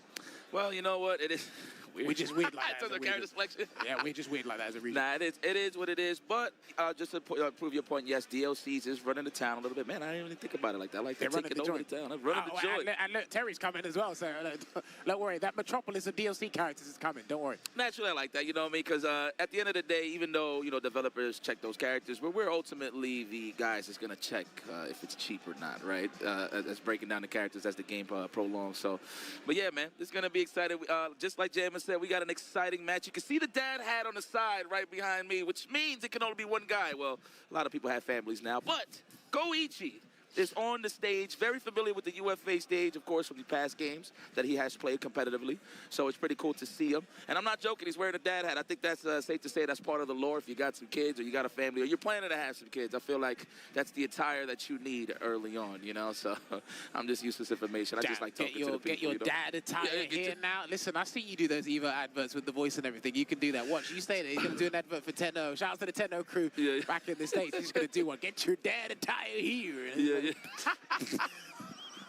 But man, who's his opponent is the question. We know who Goichi is. Shady Imposter is his opponent. Shady Imposter, okay. Coming from Poland, that's where Lord Venom is based as well. So we had 2 Polish players back to back here. Now, Shady Imposter, he used to play Alex. I can't remember who else in SF5, but he's actually gone to DJ Street Fighter 6, working out here with his Street Fighter 6 results this year alone, doing pretty well in his World Warrior. 3rd place in the first one, 4th place in the second, and obviously joint 7th in the 3rd. So he's hovering around the top 8 and he's accumulating the points here. Very difficult to get the win because he's in the same region as Phenom, Veggie, Juicy Joe, Lord Venom. So it's very tough to get what he needs. But when he does travel around to certain events, he is able to get the win or place top 4 at least. Now he will be going up against Chun-Li in Goichi, or maybe his Kami, because Goichi's been preparing a Kami, uses it in SFL Japan as well. So he's got a nice little combination there of Chun-Li and Kami. But if he goes to Chun-Li, there's some stuff DJ can still do in that matchup. And one thing we may be able to see, we might not.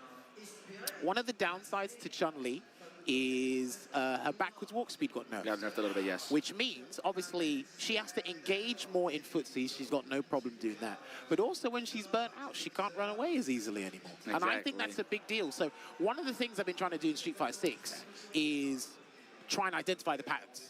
Scaling penalty patterns, what moves they targeting, so on and so forth. When I looked at her backwards walk speed, I'm like, oh, wait, that means you can't walk away in burnout anymore. Make it stick more. And then, of course, now fuse that with Funky Slicer, which has got reduced pushback on block. If he gets close into a certain range, or he can throw out EXO bat if she's in burnout, hypotheticals here, then that means it's harder for her to just get out of that range and be comfortable. So there's a couple of situations here, not just this matchup, but a lot of interactions where when you put the jigsaw pieces together, it goes on. It's like, okay, this actually makes a lot of sense. Yeah. So, yeah, just to piggyback what you said, yeah, the back walk speed did get nerfed. That's why you see a lot more pokage for the kickback. Like, yo, get the hell up away from me, just to extend that range. That way you could breathe a little more. So that's why you see a lot more standing jab, standing strong. I mean, well, we've seen that since the beginning of time. I'm going to be honest with you. Like, no matter what game it is, I feel like those are her favorite buttons. But, man, I don't know. You know what? Let me ask you this. You were talking about multiple characters, right? Do you feel like in this game, you do need multiple characters to continue on and stay consistent in Street Fighter 6? Because we've seen it from many guys. You know, Mena, obviously a little bit allergic to DJ. Well, Zen's, I would say, you know, not to put my boy out there. And, you know, I'm Dominican all day. You know what I'm saying? So I'm biased all day for my guys. But, you know, I call it how I see it. He has problems with Zen's DJ. Maybe the times have changed between a month or so, whatever the case may be. Maybe next time they meet, Mena will get better results. But, you know, do you feel like you do actually need like a secondary character in order for you to really strive in this game and stay consistent? I think it's a case-by-case basis. Apologies to give you the company answer first. It's because I've been really thinking about this in ZWC. I think a good character combination is Bison and Ken. And watching Xiaohai, I do think Bison and Ken is actually a really good combination. Maybe he's the exception and not the rule. But I'm starting to come on to some character combinations. Luke and Blanca was a good one with Mena RD. But obviously, there might be player exceptions, not the rule. But some people have actually... Okay, here's the funny thing. People started with singular characters, then doubled up. And then, when more characters appeared in the game, and these characters become more intricate, more nuanced, more specialist-based, people went back to maining singular characters because the time investment is too much. I can't half-ass JP. I can't half-ass Bison. I can't half-ass Aki. Do you know what I mean? You can't play another character. So with characters like Chun-Li and DJ, you can have a pocket here and there, but it's only very specific where you do. That is a fact. That's why you're saying player-by-player basis. Okay, that makes sense. Oh, the Chambers, high definition. I'm in person. I'm live. Listening to this. Oh, man, this is great. It's refreshing. But what's refreshing is that jump in there from Goichi. Quick knockdown. I swear to everything, bro. that low forward as a counter poke is so annoying with Chun-Li. Yeah. Like, it's so freaking fast. You always think it's going to be a jab or a backdash, throw attempt on their wake-up. Yeah, well, they did nerf her low forward a little bit. It's easier to whiff punish only if you get within that situation, but because of her backwards walk speed nerfs, he's actually going to make sure it connects half the time. Yeah. And he will close out that round there, Goichi, with the Kikosho Super Art 1. Now, some of the staples in this matchup, Air Slasher does lose to Hazanshu, but you can do the feint Air Slasher, and that was a damn. He actually splurged the cash there. You got a lot of money to spend, young man. You know, he kind of does. You know, one thing about Goichi, I will say, most people, wow, he's about to scramble. Like, he'll find the nuances in the scramble, but he'll will bust out. So, like, he always has the, like, minute details to check for sure in terms of how his opponent is approaching on offense. Pretty good. It's crazy, right? Goichi, he's best known for his defense, right? But it's not the case over here. Hey, I got clipped out of context yesterday. Shout out to Incross. I said he's got great defense, and Noah jumped in on him right as I ended my sentence. There you go. There you go. Talk about the Lord. There's a throw to close out game one there. And it's interesting because he didn't have any help. Goichi could have taken an EX Jackknife Maximum because it wouldn't have done anything to change the situation substantially. Right. So let's see how he turns it around here. Drive rush in with the jab. All right, he's gone back to good old DJ. Play the character, man. Don't try and stay off script. Trying to play too clean, right? No. I get it. You know what Lee Chung calls DJ? Dash jab. That's what DJ stands for. Damn, what a nickname. Is that the moniker now? I think so. Shout out to Lee Chung. I know you're watching, bro, with the kids. Oh! Watch the sway, man. It's not how, it's when. Yeah, there you go. Okay. I'm going to back up. I like the space in it. Oh, try to be out of range. Almost out of range of that Shenko. Get a punish. Get off of me. Good jump back jab. And again, you see him mixing up between the air slasher and the feints because he's trying to bait a Hazanshu. Maybe try and parry it later. Or just get an even bigger punish. We'll see. Ooh! He splurged a lot of bar there, yikes. I know. Losing those resources. I mean, he got that good space, right? But one drive rush, good offense, definitely will clean him out, put him on that burnout state. But he's all right, though, man. It got to be the shoes. I'm telling you, they got to be penny loafers. All right, take throw. No. Oh, try to go for the air-to-air or air throw, possibly. He's got to wait, though. He might want to do a drive rush cancel, but he done a raw drive rush instead, and the check with the standing line punch there from Goichi puts him at match point. And there's certain situations against DJ where, like, despite him having one of the fastest drive rush in the game, you can actually set it up where it's like, you can only do this. I can see it coming. I love those little nuances, man. Drive rush into Soba just to hit the brakes, just to get some clip a check attempt, if you will. Drive rush jab again. He's going back to the good old DJ ways, man. Don't make this difficult for yourself. Look at that, spacing out the throw or the jab, either or. King of sequence fighter here. Ooh, the drive rush. The Barry Allen got him right under. Is that in time? Yeah, he got it. And he's burnt out as well. That should just desserts for that situation here. Heavy spinning bird kick for the corner carry. And unfortunately, he was asleep at the wheel. And that will be a solid 2-0 victory there for Goichi. And the animation of that overhead looks extremely on the slow side, similar to what Bison's one looks. It looks mad slow, but most overheads vary from like 21 frames to 24. Yeah. They're all in a very same like space, but some of them look like, what? I like to call that the built-in stagger or delay, if you will. I would say delay. It's the built-in delay. I've seen so many instances where you could block it, but they tech and they get hit with that counter hit. And it's big damage incoming, so. But here's what I see Daigo do this, and I see more players, well, I kind of can only speak from my own region. I see more players in Europe doing it now. It's like, I think more people should try and be confident in trying to perfect parry and overhead. I think because that's what they want. That's why they haven't changed the frame there on overheads. You can still combo off of them. They're still safe on block or advantage on block if you block it from a drive rush. So I think if you can kind of see it, if you can block, you can parry it. That's how I see the situation. If you block the overhead, you can block and then just try and tap, see what happens. Yeah. Because the situation will still be kind of the same. So, but obviously when I was talking about this with Logan before, it's like with Bison, with everything he does after he puts the mine on you, it's very hard to tell when he's going to do drive rush overhead, his crouch beating kick, EX Psycho Crusher for the cinematic. Like, you know he can do it, but you don't know when it's coming. Yes, when it's going to, So that's the difficult part about it. Man, that's what, you know what, just to touch up on what Problem X said again, man. He said, this is funny, man. You know, when you start going, you just got to listen to the bro, right? He said, you know, like from Street Fighter 4, Street Fighter 5, you can actually always tell the skill in terms of like the person's character. Like, yo, if you bump into a a Rufus and you have no experience or whatever the case may be, you might lose or whatever the case, because the guy is just that much better and you're just not ready, right? But apparently Street Fighter 6, everybody kind of plays the same. It's just unison.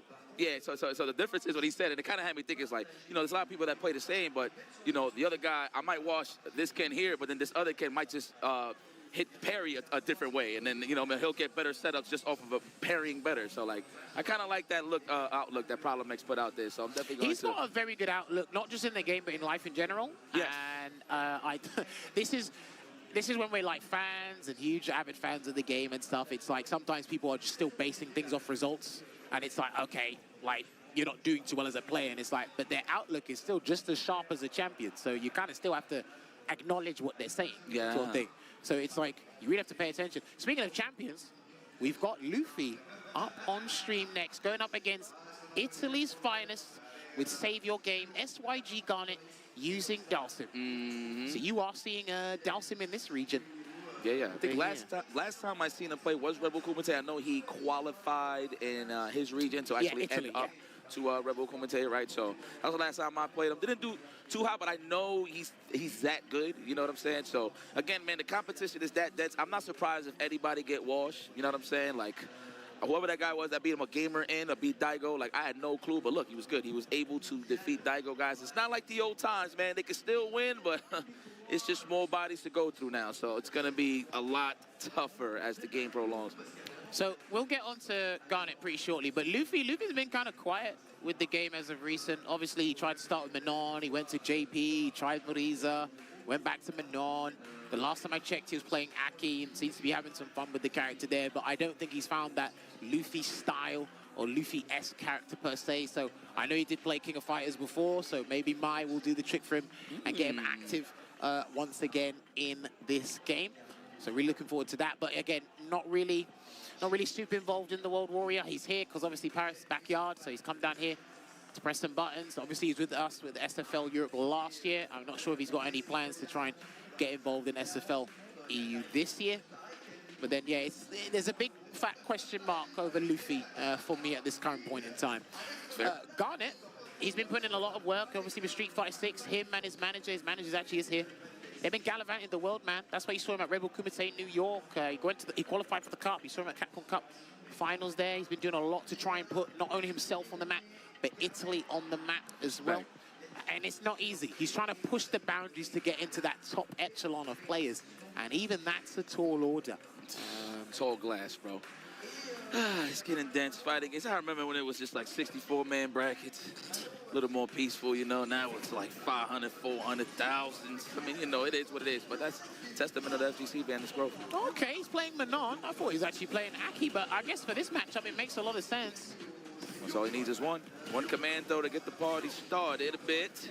Yeah, but it's actually kind of difficult because of the range Dalsim can play at, and her EX hit grab, it doesn't get there in time if you want to take that hard read. If you parry, you're looking for a sweep, right, to get the knockdown and get in.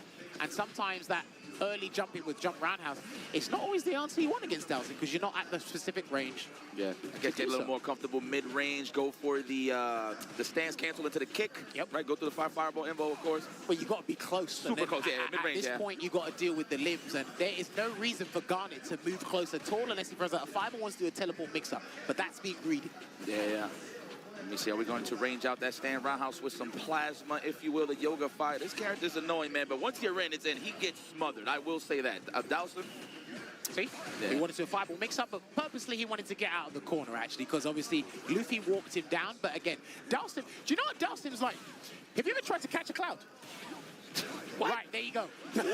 Right, there you go. I spun him right on camera. Have you ever tried to catch a cloud? That's not even a philosophy. This is what this matchup looks like. I can't catch this guy. I had no answers. Yeah, there you go. You ain't got the answers this time, Sway. You ain't got the answers. Oh, man. People are going to come in the chat like, what the hell is John? Hey, man, if you're paying attention, that means you're locked in. Oh, command throw. He almost goes, make it happen.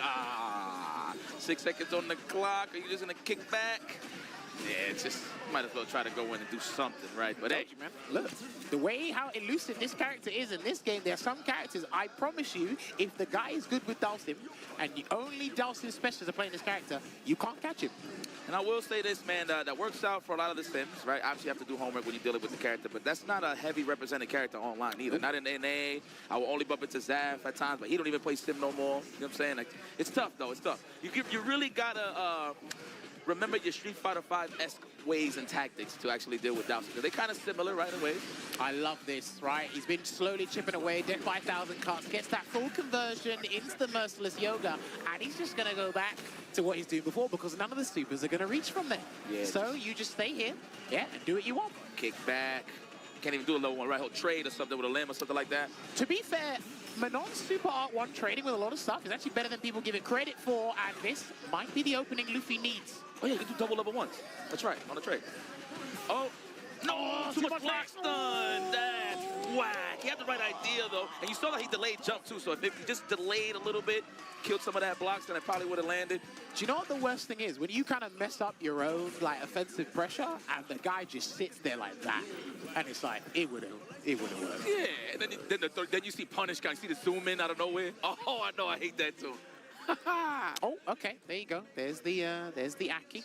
Play a little nooch, huh? We need a little the tools here, if you will, utility. Now, Broski said he's actually pretty fond of this matchup. He did say it's easier to lock down Dhalsim. There's a lot of strange situations where when Dhalsim does a poke, stand medium punch, that distance is at a very good distance for drive rush. When she does drive rush, stand medium punch, you know, drive rush into the light serpent, lash to kind of delay the pressure, something. She's allowed to close this easier, and the damage output is higher and safer. So there, the catch out, the risk reward is definitely more in Luffy's favor, for sure. And he's allowed to jump now, because the jump heavy punch. Yeah, that is really good, that angle, huh? Oh, yeah, that close strong ain't gonna do Nathan's, huh? It can, but it's like I think there is a specific angle where it's like, it's not a good idea to even try. Okay, say no more. See, drive rush in, and you got to deal with the plus frames and the throw. He could shimmy as well, which he tried there. Good defense there from Garner, though, didn't crack. Get off of me, por favor. He's gonna step in full screen, though. Ah, no. You like keeping them close, huh? Yeah, you're a street fight. You got to do it. Nice. Too far. Good presence of mind, though, for sure. Oh, no anti-air. Wonder what he tried to do there. Probably try to walk under, possibly. Just got hit. The last hit couldn't do it. Not burnt out, though. Luffy's got to make an executive decision here. He's got to be very careful with his parry attempts.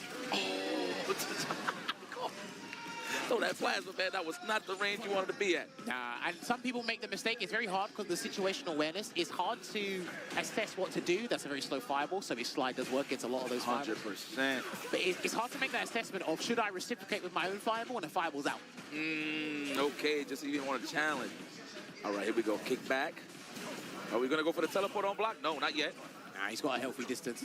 Oh, yeah, okay, there's a throw. The nastiest throw in Street Fighter history, yeah. That and the Kali's one. Oh, God. And that's guaranteed. Against slow fireballs, Aki, Chun-Li, that sweep is guaranteed almost every time. Trying to put in that work, man. Real estate covered. This looks annoying. And my man's thirsty. We got water in the back, Luffy. I don't know about now. What, malnourished, yeah? Yeah, little malnourished. Little. Got him again. That's it. Oh, okay. Wrong conversion. My bad. He said malnourished. Oh, rock on. Listening to his favorite track with that headbutt. And that'll do it for Garnet. Helping put Italy on the map even more. That is a good name to take, but you know what? I do agree with that about Luffy. That question mark over his head, man. You good storyteller, man. Man, let's go to a campfire sometime, man.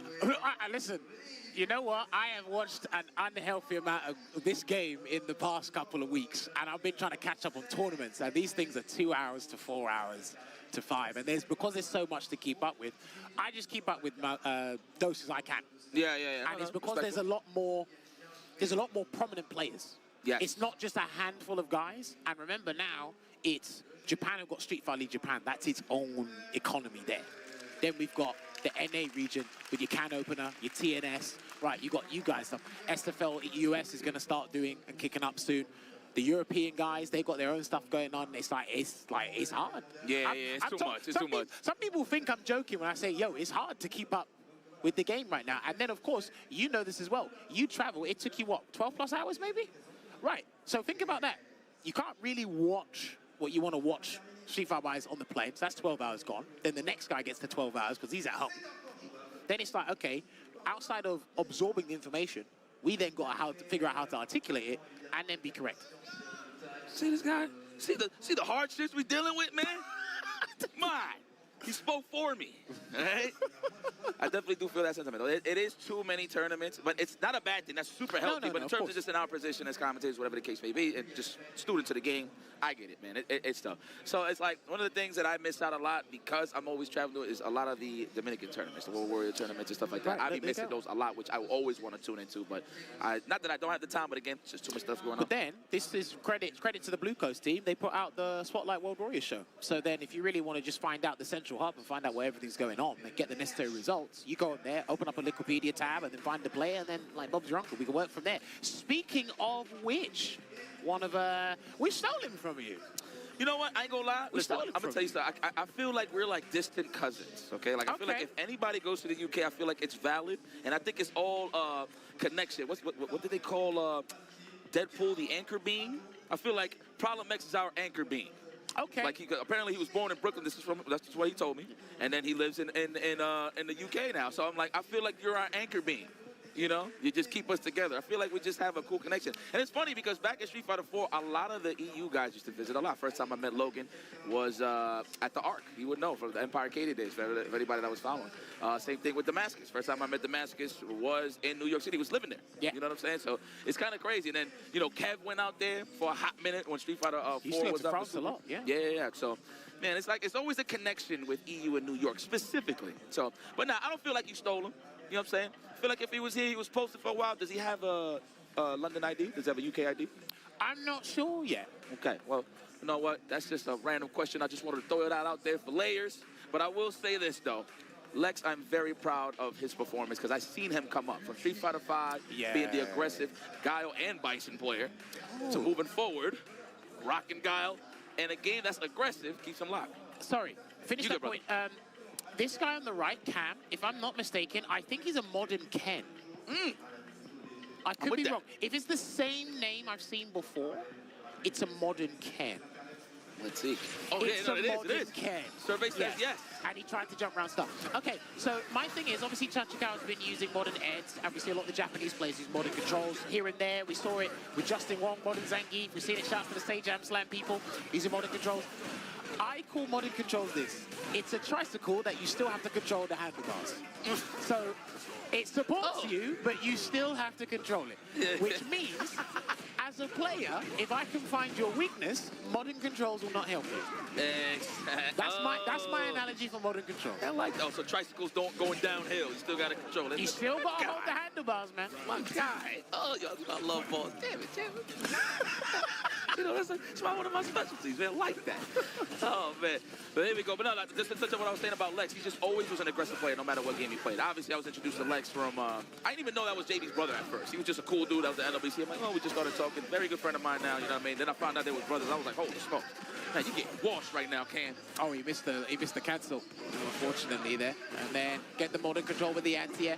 And this is the thing. This is actually a very good opportunity. You're going to get the conversion into the Sonic Hurricane. This is a very good opportunity for Cam because if this is his first fighting game he's got modern controls, it's taken him to a certain level. Now, past that, you're going to realize what makes the players good. Because the players had to learn the classic controls anyway. Right. You've had a different option to come into this environment, and now you're going to see what this environment's really about. And I think that's a good thing for him coming forward. If he can get around and get started, I think that'll be good. I feel like people are the most bravest picking modern because you don't even got all your buttons, homie. Like, I need all of those. I need all of it. If Ken can take you to the corner on modern... Okay, he's pretty much on track, right? Come on now. Come on now. Oh, dug in the cranium. Yes, we're trying to plant the trees. All right, no jump hit. Oh, that man aimed for the ACL, the meniscus.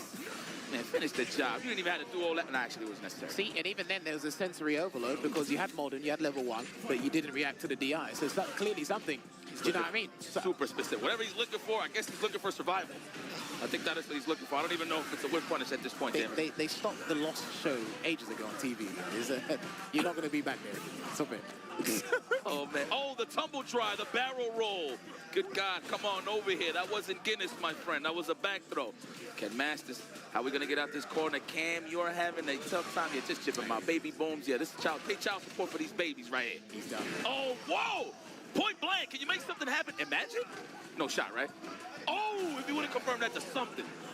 Imagine. Even if he did like a super, he wasn't going to get frame advantage anyway, right? So he had to commit to all of those sequences to put him in the corner music. I actually thought I was bugging because when I saw the boobs come out and I saw a Shoryuken, I said, wait, what? I was like, huh? You, like, because I know the run Shoryuken's like 8-frame starter, but I don't know what the earliest point is to cancel into the... So I was like, wait, how did that, what? He just committed. He just knew he was like, done. this on the screen. I was like, what? Nah, that is insane to see. But unlucky to Cam, well played to Lex, because again, diligence is his own rewards.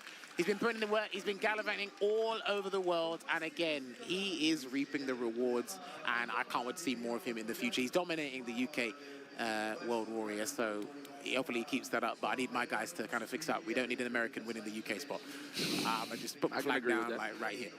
But no, well played, unlucky to Cam. So, I did get word from our voice of reason that our next match here, it will be our final match of the day. It's actually been a pretty swift day, I've got to say. It's been pretty fast. And we did actually start pretty early today. Shout out to everyone as well, Liv, Logan, everyone that's been involved getting this through. But again, it's not over from after this. We will be back tomorrow from top 64, I believe, and coming down.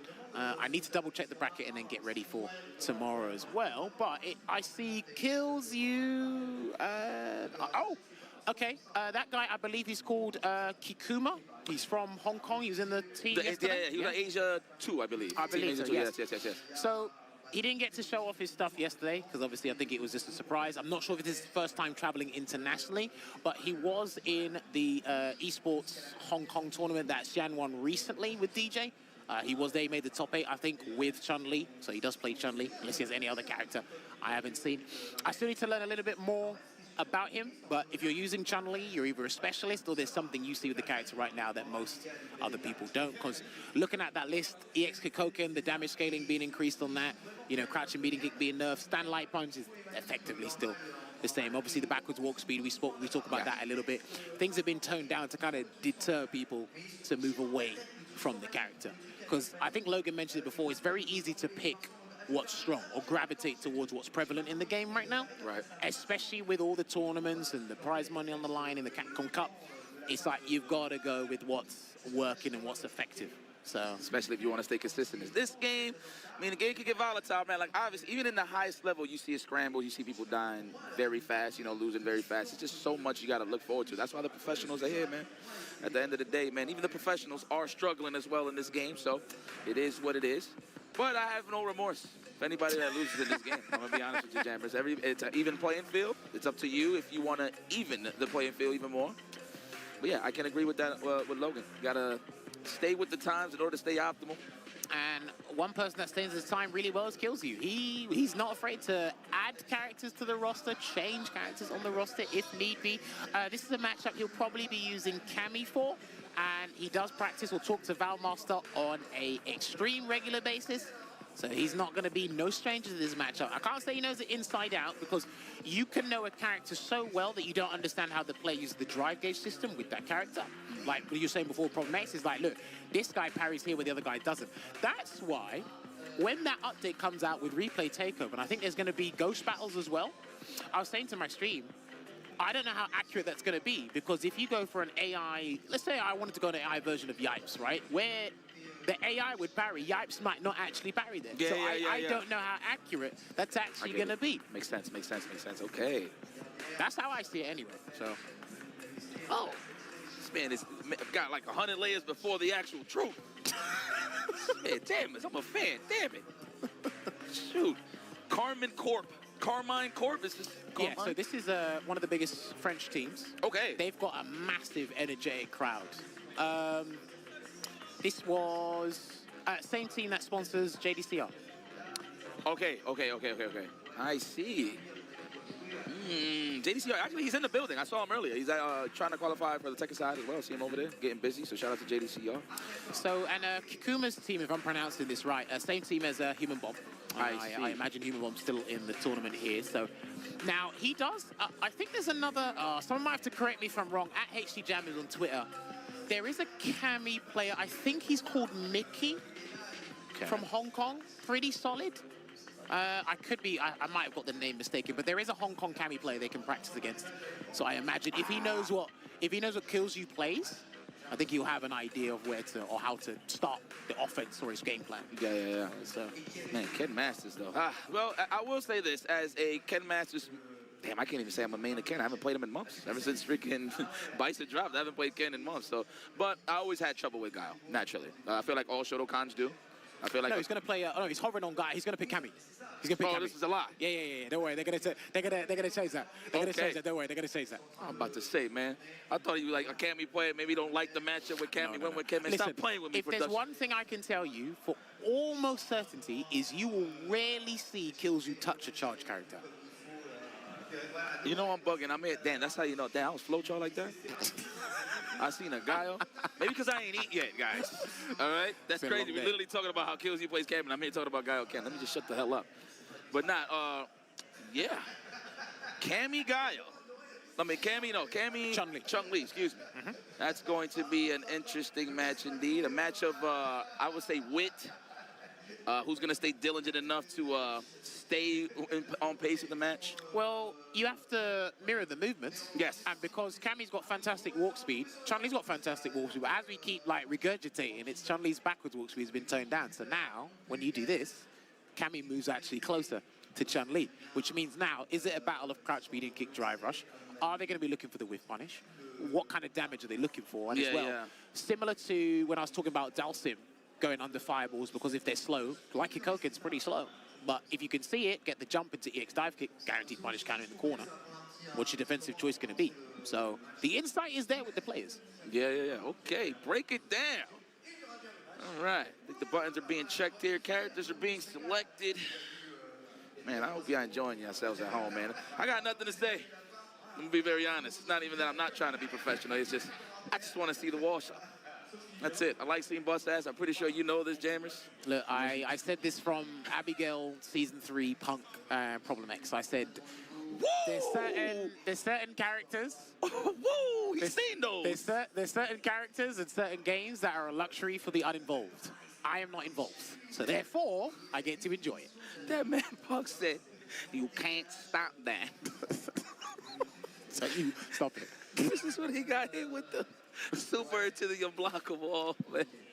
I was in tears. That's rough. For a player, that's rough.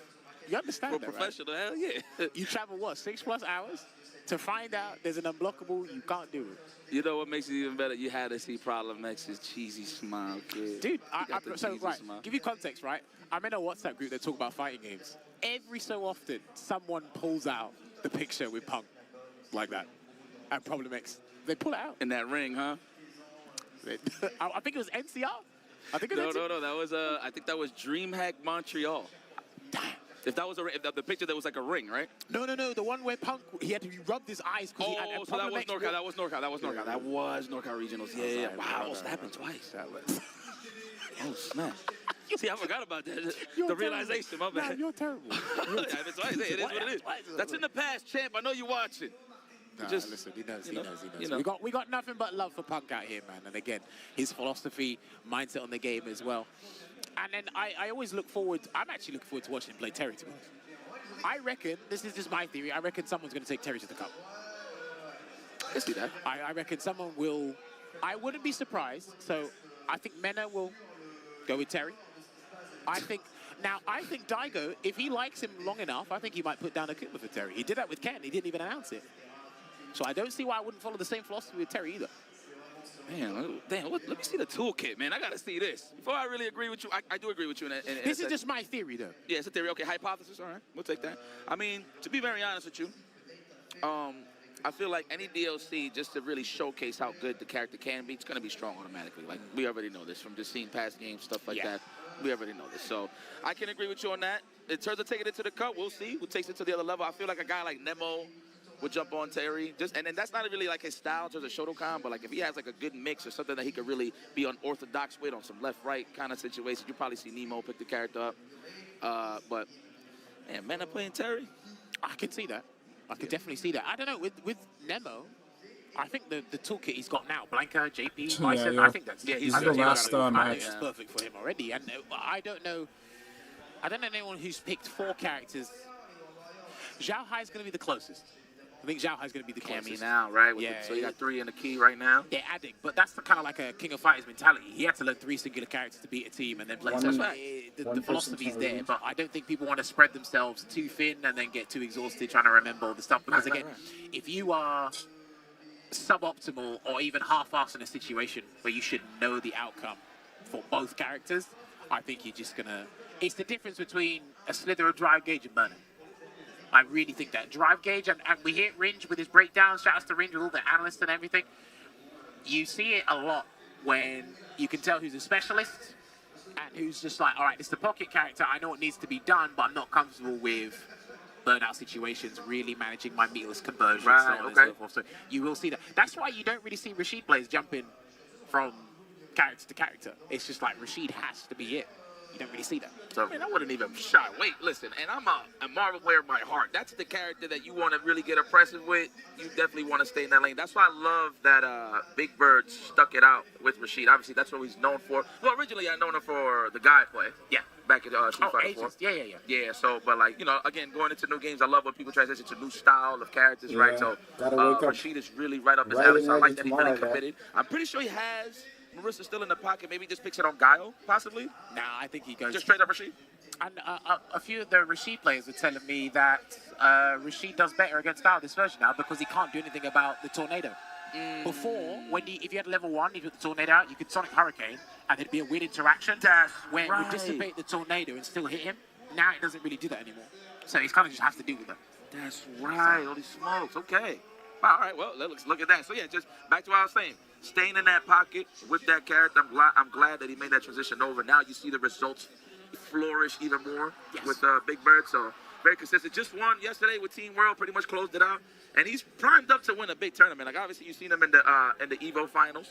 So pretty interesting to see his tournament routes moving forward. Well, I mean, when we do get into tomorrow, because it will be condensed, and then obviously heavy hitters will be there, powerhouses, dark horses will be there, current champions or currently strong players in the scene right now will all be there. So it's going to be, it's hard to call a top 16, let alone a top 8, because anything can happen. And we're still in first to 2 territory until we step into the top 8, which turns into first to 3. And I was talking about it with Logan, I'm pretty sure you can concur as well. We saw at EWC, the longer some of these sets go on, you start to really see like bad. It's hard to, in certain situations, it's hard to identify a bad habit. Because the way I can identify certain patterns and tendencies is if I watch 10 first to 2s of you play, as opposed to a first to 10 and then see that stuff. So it's very difficult. So, right, what we're going to do for the next match is,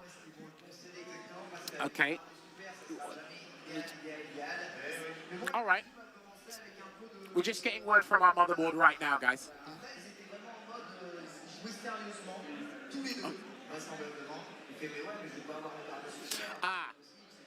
Okay, right. So it seems that the players have jumped the gun a little bit. So as we were talking you through and setting up the next match, what's going to happen is when we come on, it should be going over to game 2, I believe. But I'm sure player 2 is Kakuma. So what's going to happen is, I think, judging by Killzew's face, we might have had another controller issue. And if you take too long with a controller issue, this is only my assumption, I'm going to try and get confirmation with that from our voice of reason. Man, he is biting his bottom. That's how I know he's upset. I hope he's okay. I hope it was nothing too significant. Keep him locked into the gameplay, but let's see what happens. Wow, we skipped the whole game like that. That's kind of crazy. Wow. All right, well, we're here. What a tease.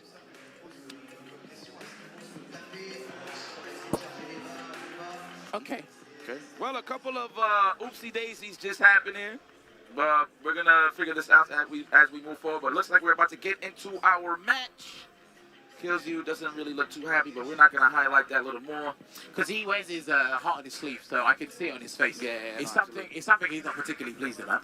Yeah, yo, shout out to production. You know what I just noticed? Obviously, they got the characters. Yeah. But as they're getting hit, you see the light bars on the side? Oh, yeah. I don't even know that. I had no clue, bro. I thought it was just characters. And I was like, wait a minute. Bro, listen, production just across the board, when they try to innovate and really kind of like, spice their USP onto their particular events, it really splashes out. And the French love their stuff.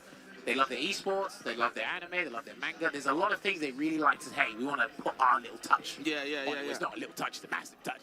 But it is very interesting to see. And UFA, like I said, they're always pushing the envelope to the next level. Because even when I watched you guys last year, that looked amazing. I come back this year, and I'm like, wait, how'd you step up again?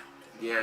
Shout out to the crowd, man, to the staff, everybody here that's just involved to make this show year in, year out, one of the best events, if not the best event here in France, right, on the EU side possibly. Yes. So, what is this guy saying? I like this little touch right here that they What is added, he man. explaining? The honor of the banners, the rafters, the banners, graffiti on the wall, the digital graffiti on the wall. I think that is such a great touch. I want to see more tournaments do that. You see that in Combo Break as well. They got like the flyers with all the names of the past champions. We actually have banners here with actual player pictures, which is pretty cool as well. So see Punk the God won like 2019. I was like, man, I forgot he was here, like kicking ass stuff. So. All right, guys, sorry for the delay here. I hope me and Jammers is holding it down for you guys. I hope you guys are entertained, so hit some buttons. I can't see the chat right now, even though I do have some good Wi-Fi, but I'm just lazy. I don't want to go down there and say hi to all you guys right away. And I want to apologize if I haven't streamed any Marvel 2 yet. Did I forget to bring the red carpet for you? No. No. I'll go to the shop, buy red carpet, and roll it out. Let's go. Man, look at Koga. He's like always concerned. If your shoelaces are untied, he's gonna make sure it's proper. Oh man, the enforcer. Man, UFA, huh? I wonder what was the first one. I remember Vixani. She showed me a picture. 2017. It was 17. No, 2017. She showed me like the picture, like the before and after, like when they started and to where they at now. It's night and day. It's very nice to grow the tournament. Well, that's it, man. It's kind of like you just want to improve and make sure you make your product the best it can be. It's like when phones come out every year. They want to make it, they want to push the envelope, make it better than it was the last version, but still staying consistent and having the essence of the product still there, known love, and then obviously attract more people to come in and buy the product or buy into it. Yeah, so man. that's what they've done here with UFA. And like you said, there's even a Beyblade tournament over there yesterday. Dog, those guys were having fun. Let me tell you something. I'm thinking there was an exhibition. I'm like looking around, I'm like, man, this is great, Beyblade, right? And then I look around, there was more of the arenas. I don't even know what you call those, where they spin the blades on. And I'm like, wait a minute, there's pool play in this? It was like literally pool play. Dude, they're just standing there looking at their Beyblades like that. There was a guy dressed as the main character from the With the mask? Yeah. No, That's that's too sick. Tyson, the one with the hat. That's too funny. He was coming in. He was going hard. Dude, there was a guy with a mask, and I'm thinking to myself, is he like representing somebody, or is he just covering his face in case the Beyblade like jumps off and like hits him in the eyes? I don't know. But it's very interesting nonetheless. So I do appreciate UFA doing some random stuff like that could relate with the people in their childhood, right? I would love to come here one day and just see pool play for a Monopoly game.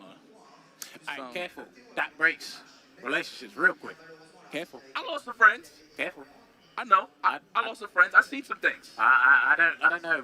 And property management in Monopoly is kind of, it's very telling. It went so deep for us that we actually had to sign contracts. He was like, yo, listen, man, like if I land on Boardwalk. Charles to Stacey Steve. The friendly ape. He was like, I just like, hey man, if I can't pay it this time, but can I go around the board one more time? We talking about like boardwalk, please. Oh man. All right. So don't worry about that. We just got word from our motherboard. Again, apologies for the delay here. We are still trying to sort out. The problem is Kills You is still sitting up there. It looks like there has been a discussion with our stage director, Rashid. Shouts to Rashid. He is everywhere with this company, making sure everyone is comfortable. Yeah. It seems like one or two other people have sorted things out as well. Now, Kikuma has come back to sit down, and he's doing a button check, so I'm going to take a very rash assumption and say we're going to stick with the same decision. It looks like they wanted to change something or revert something back, but it looks like we're going to go back to our original decision. So we should be back, hopefully. Don't shoot the messenger. we should be back very, very shortly here. So I'm seeing Chun-Li, I am seeing Mikami. So hopefully we can get this one underway. There we go. Fantastic. Shouts to the production team for helping us get through this.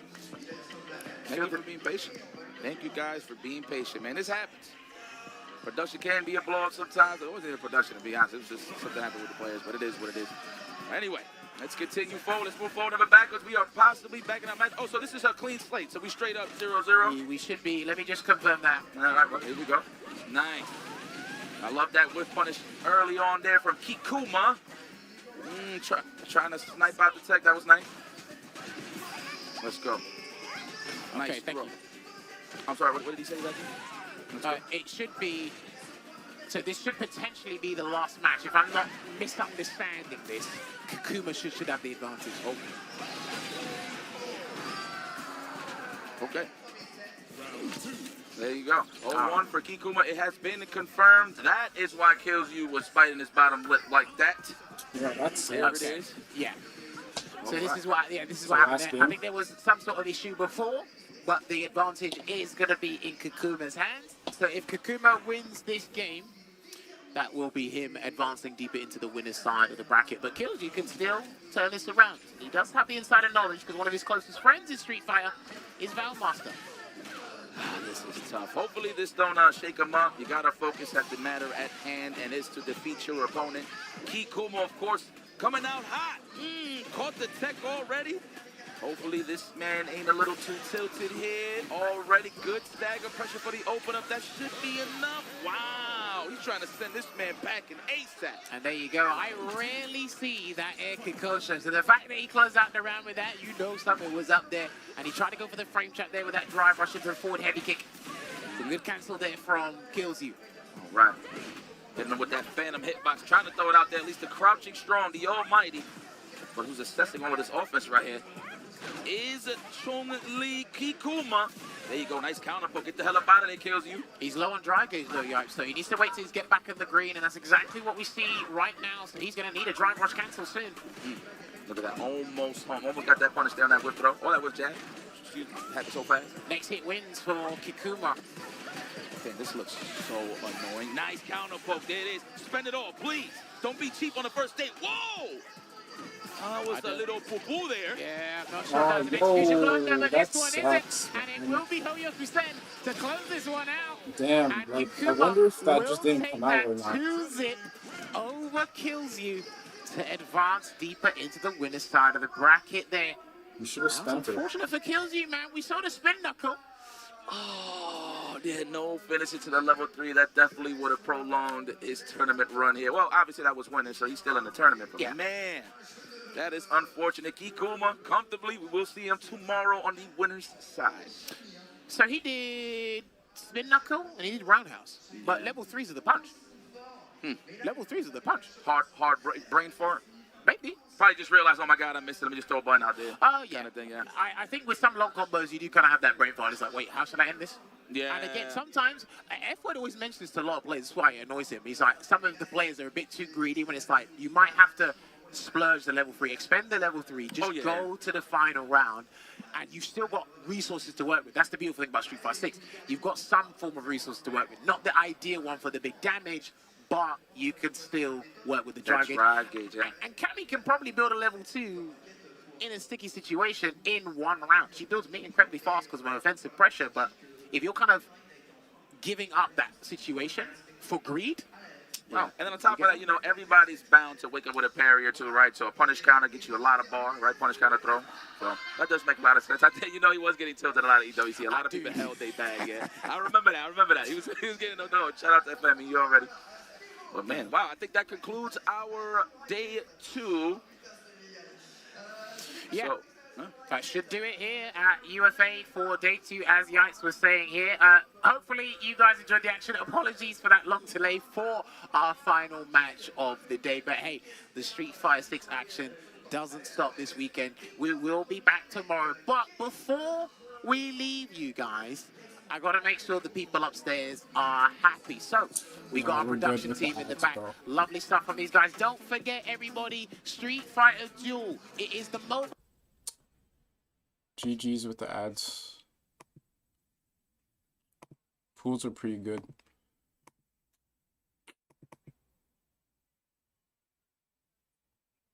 Yo, 6 people are left. Thanks for watching it with me. Appreciate it. There's an update. Why is there an update?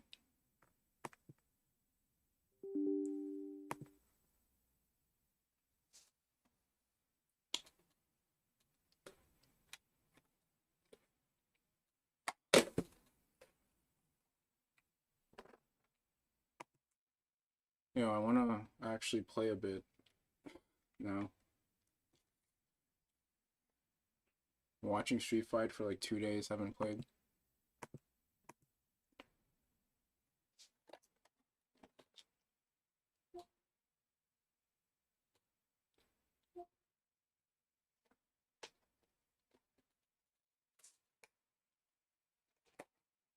Yo, there's an update. There's an update for remote play.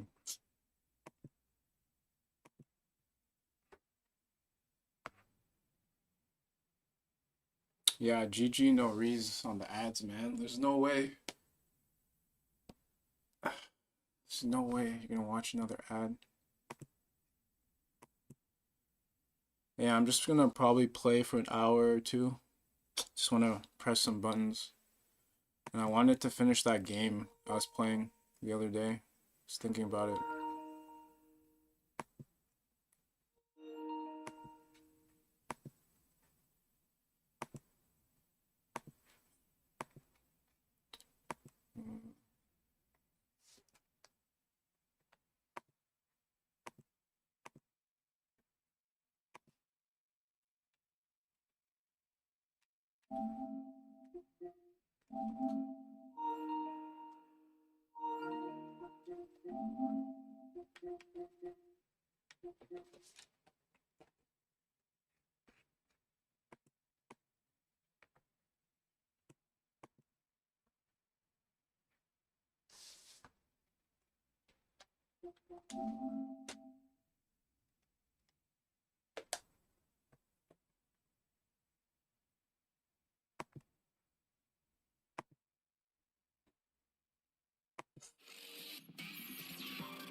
Street Fighter 6. Yo, give me 1 sec. These headphones are so weird, man. Like, you know when your headsets, I don't even know if it's the controller or the headset, but like I plug it in and I still hear noise from the TV and not the actual headset.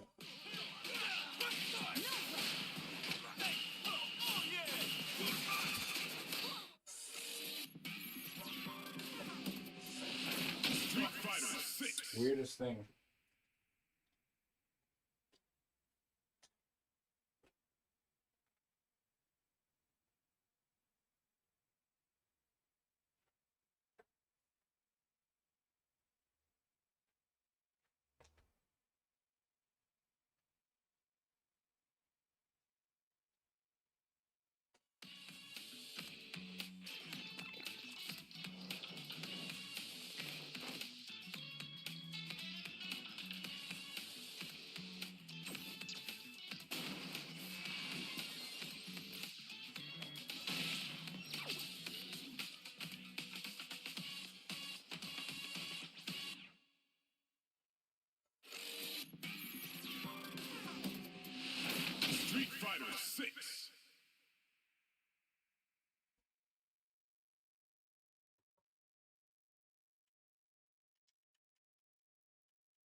Yeah, I don't know.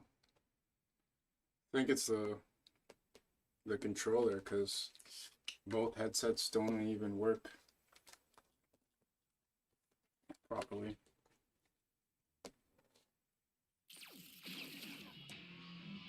Fighting ground. First practice. Training. Underfoot settlement. Marisa. Marisa. I live for battle.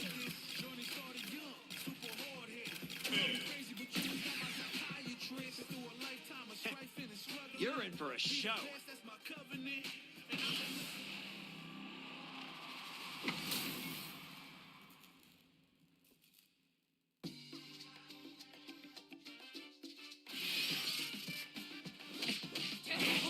But yeah, I wonder who's gonna win the tournament. Whoever wins goes to the Capcom Cup.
Man, the matchmaking is so slow. It's like not even one game.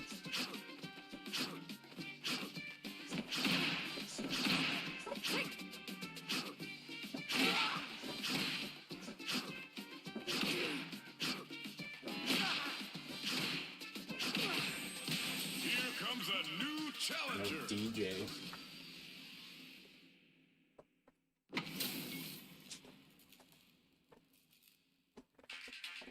Ooh, Diamond DJ. Round one. Fight.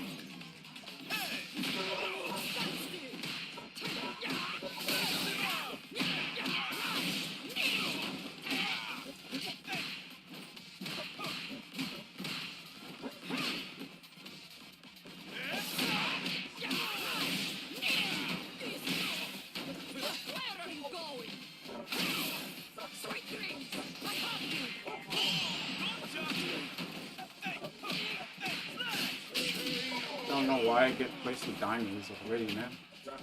Guess I gotta play ranked.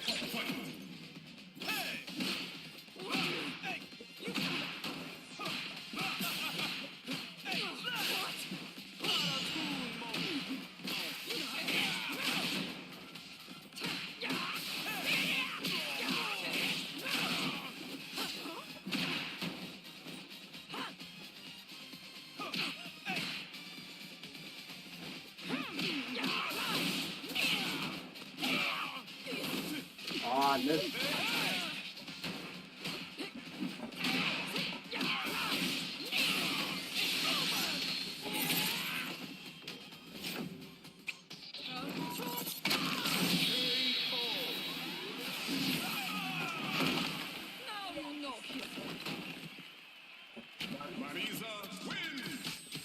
Yo, the matchmaking has been so bad lately.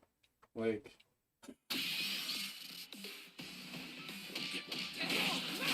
not Naruto level bad, but been pretty bad for Street Fighter.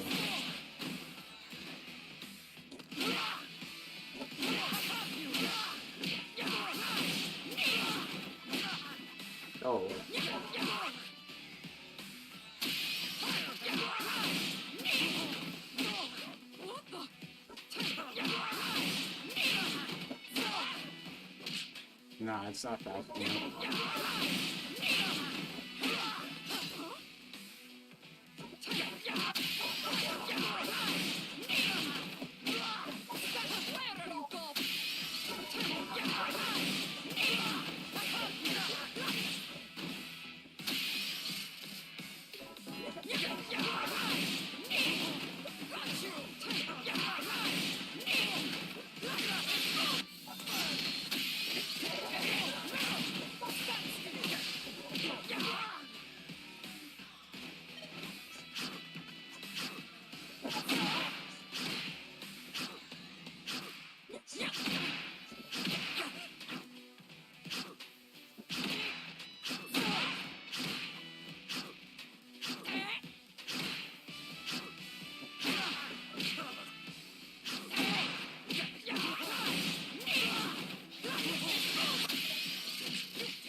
Yo, wait.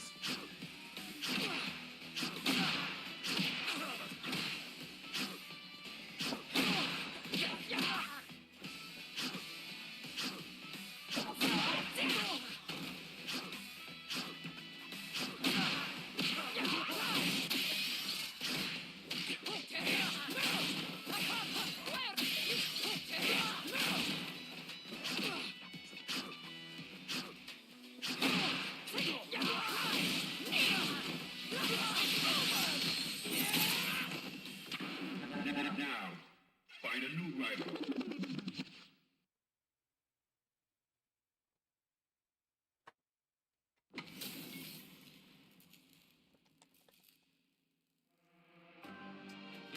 In round one, fight.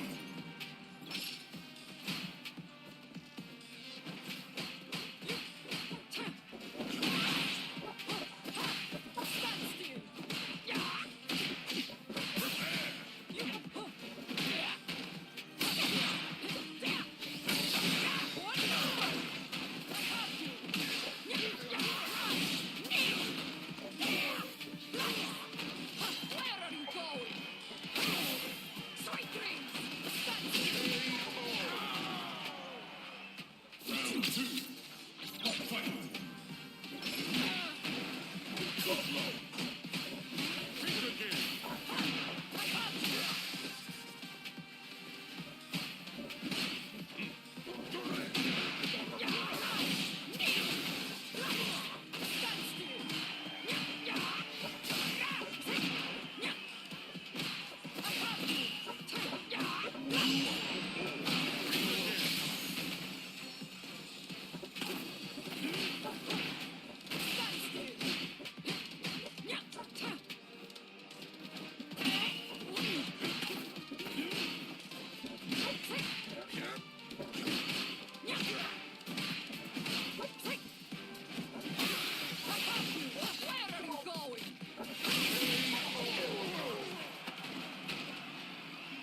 Marisa, round one, fight.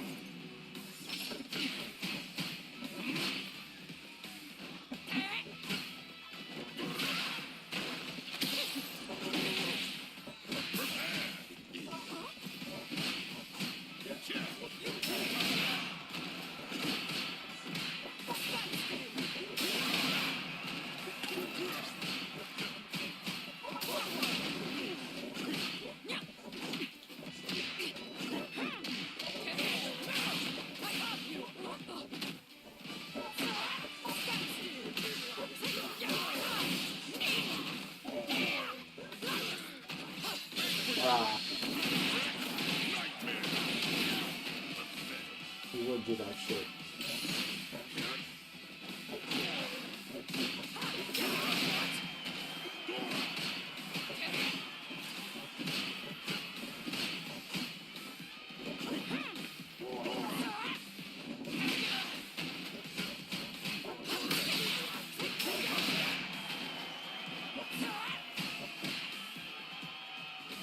This is it.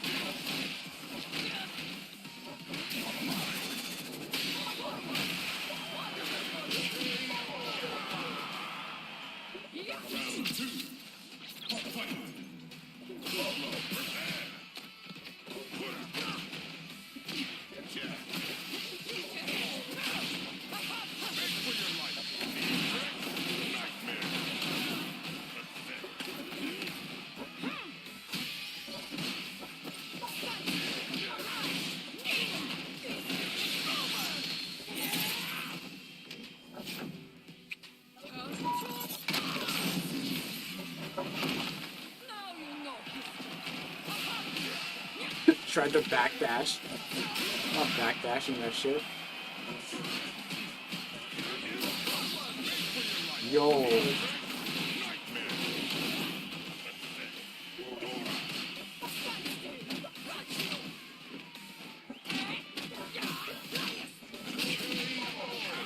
GG's.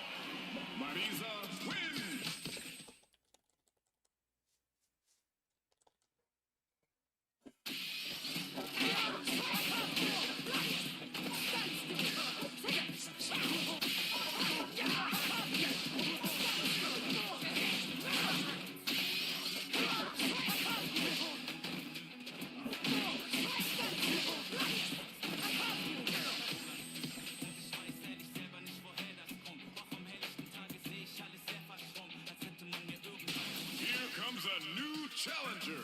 Yo, another bison, man.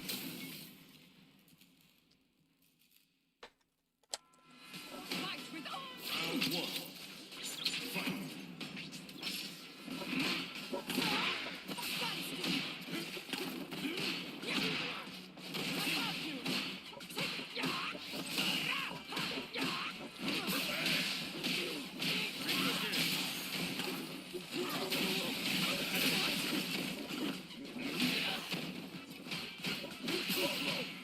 Yo, why is this one better than the other one?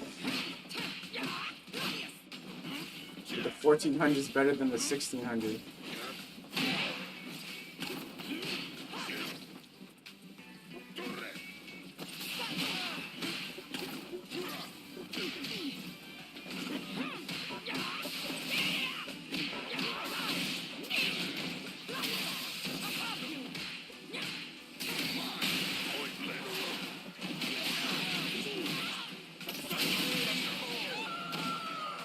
Wait, yo, he's way better than the other guy I just played. Does it make sense? You good, bro?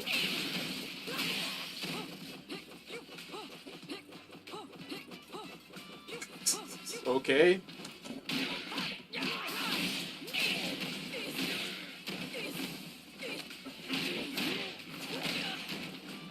Okay, he's back at it. Like, what the fuck? His controller died?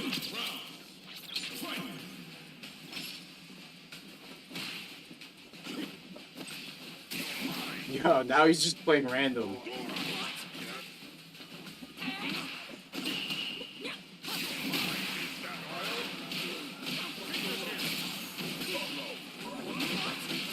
Bro.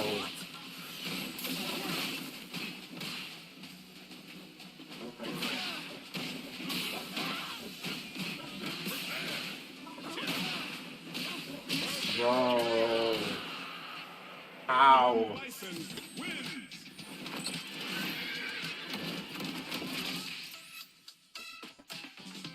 Not gonna run the set? Oh, okay.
Shit.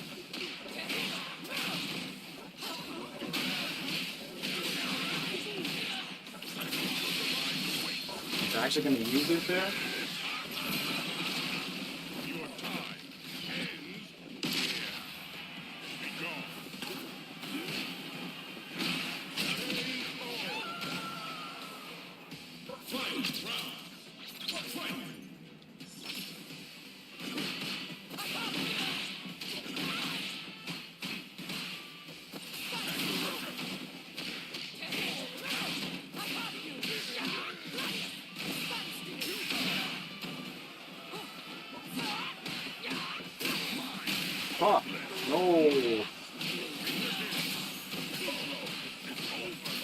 +2.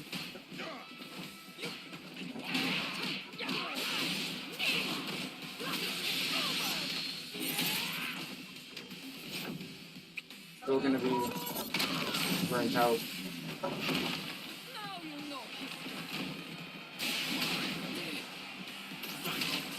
Okay.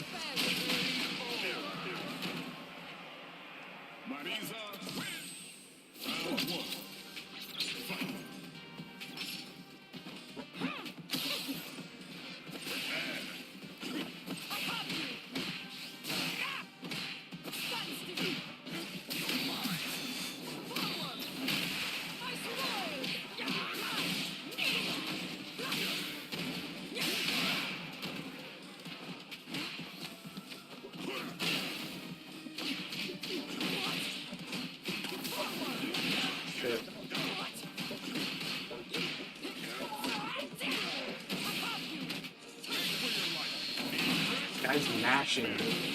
How are you getting level 1 off that?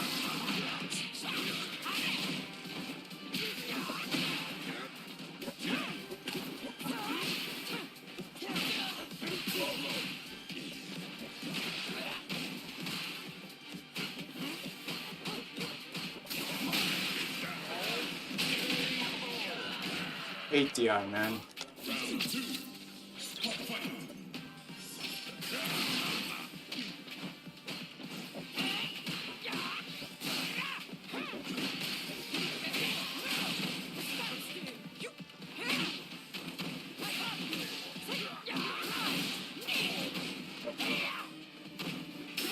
Didn't come out.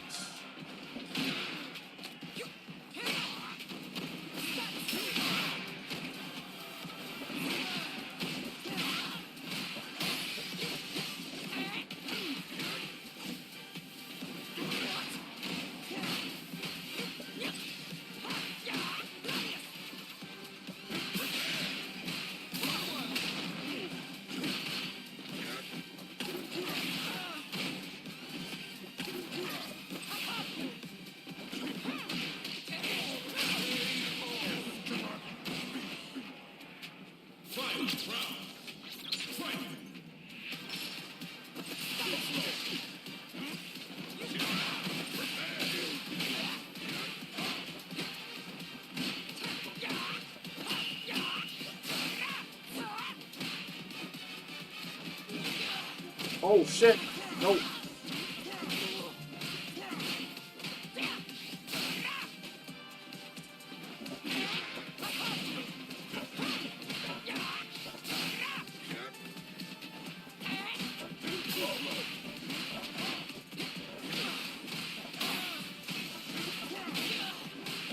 Joe.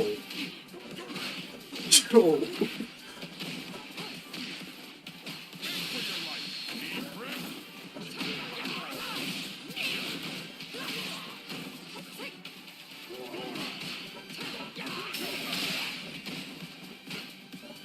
Ah, GG's.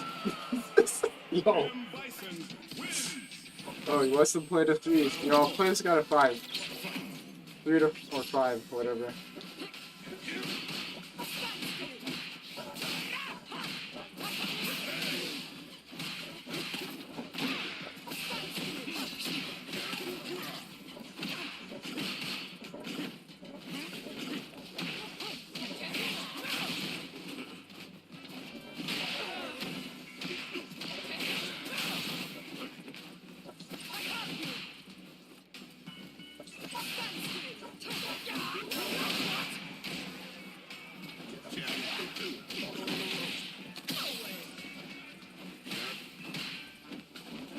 Oh, her anti-air is so slow. Like both times I just got clipped.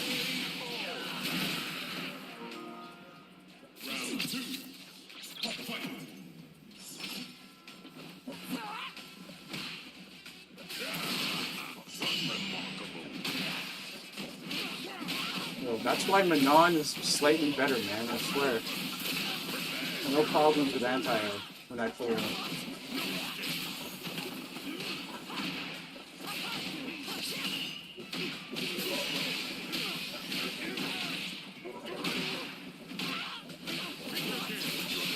Oh, geez.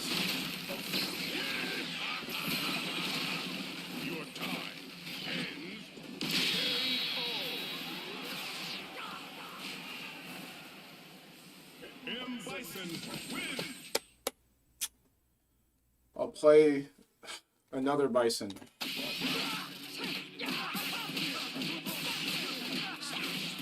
Probably my next match. So many of you guys.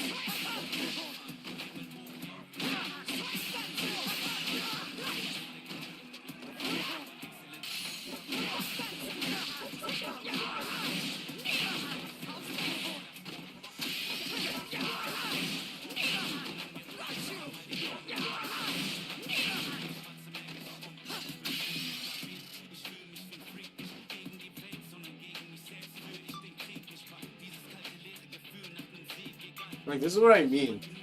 This guy's 1400 and he plays like that, and then I just beat a 1600. Doesn't make sense. But master rank for you.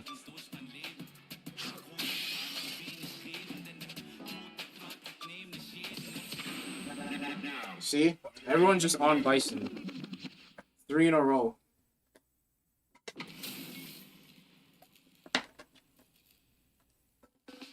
Like 3 in a row.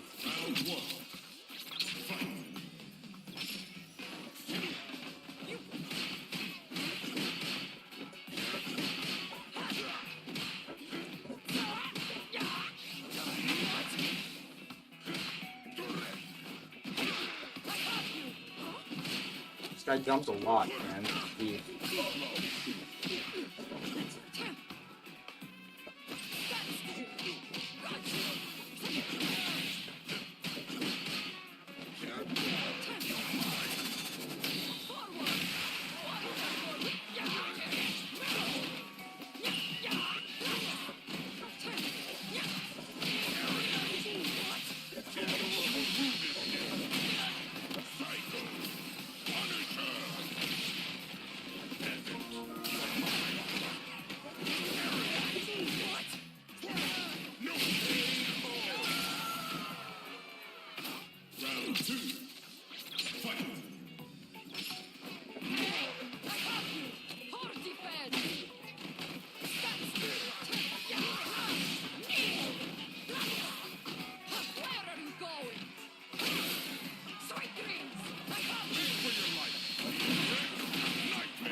Nah, bro.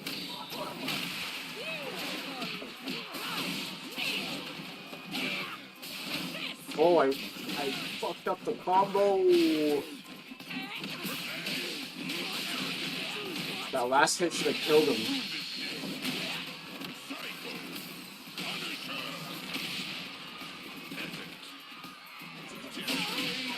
But he jumped, so...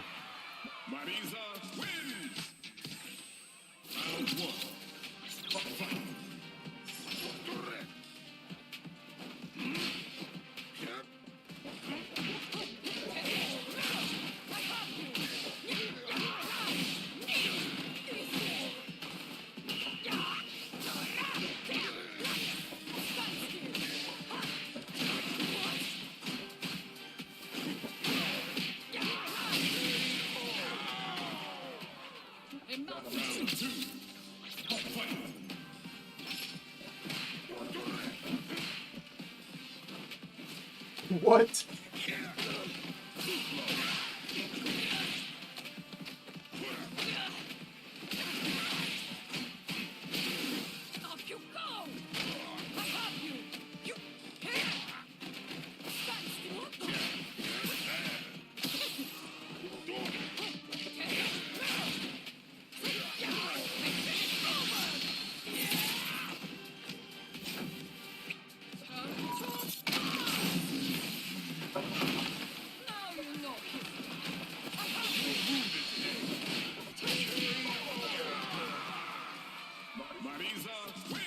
GG's.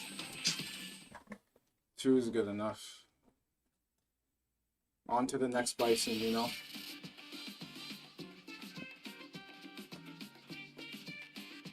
Yo, Raph, if you're there, you still playing Paulin in 5?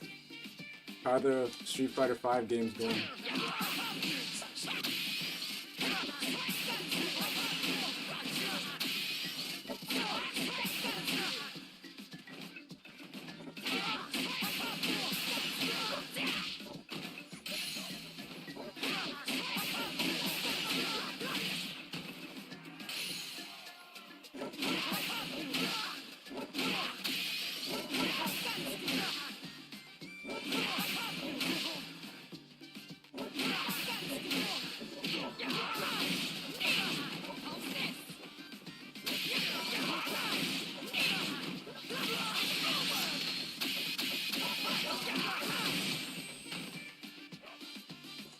Here comes a new challenger.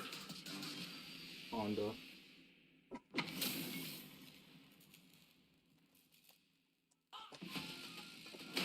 Round 1.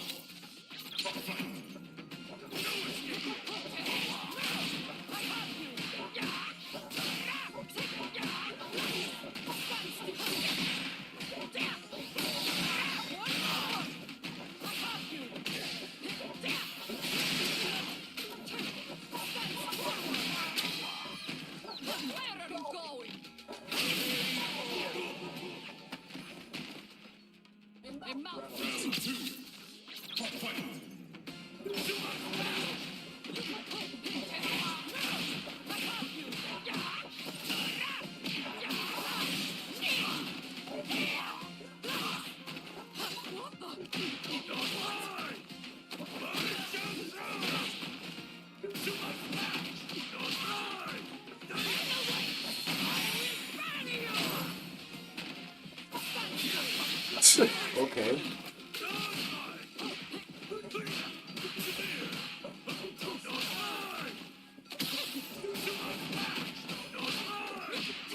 No!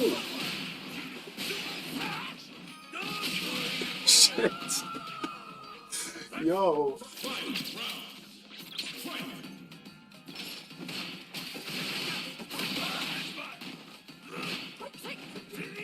Should have won that round.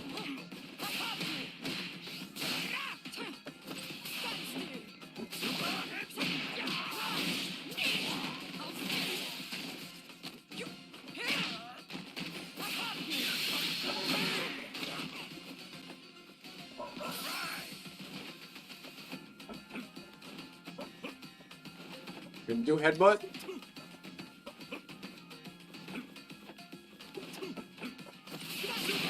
Yo, this guy.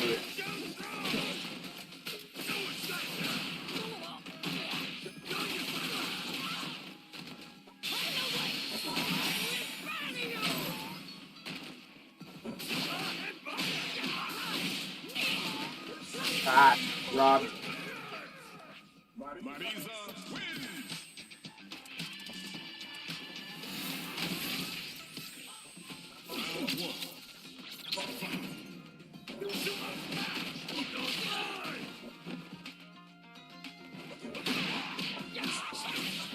Shit, he didn't come out. What the fuck?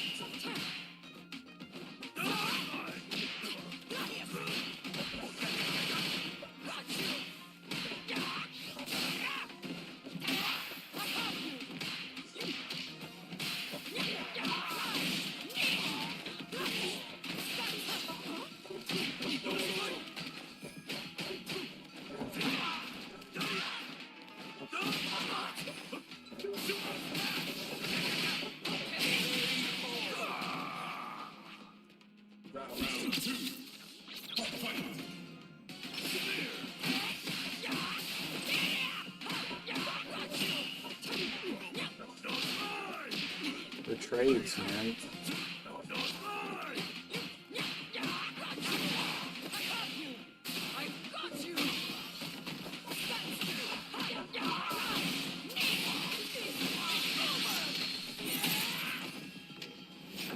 GG's.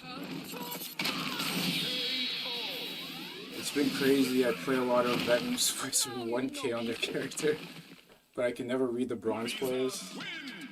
I really like Colin's Icicle Stamp. I use that to jump over a lot of wake-up CAs. Yeah, Colin's a cool character, man. I miss playing her. Yo, do you like her counters? Her parries? That's like the best, I guess, the best part of Colin, man. Her parries.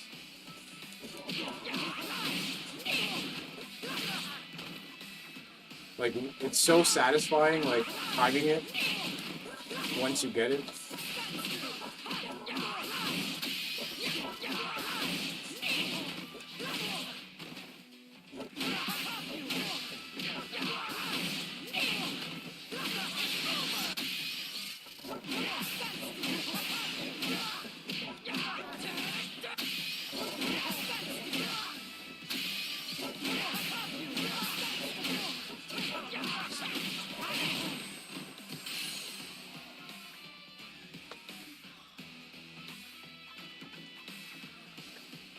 Man, yeah. A new warrior has entered the ring.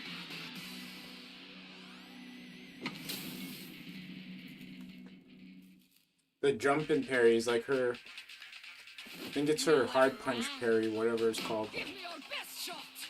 Anytime someone jumps in, just do that. It's like mad damage.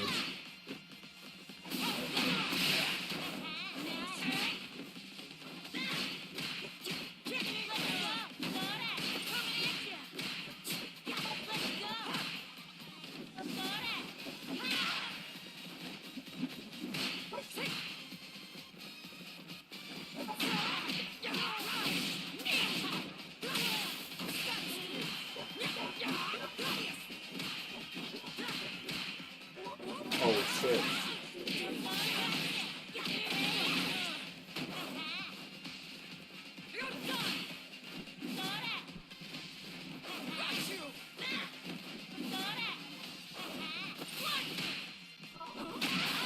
Keep attacking.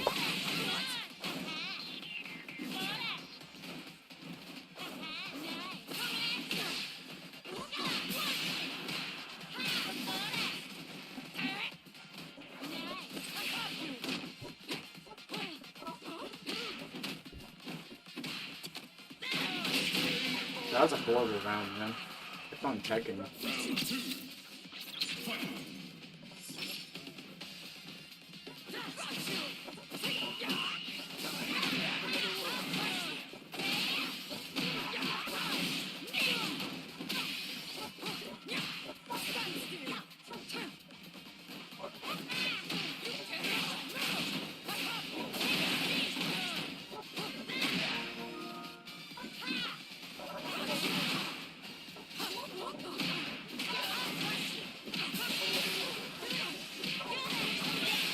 Bro, is that actually gonna kill me? Yo, it's actually gonna kill me. That's crazy.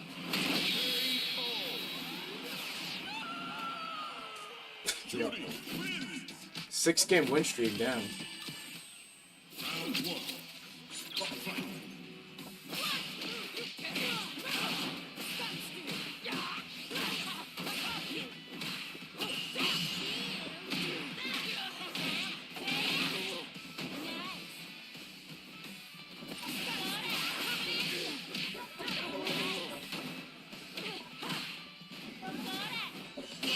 Yo, the parries, man.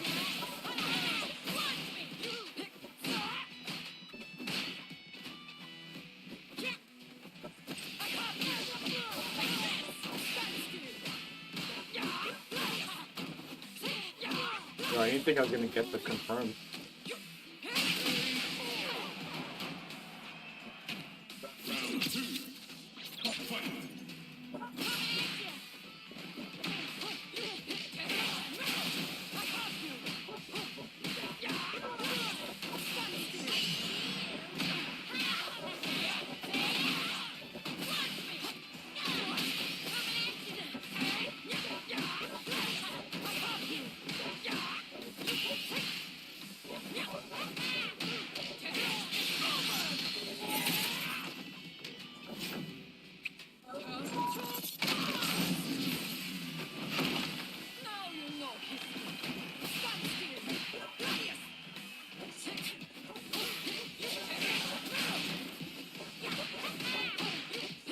Oh, the last hit didn't connect.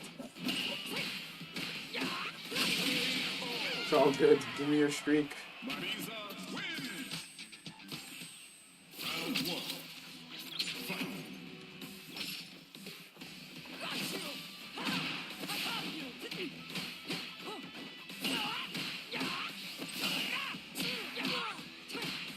What?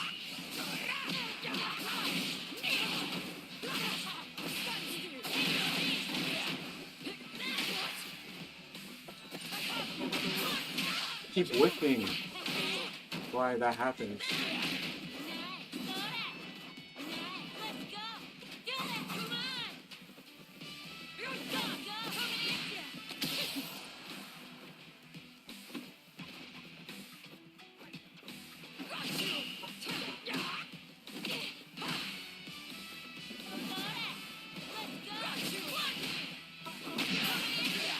That's wrong there.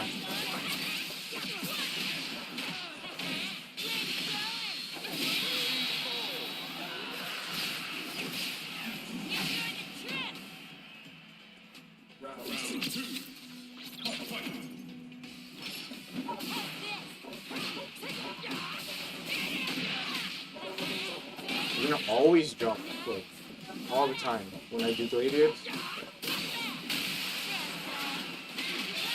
Crazy.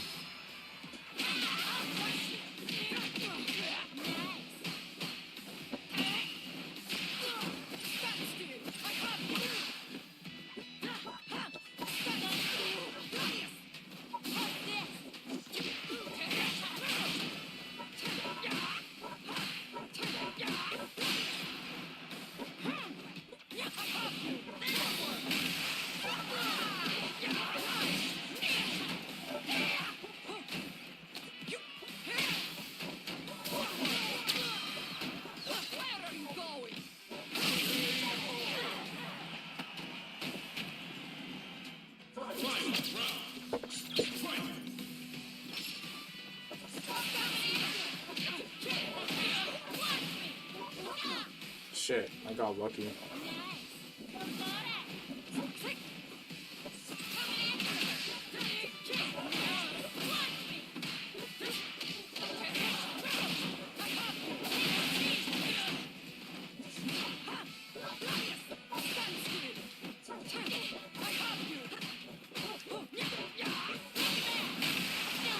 Crazy.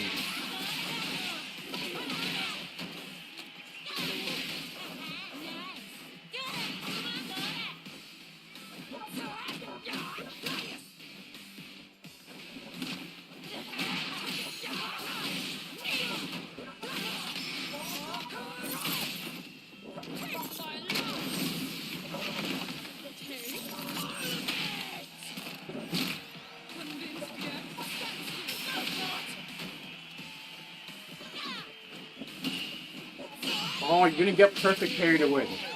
That's why I hate that shit. That's why I hate that shit. You just get robbed.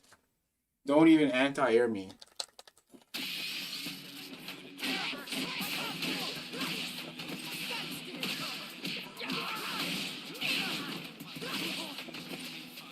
Like, so annoying.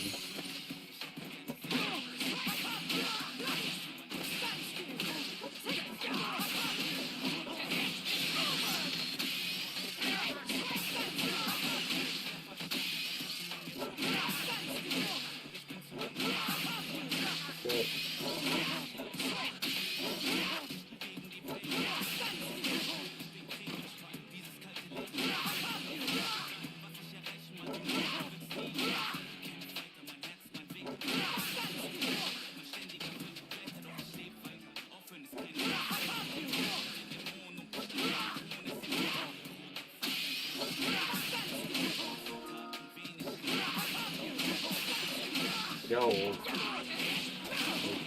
the third one is so hard to come out with.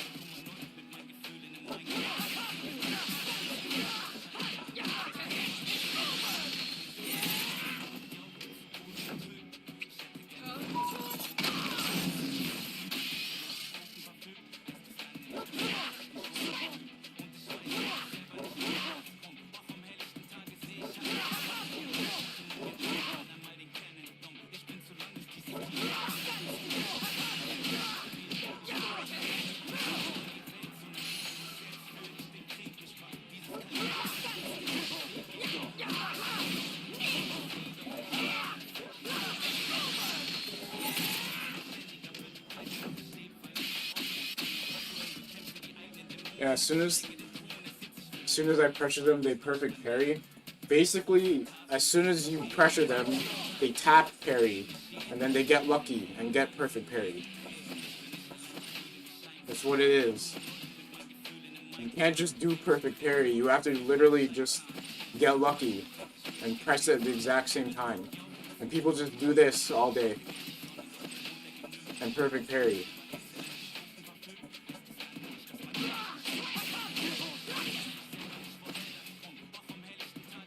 It's the most annoying thing.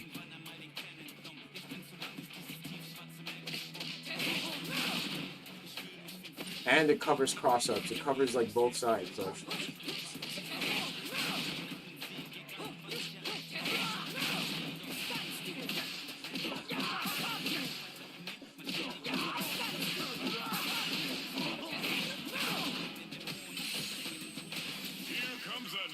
Yo,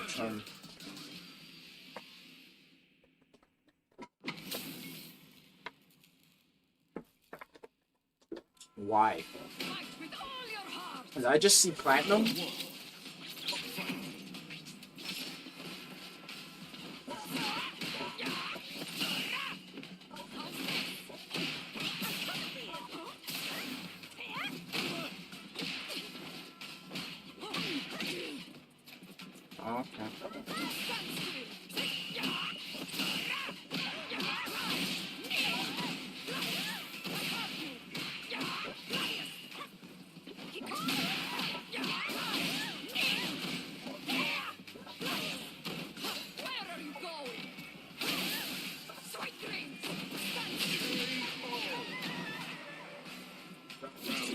Like, why Capcom?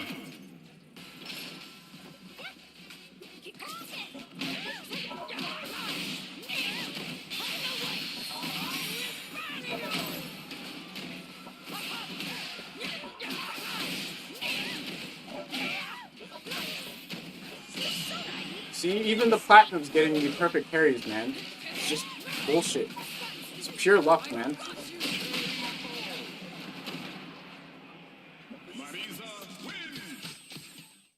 Think that's skill? No. You just mash that shit and hope you get that button. Hope you get perfect carry.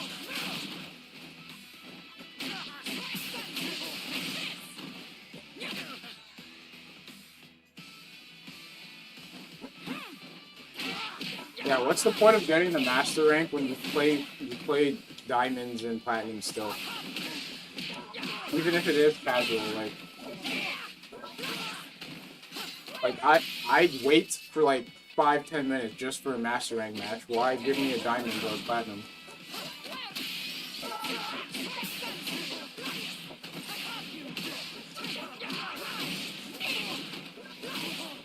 Or if I was in Battle Hub, like I don't care, but like.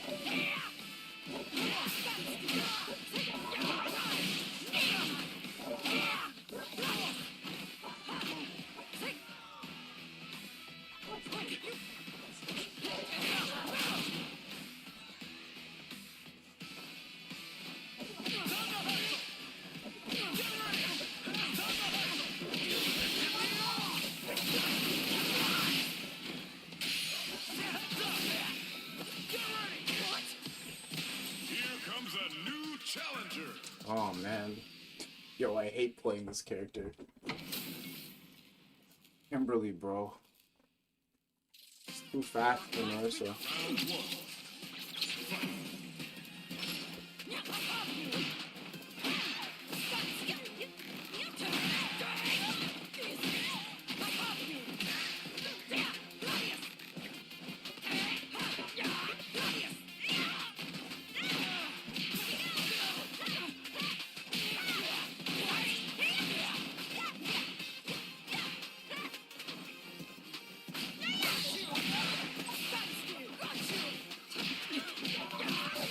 I'm plus, bro. Don't mash. Still mashed and somehow traded when I'm plus. Oh shit! Misinput. What happened to that geek player today?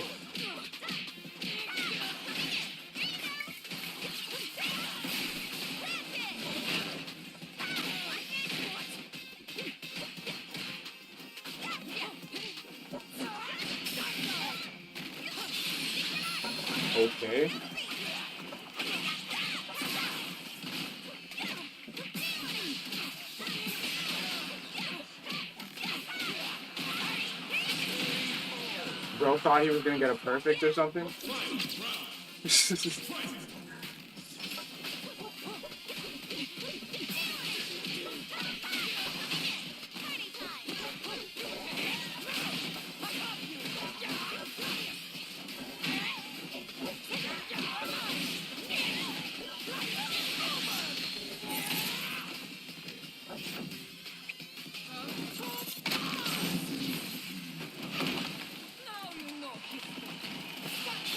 Yo, just wake up level 3, man. Like, I should have known.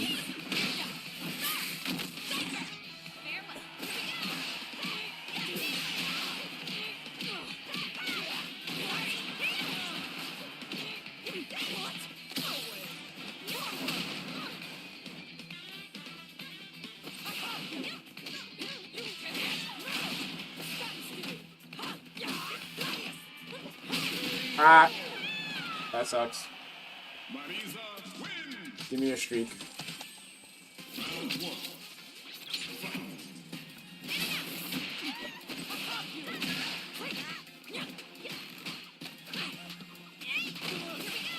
I'm gonna go full try hard this round. Gonna grab spam, watch. Watch how many throws I'm gonna have to tech.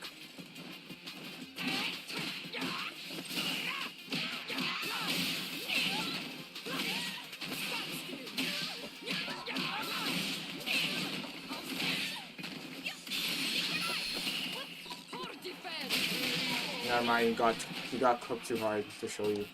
You're gonna grab spam. Watch.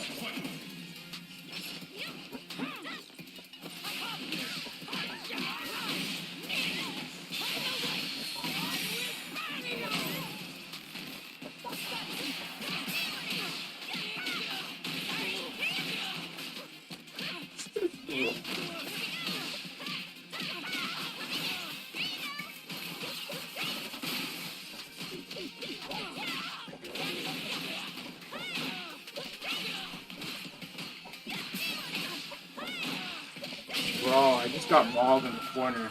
Couldn't get up.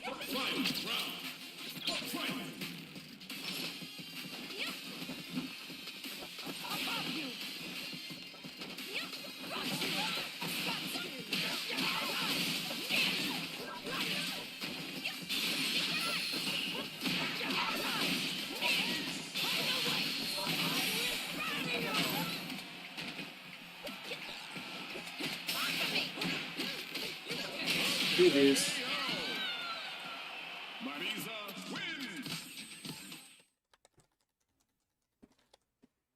Yeah, Kimberly's so fast, man.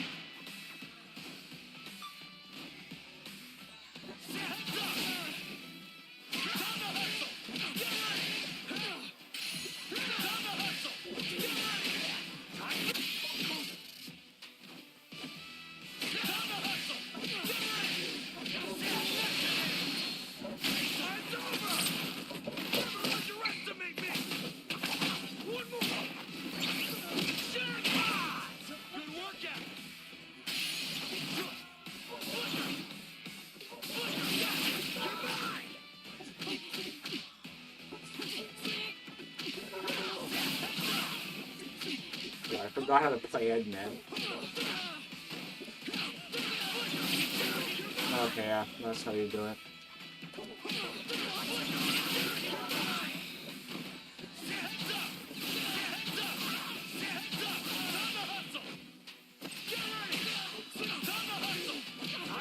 I was low-key inspired by these JPs, man. I might try JP. Turn into a villain. Pocket JP.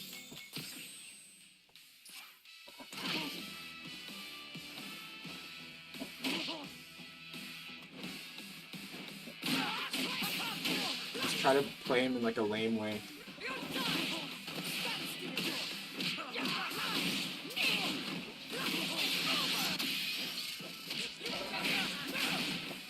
Even though it's kind of impossible to play slow in this game. Here comes a new challenger. Villain arc, yeah, man. Marissa, and then I'll have a pocket JP. Maybe. I don't know.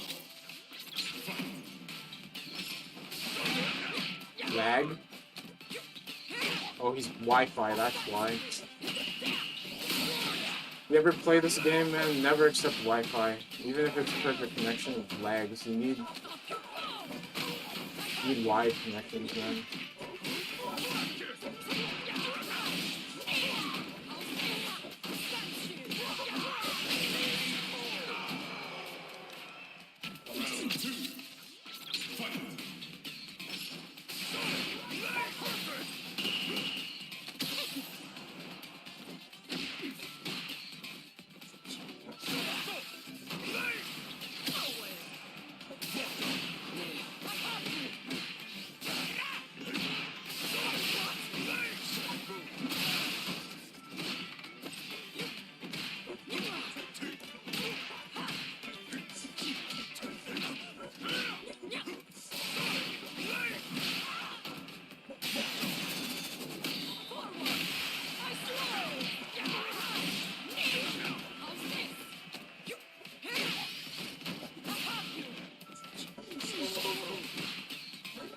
Oh, that was supposed to be a forward jump, not a neutral. Oh, you lost. You just lost, bro.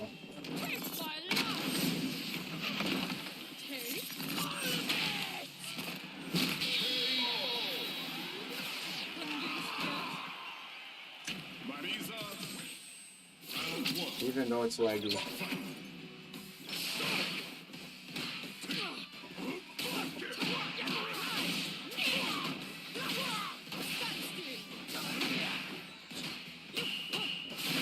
Oh.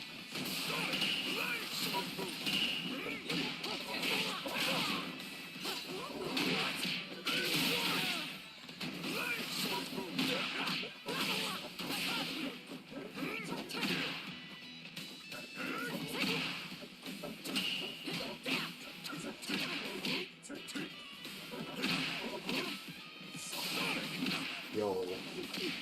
What? Yo. Those last few interactions were kind of crazy. I don't know how he anti-aired me.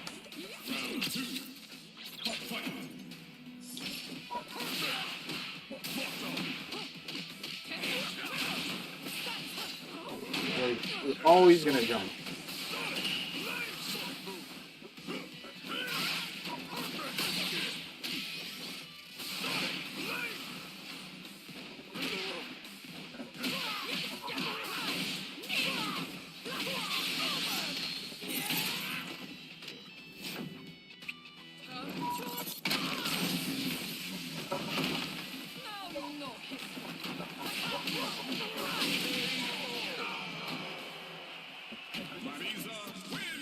Bro quit so fast. So GG's, man.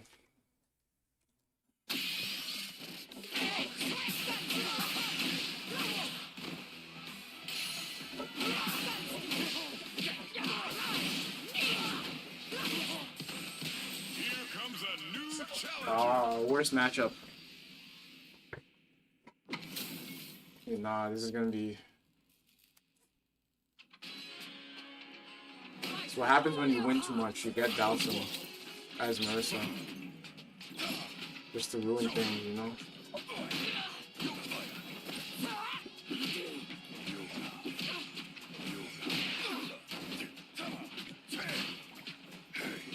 Like, yo, the fact that the block from here is just annoying, man.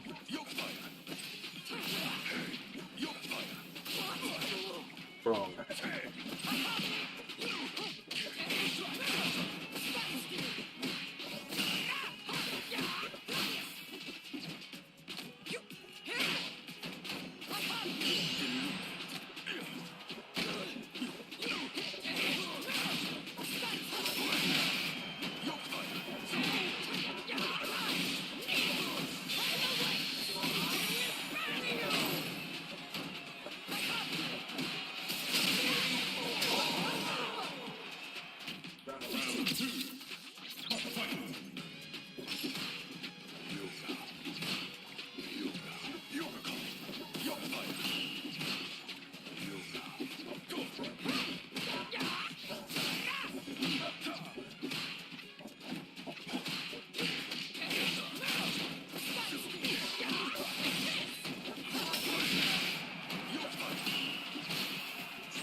shit. Yo, that grab is too funny, man.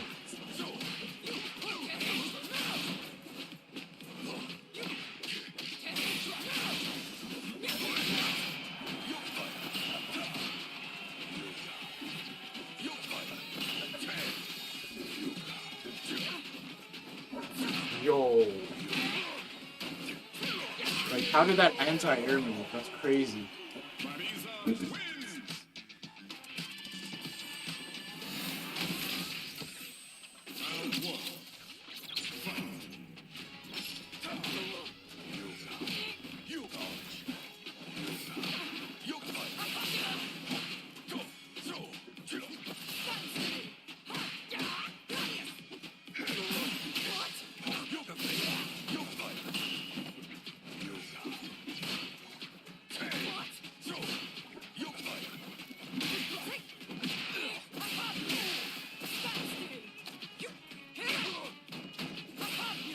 Oh, man.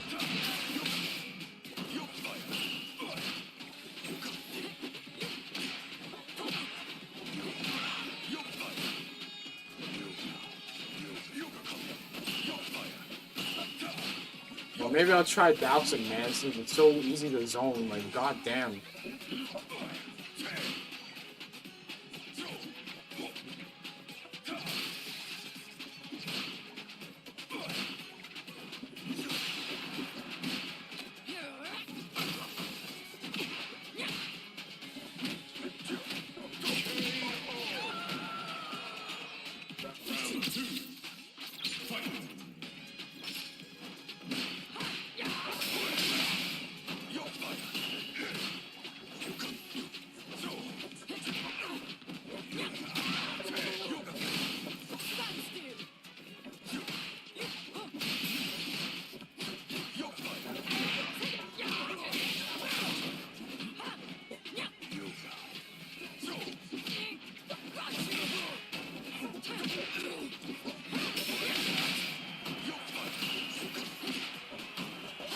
Finally.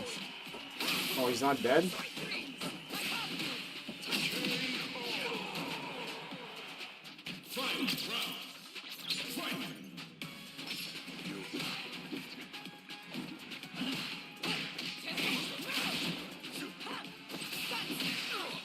Yeah, he's lucky.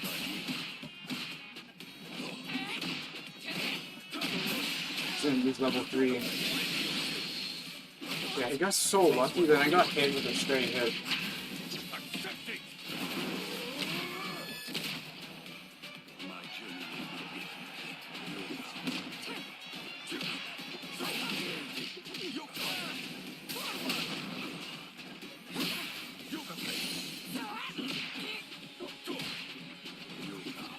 Oh, fuck, man.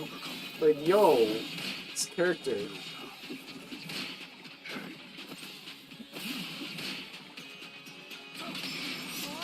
Reactions.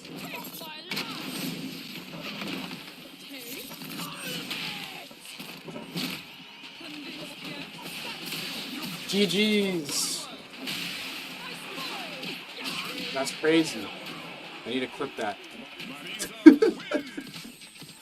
Yo, I should not have won that.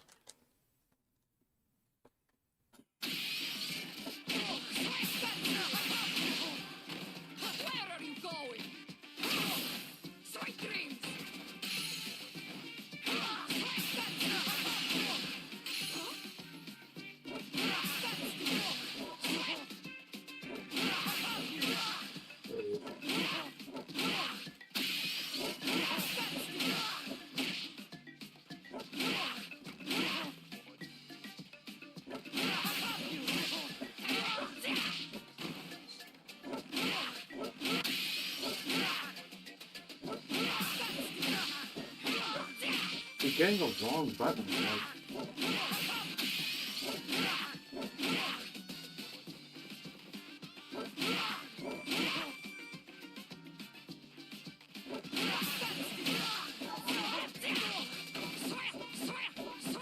Lean back.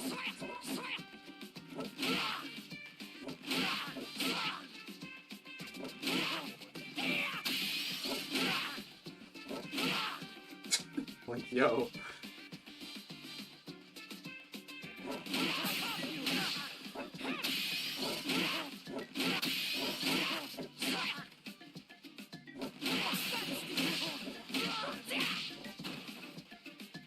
Can't do it properly.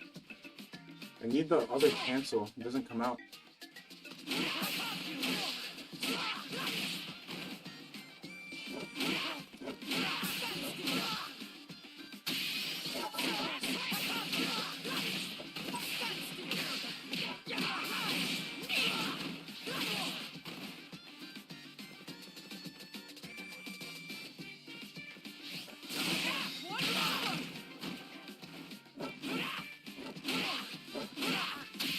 Yeah, those are her heavy buttons when you hold them. You can actually do charge combos with them.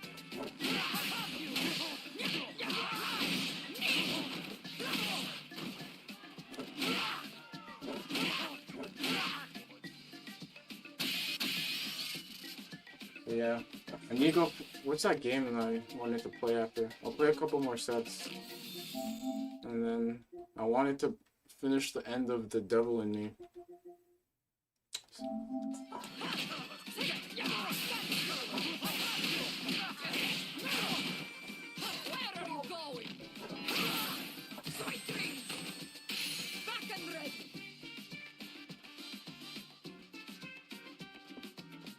Yeah, it's kind of hard to get the timing right with the charge moves.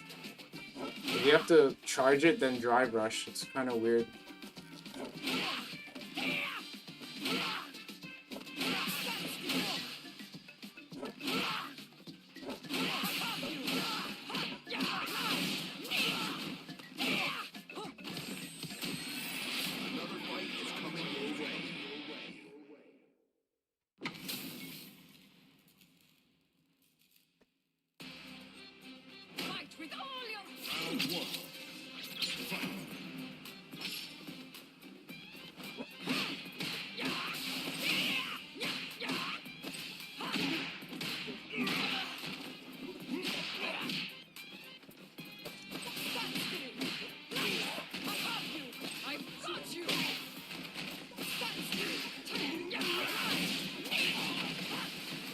Whoops.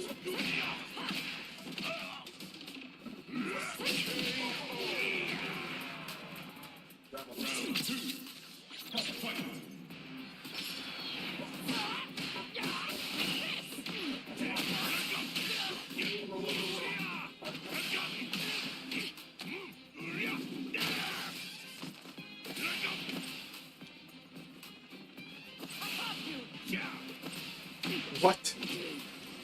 Not even input error.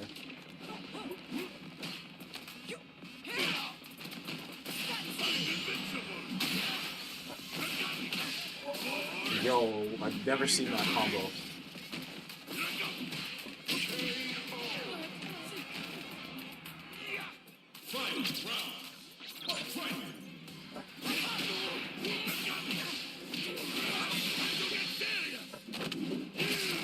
This is your last ride. Let's go. You're a great tester. Oh.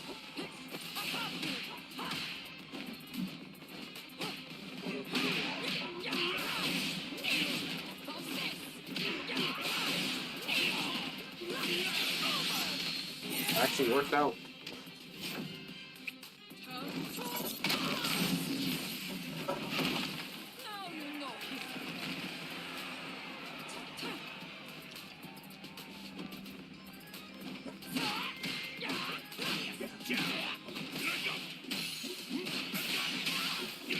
No, the streak is gone. I should have re-reversaled or whatever. Should have reversed it.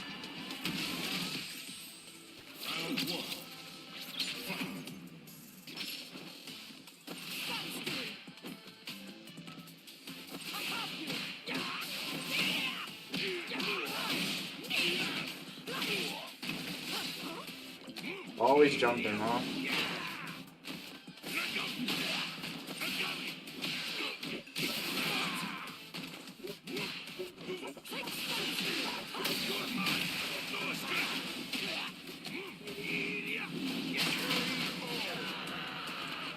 Bro just, yeah, he never plays rank with his Zangief. Kind of smart people.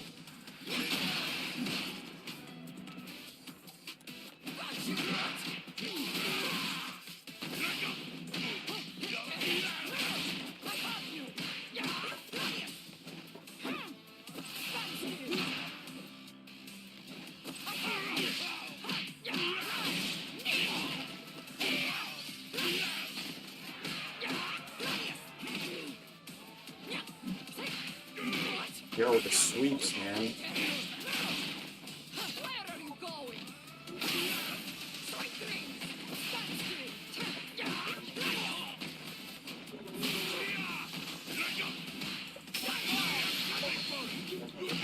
Oh shit! Okay.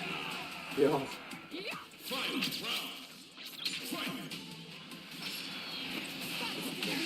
Lag.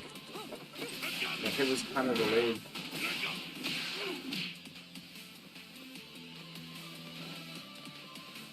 Can't jump on Geef because you know how easy his anti-air is.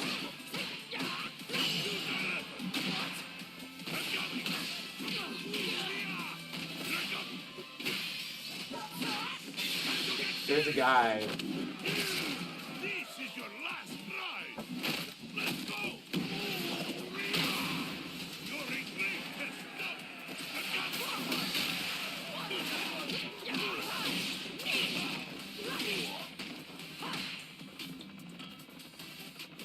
Just need one good hit.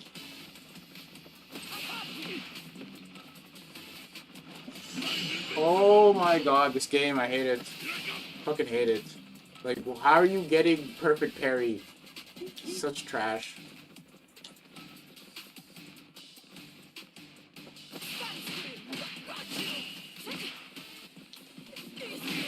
Aw. How's it?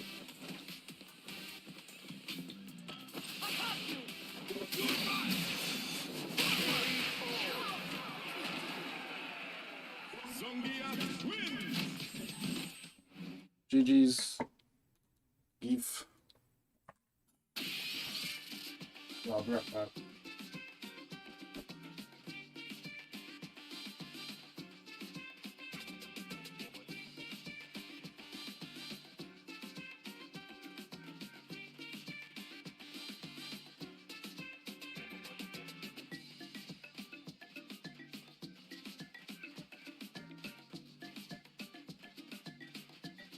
If you've come to fight, then fight!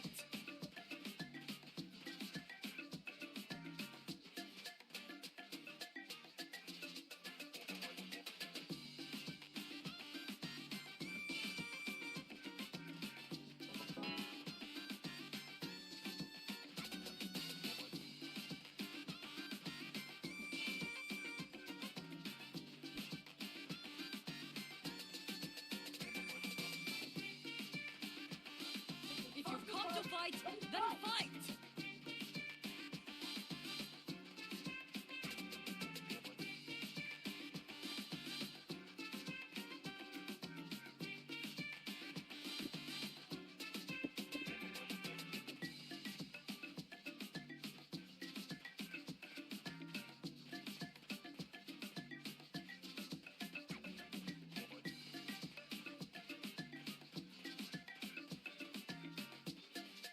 If you've come to fight, then fight!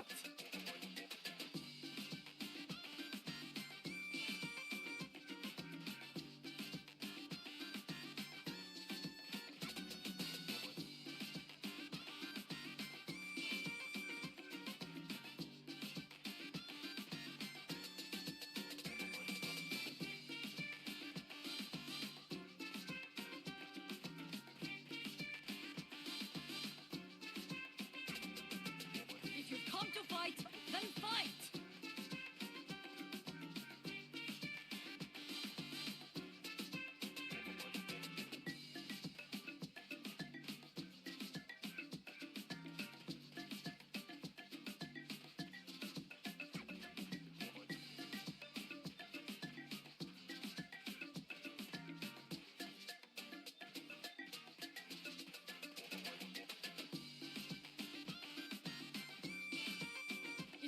come to fight, then fight!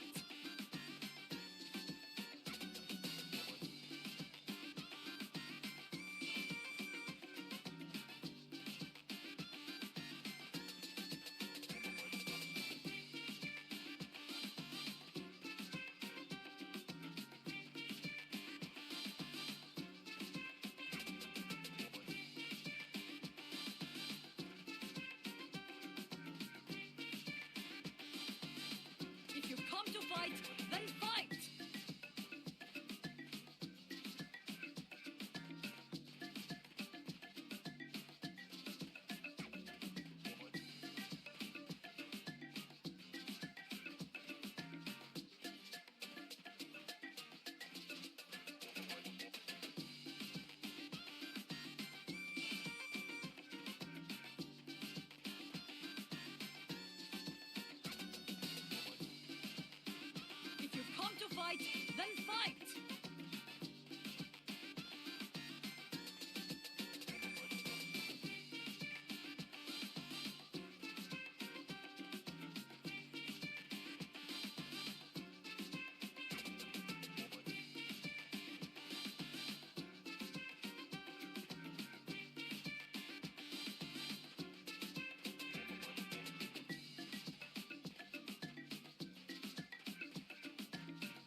If you've come to fight, then fight!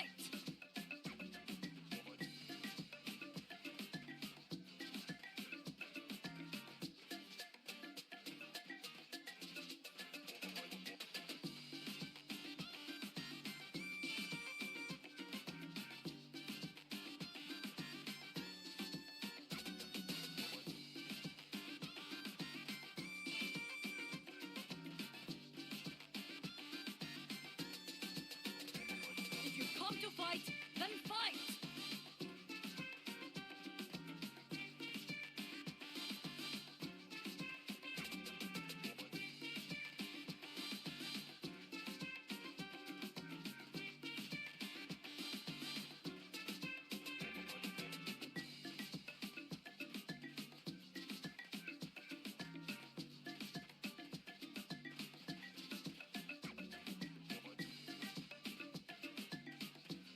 If you've come to fight, then fight!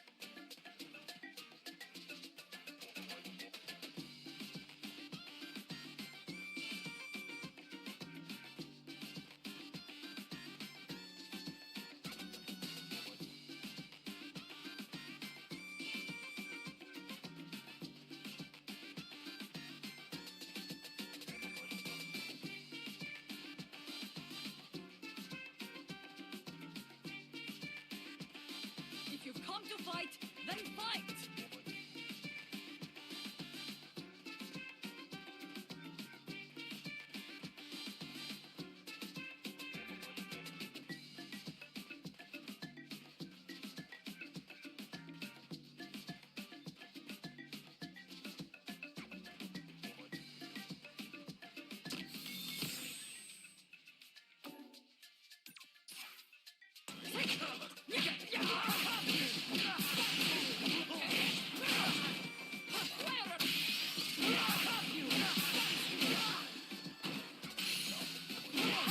you've come to fight, then fight!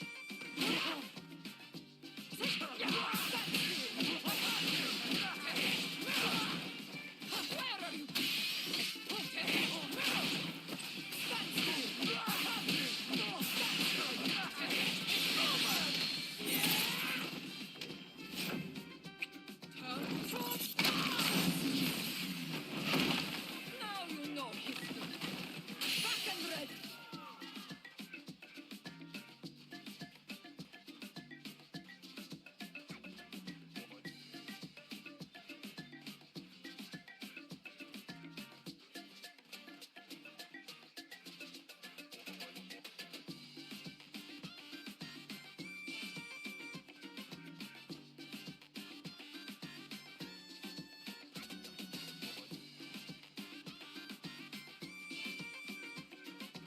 If you've come to fight, then fight! You!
DJ wins.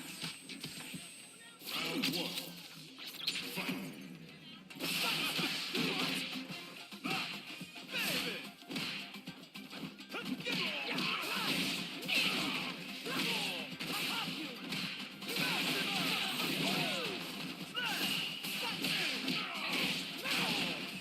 Where are you going? Sweet dreams! I have you!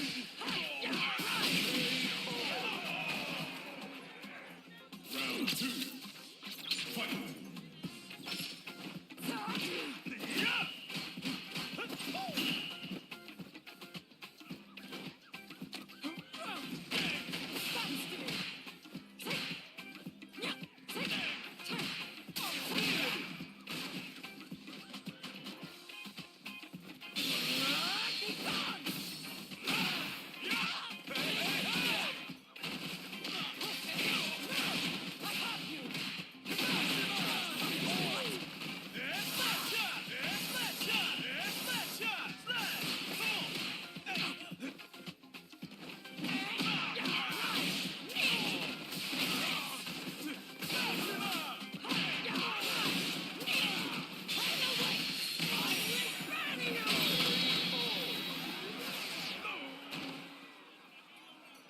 Marisa wins.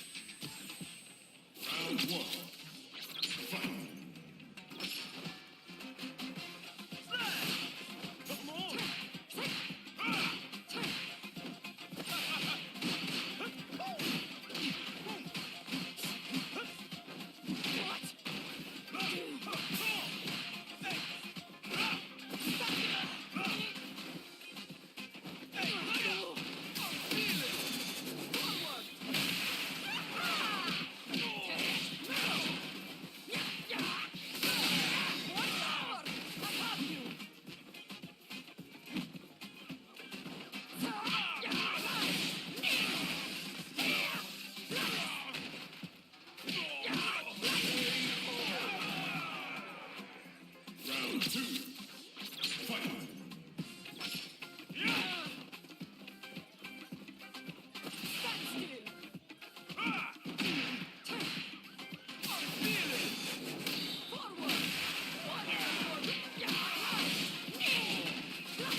Bro, that was such bullshit.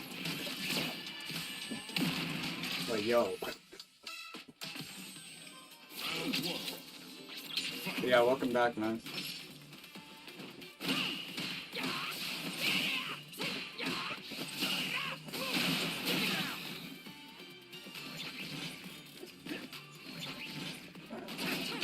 Shit. Can you reach?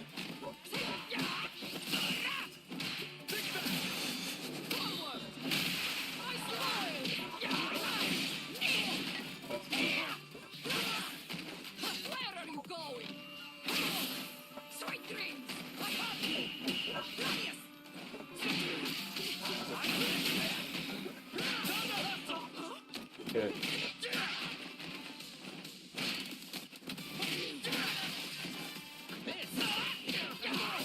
I didn't kill you?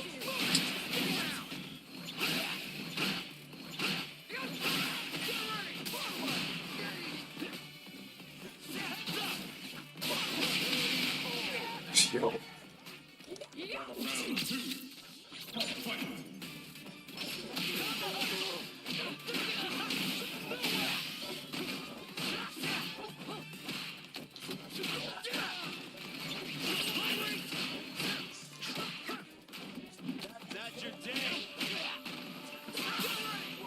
Yo.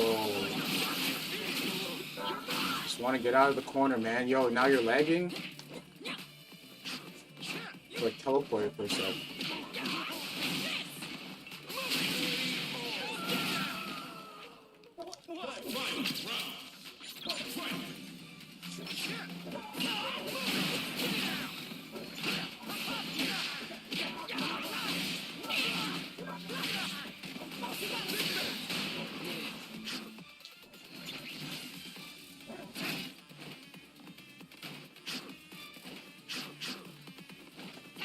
How did I not hit anti-air dive? Crazy.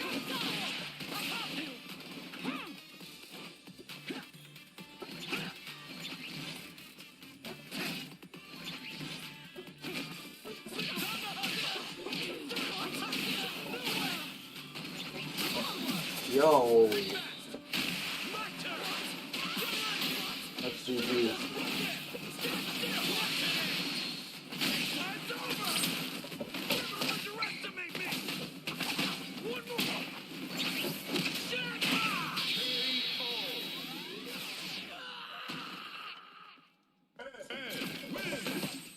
Ed, man, these stupid buttons are too good in this game.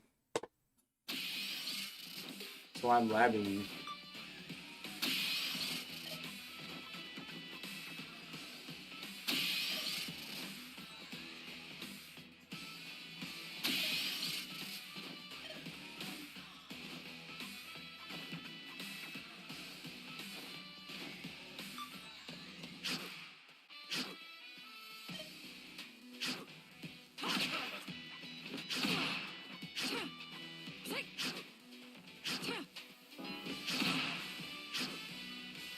Can this even whip punish? Can I even whip punish with this button?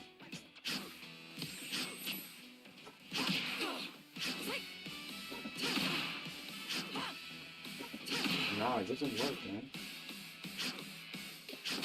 Oh, okay.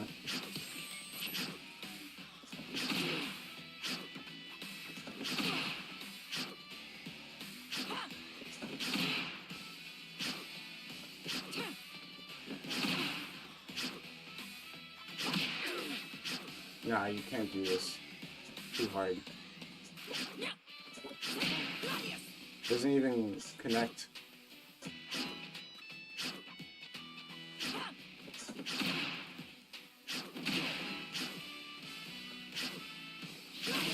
Might as well just do that.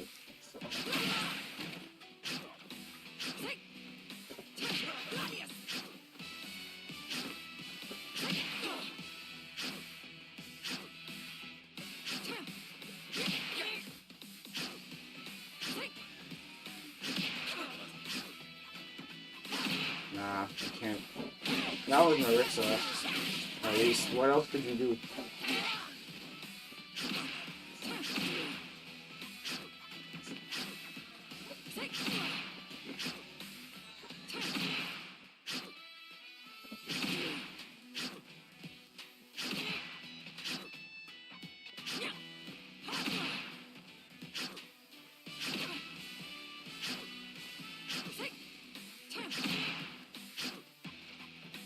Yo.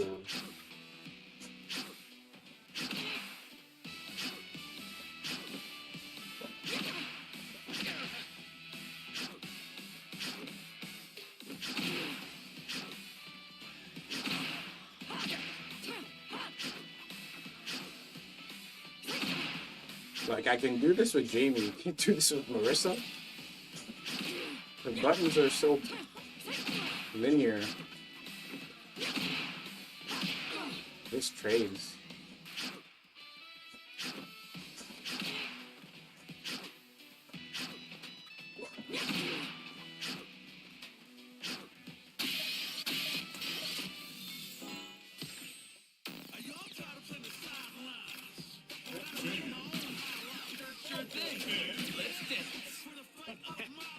You're in for a show.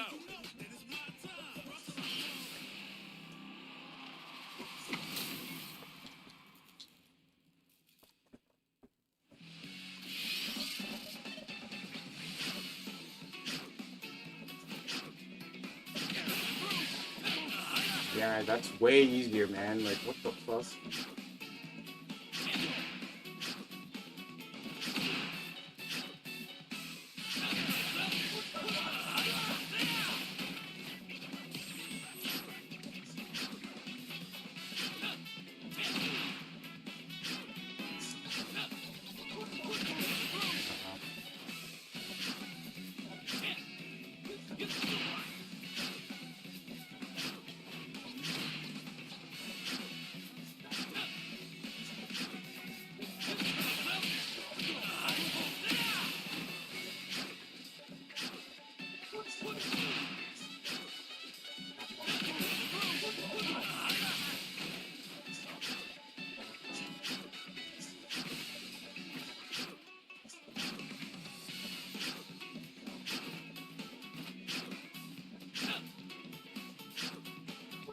Yo.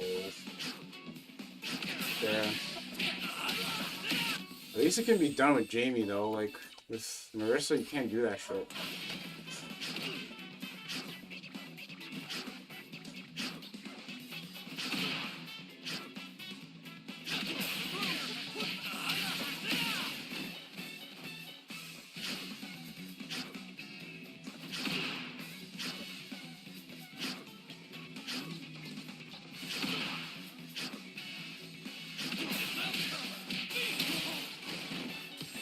A new warrior has entered the ring!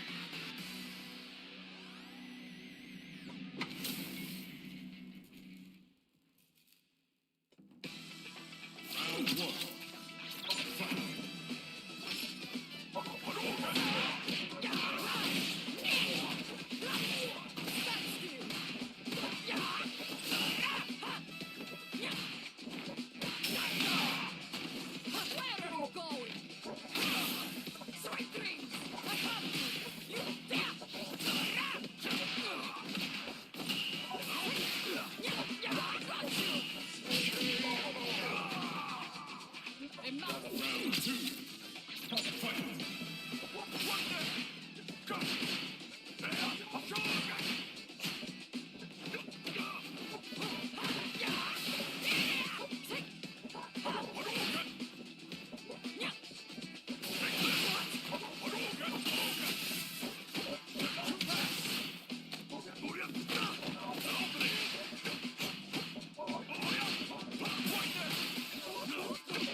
Man. Like, when people start losing the grab span, it's actually insane. They just start grabbing.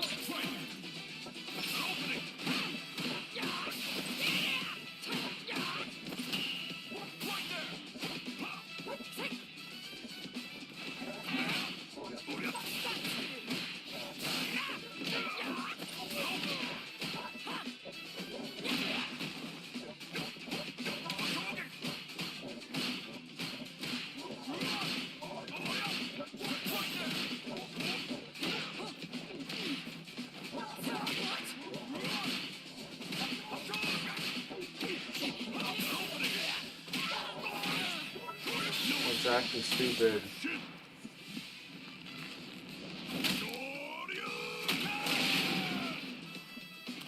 What's wrong?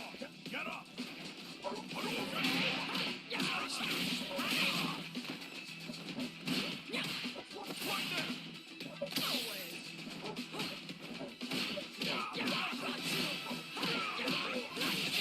And you lost.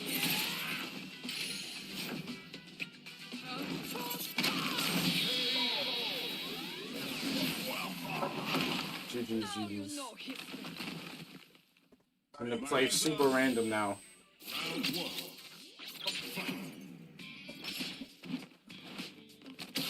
Grab spam incoming.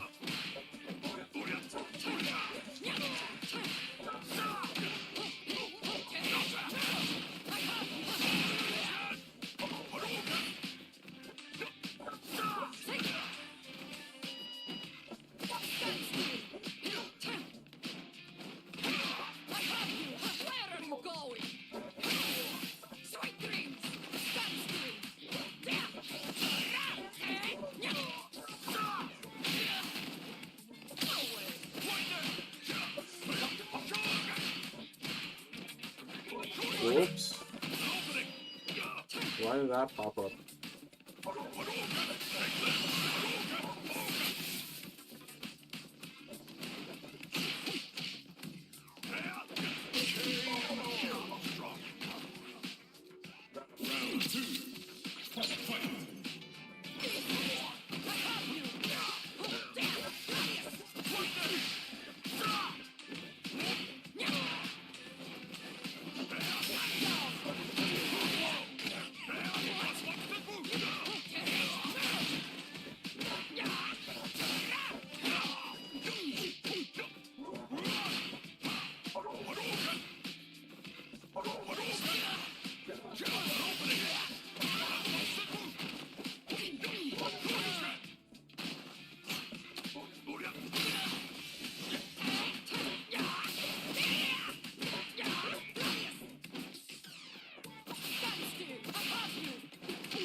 Man, the light kicks. Plus the overhead.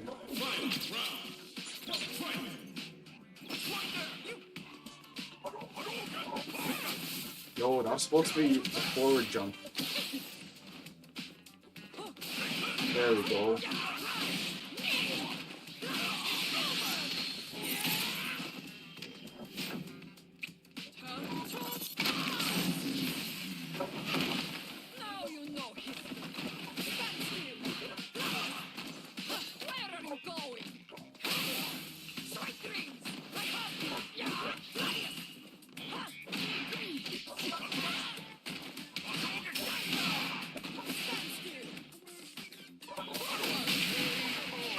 GG's.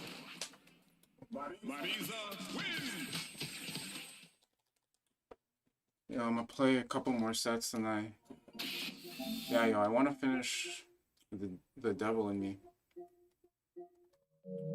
So I got that random guy. Oh shit! Yo! PS5, man. First world, I just closed Street Fighter by accident. At least I wasn't in game. I just want to play like 2 more matches. Shit. It didn't even ask me if I wanted to close the other game. It just shut it down. That's crazy.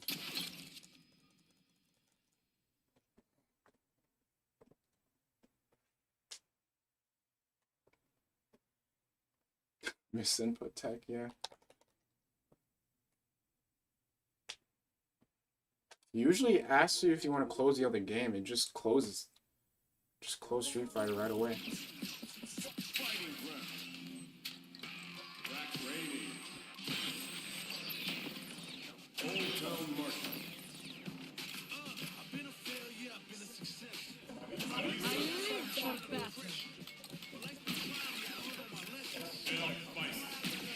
I will break your spirit.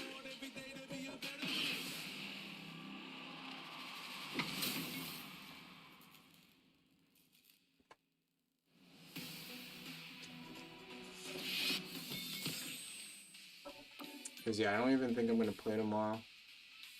We'll see.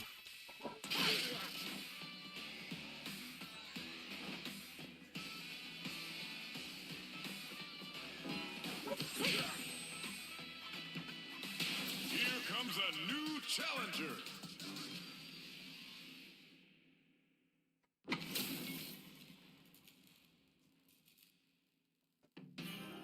Fight with all your Round one. Fight.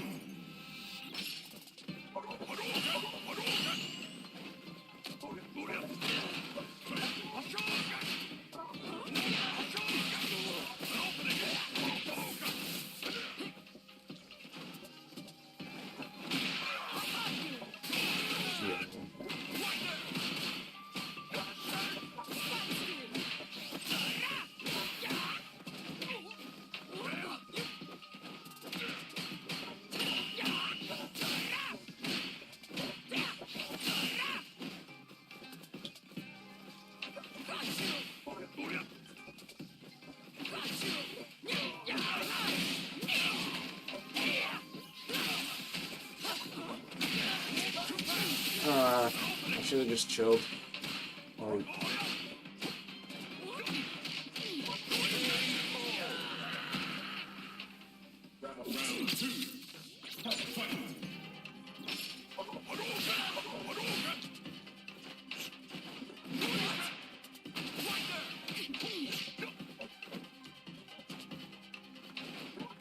What? Yo, how do you DP?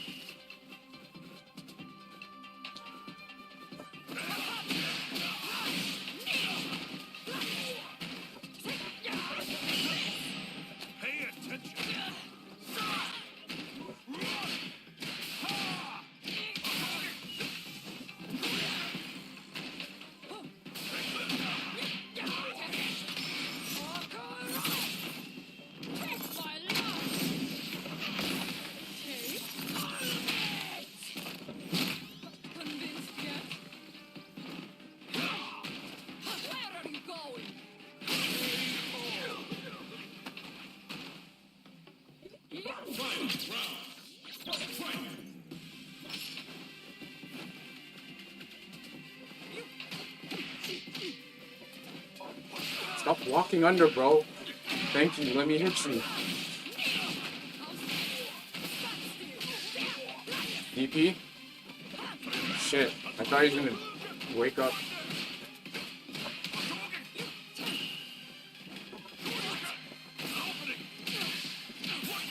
Fuck. I just lost, I think. No, he's not gonna kill. Still though.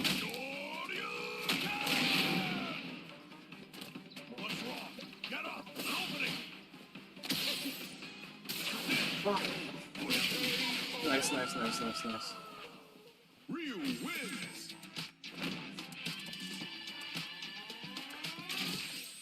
Round one. Fight.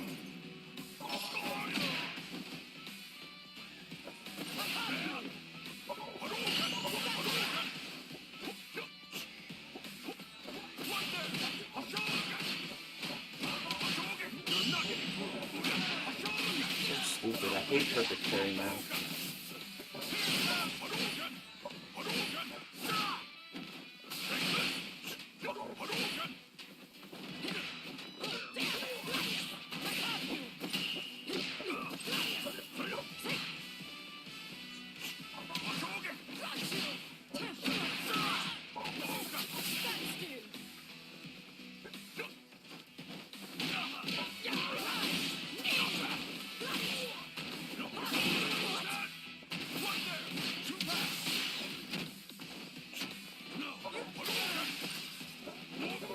Wow, nice. That was a crazy cross cut.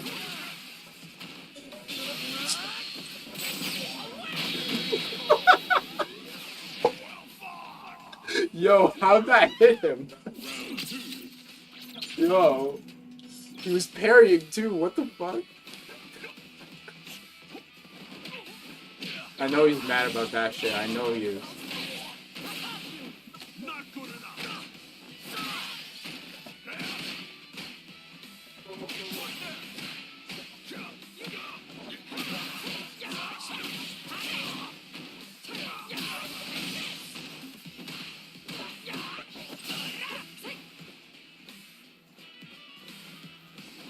that was GG's. I should have anti-aired that. Spot was too far.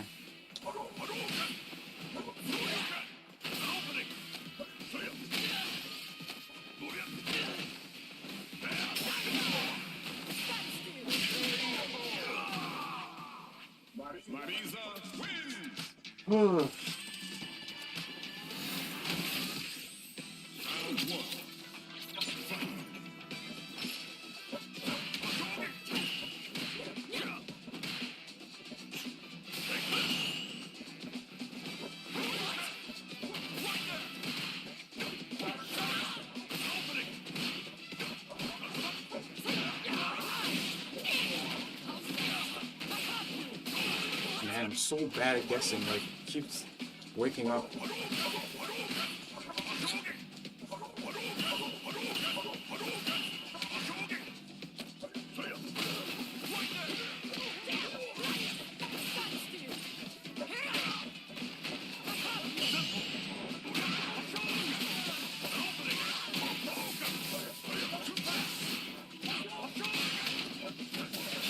Reactions.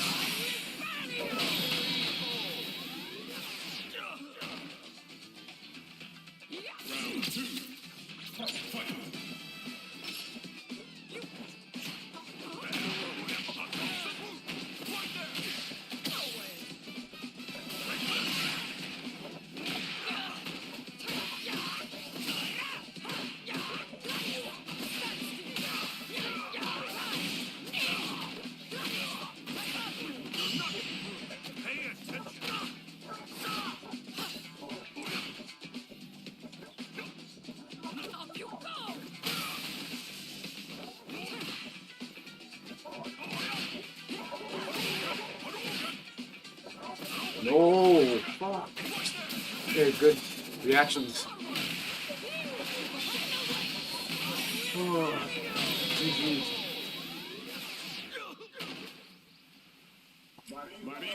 I need to play rank with Marissa. Like, again, I swear I can get at least 1600.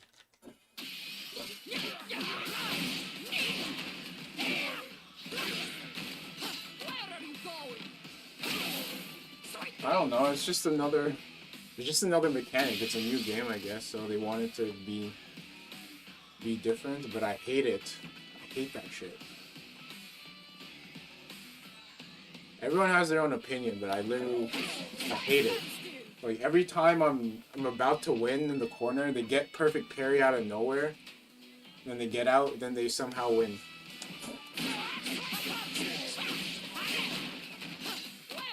Or they don't anti-air you, they just do this. And then it's their turn. Like, I just don't like it.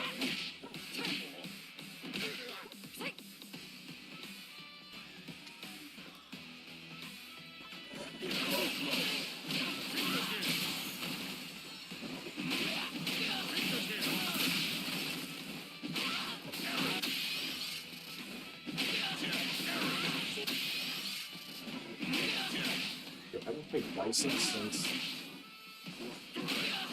What is it?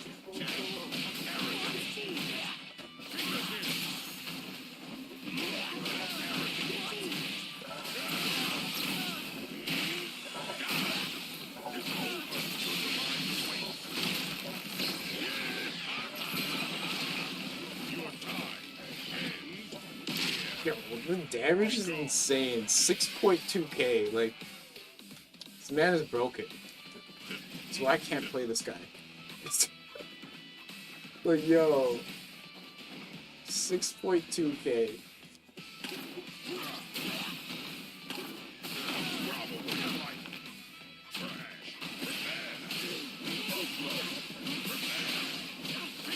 It's too easy. Like, they made Bison, like, really good and he's easy to use in a way, to me. Just too good. Yo, what a name, this guy, like. Of course he's a Geef player.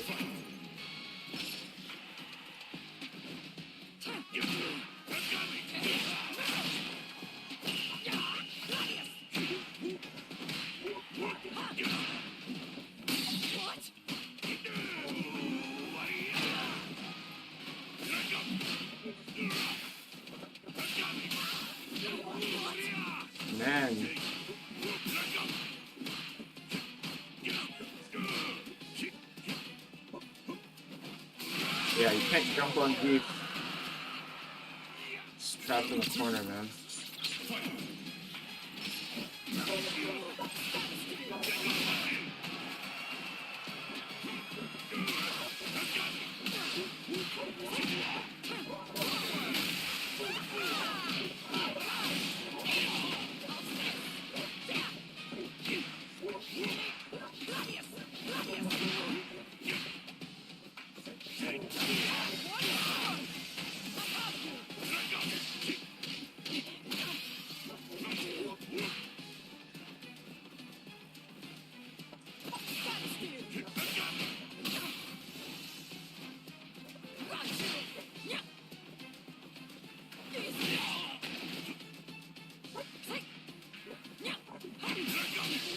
Oh, nice.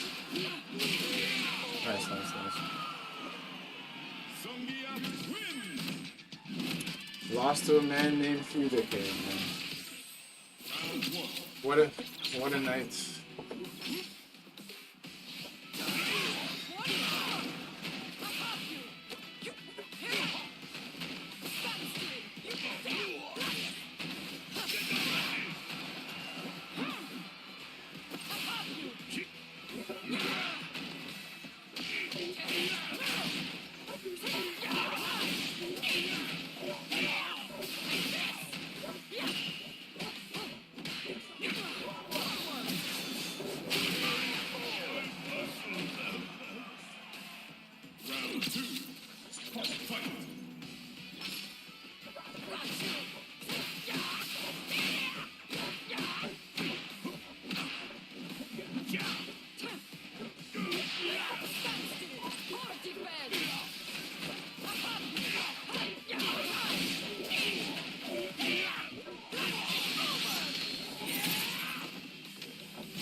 Armor move, man. Shit. Yo, look at my health already, man. It's just crazy.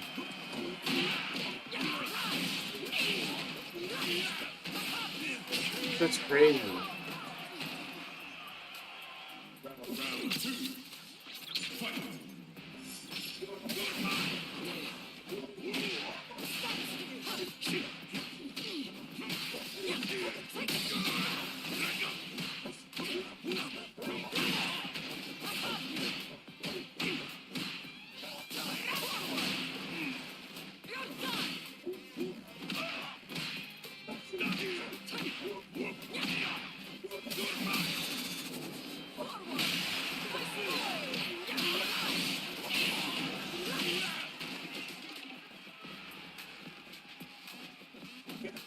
Wow, are you serious? Nah, bro. You're not robbing me. There's no way I'm losing that round.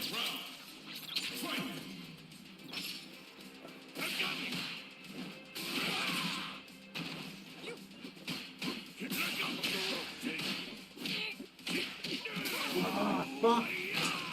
Yo. Playing so random.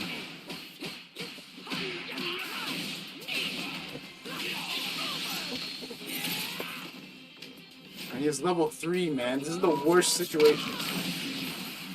Like, yo, I'm shook even though he's burnt out. So I jump back, man. I'm actually shook. This is the worst. Let's go. He's not dead yet, though.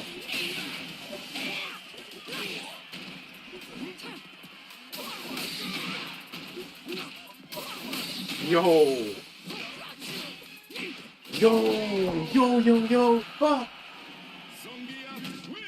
Oh. No, I'm gonna play this guy again. Yo.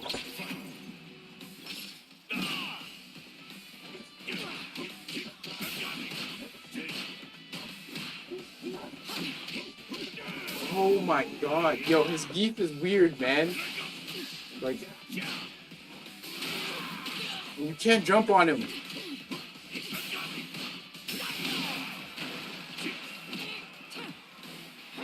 Yo, that whiffed.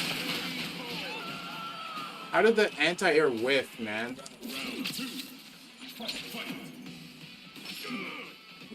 This man pubic hair, man. He's crazy. I've never.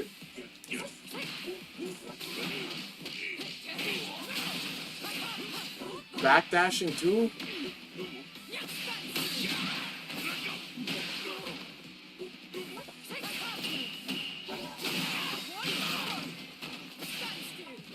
Yo. Nah, man.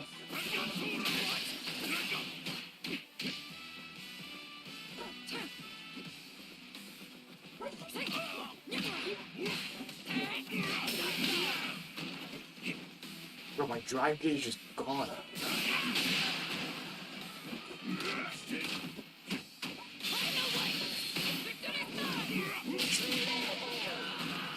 Nah, this guy's pretty OD. He's pretty OD. GG's, man. Good geef. That was a good geef.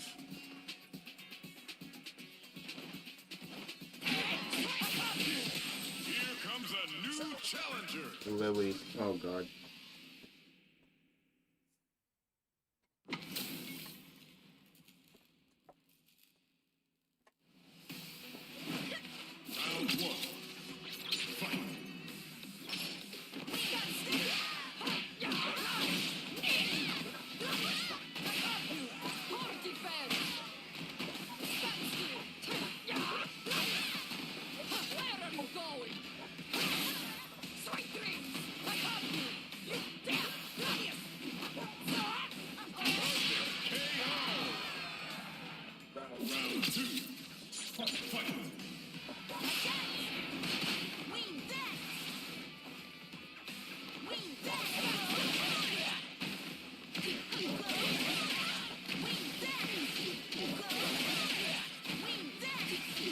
Oh my god.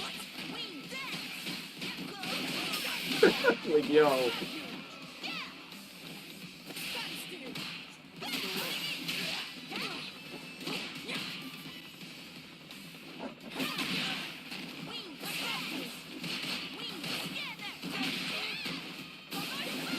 How did you recover in time? That's crazy.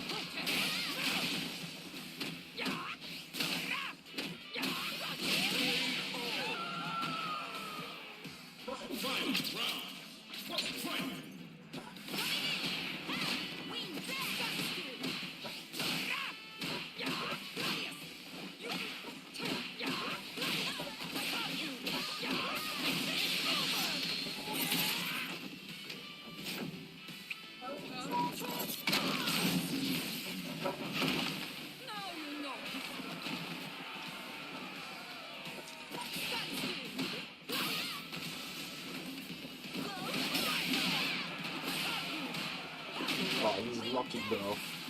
He's lucky.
No! No! Yo! How I'm losing right now? He's just mashing, yo. Like, crazy.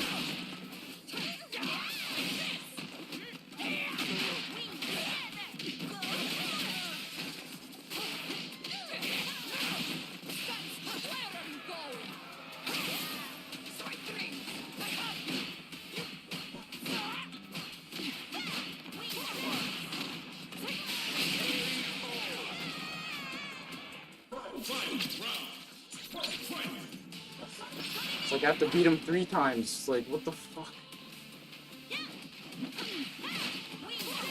Oh.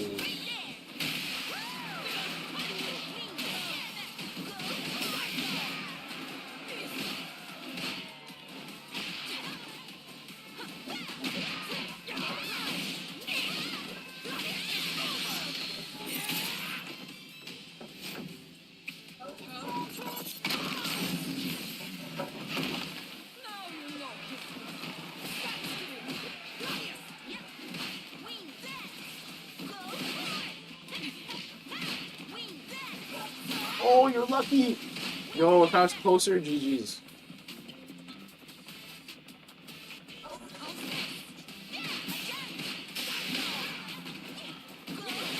Yeah, I might be cooked. I might be cooked.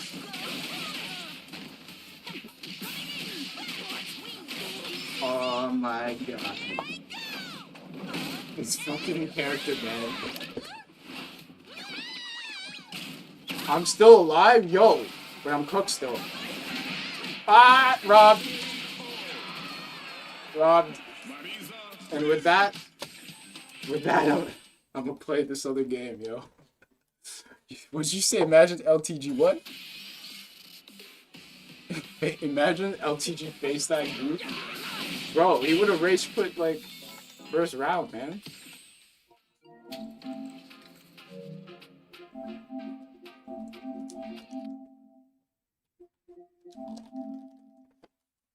Yo, 2 seconds. Raph, me and you have to finish this game, man. We got Mark trapped in that area. I can't remember.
Yeah, that door.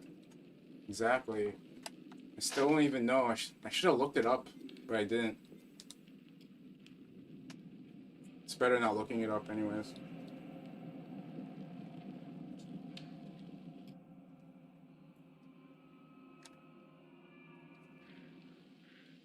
Yo, okay, yeah. This... Yo. I think the game glitched, bro. Because we didn't have that option last time. It just once I opened it, it just led me to, like, yo, where is this? Because we went to this door. It was the same door.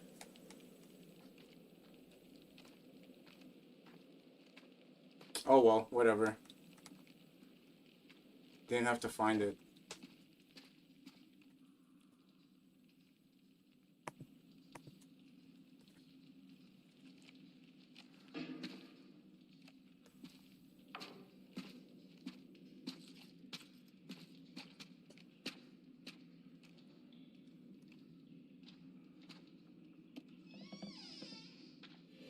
Oh God. What happened? Yeah, I think the game glitched. I was playing it for like 6 hours, so I don't know. It might have glitched, to be honest, because that wasn't popping up.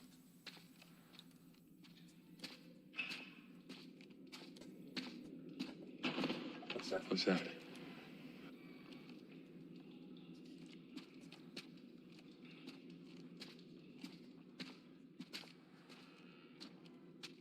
Because, yeah, I checked everywhere, and it didn't even give me that option. That's the easiest thing.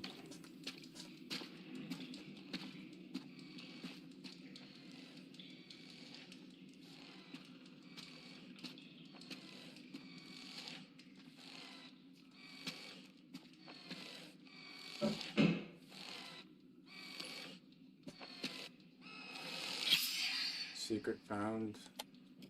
A wedding ring, an engraving belonging to Harrison or Lewis Lee. Harrison and Lewis were guests at the hotel. They checked in a few weeks before the TV crew arrived.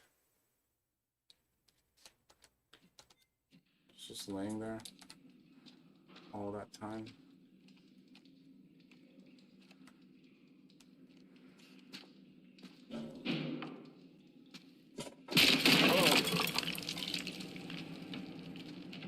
Yo.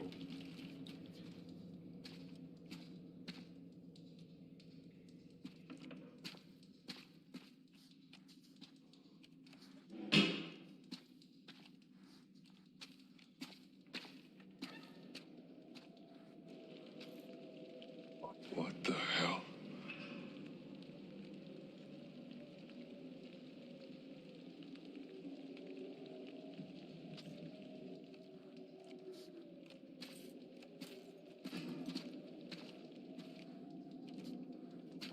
How do I get around to that other thing?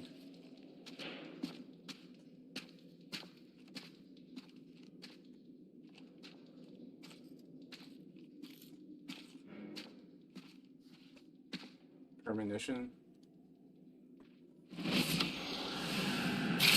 Oh! Yeah, we gotta prevent that from happening. Spiked.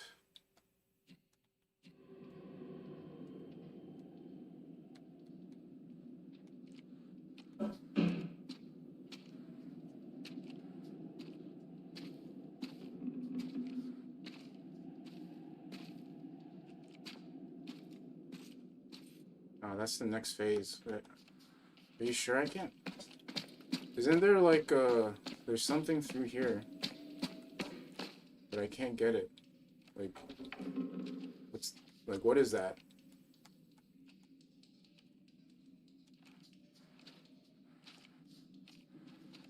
I guess I go. I don't know. You already checked there.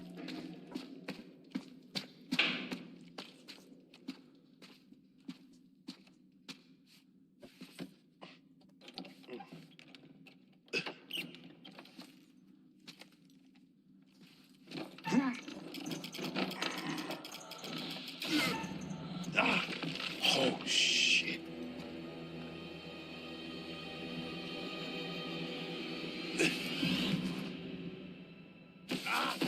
Oh shit.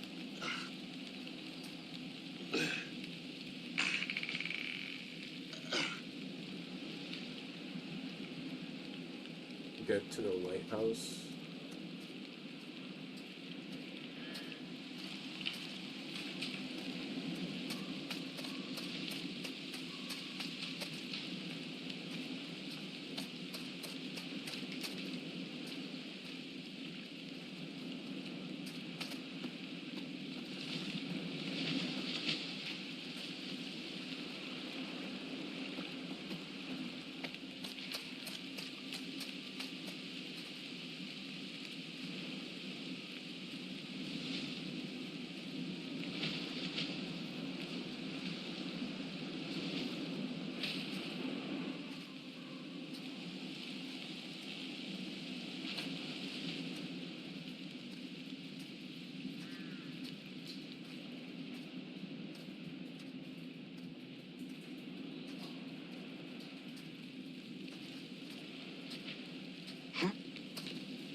know. There's a whole bunch of nothing up here.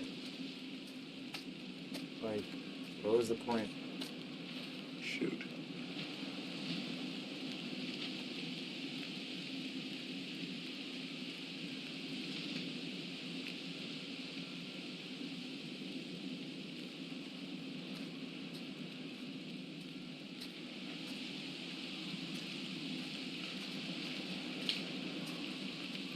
Okay, so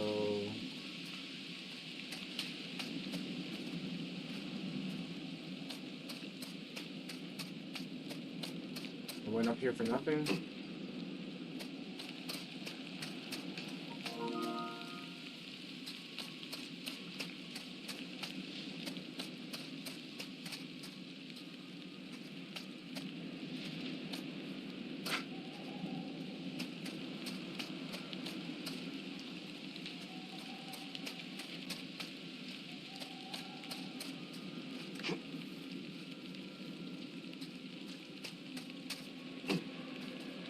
Yo, I knew I should have just went straight. Wasted time. How do you go back? You just go down? Can you even go down? Like, where do you go?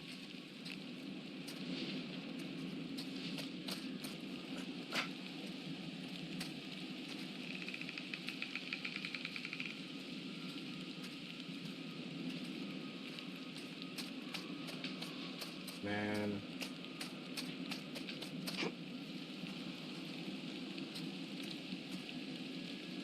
There's like a bridge that you can't cross, and then that's it.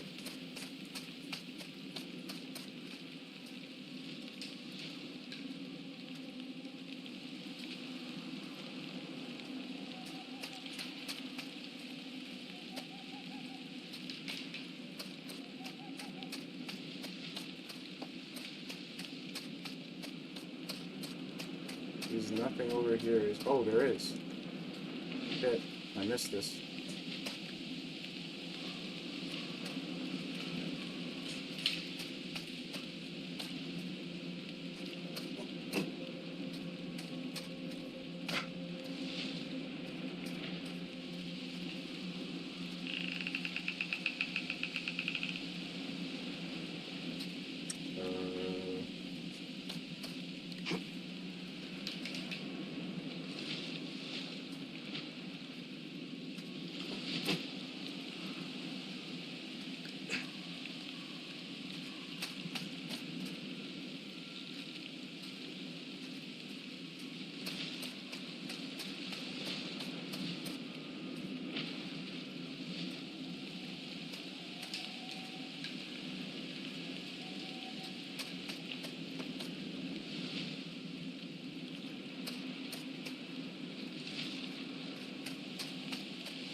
Game is starting to annoy me right now. Where's the lighthouse? And oh, you shimmy through here maybe?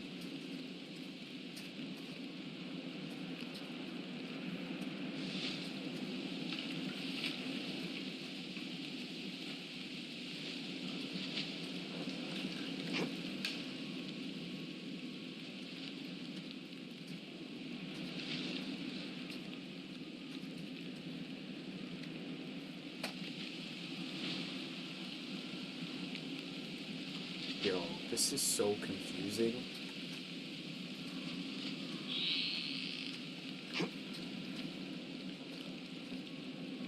For the sightseeing, yeah. I just want to get back to the original area. This is just annoying right now.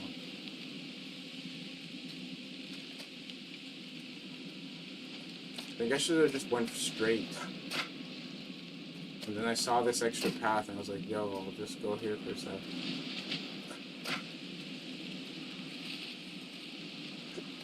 Like, now I'm going in circles.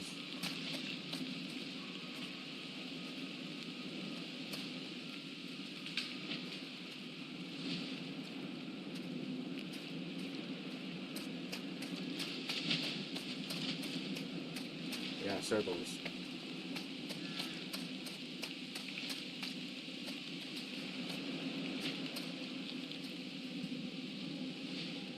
Like it leads you here to go back around, basically. I need to get out somehow. I don't know.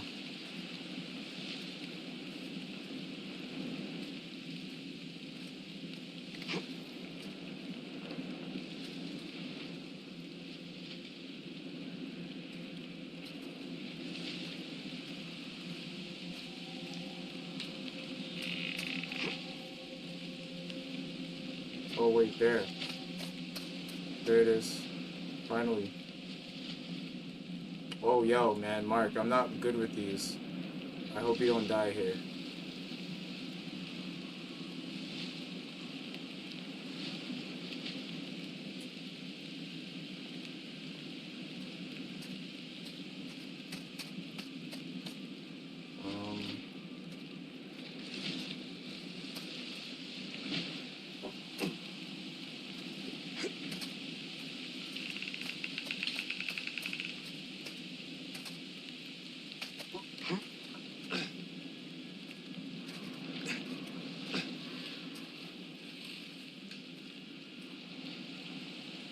You didn't even see that. Like, the examine button just popped up.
On.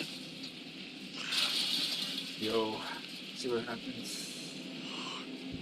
Jesus, why did I look down? Yeah, he's afraid of heights.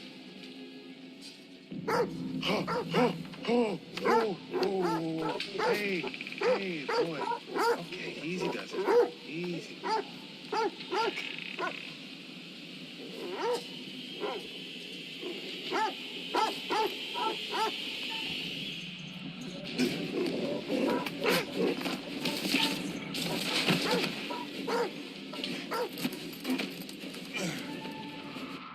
They found a dog bowl with the name Connie. Okay, the dog bowl from earlier. Mark threw a stone at the dog and it pushed him down the cliff.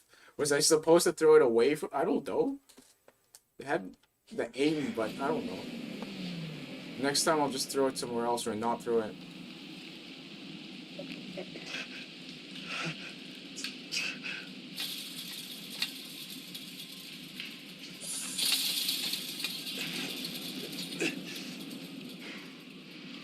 Maybe if I didn't do the quick time event, he would have died and fell off. I don't know.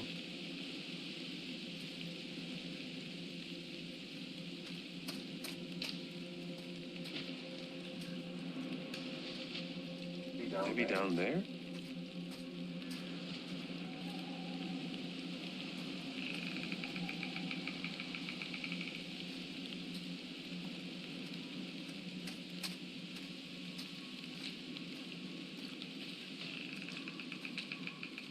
It's 3 ways to go.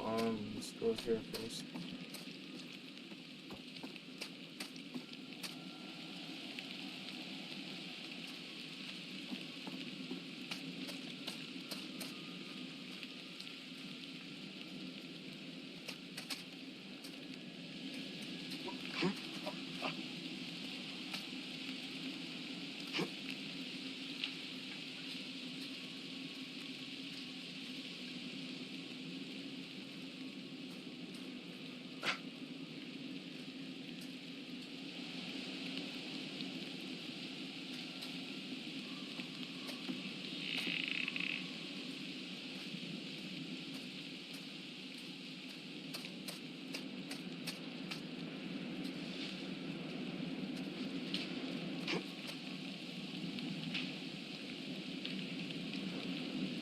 must have missed something.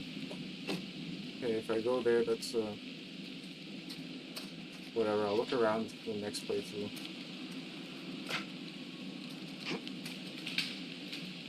Cause yo, there might be like a secret hidden somewhere back there. Whatever.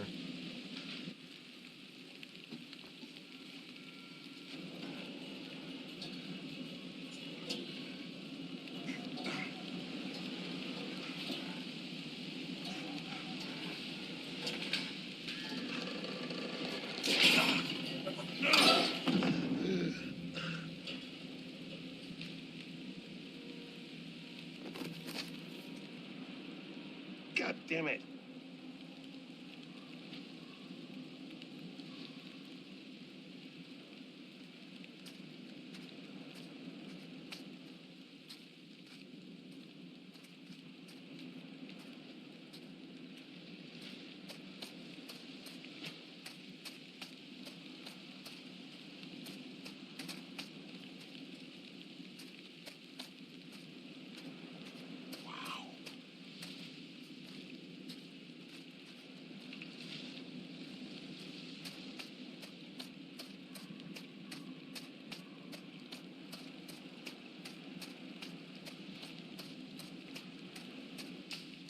I'm just looking around, see if there's anything. I'm probably going to that door.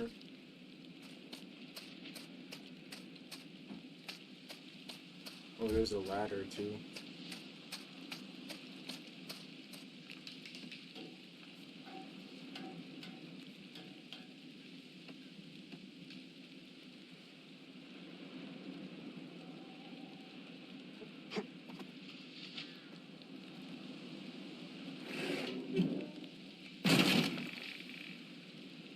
Okay, I guess we need that for something.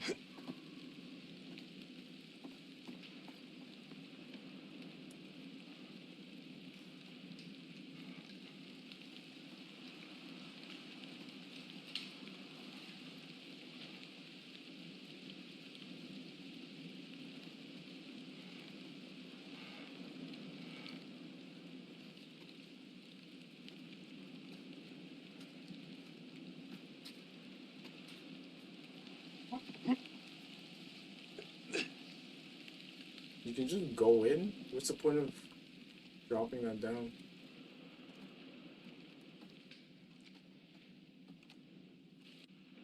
Oh, it's locked.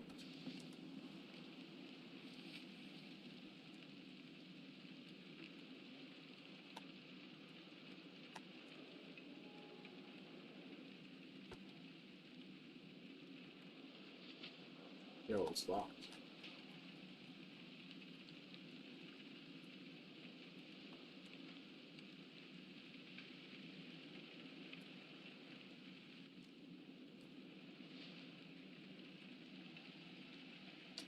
Yo, do I have to come here with Charlie maybe? Because he has that lockpick thing? But he's dead though in this version of the game.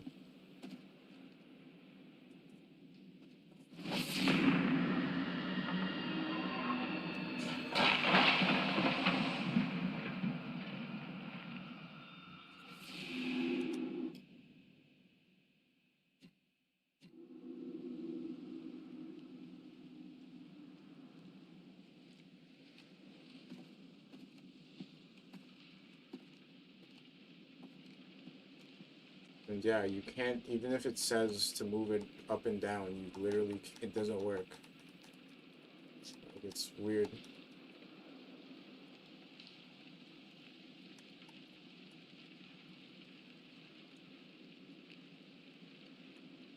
Like, yeah.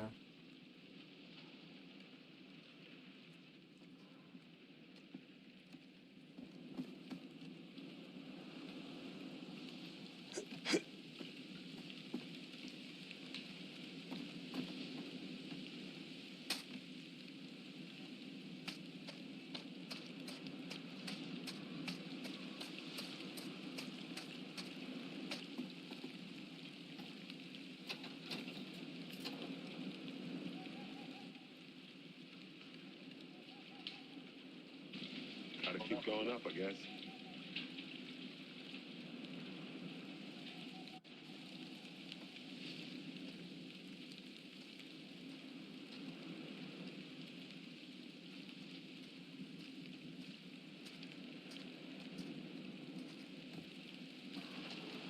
Where am I pushing this?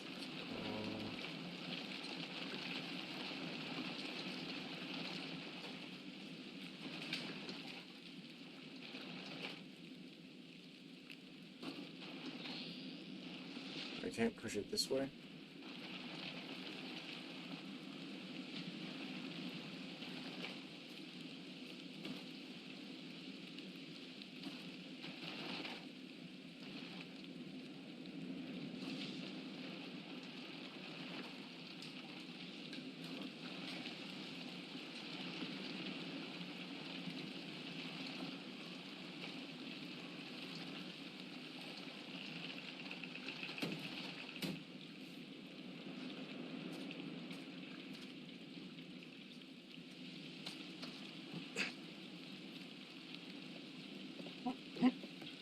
Oh, there it is.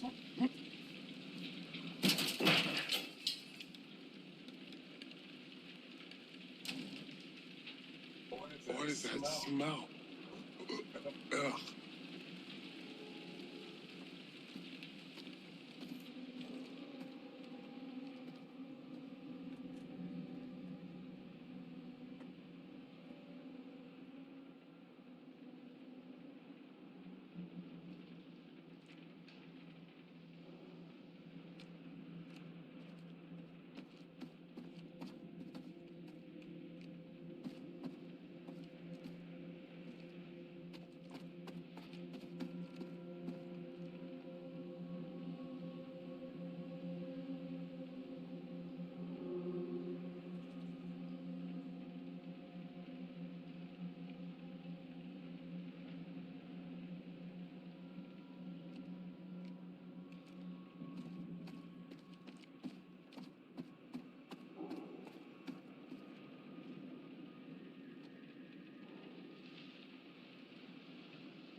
Yo, what?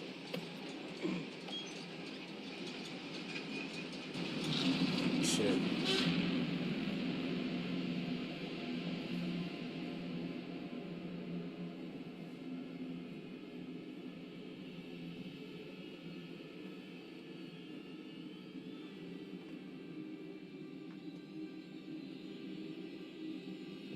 This guy's nuts, man.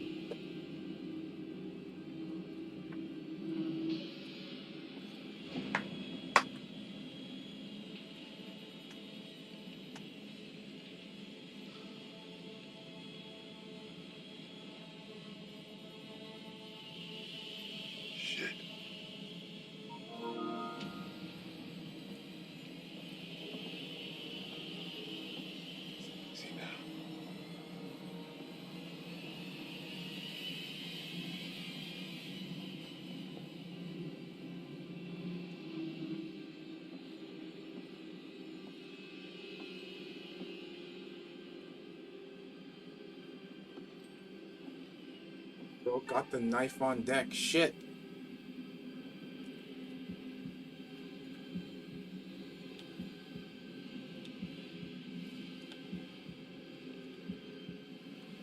Yo, I'm so bad at these, man. Yo, please, just chill. I don't need another one, please.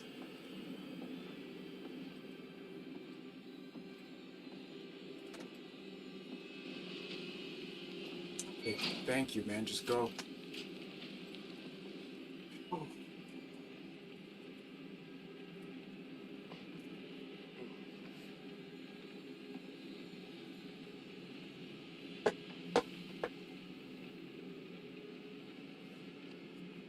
Escape the curing facility. Yo, where do you want me to go, man? We already looked at that.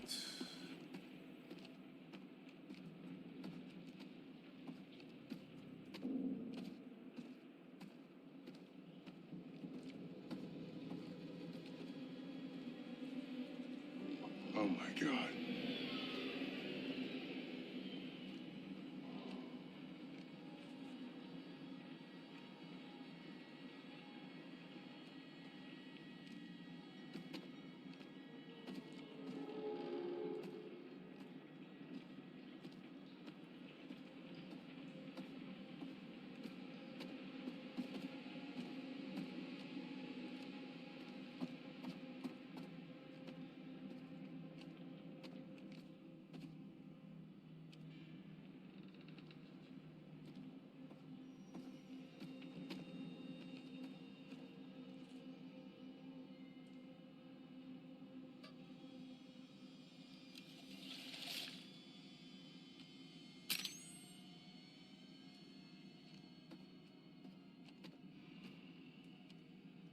Jesus.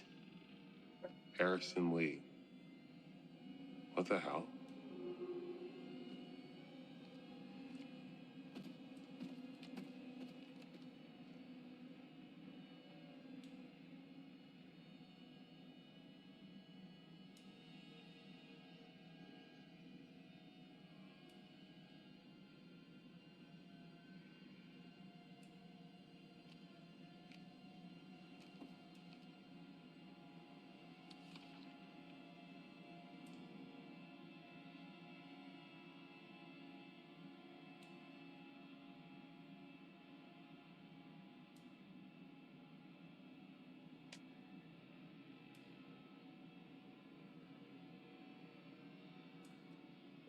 Basically his dead body in the report.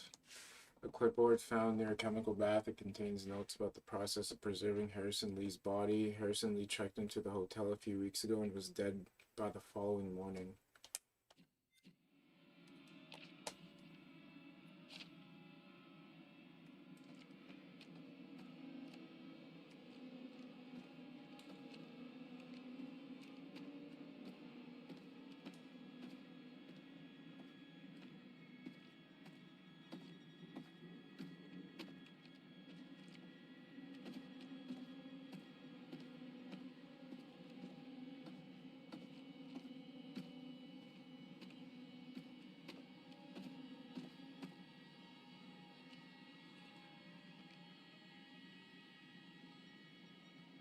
Kinda don't want to play that.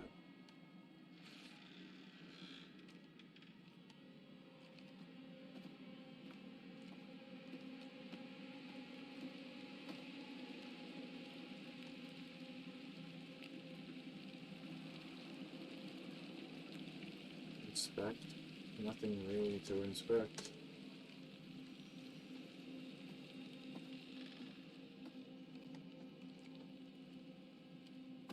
Need to get this open.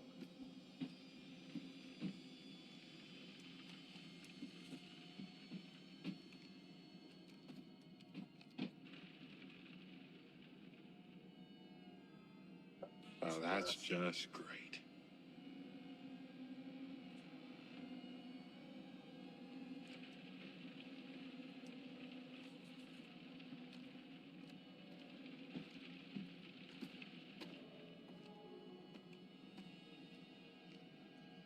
Gotta get up there.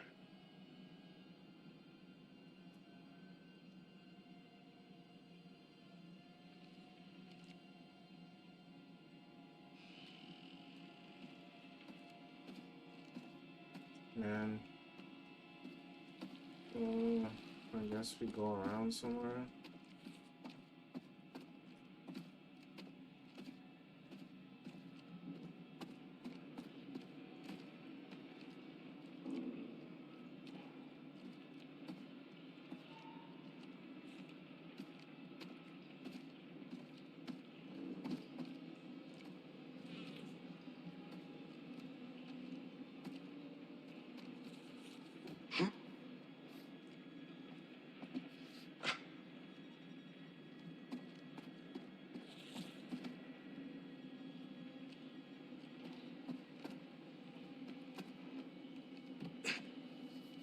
Can't I push it? Why do I have to climb it?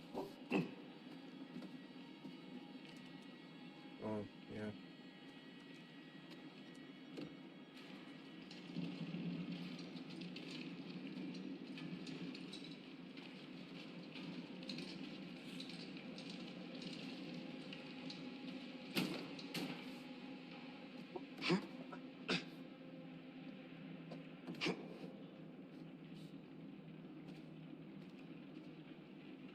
Yeah, I know. Like, the game gives you, like, things to look at, and then it doesn't even count for, like, a trophy or part of the game. It's not part of any secret or anything. It's weird. It's just like a filler. I'll check here first, I guess.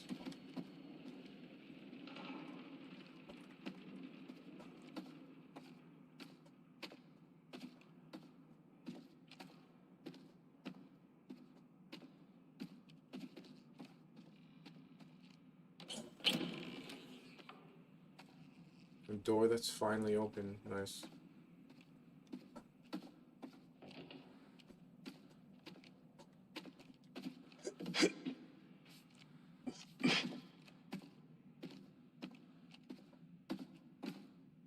Isn't this gonna make the biggest amount of noise?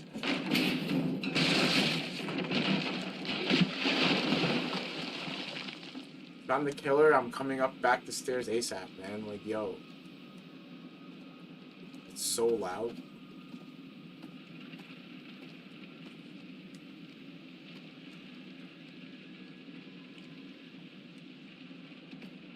Hope it holds. It's the least of your problems, bro.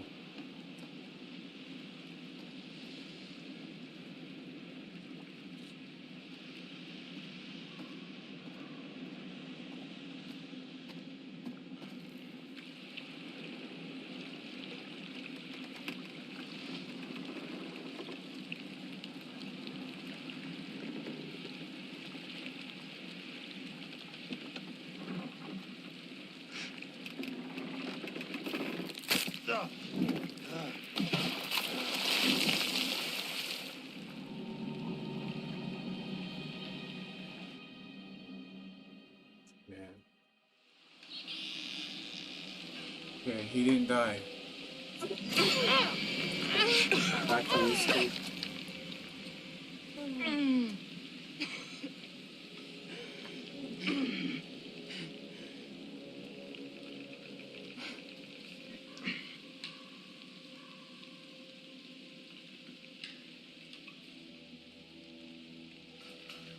Ooh, playing as Jamie. Get away from the man, navigate the forest. Let's go. What is this?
Nothing around here.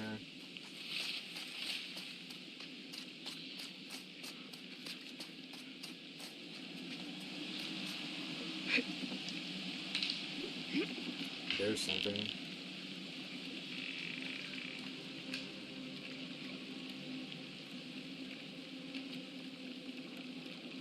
Again, nothing. Doesn't even give you a secret or a collectible.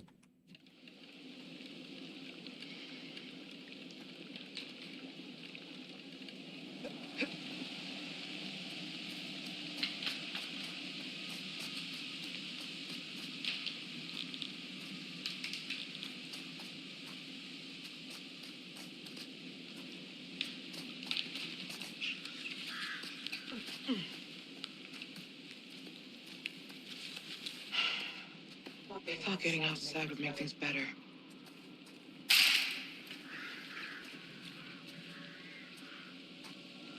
It's a forest. It could be anything.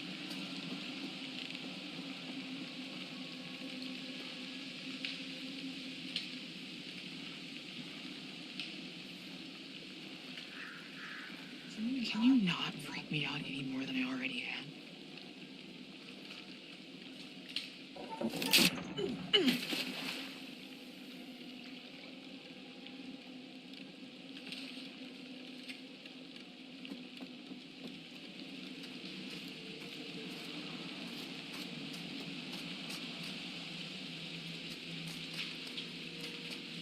Give up Charlie's left nut to be in Topeka right about now.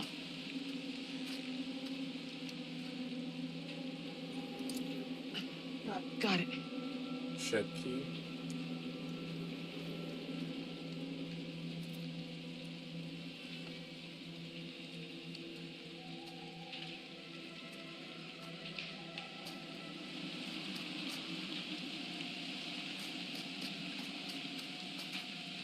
Can you find this? No.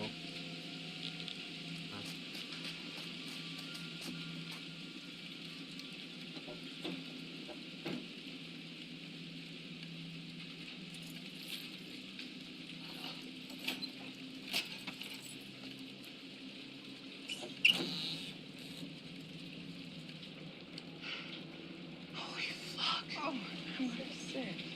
His hand's been cut off. Before or after he died. How the hell should I know?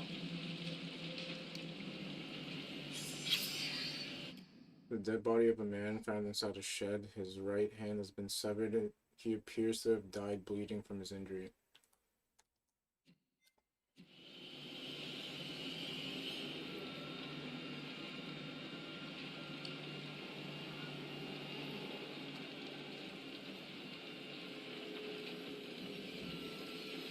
That's it.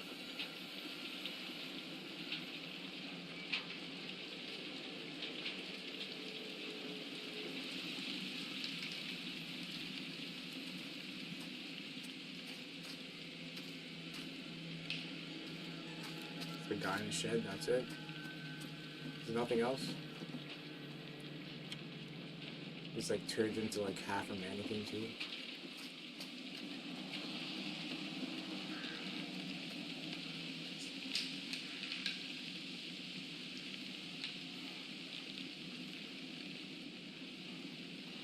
Yo, these parts, man.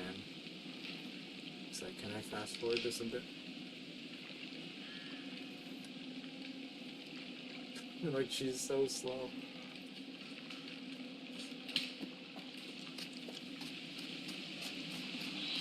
that's something.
Alright, let's go in finally.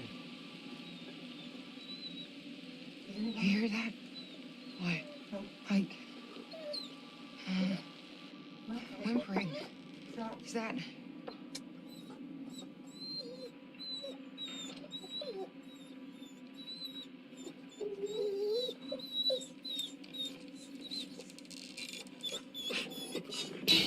Oh shit.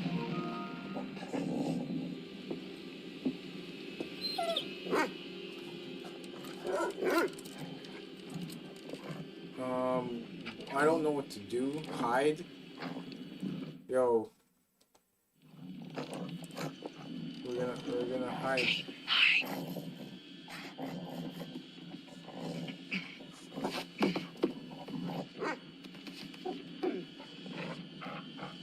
Yo, Raph, get the next one. Well, the next option. When it pops up. Yo, this guy has every arsenal of weapons. It's okay, boy. Bro, the dog I can't. won't hurt you.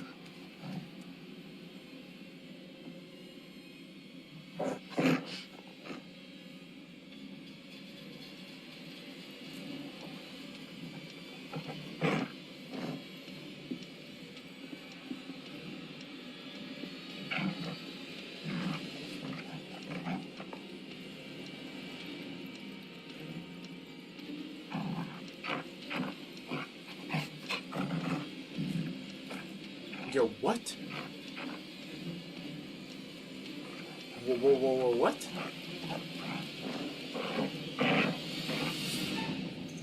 You want me to kill the dog? Yo, what the fuck type of... So, if I... Yo, so if I killed the dog, he wouldn't have barked? This game is evil, man. What is this? Well, whatever, we'll see. Yo. That's crazy. And with the broken beer bottle too. That's insane, man. Yo. So Mark threw a stone at the dog and it pushed him down the cliff. Jimmy found the dog in the farmhouse and chose to let it go when hiding from Dumet.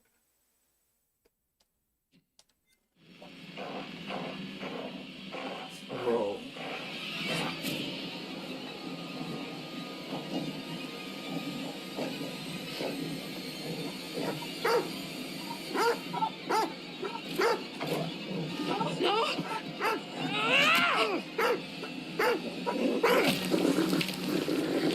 Fifth. Just run, man.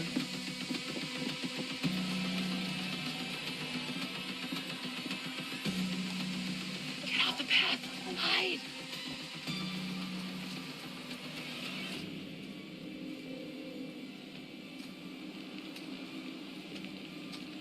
Nah, bro.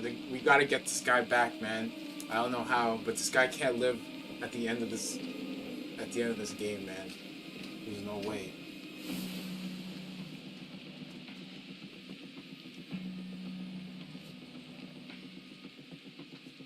It's crazy.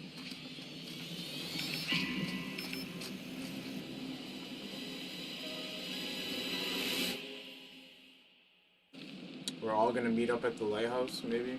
Yeah, Mark's in the lighthouse already.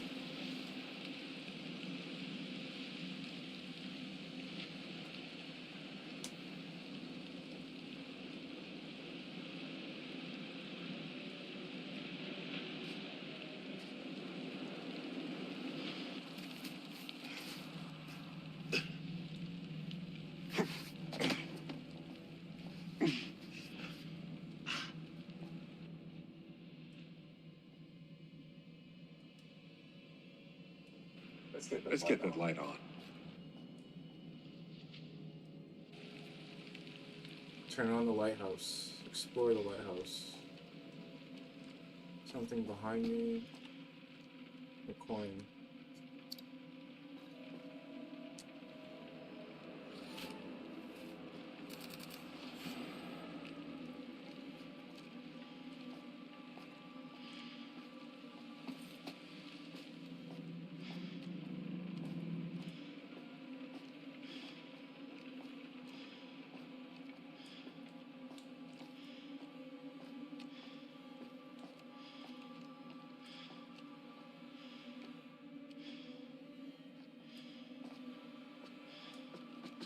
Man, I hate people that have red lights. It's the most annoying thing.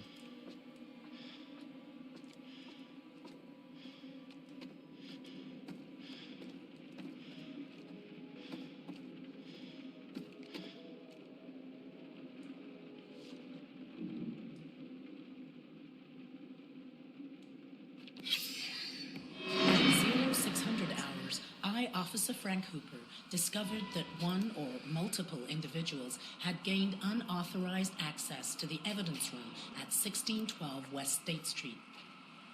Among the missing items were assets recovered from the apartment of former FBI agent Hector Monday, including books, clothes, notes, surgical tools, and dental equipment. We are currently running with the theory that this was the direct result of souvenir hunters looking for a piece of memorabilia from the case. End of report.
Yo, I don't even know where to go.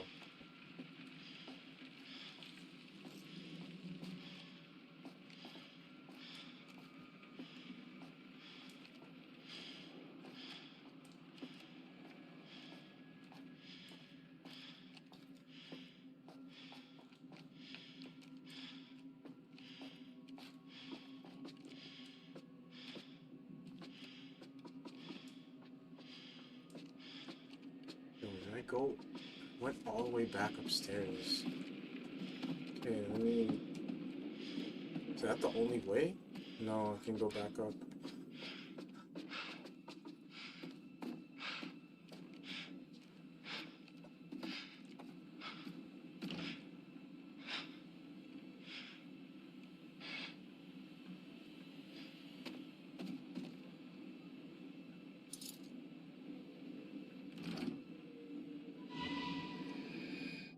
The crew formulated a plan to meet at the lighthouse. Mark found some boat keys. Looks like there may be another boat on the island. Man, it's crazy.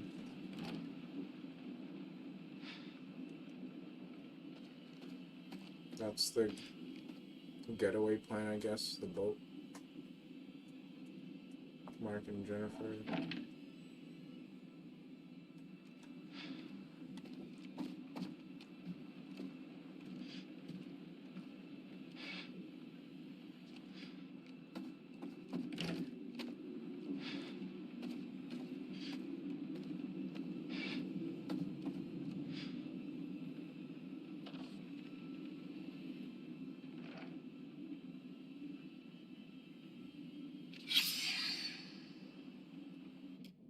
A letter sent to Hector Monday's father, which has returned. Hector never knew his father. Lucinda raised Hector as a single parent.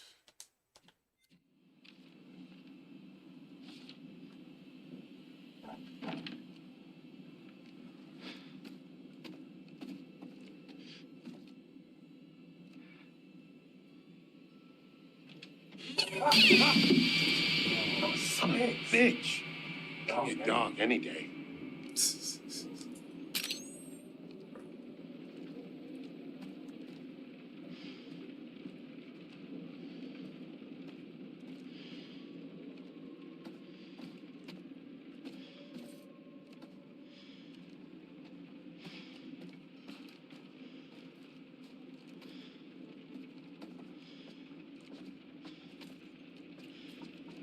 Gotta finish this game tonight.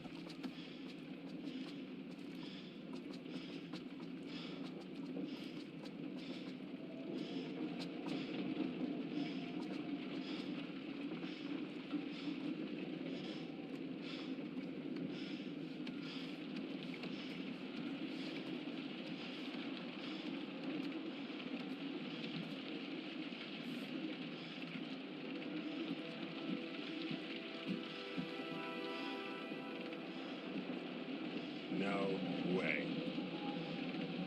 Yo, that's crazy. This lighthouse is insane. Like, yo. One trip off there, you're done.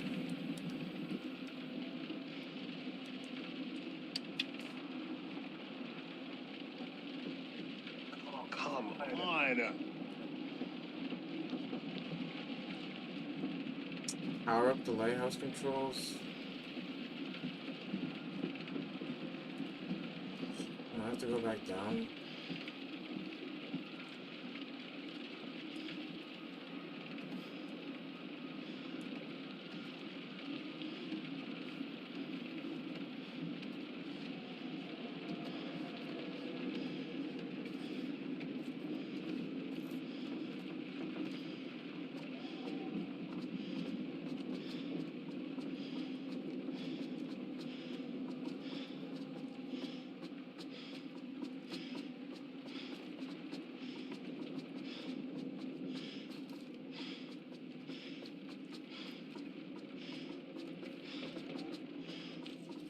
I was like dying, man. Like, chill.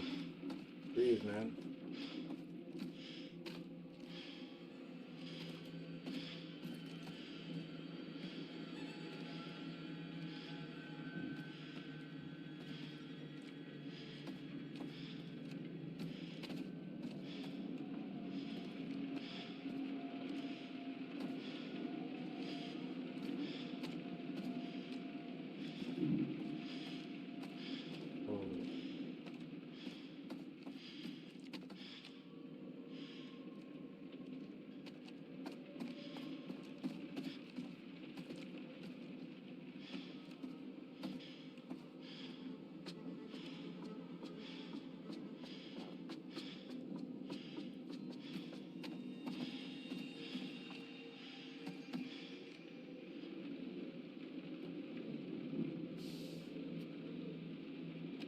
Hector Waylon London.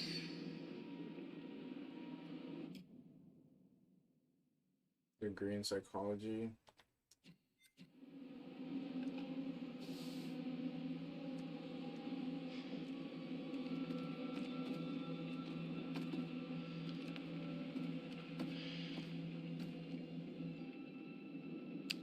Mr. Dumas, I want my team dead. I'll get them to you this weekend. Just do it. Yo, what? I can't believe it. Charlie set this up? Grateful to you, Mr. Dumas. I want my team dead. I'll get them that this weekend. Let's do it. It's fake. It's fake, yeah. That's a clever edit. He mixed it up. That's not how Charlie speaks. Mark found Dumas had created false evidence implicating Charlie in the murder, so he's trying to like frame him for doing everything, pretty much.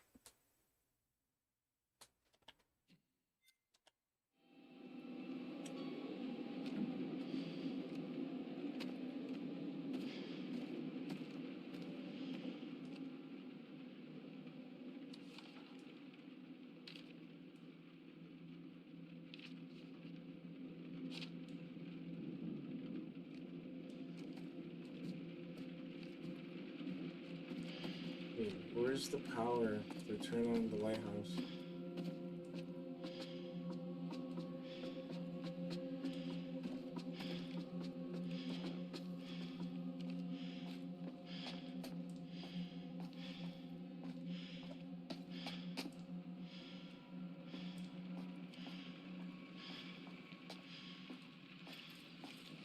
Like, yo, I'm back at the beginning, basically. Where's the power to turn on the lighthouse?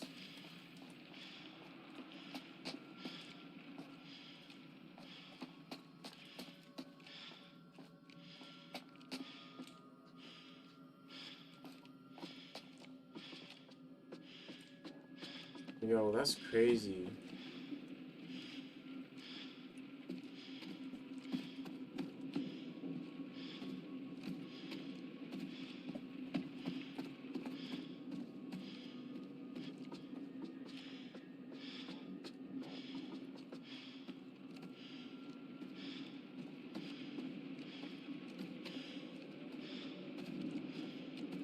Man, if it's in that same area, that's annoying. I went down for no reason.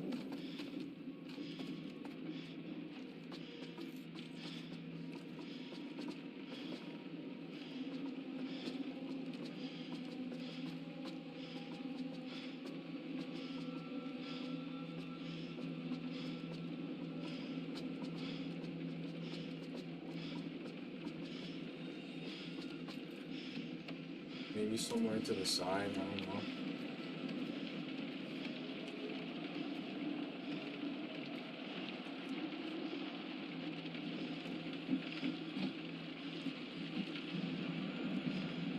Yeah. Fuck, I went down for no reason. Don't look down. Don't look down.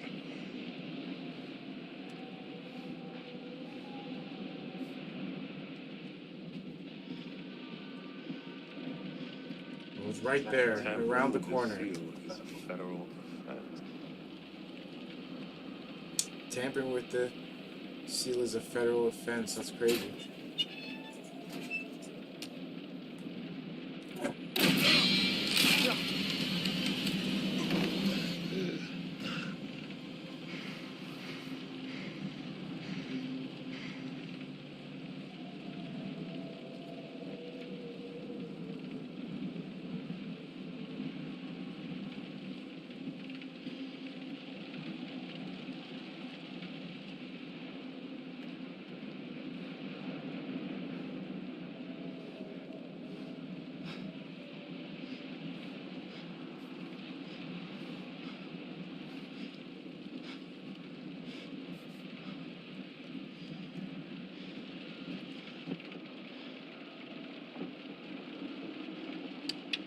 Ow!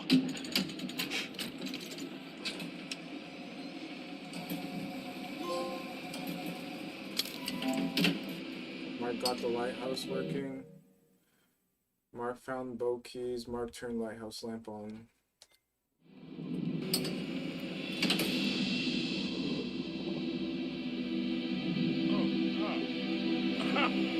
Fuck yes! Woo!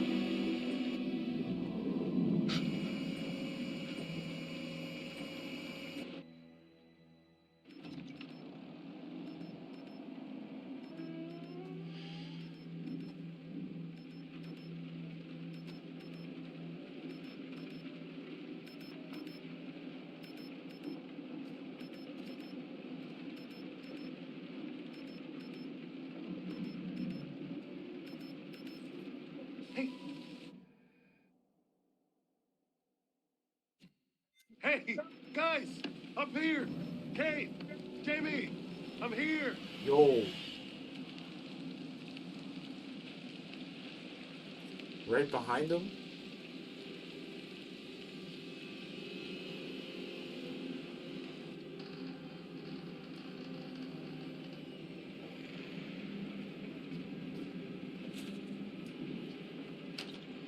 Imagine when he turned it on and exploded, bro. That would have sucked. Or he got electrocuted or something. There you are. I wasn't expecting you. Yo, who's this? Are you early for a change?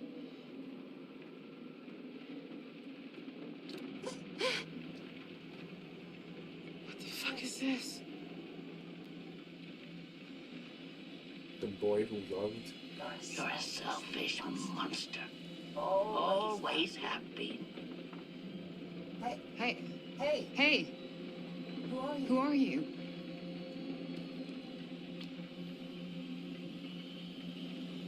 The lonely boy who loves scary stories.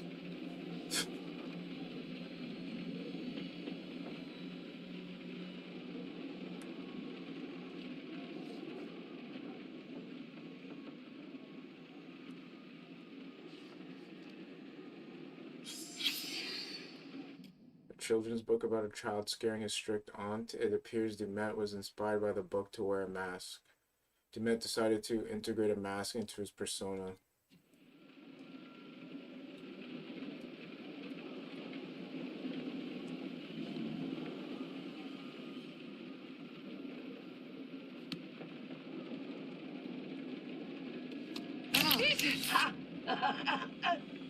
Always right for your favorite page. Predictable little shit. I know you.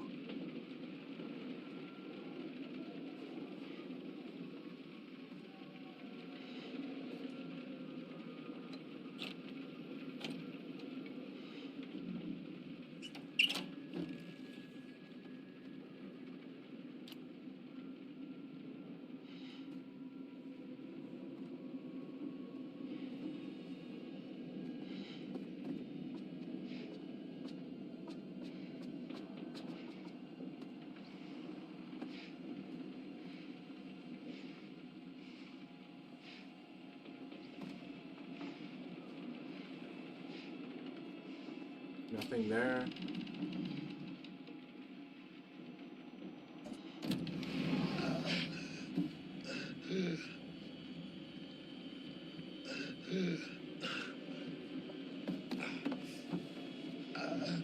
Are you okay?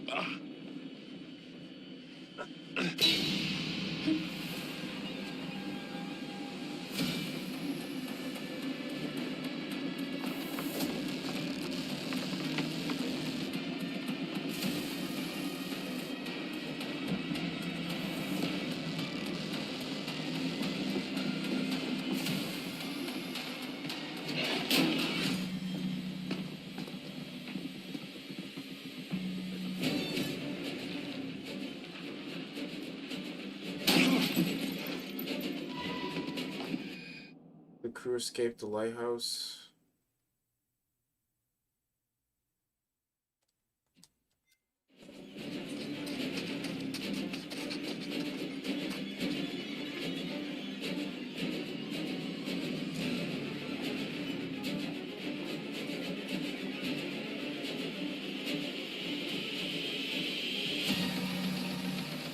So that was easy. I didn't have to do shit. This group spotted a boathouse from the cliff path and marched out the key to that, so we're good.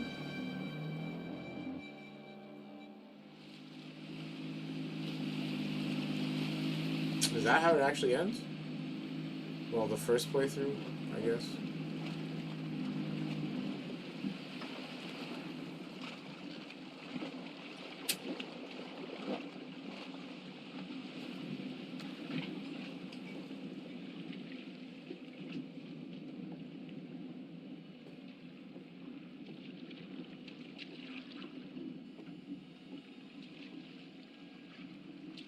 What the hell? Oh. Hands where I can see them, all of you! Cop found the bodies of the ferryman and the girl. Oh, damn. He killed them. No talking! I said, hands where I can see them! Thank God you're here. You have to help us. Until I know what's happening here, no one moves. The boat, bro. The boat. Seriously, lady?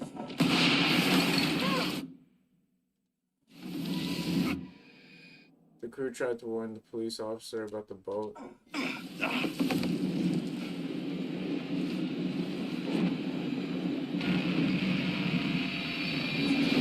Yo.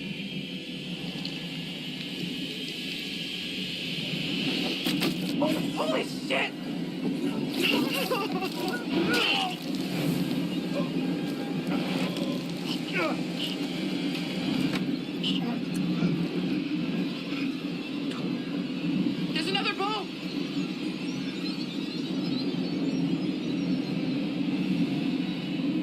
Yo, should we get the gun or run?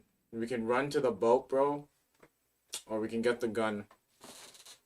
Oh, whichever one, bro. I'll let you decide this one. But yeah, they recycle all the actors for each game, so it's usually the same people, but they kind of change their face around, or they change like what they're wearing, pretty much, or their persona a little bit. All right, let's run. Go! Run!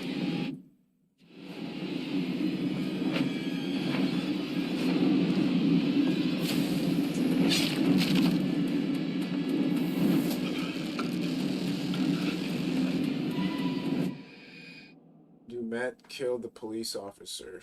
Shit. Come on. This way. This way. This should work.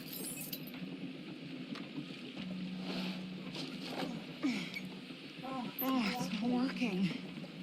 Starter cord. There. Work, damn it!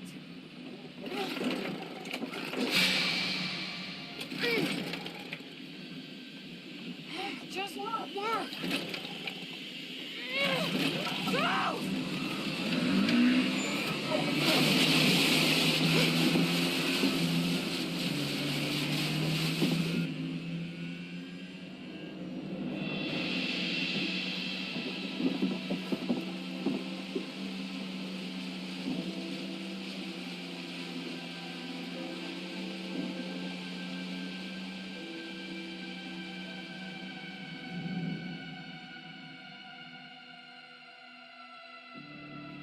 Yo, that's crazy.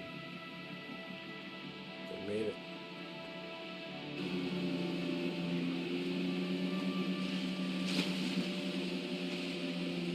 We did it. Gonna make it. Not all of us.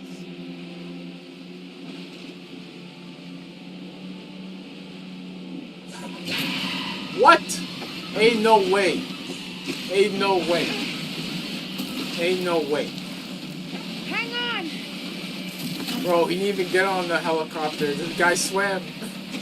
Or he hopped. I don't know, bro. Ain't no way. Jump or attack?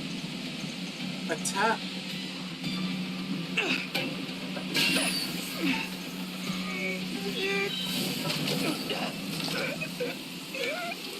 What?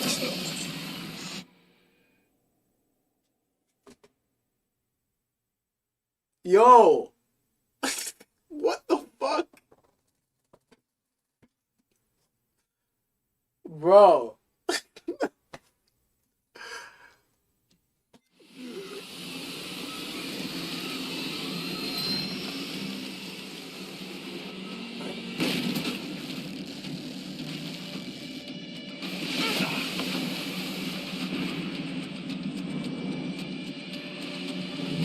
Mark's turn.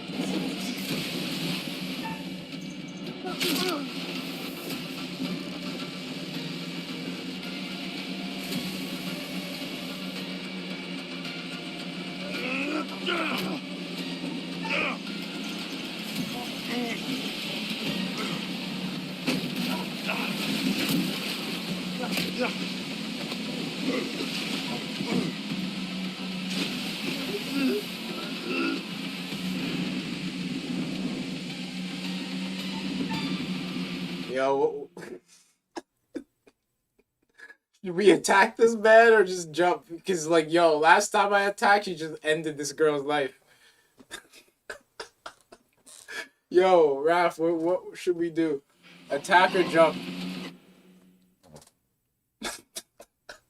Because, yo, what the hell, man? This guy's like...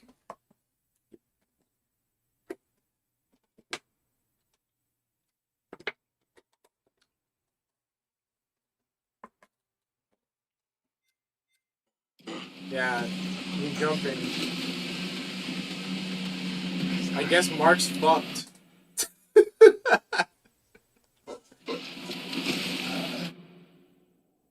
Kate made it off the boat alive.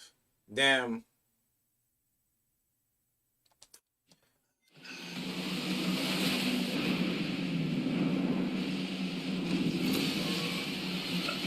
Mark, man.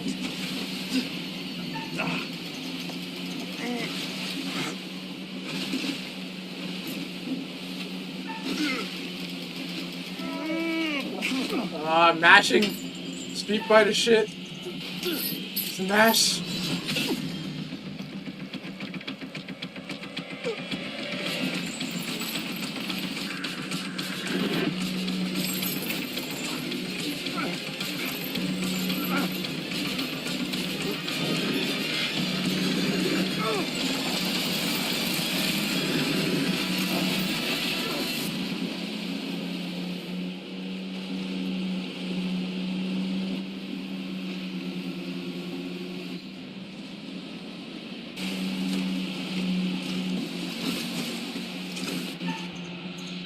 Oh, fuck! I missed the one thing, and he died in the explosion. Fuck! I was reading chat too, and then I look up and I had to press X and I missed it. Yo, all that and he still fucking died. Yo.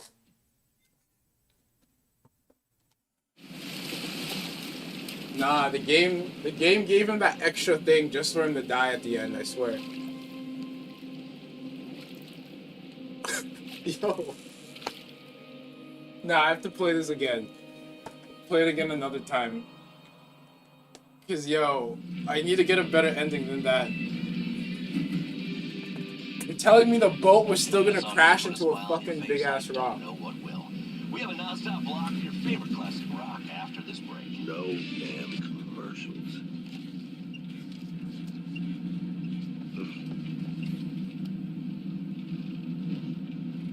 Oh.